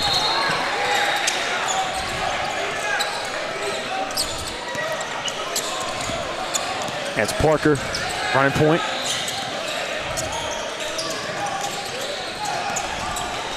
Now inside. And a foul called. That's Braxton Ward went up for the shot. Yeah, and he was fouled. Sorry, buddy. Didn't mean to overstep you there. Got to work on that. But he did a good job of obviously pushing through physicality at the rim and then going to the free throw line, getting an opportunity to get the first points on the board for SIP United. I tell you what, Braxton Ward, I feel like is one of the more underrated athletes on the floor here for SIP United and Trayman Elite both.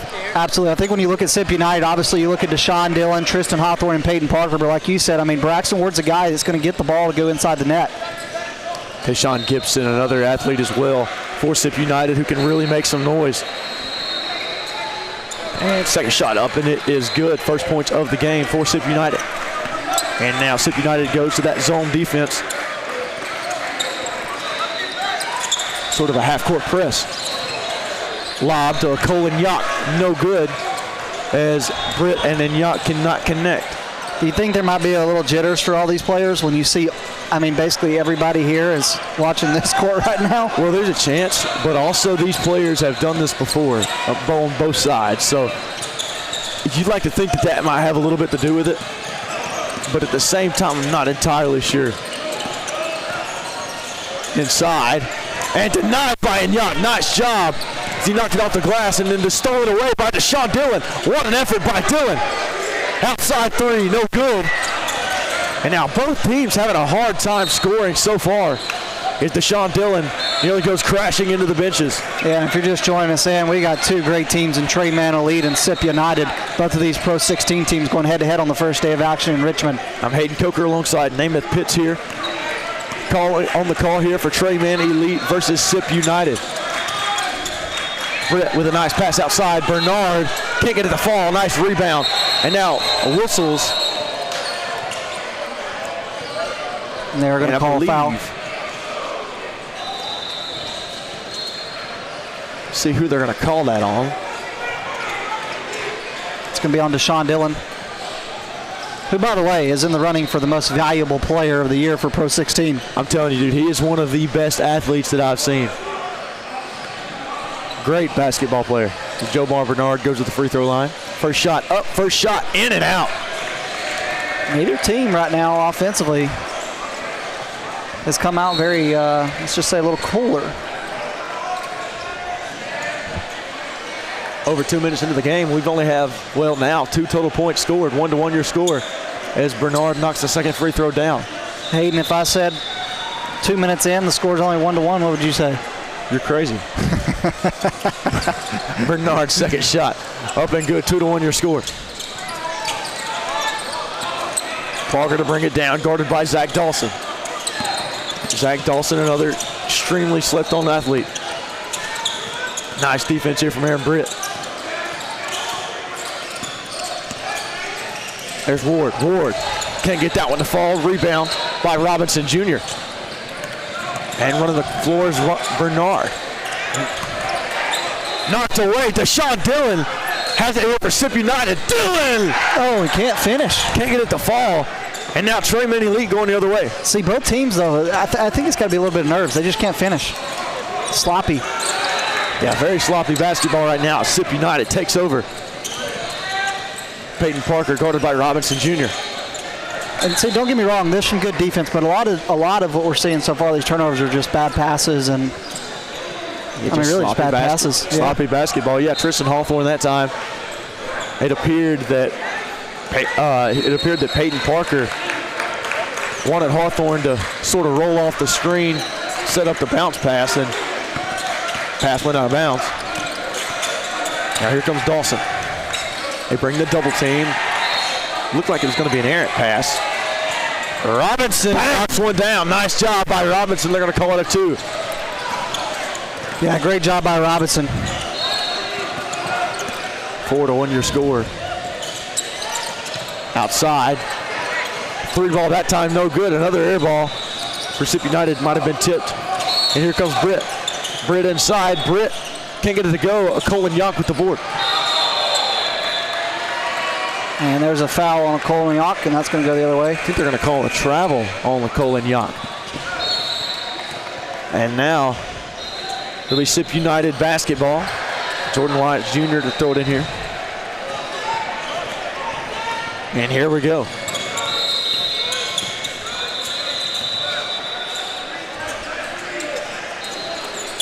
Deshaun Dillon back to Parker. Not much doing right now for either team. But the defensive have been good, but it's mainly just been turnovers that have killed both teams. Right, turnovers and then just shots like that. They're just not falling right now. They'll fall as the game goes, though. Outside Bernard, he wants it from 3. Bernard can't get it to go. And now rebounding Yonk, nice board. That's Britt from outside, no good. And now rebound going the other way. That's Braxton Ward. Good job. Dillon outside. Bang! Yeah! Nice job there by Deshaun Dillon. Yeah, Deshaun Dillon, again, talked about it before, in the running for most valuable player of the year as well for Pro 16 this year. 4-all your score. I mean, talk about the intensity already with 10 minutes and 45 seconds left to go here in the first half. I mean, you got guys chanting defense. Robinson had that one knocked away. Thrown back in by Yonk. No dice. Here we go. Ward. That time, no good. And now we have 2 missed shots here from SIP United. Robinson. Oh! On Deshaun Dillon. Robinson says, I got something for you, big man. How about it? Henry Robinson Jr. And that's how you make a statement in front of a lot of college coaches. Oh my, some fireworks after a rough start offensively for both teams. And now a foul. What a dunk there by Robinson. Yeah, Henry Robinson Jr. with the dunk. I gotta tell you, I looked around, all these college coaches were pretty even keel, not really showing much emotion. Usually means they're pretty locked in on evaluating. I wonder if that's something they're taught, you think? You don't show them that you like him, because then they're gonna like him. Free throw falls for Tristan Hawthorne. Yeah, nice job at the free throw line by Tristan Hawthorne. Pretty good response there after the dunk on the other end from Trayman Elite.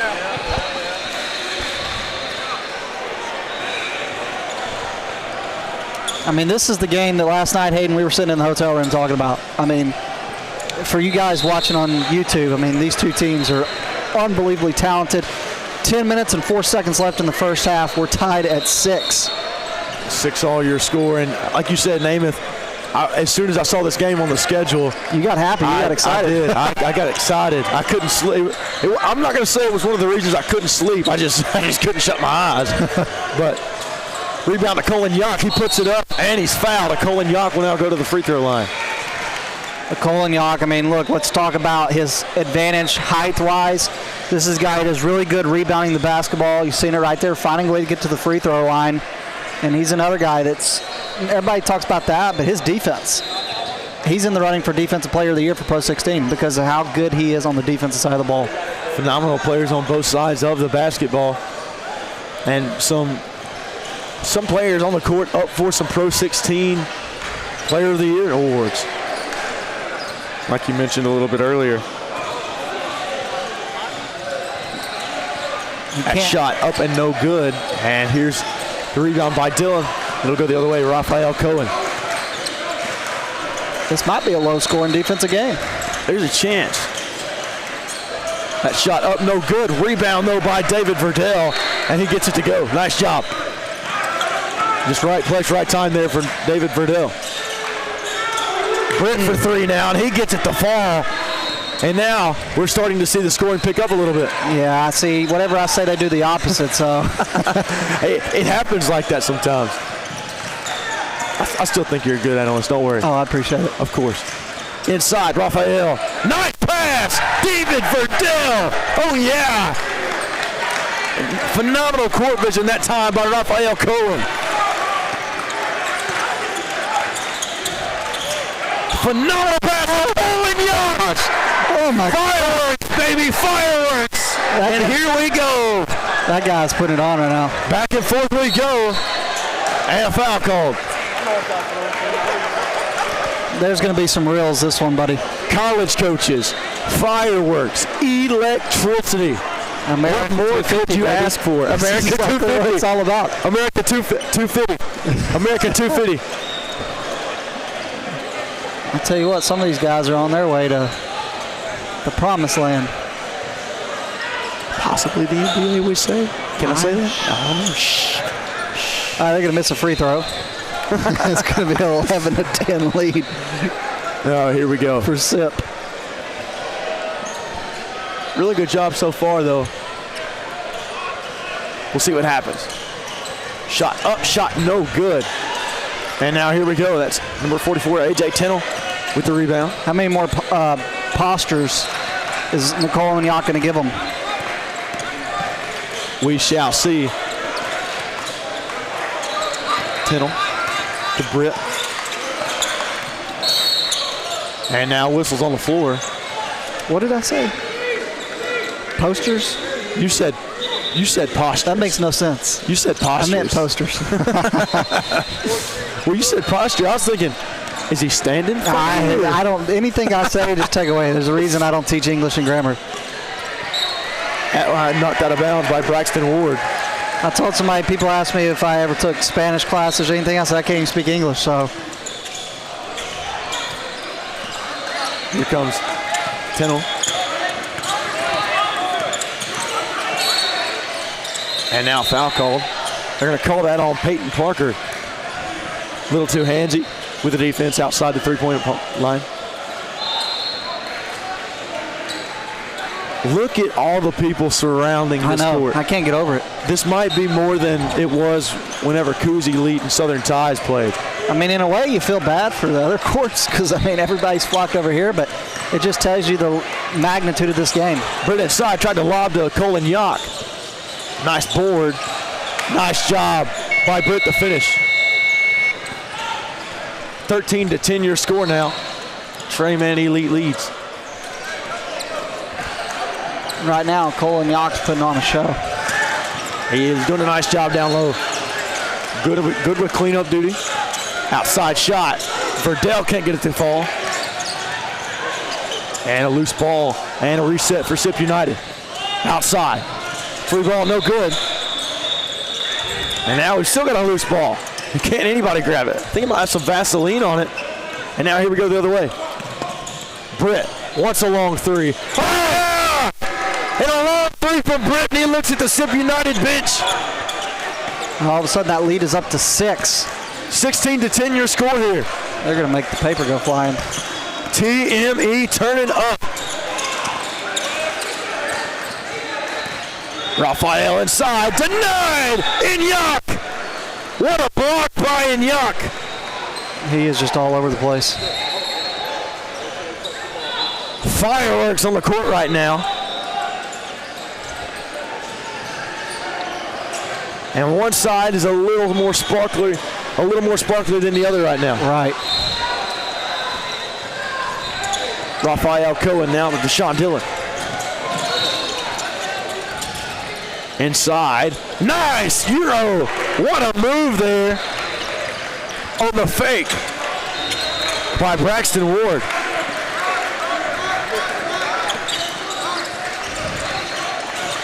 Britt wants it. 3. No good. And That's Braxton Ward and a Colin Yacht getting into it down low. Officials doing a good job of stopping it though, not letting it escalate.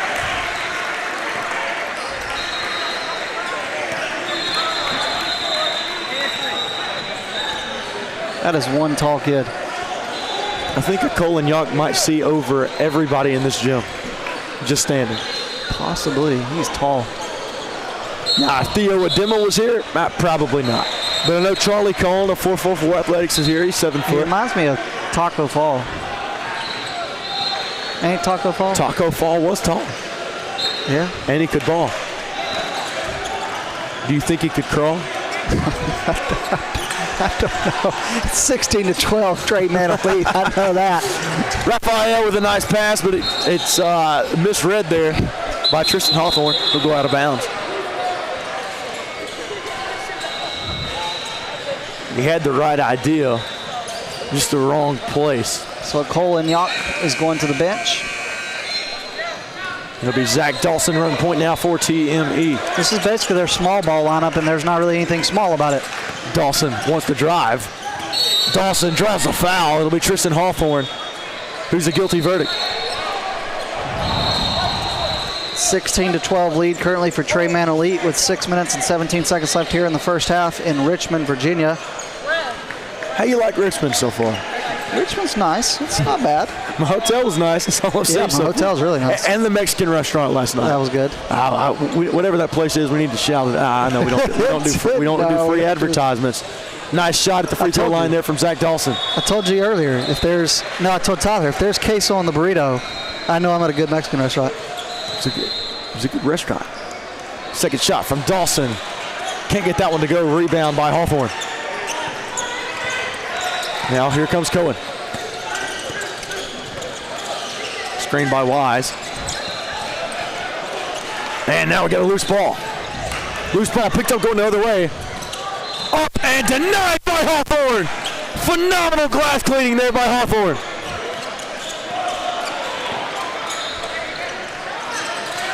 Now Dillon, baseline drive. Dillon, oh yeah! And a nice move by Deshaun Dillon at the baseline, trying to get Sip United going. Dawson plays a ring around the Rosie. Bernard up, Bernard good. I'm telling you what, getting your money's worth right now for just this game. My pockets are broke. Outside Cohen. A little bit of a reset. Guarded by Gorto. Cohen to Hawthorne. Hawthorne no good. Rebound by Dawson and a foul. We're going to call that on number 14, Raphael Cohen of Sip United. And now Peyton Parker will check into the game, along with number 24, David Verdell.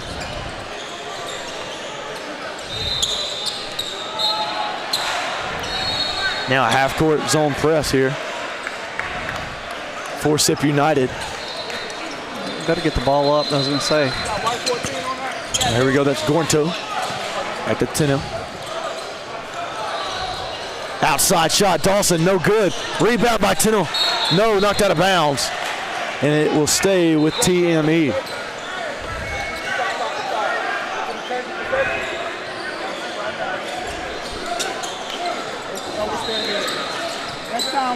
Zach Dawson inbound here for TME. It'll be Braxton Ward guarding Dawson on the inbound.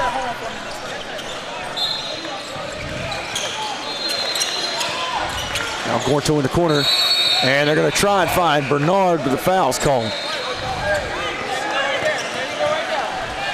And that foul is called on Deshaun Dillon. That's the second foul down here that we've had on the defensive side for Dillon. Yeah, it is the second one, and it's happening on the same end. 19 to 14, I believe. 4 minutes and 54 seconds left in the first half. I can keep you updated. You just let me know, buddy. Hey, you help me out with that score. I can't see it. Yeah, I got it right here. I like it. I can look directly at it. Oh, 20 hit a free throw. There we go. Now Dawson stumbles and nearly went into the SIP United bench. And now we got a substitute, Colin Yacht, coming back into the game here for Gornto. Always a smart decision when you put him back in the game. It'll be Dawson to inbound. Now Aaron Britt. Here comes Britt. He wants it inside. Aaron Britt can't get that one to fall. And a defensive board. Nice job by SIP United. Here comes Braxton Ward. Hot pursuit. Outside. Dillon. 3. No good that time. Rebound Hawthorne. And now here we go. That's Aaron Britt Jr. And he's fouled by Hawthorne. And I think Britt knows he couldn't dunk that one with Hawthorne chasing him down. I tell you what, Hawthorne came out of nowhere too. He did. He came out of nowhere, but he's been so good defensively. I mean, I mentioned it earlier. I keep mentioning him. I mean, this is a guy. Here's a guy. Here's a guy in the running for Defensive Player of the Year for PRO16.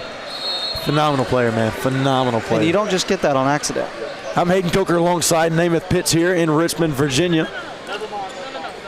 Here at this phenomenal Puma PRO16 event. Britt, second shot. Oh, and got it. Nice job. And here we go. Peyton Parker, guarded by Zach Dawson. Verdell. Guarded 24 on 24. Guarded by Anyat. Now Dillon. Guarded by Britt. Outside fade away. Can't get that one to fall. And the board by Bernard. Bernard wants to run. Kick outside. A.B. Jr. No good. Rebound Anyat and a reset. Bernard goes up. Denied. Has it stripped away. Here we go. SIP United. Up and can't get that one to fall is Peyton Parker. Nothing doing right now for SIP United. And a rebound by Bernard. He's so good. Colin Yacht's so good. He makes such a difference on the defensive side of the ball. Phenomenal defensive display, and Zach Dawson goes up and is fouled. Has this been your favorite game of the day so far? Oh, without a doubt. I mean, seriously, I don't know if there'll be another one that tops this one that I'm on the call for this weekend. Now, earlier in the game before this one, it was Team Museum and Team Miami, and Team Miami won off of a walk-off winner from Orlando Roche. That's pretty good.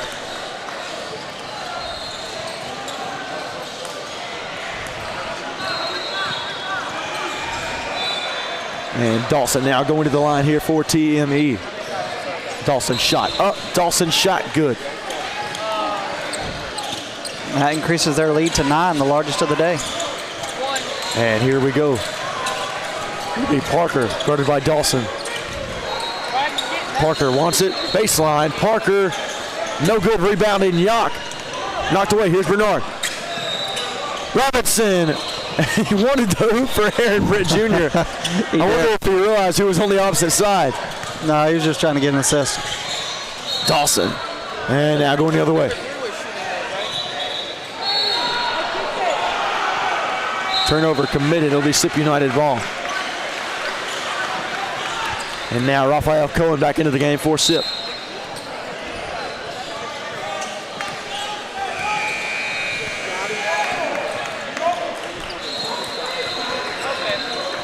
I want to see Peyton Parker get a little more involved offensively. Would be nice, and there's just a lot of miscommunication issues right now for SIP United. Nice defense.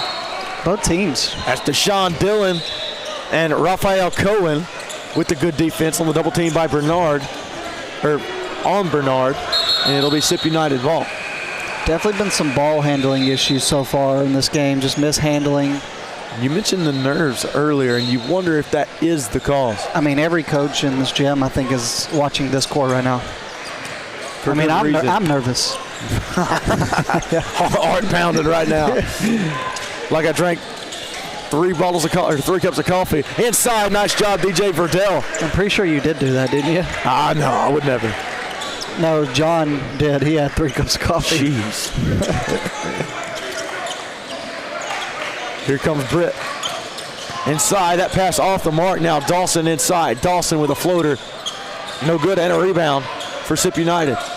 Just sloppy basketball right now. 2 minutes and 15 seconds left here in the first half. Jordan Wise Jr. looking at to Verdell. Now back to Wise. And nothing doing. Turnovers after turnovers. Britt goes up. Britt puts it in. Nice job by Aaron Britt. Really nice job. Use the back of the backboard. Soft touch. Use the top of the backboard. I'm sorry. That works too. Kickball that time called on Aaron Britt, and Britt feeling it right now. I mean, this is the kind of game where you got Tyrese Halliburton here for Team Halliburton.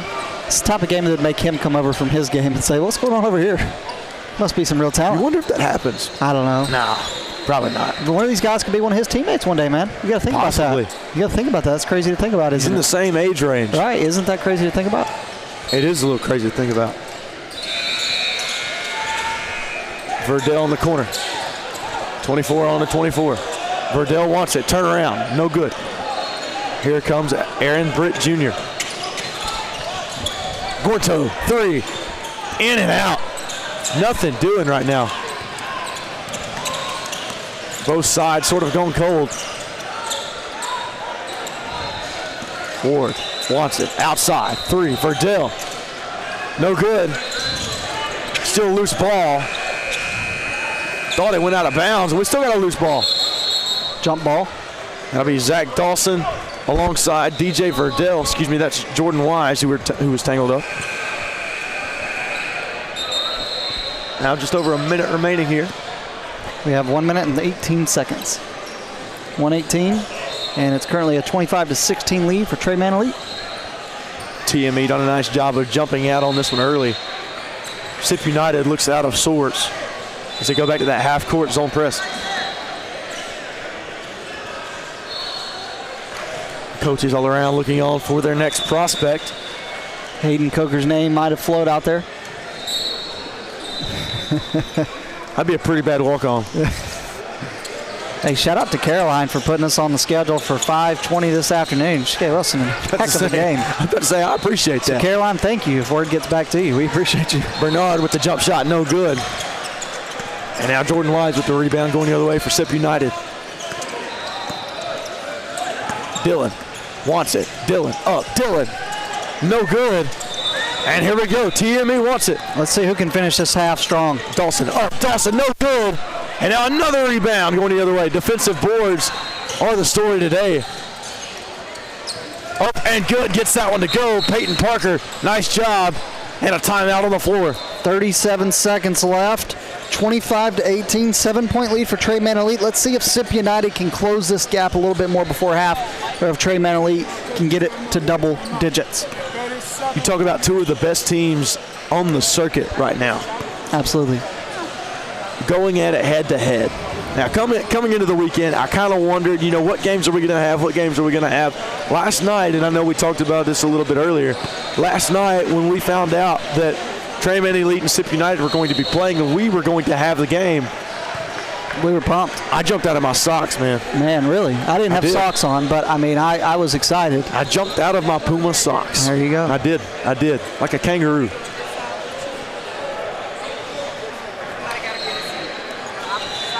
But now you got to keep that energy. It's easy to have that big cat energy when you got a game like this. There we go. But you got to keep that big cat energy we got a ton of. Every game we have is a great game. Let's not diminish other games and act like, oh, this game's just because maybe we've given the impression it's superior. It's not superior. There's a lot of really, really good teams and players here this weekend. Oh, absolutely. I just think it's based on the talent of what they've done so far to get to Richmond. That's why there's a lot of eyes on this court. But I got the Australia team later, and it's going to be great to see them competing here in the U.S. Yeah, I'm excited for that one as well. That'll be fun. I haven't got to see them play yet. They were at one of the events earlier in the year, but I didn't get to see them play. Back to the action here. Just under a minute to go. 30 seconds, buddy. Here we go. That one stripped away. It was tipped. Gorto, 3. Gorto with an air ball now. Here we go. SIP United wants to push. Trying to close the gap. Verdell inside. Verdell. And a goaltend. It'll be David Verdell who gets the basket. That's going to cut to 5. But Trayman Elite can hold on to the ball and take the last shot of the half if they'd like. We got about 14 seconds left in the half. 14 seconds remaining here for Trayman Elite. It'll be Zach Dawson bringing down the court. Aaron Britt in the middle of the court. Jomar Bernard. Dawson wants it. Dawson can't get that one to go. Rebound to Sean Dillon. Here we go. SIP United. They want it, and it's knocked out of bounds. And that will do it for the end of the first half. I would have probably held on for the last shot if I was Trayman Elite. But really good job to get back defensively and prevent SIP from getting a buzzer beater off. Absolutely, and I think what happened was Zach Dawson, he saw an opening, thought maybe we may not get a chance like this again. He took the shot. It was a clean look, a nice look from 3. Just a little too far, a little too much. First half thoughts? Man, speaking of first half thoughts, what stood out to you? What stood out to you? What stood out to you? The level of talent on the court, it's just unreal. You can look at both of these teams and say, those are future Division I college basketball players. But now I'd probably say just honestly, both teams I didn't think played their best half, but we still got a whole nother half. So I want to see who has a better offensive second half in terms of probably handling the basketball. Because I felt like at times it got a little sloppy, ball was loose a lot. It wasn't like there were a lot of steals and that type of turnover. It was just mishandling the ball. Halftime here in Richmond, Virginia. I can tell you right now. I'm sorry, go ahead. Go ahead. No, I was going to say, this one ain't going to be over at the 2-minute mark. It's going to the final buzzer. It might go to the final buzzer. Halftime here in Richmond, Virginia. I'm Hayden Coker alongside Namath Pitts here with Puma Hoops. We got Trayman Elite and SIP United battling it out on court number 5 here in the Henrico Sports and Event Center. Trayman Elite led by Carlos Villalobos. SIP United led by head coach Wayne Brent. To give you guys an idea of what we're doing, so we have a row of chairs. Probably, what do you think, 10 to 12 chairs probably? I'd say 10 to 12 going down this side, and then you have some more chairs. So it started with just one row, right? It started with one row on the left, one row on the right. We've gotten to a point, guys, where we have 2 rows going on both sides. That's how many more coaches have pulled up wanting to watch this specific court. And that doesn't even mention the amount of guys that are just standing up, too, behind these coaches that are standing over here on this court to watch. Saw an Auburn scout walk by earlier. Got NC State in the house, Colorado State as well. Got a bunch of coaches. And you can go to our only name a few. Go to the PRO16 Instagram. You can see all that. I mean, you named it. There's everybody. I've seen Virginia, Virginia Tech, Liberty, Richmond. A bunch of coaches here. Kentucky, Vanderbilt. I mean, what an awesome opportunity this weekend for these guys. And what an awesome event by NXTPRO. You talk about opportunity. And just the location of it. I was talking to some athletes from West Texas 1 earlier, and they were saying they're going to see the White House on Saturday. Wow. After their games, yeah. That's sweet. Not too far away as we get the second half started. Trey Man Elite up against Sip United. Sip United to bring it for the first possession of the second half. First shot no good to Sean Dillon. First 2 shots no good. Rebound Dillon. Wants it. And first 3 shots no good. First 4 shots no good. And now out of bounds, and it's going to stay with Sip United. And they just continue to give themselves second chance after second chance opportunities. At some point, that's going to pay off, and it will wear Trey Man Elite down. They have to prevent those offensive rebounds. Hawthorne outside. That's Ward. Ward from the elbow. No good that time. Here comes Aaron Britt for TME. Dawson up, elevates, and denied. Nice job on the block by Sip United. And now the other way. Wise wants a deep 3, and Wise knocks it down. And that was a wise decision right there by Jordan Wise to shoot the 3. Wisely took the open 3. I like it. Oh man. Here I haven't seen a wiser decision this weekend so far. You want to keep going? Yeah, we can do it. We'll save them for later.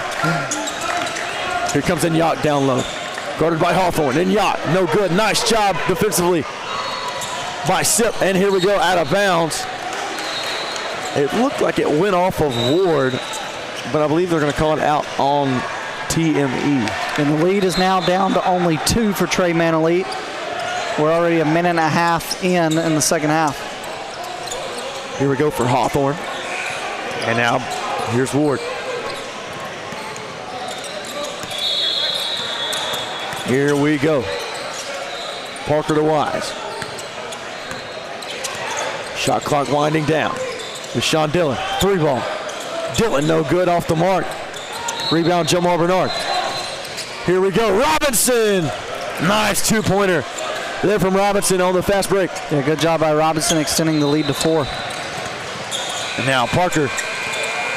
Guarded by Dawson outside. That's Wise. Little heat check there from Wise. They'll go out of bounds. No good on the shot. TME will take over. For you, offensively, who do you want to see step up for TME? Well, for TME, I'd like to see, honestly, let's see a little more Henry Robinson Jr., Aaron Britt, Jomar Bernard. I feel like Jomar Bernard. I feel like Aaron Britt, he's Inyok down low, and travel by Inyok. They're going to call that one off. I feel like Aaron Britt he's making his rounds. He's distributing the ball at a really good pace. Absolutely.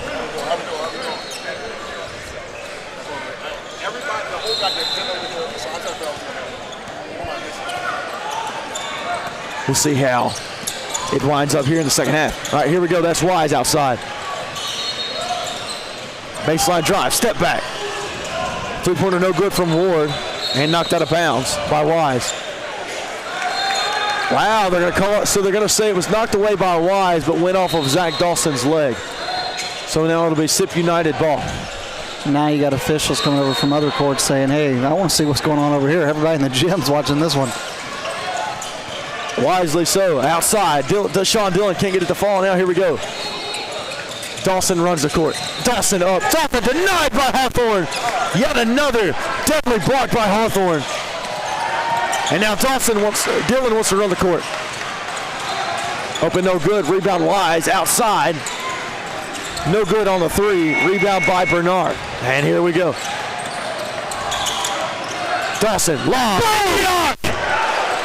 Inyok punishes the rim. I'll tell you what, he is a lob threat offensively. Inyok goes airborne and slams it home. Only alley-oop, and now Sip United looking to respond. Drive, 3. In and out. That one hurts. And Jordan Wise goes up for the layup. He's fouled. He will go to the free throw line. 12 minutes and 30 seconds left in the game. 29-23 lead for Trey Man Elite. Sip United got it within 2, but Trey Man has got it back out to 6. But Sip has a chance to add at the free throw line with the clock stopped. Foul called on Zach Dawson there. As Wise goes to the free throw line. slowly steps up to the free throw line. No good on the first one. That'll be Joseph Cheney checking into the game here for Hawthorne.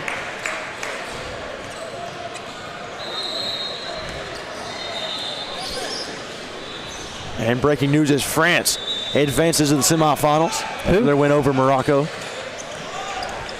Who? France. I don't care. I got a game right here I'm focused on. France. You got his free throw up and good. I got a game better than that one right here in front of me. Dawson. Here we go. Dawson wants it. Dawson. I think he tried to draw the foul there. Just tipped. It'll be Peyton Parker now. Deshaun Dillon. Back to Dillon. Guarded by Bernard. And nothing doing right now. Nice defense by TME. Here comes Parker. Outside shot. That's Wise. Wise for three. No good. And here we go. Nice rebound by Robinson Jr. Now here comes Bernard. Bernard called for the charge. Yeah. Nice job by Jordan Wise. I thought it was a charge as well. I was waiting for him to stop and dish the ball back out to one of his teammates, but he wanted that one all the way. And Jordan Wise did a really nice job of recognizing where he was at on the court. Stayed there, stayed put, and draws the charge. Phenomenal job by Wise. And it'll be SIP United ball. 29-24 your score. Dillon, nice pass to Parker. Open. Parker with an air ball. And out of bounds, it'll be TME ball. And it looked like a good shot. He just didn't get anywhere close. Yeah, I kind of thought the same, and now. Let's see, what are they gathering together to talk about here? Discussing something.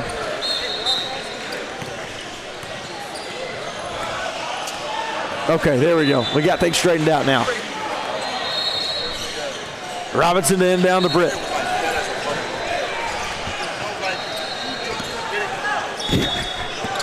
I'm sorry, guys. The officials are saying some funny stuff. He's saying give it a 24 ball. Ain't nobody stopping him. Baseline. Robinson. Shot. No good. Now here we go. SIP United the other way. He wanted it, was Ward. Deshaun Dillon guarded by Bernard.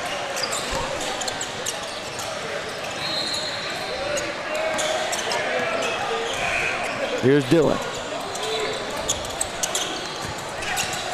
Now Wise backs his man down. Wise over Britt. Can't get it to go. Tipped away. Nice offensive board. And a pass nearly went out of bounds. Deshaun Dillon gets it to fall. And finally, a three-pointer falls for SIP United. Big shot right there to get it within two. 29-27 your score. Britt wants it. Outside. Robinson. No good. And here we go. Nice ball movement outside. Parker can't get that one to fall.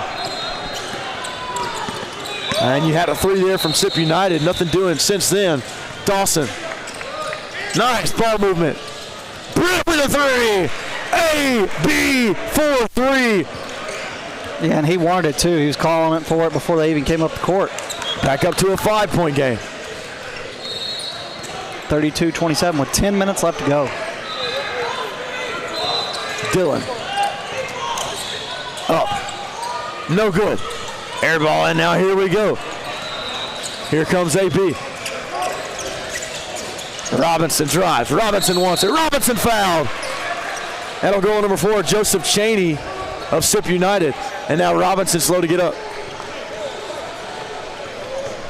Henry Robinson to go to the free throw line. Here for TME.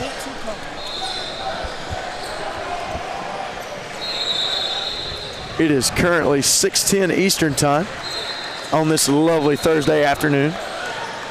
Thank you for joining us. I'm Hayden Coker alongside Namath Pitts here in Richmond, Virginia. Beautiful weather. I thought it was going to be raining and storming, but it's been pretty all day. It has. I even brought an umbrella with me. I was prepared. All right, Mary Poppins. What's that supposed to mean?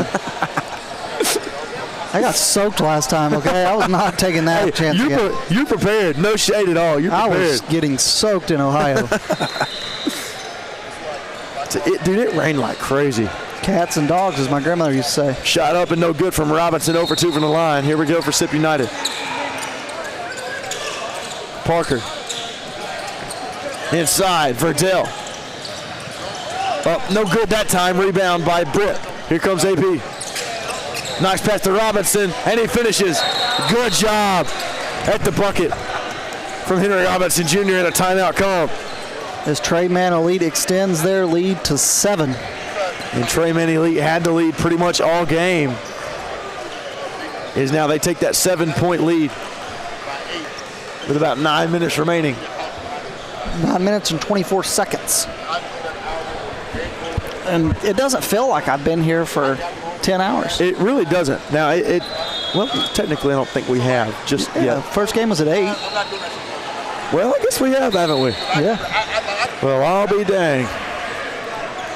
6:10 Eastern time.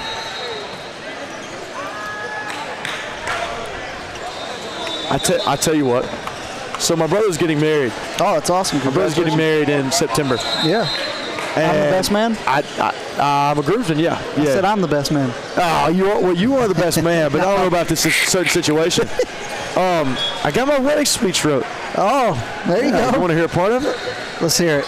If you want, if your brother might be listening, but go ahead. My brother works at the railroad. I'll read it a little bit later on. Yeah, maybe do that off here. Here we go. Maybe do the hotel room night.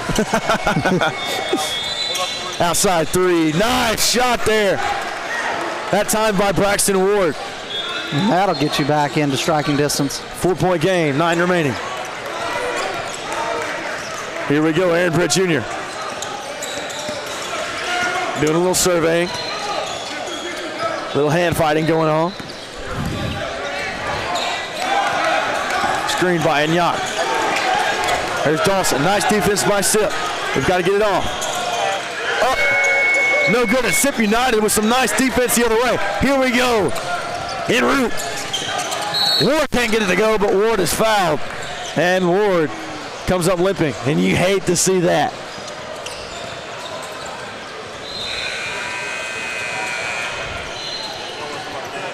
And Ward sort of writhing in pain over there behind the bench is going to get somebody to check on him. God, you hate to see that. Yeah, hopefully he's okay. He took his shoe off, which is not a good sign, but hopefully he's okay. Oh, no, you hate to see that.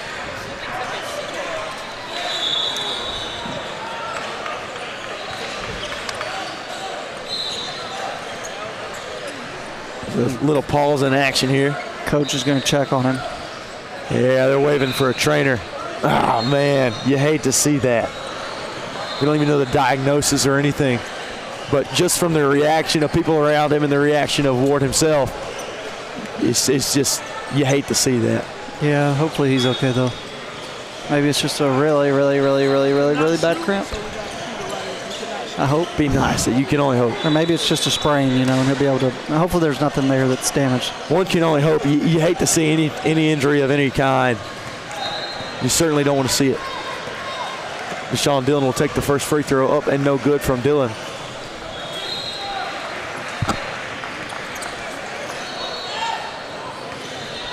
Were they able to get him moved, or is he still over there? He moved closer toward the baseline, but I didn't see him after that. There's a swarm of people over there. Dillon with the second shot up and good. Nice job by Deshaun Dillon. And Treyman Elite's lead is down to 1 possession. 34-31 your score. AB, Gorto, 3. Gorto can't get that one to fall. And here we go. Chance to tie it with a 3. Verdell with a nice board. He'll be Sip United with it. Dillon, long 3. Dillon can't get that one to fall, and here we go for TME. Zach Dawson running the floor, outside, Gorto, 3 ball. Gorto, 4-3! And Gorto sinks the triple. Hits the corner 3, one of the toughest spots on the court, too. 6-point game. And a foul called by Ignac. 7 minutes and 56 seconds left to go. We are down on the last stretch of the game. I tell you what, we've got a lower scoring game and a lower pace game, sort of. But this is, like I said, one of the better games that we've seen. Phenomenal game. I'm Hayden Coker alongside Namath Pitts here on the call for SIP United versus Trey Man Elite. Here's Wise out to Dylan. Dylan guarded by Britt. Nice defense by Britt. And a reset top of the key. Outside, wing, shot. Oh yeah! Peyton Parker says, I got one for you, Corto. My guy with a good response right there from the three-point line. Back to a three-point game. SIP United not going away. Trey Man Elite doing everything they can to try and pull away. Screen by Anyak. Now back to Anyak. Tipped. Robinson. No good. Rebound. Here we go. Going the other way again. Deshaun Dillon. Baseline. Dillon. What a nice body control. And Deshaun Dillon gets it to fall. And he fought through traffic right there, got the finish, and that cuts the deficit to 1 with 7 minutes and 8 seconds left to go between Trey Man Elite and SIP United. 1 point lead here for Trey Man Elite. And SIP United slowly crawling their way back. As now it's a 1 point game. Namath, what are you thinking? I'm thinking, man, I'm blessed to be on the call for this game. That's what I'm thinking. I mean, every college coach in the gym is watching this. Even the officials before the game said, we know this is going to be a good one. I'm telling you, one of the best games of the weekend with two of the top teams in the Pro 16. Parents are watching this one. I mean, this court is surrounded. You know, even my parents were watching earlier. Really? Yeah, they were. Well, where are they sitting at? Grandmother, at least. Yeah. I think the other two were at work. Mom and Dad might have been at work. They're watching from home, back in good old Alabama.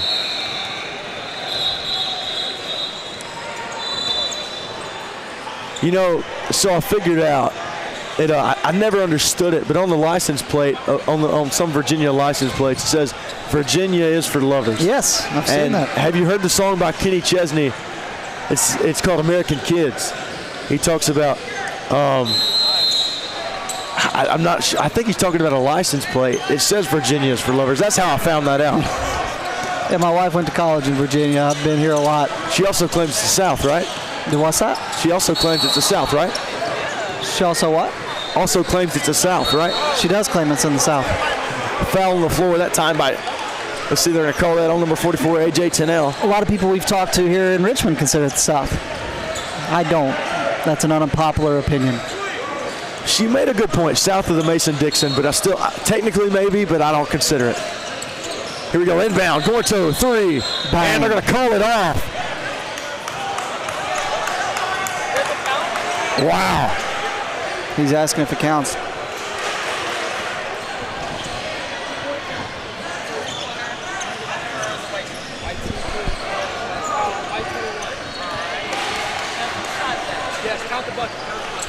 And bucket is counted. Here we got a little confirmation here from the referee. Phenomenal job by the referees here today. So they are going to count the bucket. 39-37 your score. So the foul's going to be on Jordan Wise.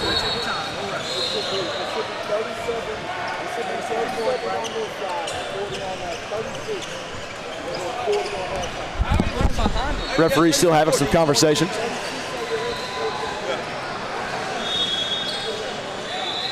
All right, and count the bucket. We're going to get a little more confirmation as Gorto goes to the free throw line to sink the fourth for a chance at a 4-point play. And they were trying to make sure the scoreboard here in the gym was correct. Yeah, so we were helping them out. So it's not 39-37, it's 40-36 your score with Trey Man Elite on top. And Gorto connected on the 4-point play. Nice shot by Ryan Gorto. Oh, no shot, they're saying.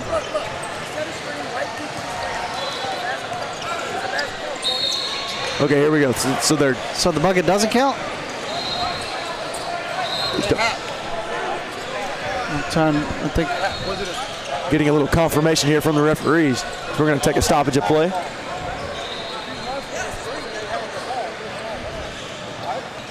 And Britt a little confused as well. We'll take 10 seconds, station identification. Big cats, don't flinch your lips watching NXTPRO basketball. You're watching NXTPRO Hoops here on YouTube. You like that? 10-second pause. I don't think we should do a 10-second pause. I'm waiting to see if the basket counts or not. Yeah, no one's giving us any clarification. Well, I heard the basket counted and then it didn't, and I don't know what to think. They're saying basket counts, wide ball. We're going this way. So it does count, and we're playing basketball, needless to say. All right, here we go. 40-36 your score. Dillon inside. Nice defense there by Colin Yock. Now tipped away. Now Verdell. A little bit of a reset. Outside. Parker wanted it. Wise for three. Oh, yeah! Jordan Wise Jr. It's a shot clock expires. Nice triple from Wise. And now found the other end. A little bit of Robinson going to the free throw line. And he was bound to hit that at some point. He's been shooting them threes all game. Wise gets one to go. And now on the other end, it'll be Robinson going to the free throw line for Trey Manny-Leet.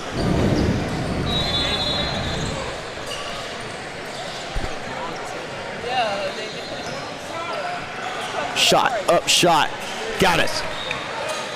Nice job at the charity stripe there by Henry Robinson Jr. Lead extends to 2.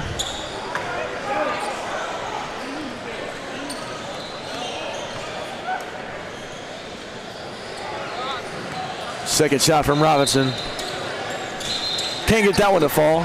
And rebound Sip United by Verdell. Here we go, Deshaun Dillon. Crosses half court. And here we go. Outside Wise. Parker guarded by Dawson. Nice screen by Hawthorne. Inside, Hawthorne punishes a rim. And then Yock right there. And Hawthorne says, I can do it better, young man. We're tied up.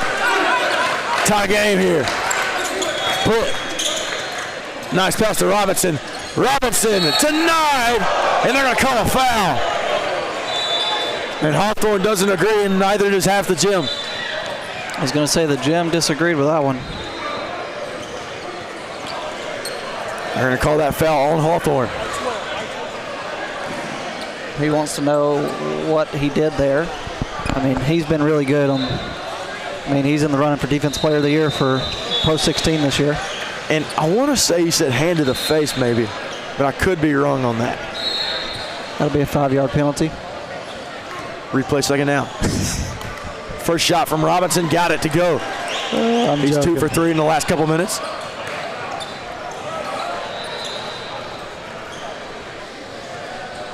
So now his second down shot. Here's he goes to the free throw line. I tell you what, this game right here is the big cat energy you're looking for. You got our guy John Hoyer up on the deck up there, doing some camera work. What a guy. Phenomenal. Second shot no good there from Robinson. It'd be hard. Coach Parker. It'd be hard to name a better guy in the gym. I don't know, the name of Pitts is pretty solid. Nah. Here comes Parker. Good ball distribution. Dillon drive. Dillon up. Dillon can't get it to go, but he's fouled by Yock. All of a sudden, this one is turning into a free throw game, and we're going to see as this one gets late who can hit those big free throws. There we go. Let's see what they call it on. And so they're going to call that one on Henry Robinson Jr. instead of Yock. Hayden, there's guys that traveled here from California, Oregon, Utah, Nevada. I'm not just talking teams. I'm talking scouts, coaches. Players, too. BTI United, who's on one of the better teams on the Pro 16 circuit, is from California as well. So is Team CPSA. That's a long plane ride. Shot up, and he got it to go. Good job there from Deshaun Dillon. We're tied back up. But SIP has the opportunity to take the lead for the first time maybe since the very beginning of the game. If they had it then, I don't even know. 42-42 with 5:41 to go. There you go. All you got to do is ask, man. Let's do it. I like it.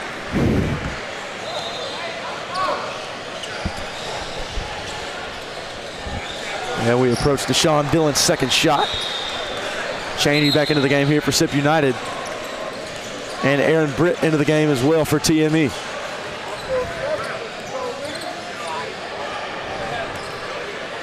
And Gorto subs out. Second shot from Dylan is good. And how about this? SIP United PRO16 has the lead. Here we go. TME trying to gather that lead back. Inside, Britt. And Robinson nearly slammed it down. And now we've got whistles all over the place. That would have been filthy if it fell. Robinson and Wise both slow to get up. Now Cheney coming out of the game, and Hawthorne back in. And what a sequence that would have been. Britt put it right on the money. I think the roof would have came off this place. I think it might have.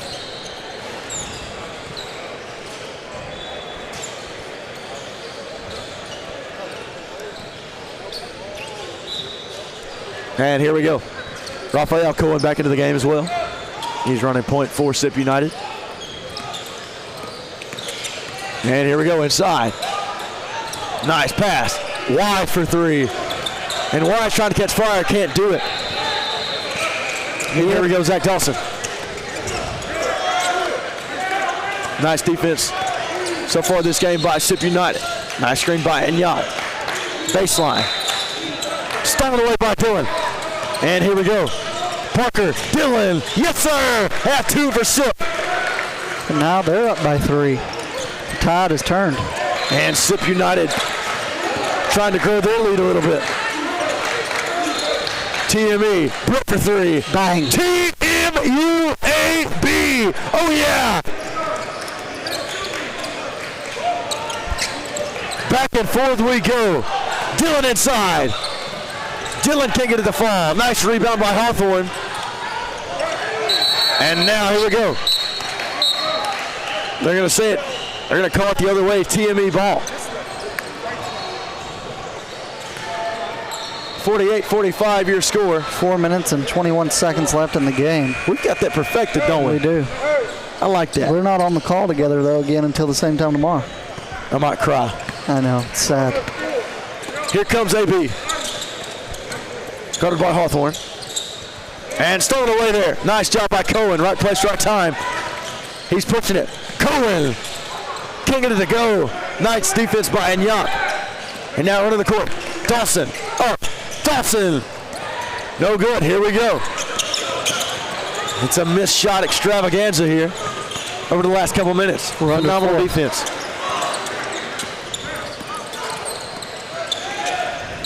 Parker.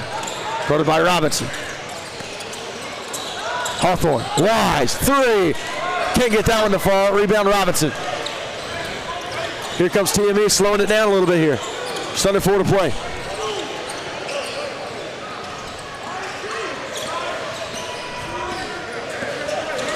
Here comes Aaron Britt Jr. AB. Nice shot from the baseline. Can't get it to fall. And here we go. Rebound Wise. It'll be Cohen bringing it down the court. Every possession is so important right now. 3 ball. No good. Nothing doing for either team right now. It's definitely been a slower defensive type of game. Britt. Drives. Britt to Enyat. Now Robinson. Robinson. Elevates no good. Rebound Hawthorne. And SIP United now with it. So some slow-paced basketball in a low-scoring affair here between both teams. Trey Manning lead SIP United. Final minutes. Hayden Coker alongside Namath Pitts here in Richmond, Virginia with the call on Puma Hoops. Cohen wants it. Cohen up, no good. Shot clock expires. Here we go. Zach Dawson. And he's fouled there by Peyton Parker. 2 minutes and 22 seconds left to go. Tied up at 45 apiece. SIP United going to have 2 substitutions.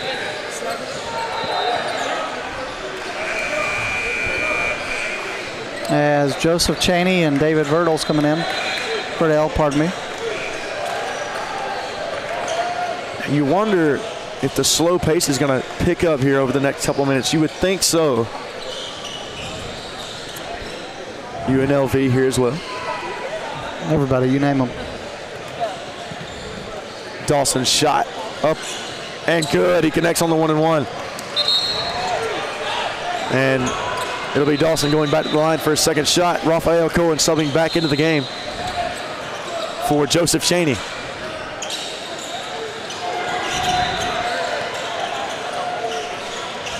You hate to see Braxton Ward go down earlier. Yeah, I know. You can only hope he's okay. I hope he is. I'm going to try to walk over there and actually... Oh, he's on the bench now with the ice on his ankle. I see it now. That's a good sign, though, that he's on the bench. You hate to see the injury, but you're glad he's back out there. Right. Discussion going on between both teams. And we'll have a wet spot off the floor.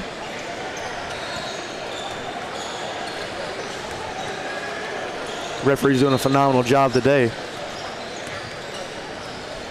Getting their GA on. Getting the wet spots up off the floor. Doing a little mop duty. Here's Dawson's second shot. Dawson, too much. And here we go. Let's see what they're going to call a foul there on Robinson. As Robinson and Wise got a little tangled up.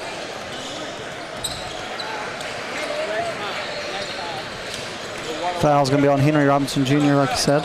Here we go. Are we going to continue the 1-and-1 down here? I believe so. No, they're going to bring it back. Sip wanted the free throws. They were asking. They did.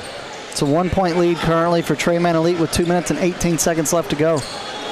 46-45 your score.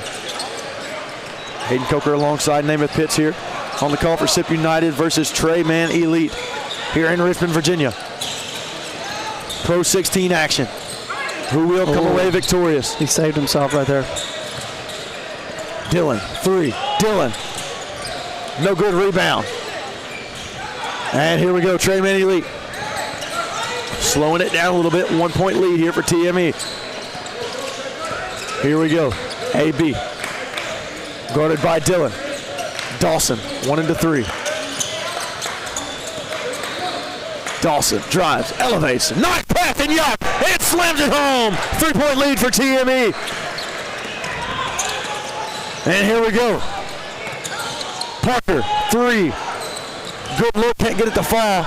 Rebound by Rise. Verdell, inside. Raphael wants it. No good. Rebound Wise. No good that time. The shot. Another offensive board. And Wise again denied. That time it's a Colin Yacht. And that's why in Yacht's in the Defensive Player of the Year category. Phenomenal players in Yacht. But I did not like the shot selections before that. Yeah, just a little bit of a poor shot selection. You wonder if they're just trying to get one up. And now they're trying to waste time. Trey Man Elite is up 3 with 50 seconds to go. Here we go. Outside shot, no good. And a Colin Yacht tried to tip it back out, but nobody was home in the corner. Now a 3-point lead for Trey Man Elite. We've got exactly 45 seconds to go. Sip United could tie it up with a 3, a 2 would cut it down to 1. And here we go. Not much time remaining here. You're going to have to stand up here, Namath. Here we go. Raphael wants it. Denied by Inyok. Inyok says, why do you even try? He probably wonders because they keep trying. He keeps blocking it. He's done a nice job, man, all night. Phenomenal player. Here we go. Here's Cohen. Now to Dillon. 27 seconds remaining. And that time knocked out of bounds. They're going to say it goes out of bounds. Let's see here. 23 seconds left. On TME. Raphael Cohen. Be the 2 stars, Aaron Britt Jr. and Deshaun Dillon on each other. Yeah, I thought we'd see more from Peyton Parker tonight. He wasn't very active in this one in terms of offensive production. Yeah, more so active in the first half. Right. In the second half, he's been a little quiet. Jordan Wise has made some big shots. He has he not? More a little bit of an underrated player. Sip United, Trey Man Elite. Final 20 seconds, here we go. Parker, three. Nearly right on cue. Knocked away. Dillon denied by Inyok. Possibly a game-saving block from Akola Inyok. Man, his defense has been unreal. I mean, how many blocks does he have this game? Yeah, I want to say it's at least 8. It's up there. Other players gathered around, fans gathered around, parents, coaches. Dawson inbound. Gorto back to Dawson. Here we go. Bernard. And now you just want to waste time here if you are TME. And foul on number 2, Deshaun Dillon. And they're going to foul. So Trey Manelite's going to go to the free throw line, up 3 with 7 seconds left. Now you wonder if Gorto can extend the lead. 7 in basketball is a lot of time.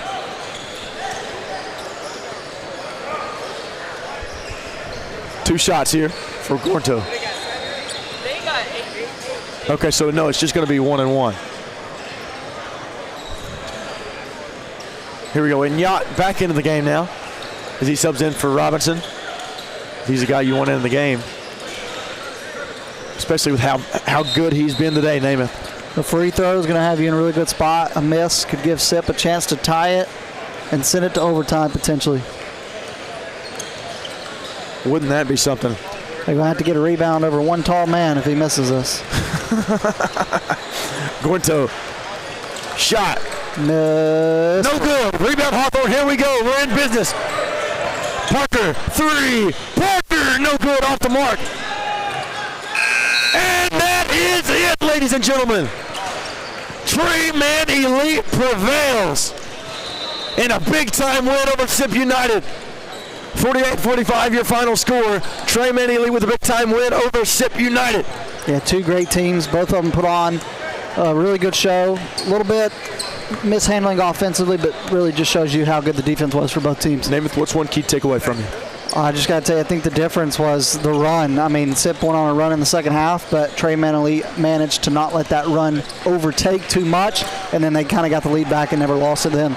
They faced adversity in the face like a lion looking in the mirror. Phenomenal job by Trey Man Elite to get a win over Sip United. I'm Hayden Coker alongside Namath Pitts, signing off for now. Y'all have a good one.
We continue here from Richmond, Virginia. Puma PRO16 action as we bring you Team Inland taking on 444 Athletics. Appreciate y'all joining us and spending part of your Thursday evening, day one of 4, here from Richmond, as we've had a lot of fun already today, and the action continues here with this one. And we are so pleased to be bringing you all this coverage today. And I am Tyler Jones alongside Mike Calandra.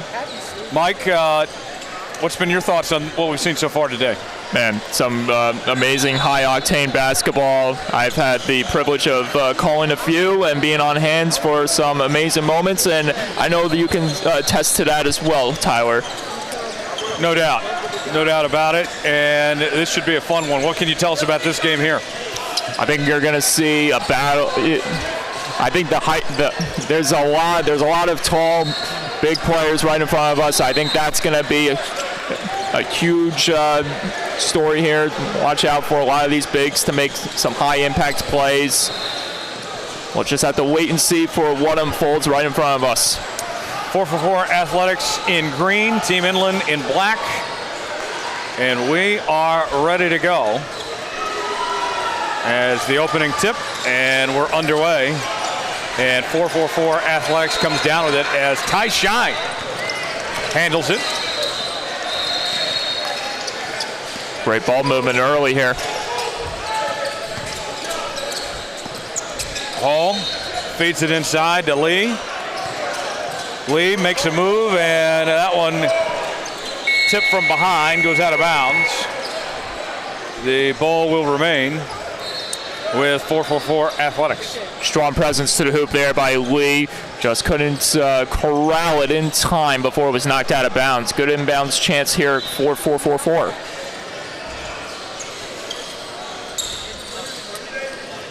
Shine with it. Shine puts it up. Missed. And it's not a strong shot there by Shine. And here's England with an opportunity to strike here. We'll just have to wait and see what they bring to the table. Fun with it. To Hurd. Now to Mitchell. Mitchell puts it up. Missed. And Shine comes away with it. Great authority being shown here by 444, getting a hold of that rebound. Three-pointer, a miss from Hall.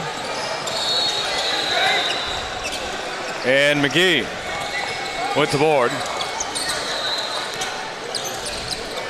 Mitchell with it. Out to Hurd. Hurd stops, puts it up. That falls in.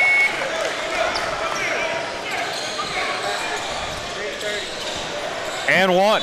Marvelous display of precision and grace there. Going to the hoop. Jaleel Hurd getting the bucket to go. He'll get free throws coming out of this one. You heard? Jaleel Hurd.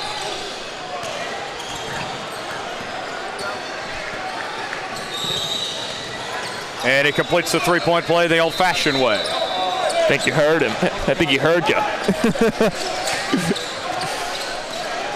Shine with it. To Hall. Hall guarded tightly, and there's contact there. That's going to be a traveling offensive foul, rather. Yes, a charge call. And you would be correct on that. That is certainly going to be a foul called that time. So here we go, back the other way. Inland with it now. Mitchell, a jumper, missed. Offensive board. McGee, jumper. In and out. Just couldn't rattle home there. Rebound by Freeman. Here comes Ty Shine now. Great presence of mind right now being shown by Shine for 444. Lee to Shine.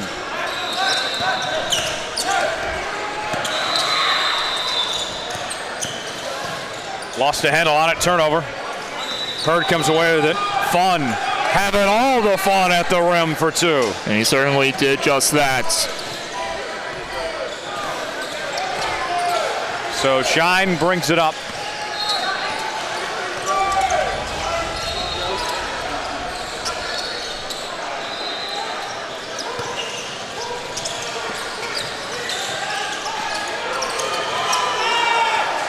guarded tightly, passes it inside, puts the basket up, missed by Lee. Second chance effort, and good by Varpness. And just in time on the putback because the shot clock did run out there that time on 4-4-4. Good job with presence, getting a hold of the rebound and putting it home.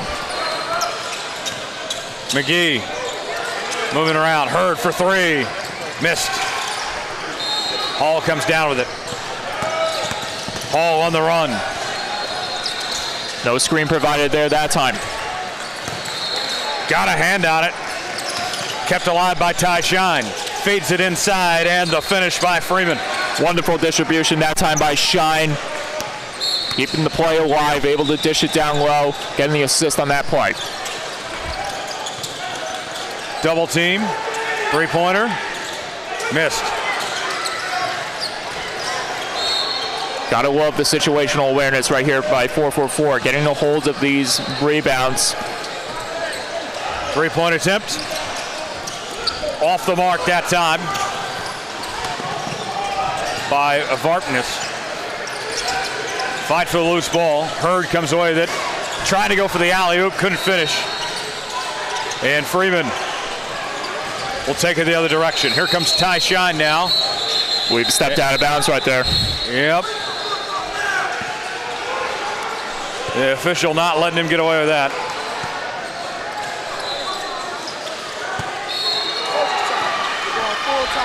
And we got a timeout on the floor. 12:01. And we'll see if this timeout can benefit whoever is. Right now, it's a close game as we expected it would be, but one of these teams, this one coming out of this one, is going to play some major dividends. 5-4 start with 4-4-4 Athletics leading. 12:01 left on the clock. A couple minutes gone by. Some good basketball being shown by both of these squads.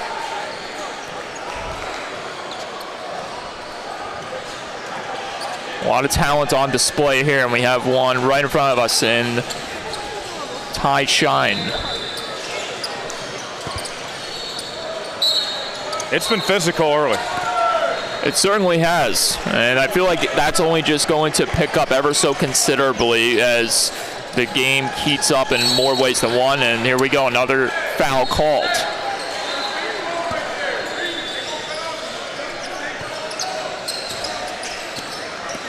So the foul goes against Inland, and 4-4-4 Athletics will take possession as Hall will bring it up. Good screen being provided there. Hall with it. Kicks it out, three-point attempt. That one a miss from Freeman. Offensive board though, and there's the steal. The lay-in good for two from Mitchell. Nice little alley-oop play there without the slam dunk. Mitchell finishing the job. 2 more points on the board for Team England. Shine out to Hall. Double team, gets out of it. Deep three, nice. Varpness. Beautiful work done there that time. Varpness nailing the three-pointer.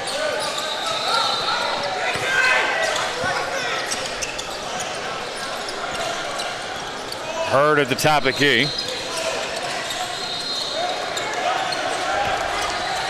Puts it up, missed. Great floor presence being shown here by 4-4-4, getting a hold of a lot of these rebounds. Fell down, that's going to be a travel. And right you are on that one, Team England taking over the possession once again. And they'll wipe up the floor a little bit. We've seen different strategies when it comes to wiping the floor in this whole tournament so far. We've had the we've had the towel being used.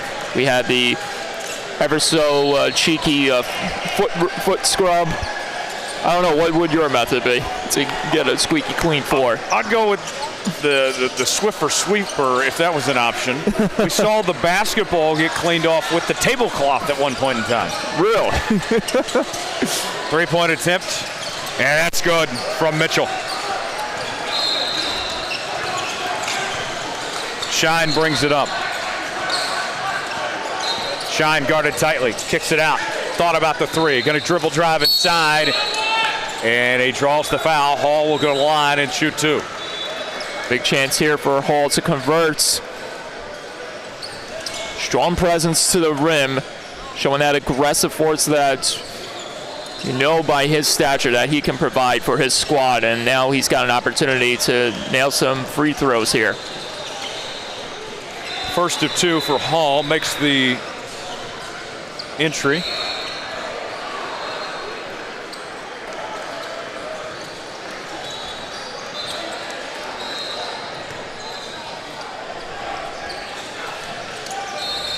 We're about to approach the 6-minute mark, and we have yet to see anyone check in for a substitution. We only know that's going to come at any point here. Well, neither team has a deep bench, as Team Inland plays just 6 guys, and 4-4-4 Athletics plays 7. There's a jumper. That's a miss from Fun. Shine will bring it up, gets out to Hall. Hall into traffic. Oh, too many dribbles there. They tried to pickpocket him. 1-2 handles that time for Desmond Hall.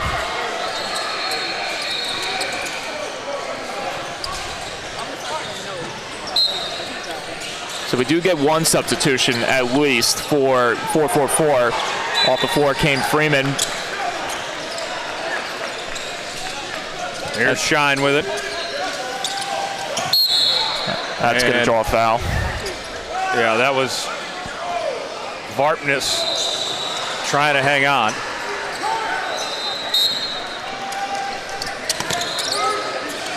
So Shine will have it. He'll bring it up.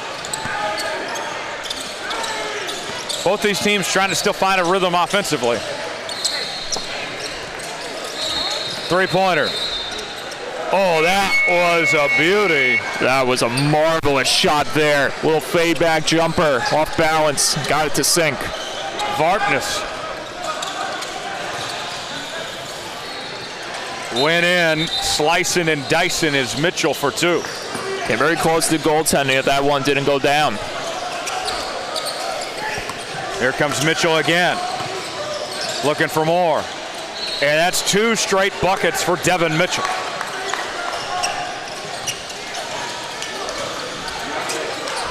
And it's on a mission, that is for sure. Ty Shine lost the handle on it. Here's Mitchell on the assist.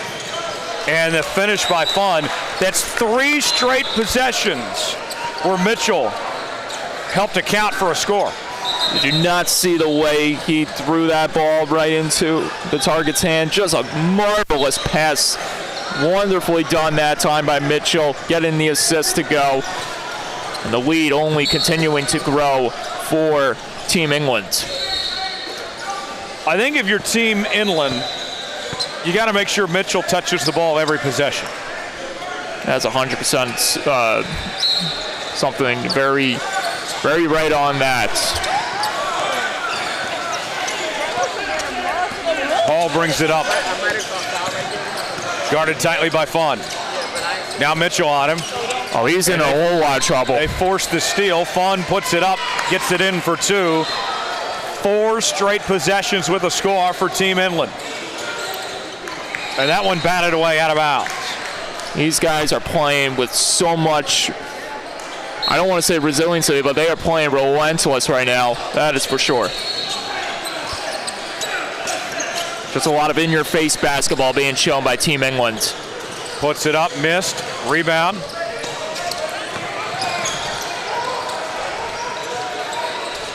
Oh, that was... Basket no good. Second chance effort from Hurd. Puts it up. Got it. A nice shot by Mitchell.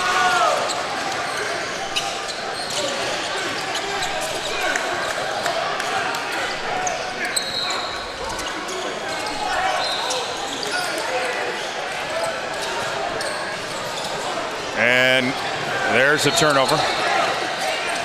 There's your boy Mitchell out there. You know he's going to create havoc once again. He gets the pick right there that time. Puts it up. Blocked.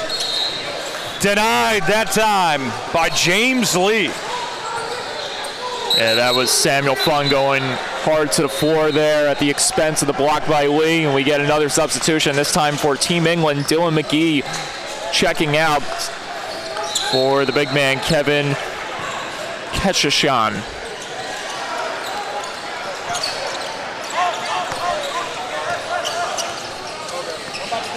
Puts it up.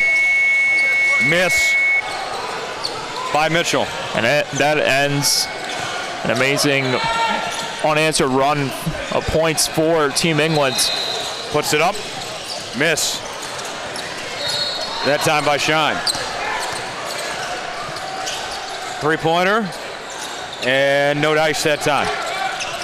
It's the part where you're for Team England, you don't want to make mistakes and give opportunities up.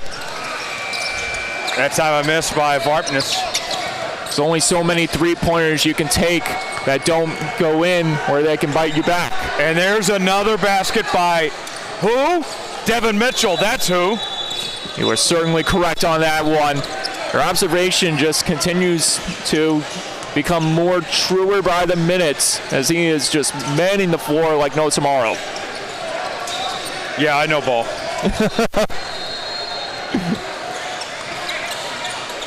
Here's Mitchell again.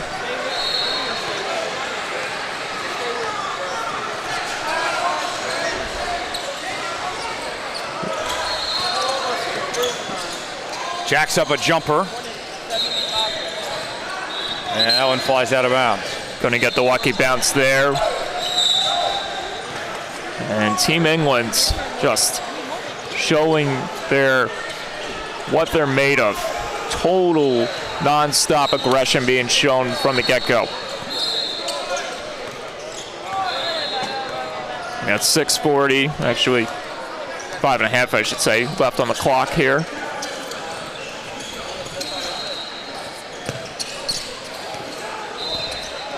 Three-pointer. Got it. A nice shot that time from James Lee Bond. Certainly packed a punch there with that shot. We'll see if Team England can respond ever so quickly. The floater. No.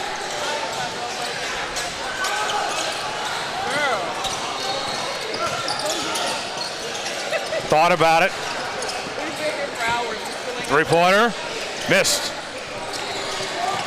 We came in almost getting a hold of that rebound, but Team England, admirable job at containing the loose possession. Hurd brings it up. Mitchell kicks it out. Three-pointer. Yes, sir. Amaya with the tray. We may be in for a running clock type of game when it's all said and done as Team England just non-stop continuously hitting these baskets from deep. And they get another big steal here. Here they go. They got numbers and a foul call. And a heavy collision afterwards.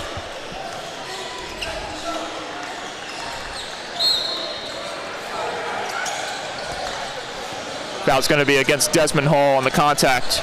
You know, one thing I'll say about the officiating, I'm going to give the officials some credit here, and they've done a terrific job throughout the season. But we play a game here at Pro 16 that is very physical, but it's still officiated where things don't go overboard. The WNBA could learn a thing from the Puma Pro 16 League. If the WNBA can't protect Caitlin Clark, Puma Pro 16 will. You were right on that one. There's no denying that. No good that time. You can have your cake and eat it too. You can have a physical league but still be officiated properly. Absolutely. You just got to find that sweet spot.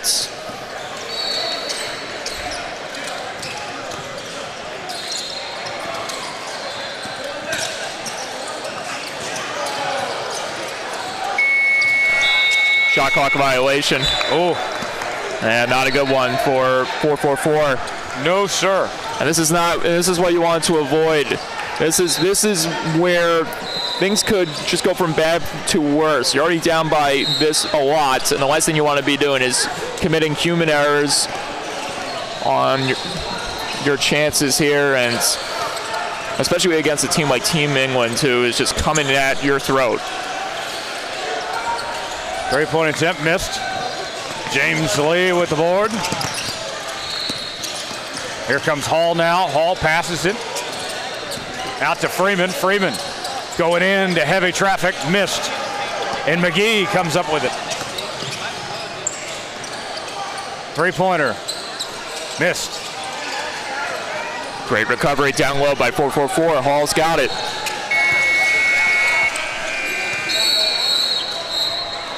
And they wave it off. I believe they called it up and down right there.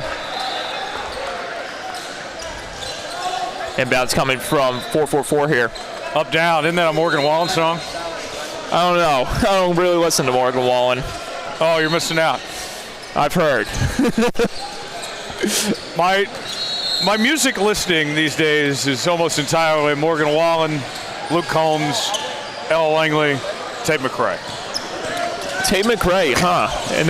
And that list of musicians you listed. An interesting plot twist.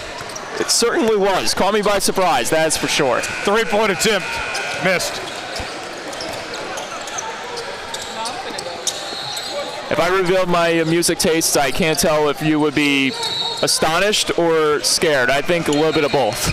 But I'm gonna keep that to myself. Okay, probably a good idea. Ball goes out of bounds. If there's one thing that's scary right now, it's this Team England team. They are just, as I said before, playing relentless, not letting off the gas one bit. They are just going after 444 every inch of the court, every inch of the floor. All gas, no brakes. Exactly. Ty Shine brings it up.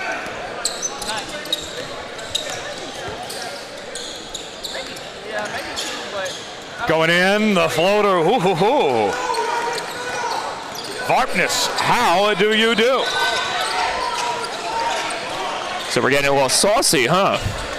I think so. 3-pointer. Does not get the friendly bounce. Rebound going the other way. Shine will bring it up. This is where you need to capitalize if you're 444. He made some nice spins there. Couldn't finish at the hoop. Does draw the foul, though. That's what you got to do. For Team England, you don't want to get too overconfident and get complacent and just think that the three ball is going to work to your full advantage, because 444 is going to be there chewing up that rebound and going the other way and may get some points out of it. We'll just have to wait and see. Here they are at the free throw line. Got the first. And then I got 3 for the. Just scream at me when we get there. If he can hit this next shot, the deficit can cut down to 6, and that will be a huge confidence booster going into the second half for 444. I think it's because they're trying to keep it dry, somewhat dry. Second attempt. Got it. So Mitchell will bring it up for Inland.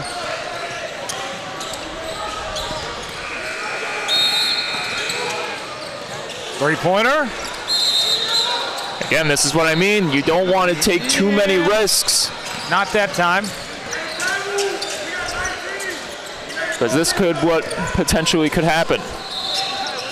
Lost the handle on it, puts it back up, and that's good from James Lee Bond. And he got the M1 to go with it. A big chance for Lee to convert on this free play here. I believe we're going to get a timeout as well. So the coaches want to talk after that nice play by James Lee Bond. He was shaken, but certainly not stirred. Oh, he certainly... I can't give you an analogy right there. Oh, no. I didn't want to butcher it. What's the Bart Simpson meme? Well, at least you tried. Exactly.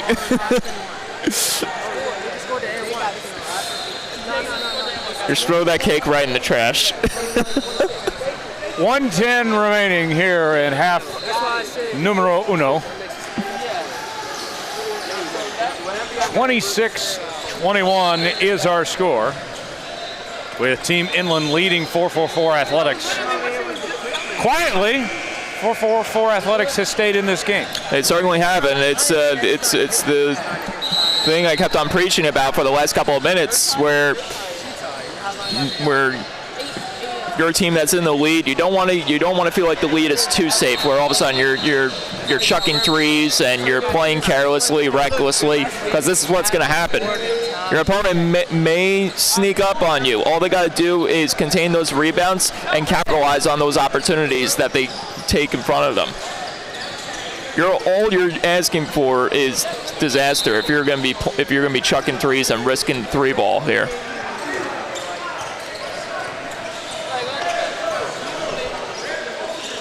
So James Lee Bond at the line. And he misses the free throw attempt from the three-point play. Hurd with it. He'll bring it up. Final minute of half number one.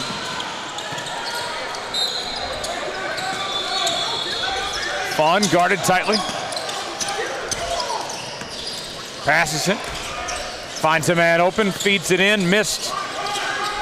And a rebound going the other way. There's a big chance for 444. Ty Shine lost a handle on it. Turnover. Here comes Devin Mitchell now, and Mitchell with the bucket. My guy. He skywalked his way there, getting the friendly bounce off the glass. Three-pointer. Missed. We got whistles. I believe before the shot. It'll be Team Inland ball anyway, as Hurd will inbound.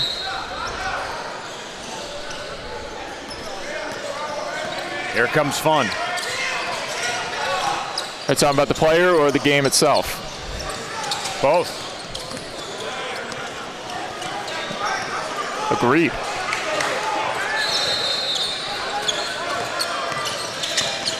Oh man, watch out there. Nearly lost it in the double team. Mitchell stops, pops, couldn't finish. Second chance, and not in time. Although a nice finish from McGee, it doesn't count.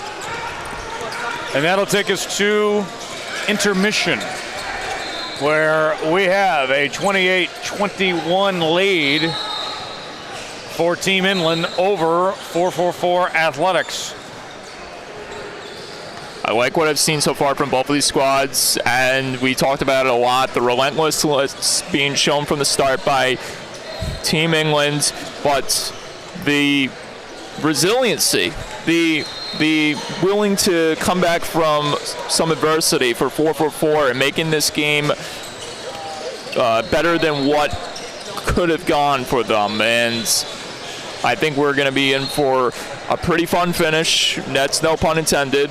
A really, really good basketball game the rest of the way. All right, Michael, what does 444 Athletics need to do to get back in this game? They got to capitalize. That's the big key piece here. You saw what they're able to do when they take a hold of rebounds, so they come up with these big steals.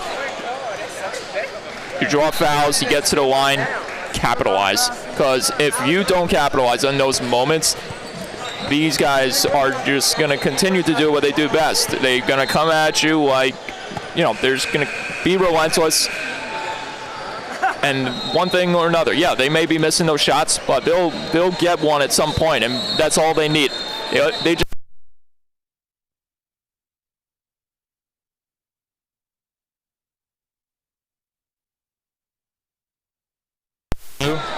They just need one shot. Sorry about that, folks. We lost audio there for a second, but we are back.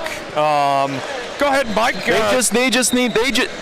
all these guys need, they can hit it, they can take as many risks as possible, they can miss, these guys can capitalize, take advantage of it, but if they don't take advantage of that opportunity that comes knocking on their door, these guys are going to still come at them, and one thing may lead to another in a sense that they may get lucky with a shot, and that's all they need. They need one shot, and then the momentum starts to come back to them all over again, because the pressure will start to feed again into 4-4-4, and before you know it, they might find themselves facing a huge deficit that they may not even come out of to the very end.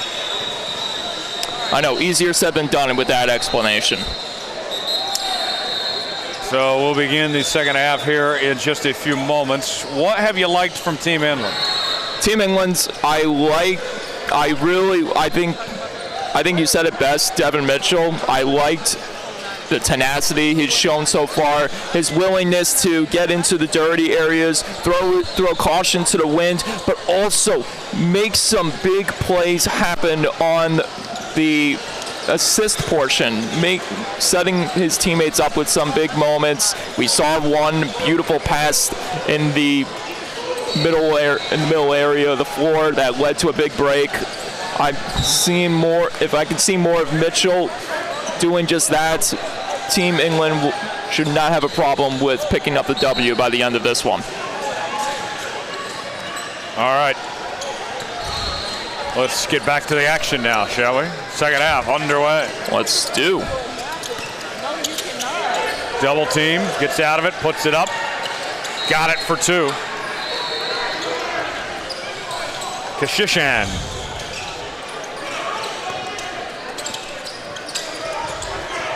Harpness out to Hall, feeding it in, and a foul called. Yeah, that was contact right there. Contact from McGee on Hall, and he's going to get the inbounds here for 4-4-4. Yeah, that one knocked out of bounds. Yeah, too aggressive a feed there, knocking off the leg of Lee, and that's what you don't want to do. This is what I talked about. You have those opportunities, and you don't take advantage of it. It could lead to something bad, and for 4-4-4, I'm a little worried for them that they might fall into an avalanche here, courtesy of Team England. Throws it up, got it for two. And that's what I'm talking about. These guys are just coming at them relentlessly. Mitchell with the bucket that time, because of course he did. Ty Shine with it, out to Hall. Hall spins, and that's a turnover. Mitchell comes away with it. Here comes Fun, and they'll blow this one dead. I don't know if I don't know what happened in the backcourt right there.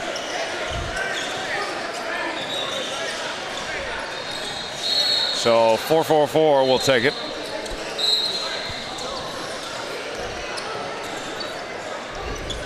Another thing you have to keep in mind too is the foul trouble these guys in. You talked about it. Both of these teams have short benches. Even though 4-4-4 has the extra man in their roster, it's something that they can't afford to do. Basket up, no good from Freeman. Oh, that was close there to being a foul. There's a steal, and that one flies out of bounds. Too many spins there for Freeman of 4-4-4. He's going to get a well-deserved break for now. As I talked about, you have Hall already, who has only 3 more fouls to give, and then he's done. Here comes Fun.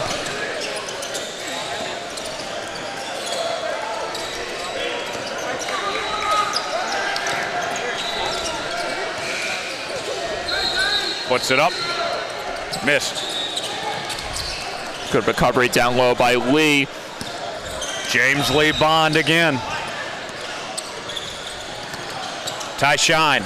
Ooh, good head fake there, and the finish.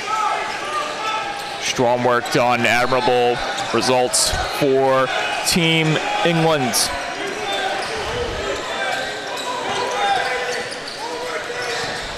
Throws it up, and a shooting foul as he was hit from behind. And that will send McGee to the line to shoot 2. And by the look of his face, I believe that was Lee that committed the foul there. And so, as you mentioned, McGee will hit the free throw line with a chance to extend the lead. Misses the first.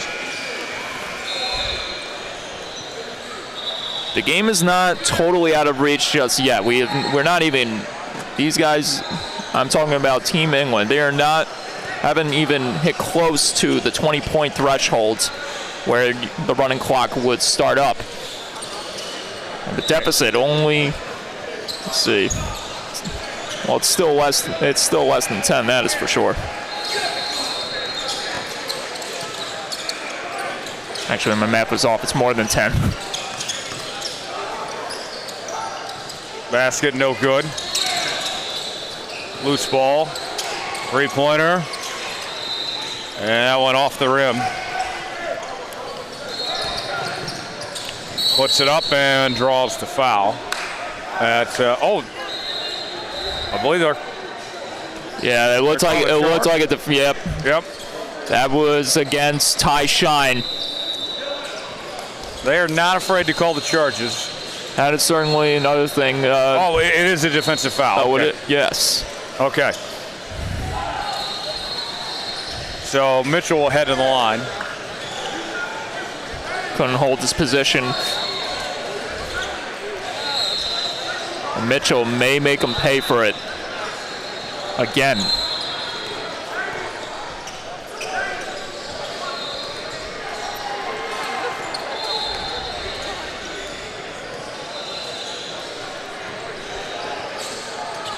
Mitchell makes the first.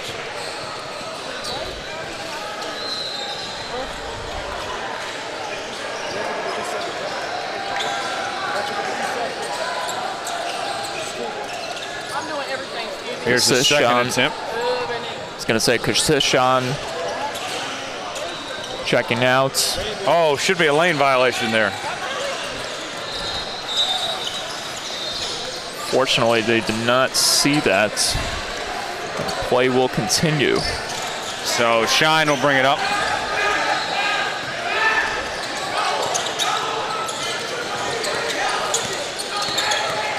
Shine, nice pass. Gets his own board and draws the foul. That was your man, James Lee. Drawing the foul there. No. It's James Lee Bonds. There you go. All right. You're learning.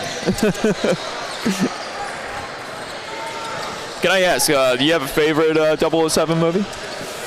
Ooh. There's so many good ones. I love the Daniel Craig era. Can't go wrong with that. Great selection, great choices.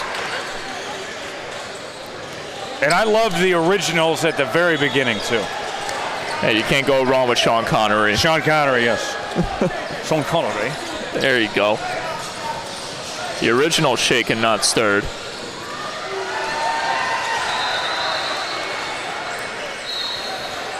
And evidently, feeling the opposite of that is James Lee. I'll say Bonds. Bond, yes. There you go. He made the free throw. He's James Lee Bond, yes. Even though our score sheet says James Lee. He's James Lee Bond today. Hey, I'll give him that. Mitchell. Yes, sir. If James Lee is James Lee Bond, then Devin Mitchell is Keanu Reeves in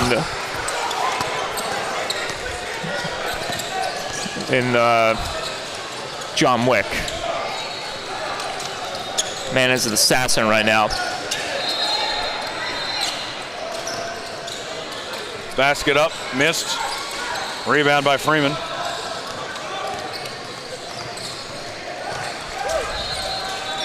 Varpness out to Freeman. Jumper, no. Rebound.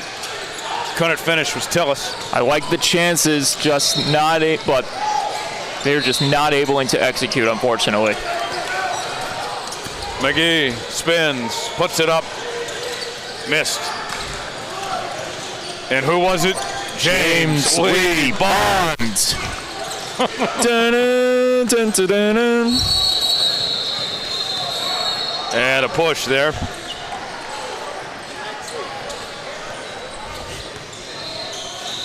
I believe that was on McGee as well. Looking over the scores table right next to us. Has his second foul committed for today.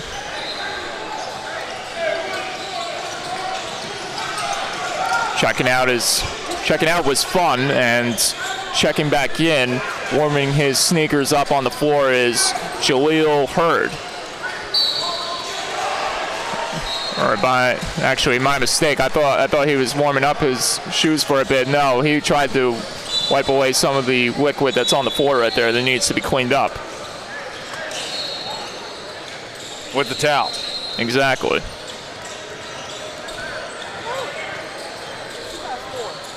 With the body armor towel. I don't know if I've ever had body armor, to be honest. I'll definitely say I've had my fair share of different electrolytes. I'll stick to Gatorade. I've had Prime. Only had Prime because I switched from body armor. Body armor, hard to describe. Wasn't my taste. Well, you're a fitness guy, so. Oh, absolutely. You would know. Absolutely. I think too much potassium is the right word to say. Three-pointer good by who? James Lee Bond.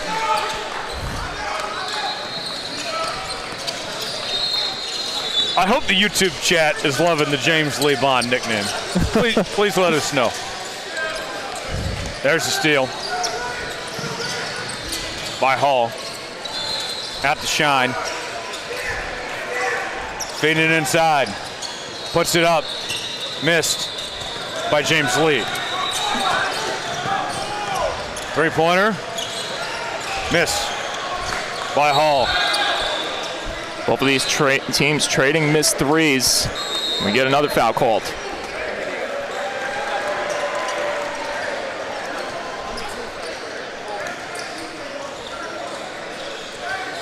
And another check-in. Out comes McGee, back out on the floor, Samuel Funn. So as you alluded to, they are applying that strategy of these quick switches of players on the floor due to the only one substitution. Only one sub on the bench compared to 4-4-4's two substitutions. There's the steal. Ooh! And it almost stolen the other way.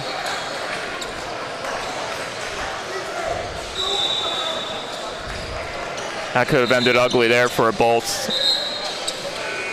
Hall and Hurd there. Fortunately, both of them getting up from the rubble. A big opportunity to try to make a big stop here as the deficit is only by 10 for 4-4-4. That's all you need. You only need is a big stop and to take over the opportunity to convert on the offense. Just haven't seen much of that defense-to-offense transition come into effect. Ooh, that was fancy from Mitchell. The man is channeling in his Keanu Reeves in all certain different ways. Three ball, he's like John Wick. When it comes to driving to the paint, he's like the Matrix. You're really trying to push this Keanu Reeves on him. Look, if you're making James Lee Bond work, because that's his name. He has no connection to Keanu Reeves. Look, the only reason why I say Keanu Reeves because he's playing like an assassin right now. He's playing like how John Wick would if he was on the floor. Everyone knows Keanu Reeves' best movie was The Replacements when he played Shane Falco. I did forget about that.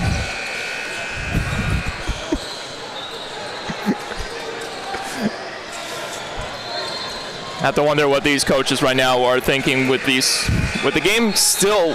It's still only close.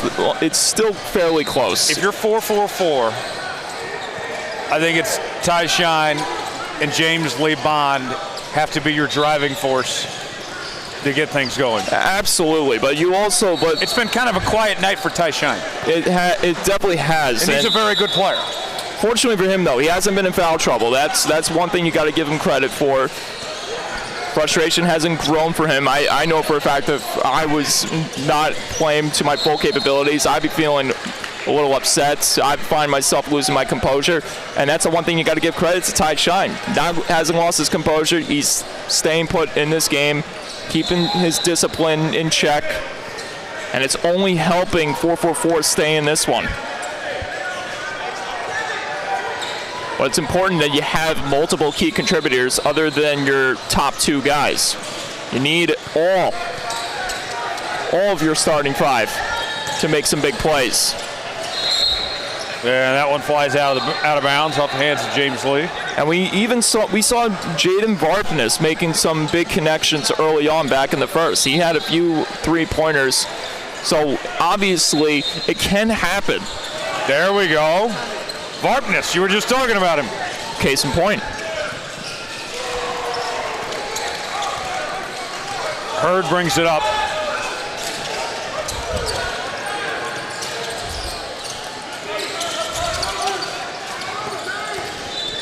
Goes in and draws a foul. Mitchell will head to the charity stripe to shoot two. I think that time Shine might have committed the foul there.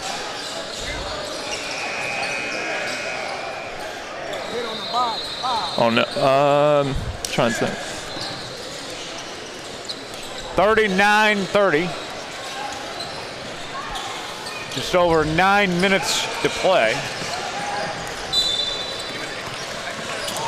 Yep, still a lot of time for things to change. Yes. As I mentioned before, it's only going to happen if you take advantage of the opportunities when it comes knocking. Team Inland with that 10-point lead. And he makes the second, extended to 11. I would say this, if you're 4-for-4 Athletics. Don't chase the three-pointers. Take what the defense gives you. Get to the foul line. Exactly. Chip away at this. Because not only you're only getting those opportunities, but you're also forcing these guys to possibly foul out, especially some of the key contributors. You would love to see, if you're on 4-for-4, you'd love to have Devin Mitchell foul out.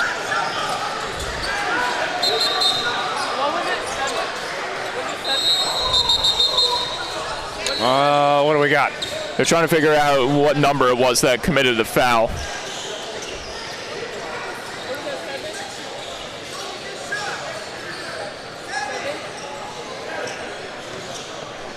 Okay. I think we're good now. Yeah, we certainly are. Ty Shine brings it in. How about that? James Lee Bonds!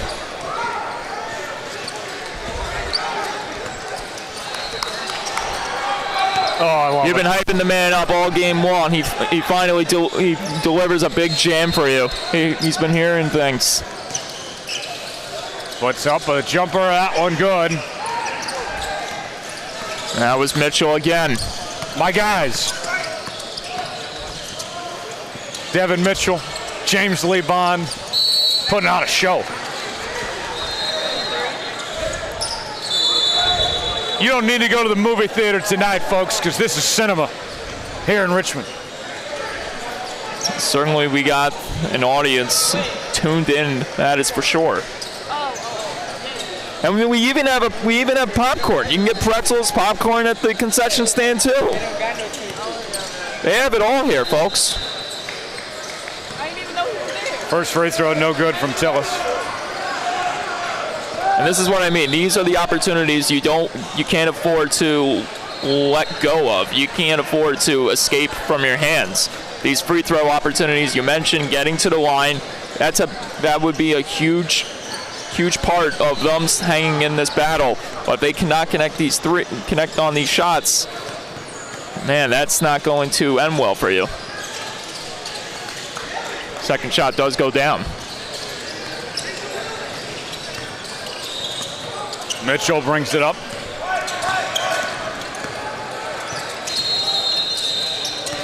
Slowly approaching 8 minutes to go. Mitchell makes a move, puts it up, missed. Rebound by Ty Shine. Shine going coast to coast, puts the floater up there, no. Yeah, he lost the control of it there. That prevented him from getting a clean shot that time. Watch out for McGee. He already has 2 fouls committed here. The three by Devin Mitchell. That guy is unstoppable. And he is the player you have to watch out for. He is the guy that if you want any chance at winning this game, he's the guy you have to eliminate from the matchup.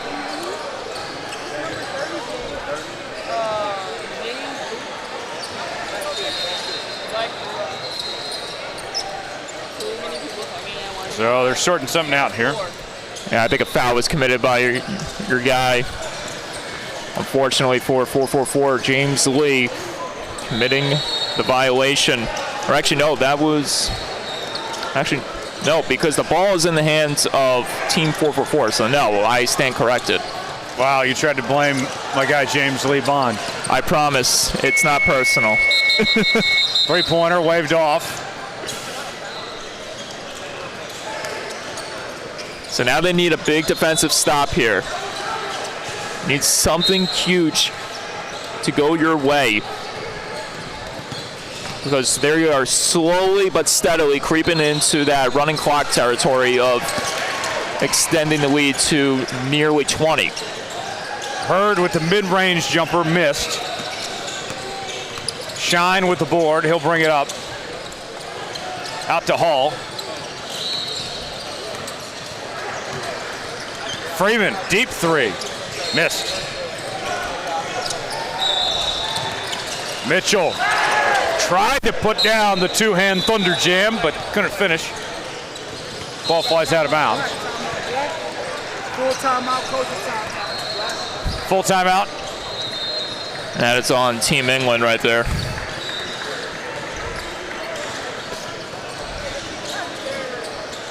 I think in any other case, you'd be surprised that for the team that's leading to take a timeout when they're leading by this much, but because it's Team England and they have only one reinforcement on the bench, it's probably the smart decision.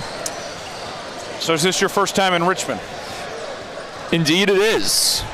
Indeed. What are you looking forward to do here in Richmond? Well, I can't say. I really don't know. My mindset for this weekend has been just pretty much like, you know, come to the games, work, and then just go back to the room, maybe get food. Because really, like a lot. I can't really say if there's really much to do in Richmond, to be honest. I mean, I'm sure there is an itinerary. I'm sure we can ask folks and.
All right, we're back. We had a little power issue, but we are back on the air. So you didn't miss anything, folks, because it wasn't just us. Like there was. Yeah, the scores table lost. Everyone at this table lost power right there. Even the cameras actually lost power too for a moment. Although we were still on the air, so I don't even think that makes sense. Well, nevertheless, we got more basketball coming your way. Yes. Stuff happens sometimes, you know? Absolutely. But don't worry, folks. You didn't miss anything. Not at all. And it was an appropriate decision for them to stop the game momentarily to get the situation fixed, because without the clock, how are you supposed to play the rest of the way? But we managed through. It's all good. So back to the action we go. Unfortunately for both of these teams, you get an extra timeout essentially out of it. Puts it up and good from Freeman. So the game is still not out of reach just yet for 444. There's a lot left to be desired from them. And there's a turnover. Puts it up, and that one good from Freeman. I love that from Freeman. He could have went for the two-hand jam of some sorts. Instead, put on the brakes, separated himself, created space, and laid it home. He felt the pressure coming from behind, so a good job there by Freeman. Now look where it's got him. Now the deficit back down below 10, but good finish by McGee. Immediately back over that threshold once again. About 6.5 remaining. Pardon me, 5.5 remaining.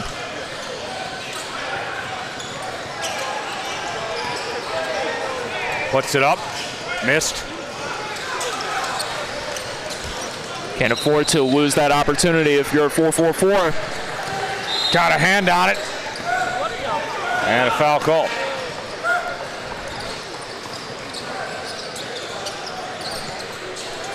And that was Lee again.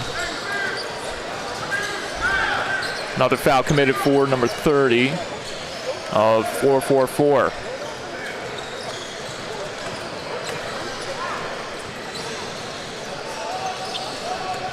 So they'll talk things over here for a moment. They're actually going to wipe down the surface area as well. Guys playing hard, sweating a little bit. Absolutely.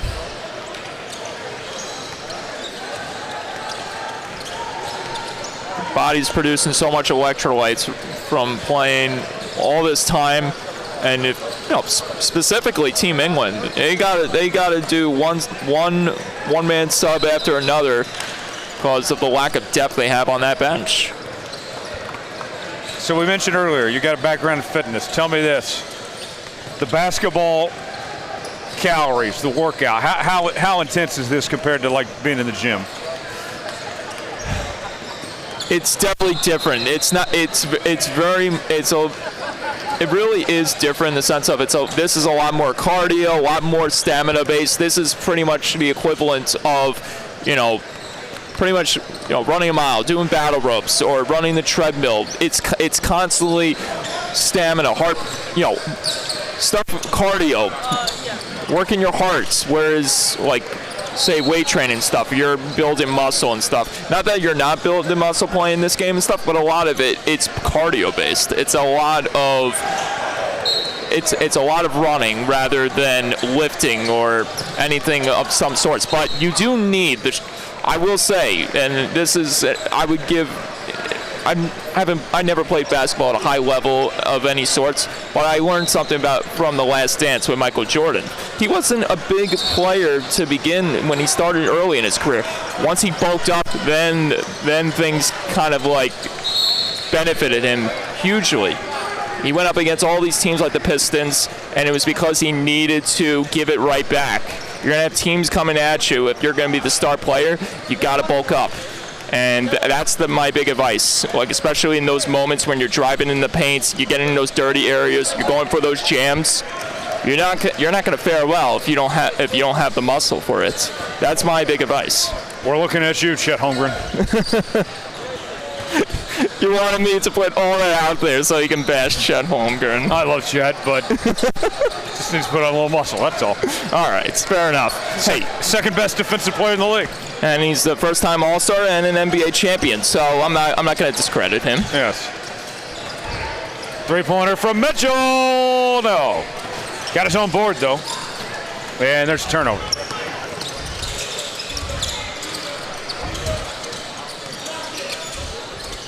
Oh, watch out. Went too high and out of bounds. 9-point ball game. It's, as I said before, it seems like I've been saying this repetitively, and they're not out of it. Not out of it by any means. There were moments where it felt like that things could have really gone downhill for them. 4-for-4, though, is hung in deep, and they are staying in the fight. And look at that. Ty Shine missed the putback, couldn't finish. Oh, that was Freeman, just and here unfortunate. comes Mitchell now. Mitchell throws it up. Got it for two. And that's one 4-for-4 I know they want to head back. They had two guys right there almost hitting the baskets. And the last man you wanted to contain a hold of the rebound was Mitchell, and he went the other way and grabbed 2 points out of it.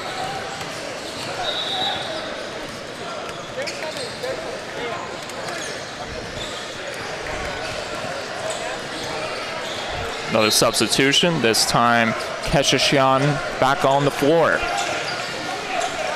Hall guarded tightly by Fun. Hall certainly not having any fun. Taken away that time by Fun. And a foul called. That's Desmond Hall, fourth foul of the game. He's one now away from being eliminated from the contest. And that is the one thing. Wait, how many fouls? 4 fouls. 6 is Pro 16 rules on fouls. 4 fouls per, oh, okay. Thank you. So Pro 16, so he's got 2 fouls to give. 2 fouls to give. And they give him 6 fouls because people are here to see him play.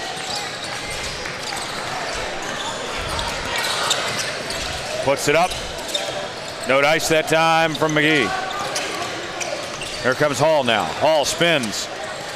Goes in there, couldn't finish, and gets some help from Tillis. And that's a big bucket there by Tillis.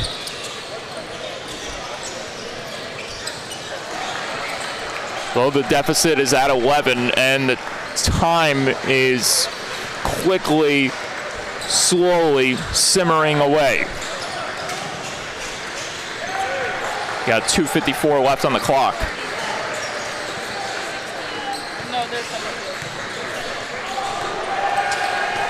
So we have a comment.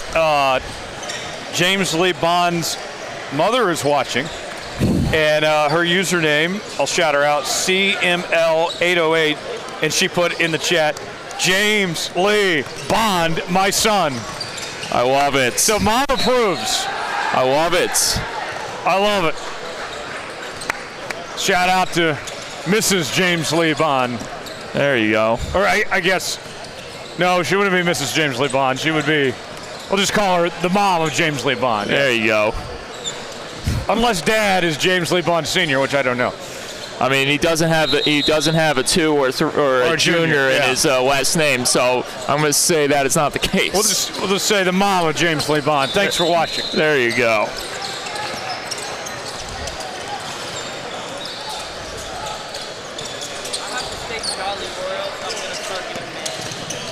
Mitchell. Yes. The man has been on a non-stop here all evening. There's the turnover. And Mitchell there he is again. Fun puts it up. Count it. And the foul. A chance for a three-point play. Samuel Fun. And that's 5 for Hall this time. But he will remain in the game now that I know that Pro 16, 6 fouls for every player in these matchups.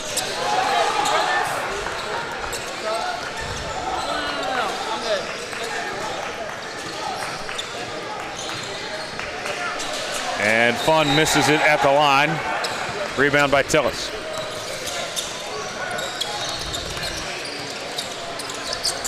Three-pointer, got it. And just when you thought just when you thought the running clock was going to start imminently, Varpas adding another three ball to his resume here today.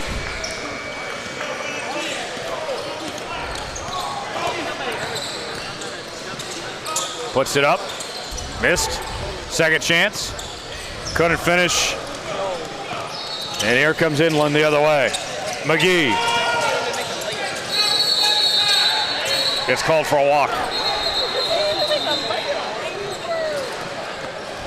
Once again, another opportunity coming to 444's way to keep this thing ever so close.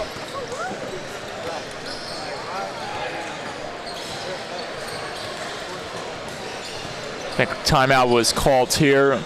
Believe it might have been 444, but it could have been Team Inland as well, since they got the short bench.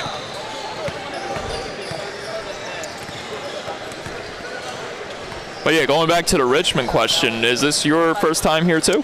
It is.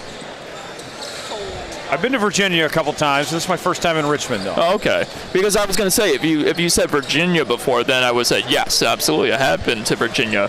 2014, my grandma had a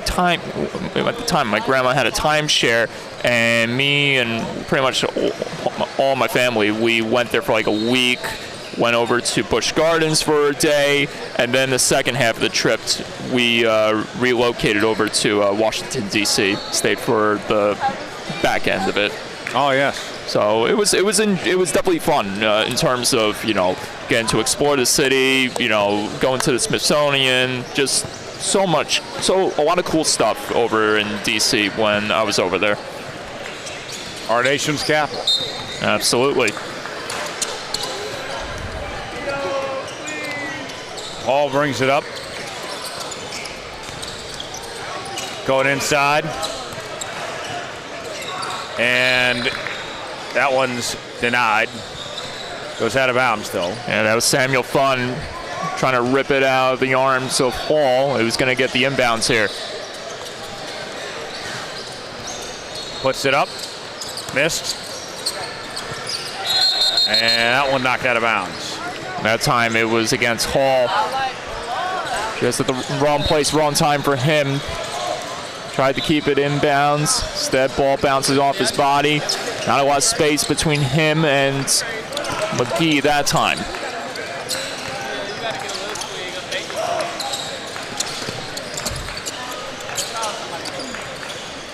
Some aggressive passes all.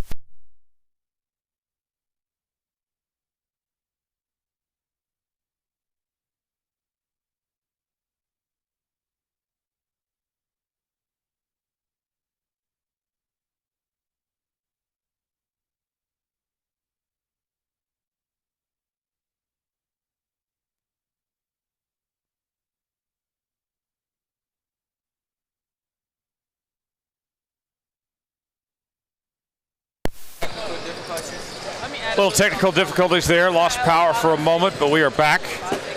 You didn't miss anything. They stopped the action as it wasn't us that just lost power. It was also at the scores table too. Scores table, everything. Everywhere, everyone who's working at this table lost power. And it happens, folks. There's a lot going on here. We have over 25 courts.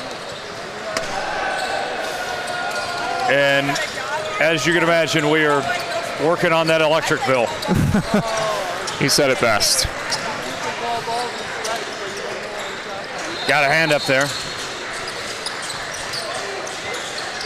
James Lee denied. Couldn't channel his inner bond at that time, though, unfortunately. I need at least one more James Lee highlight before the end of the night. Give the people something. Put on a show. Yeah, I'll take that.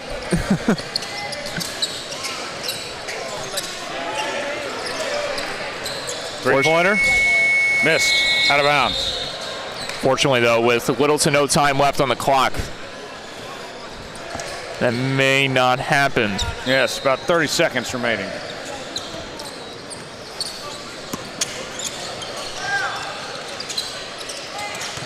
There he goes. Oh, second chance. James Lee Bonds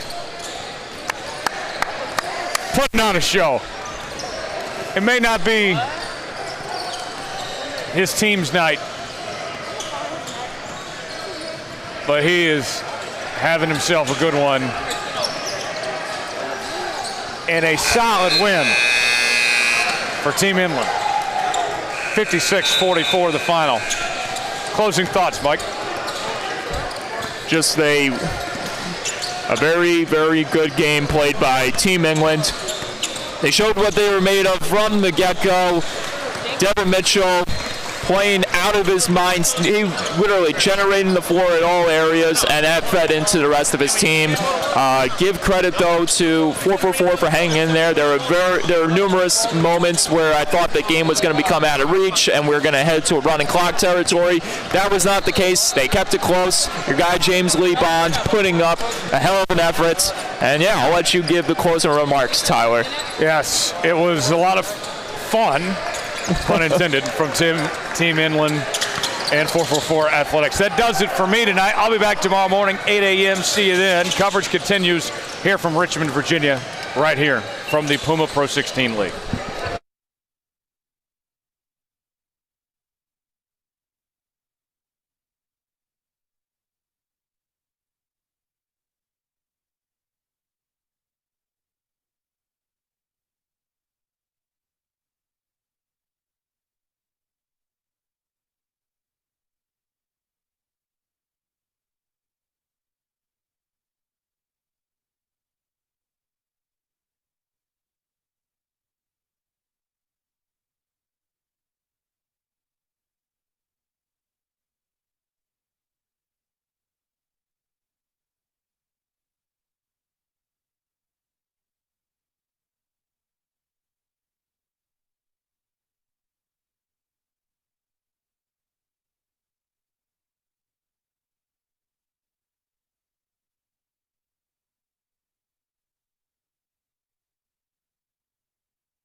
Good evening and welcome to the finale of day one. Coming to you live from the Enrico Sports and Events Center in Richmond, Virginia. There we go. Between BTI Elite and Team Australia from Down Under. I'm John Cardace, coming to you alongside my partner, Namath Pitts. That's right, baby. I'll tell you, I'm bringing the energy. I'm feeding off that last game me and Hayden had between SIP United and Trey Man Elite. How about this one? Australia, AUSA Team Steve versus BTI Elite. John, good to be on the call with you again for a second time today. Yes, sir, Namath. Looking forward to it. Looking forward to seeing the team from Australia, how they fare. Quite the trip over here. Australia in the gray, BTI Elite in the orange. We good, man? Scorers table is set. Ref is ready to go. And we are underway. Team Australia wins the tip, controlled by Usai Bicky. Oh, that's going to be a tongue twister. That's exactly what I was just thinking in my head. Kicks it out. Ooh, short. That's Kobe Croft with the miss. Oh, up and over the banner. Hope he's all right.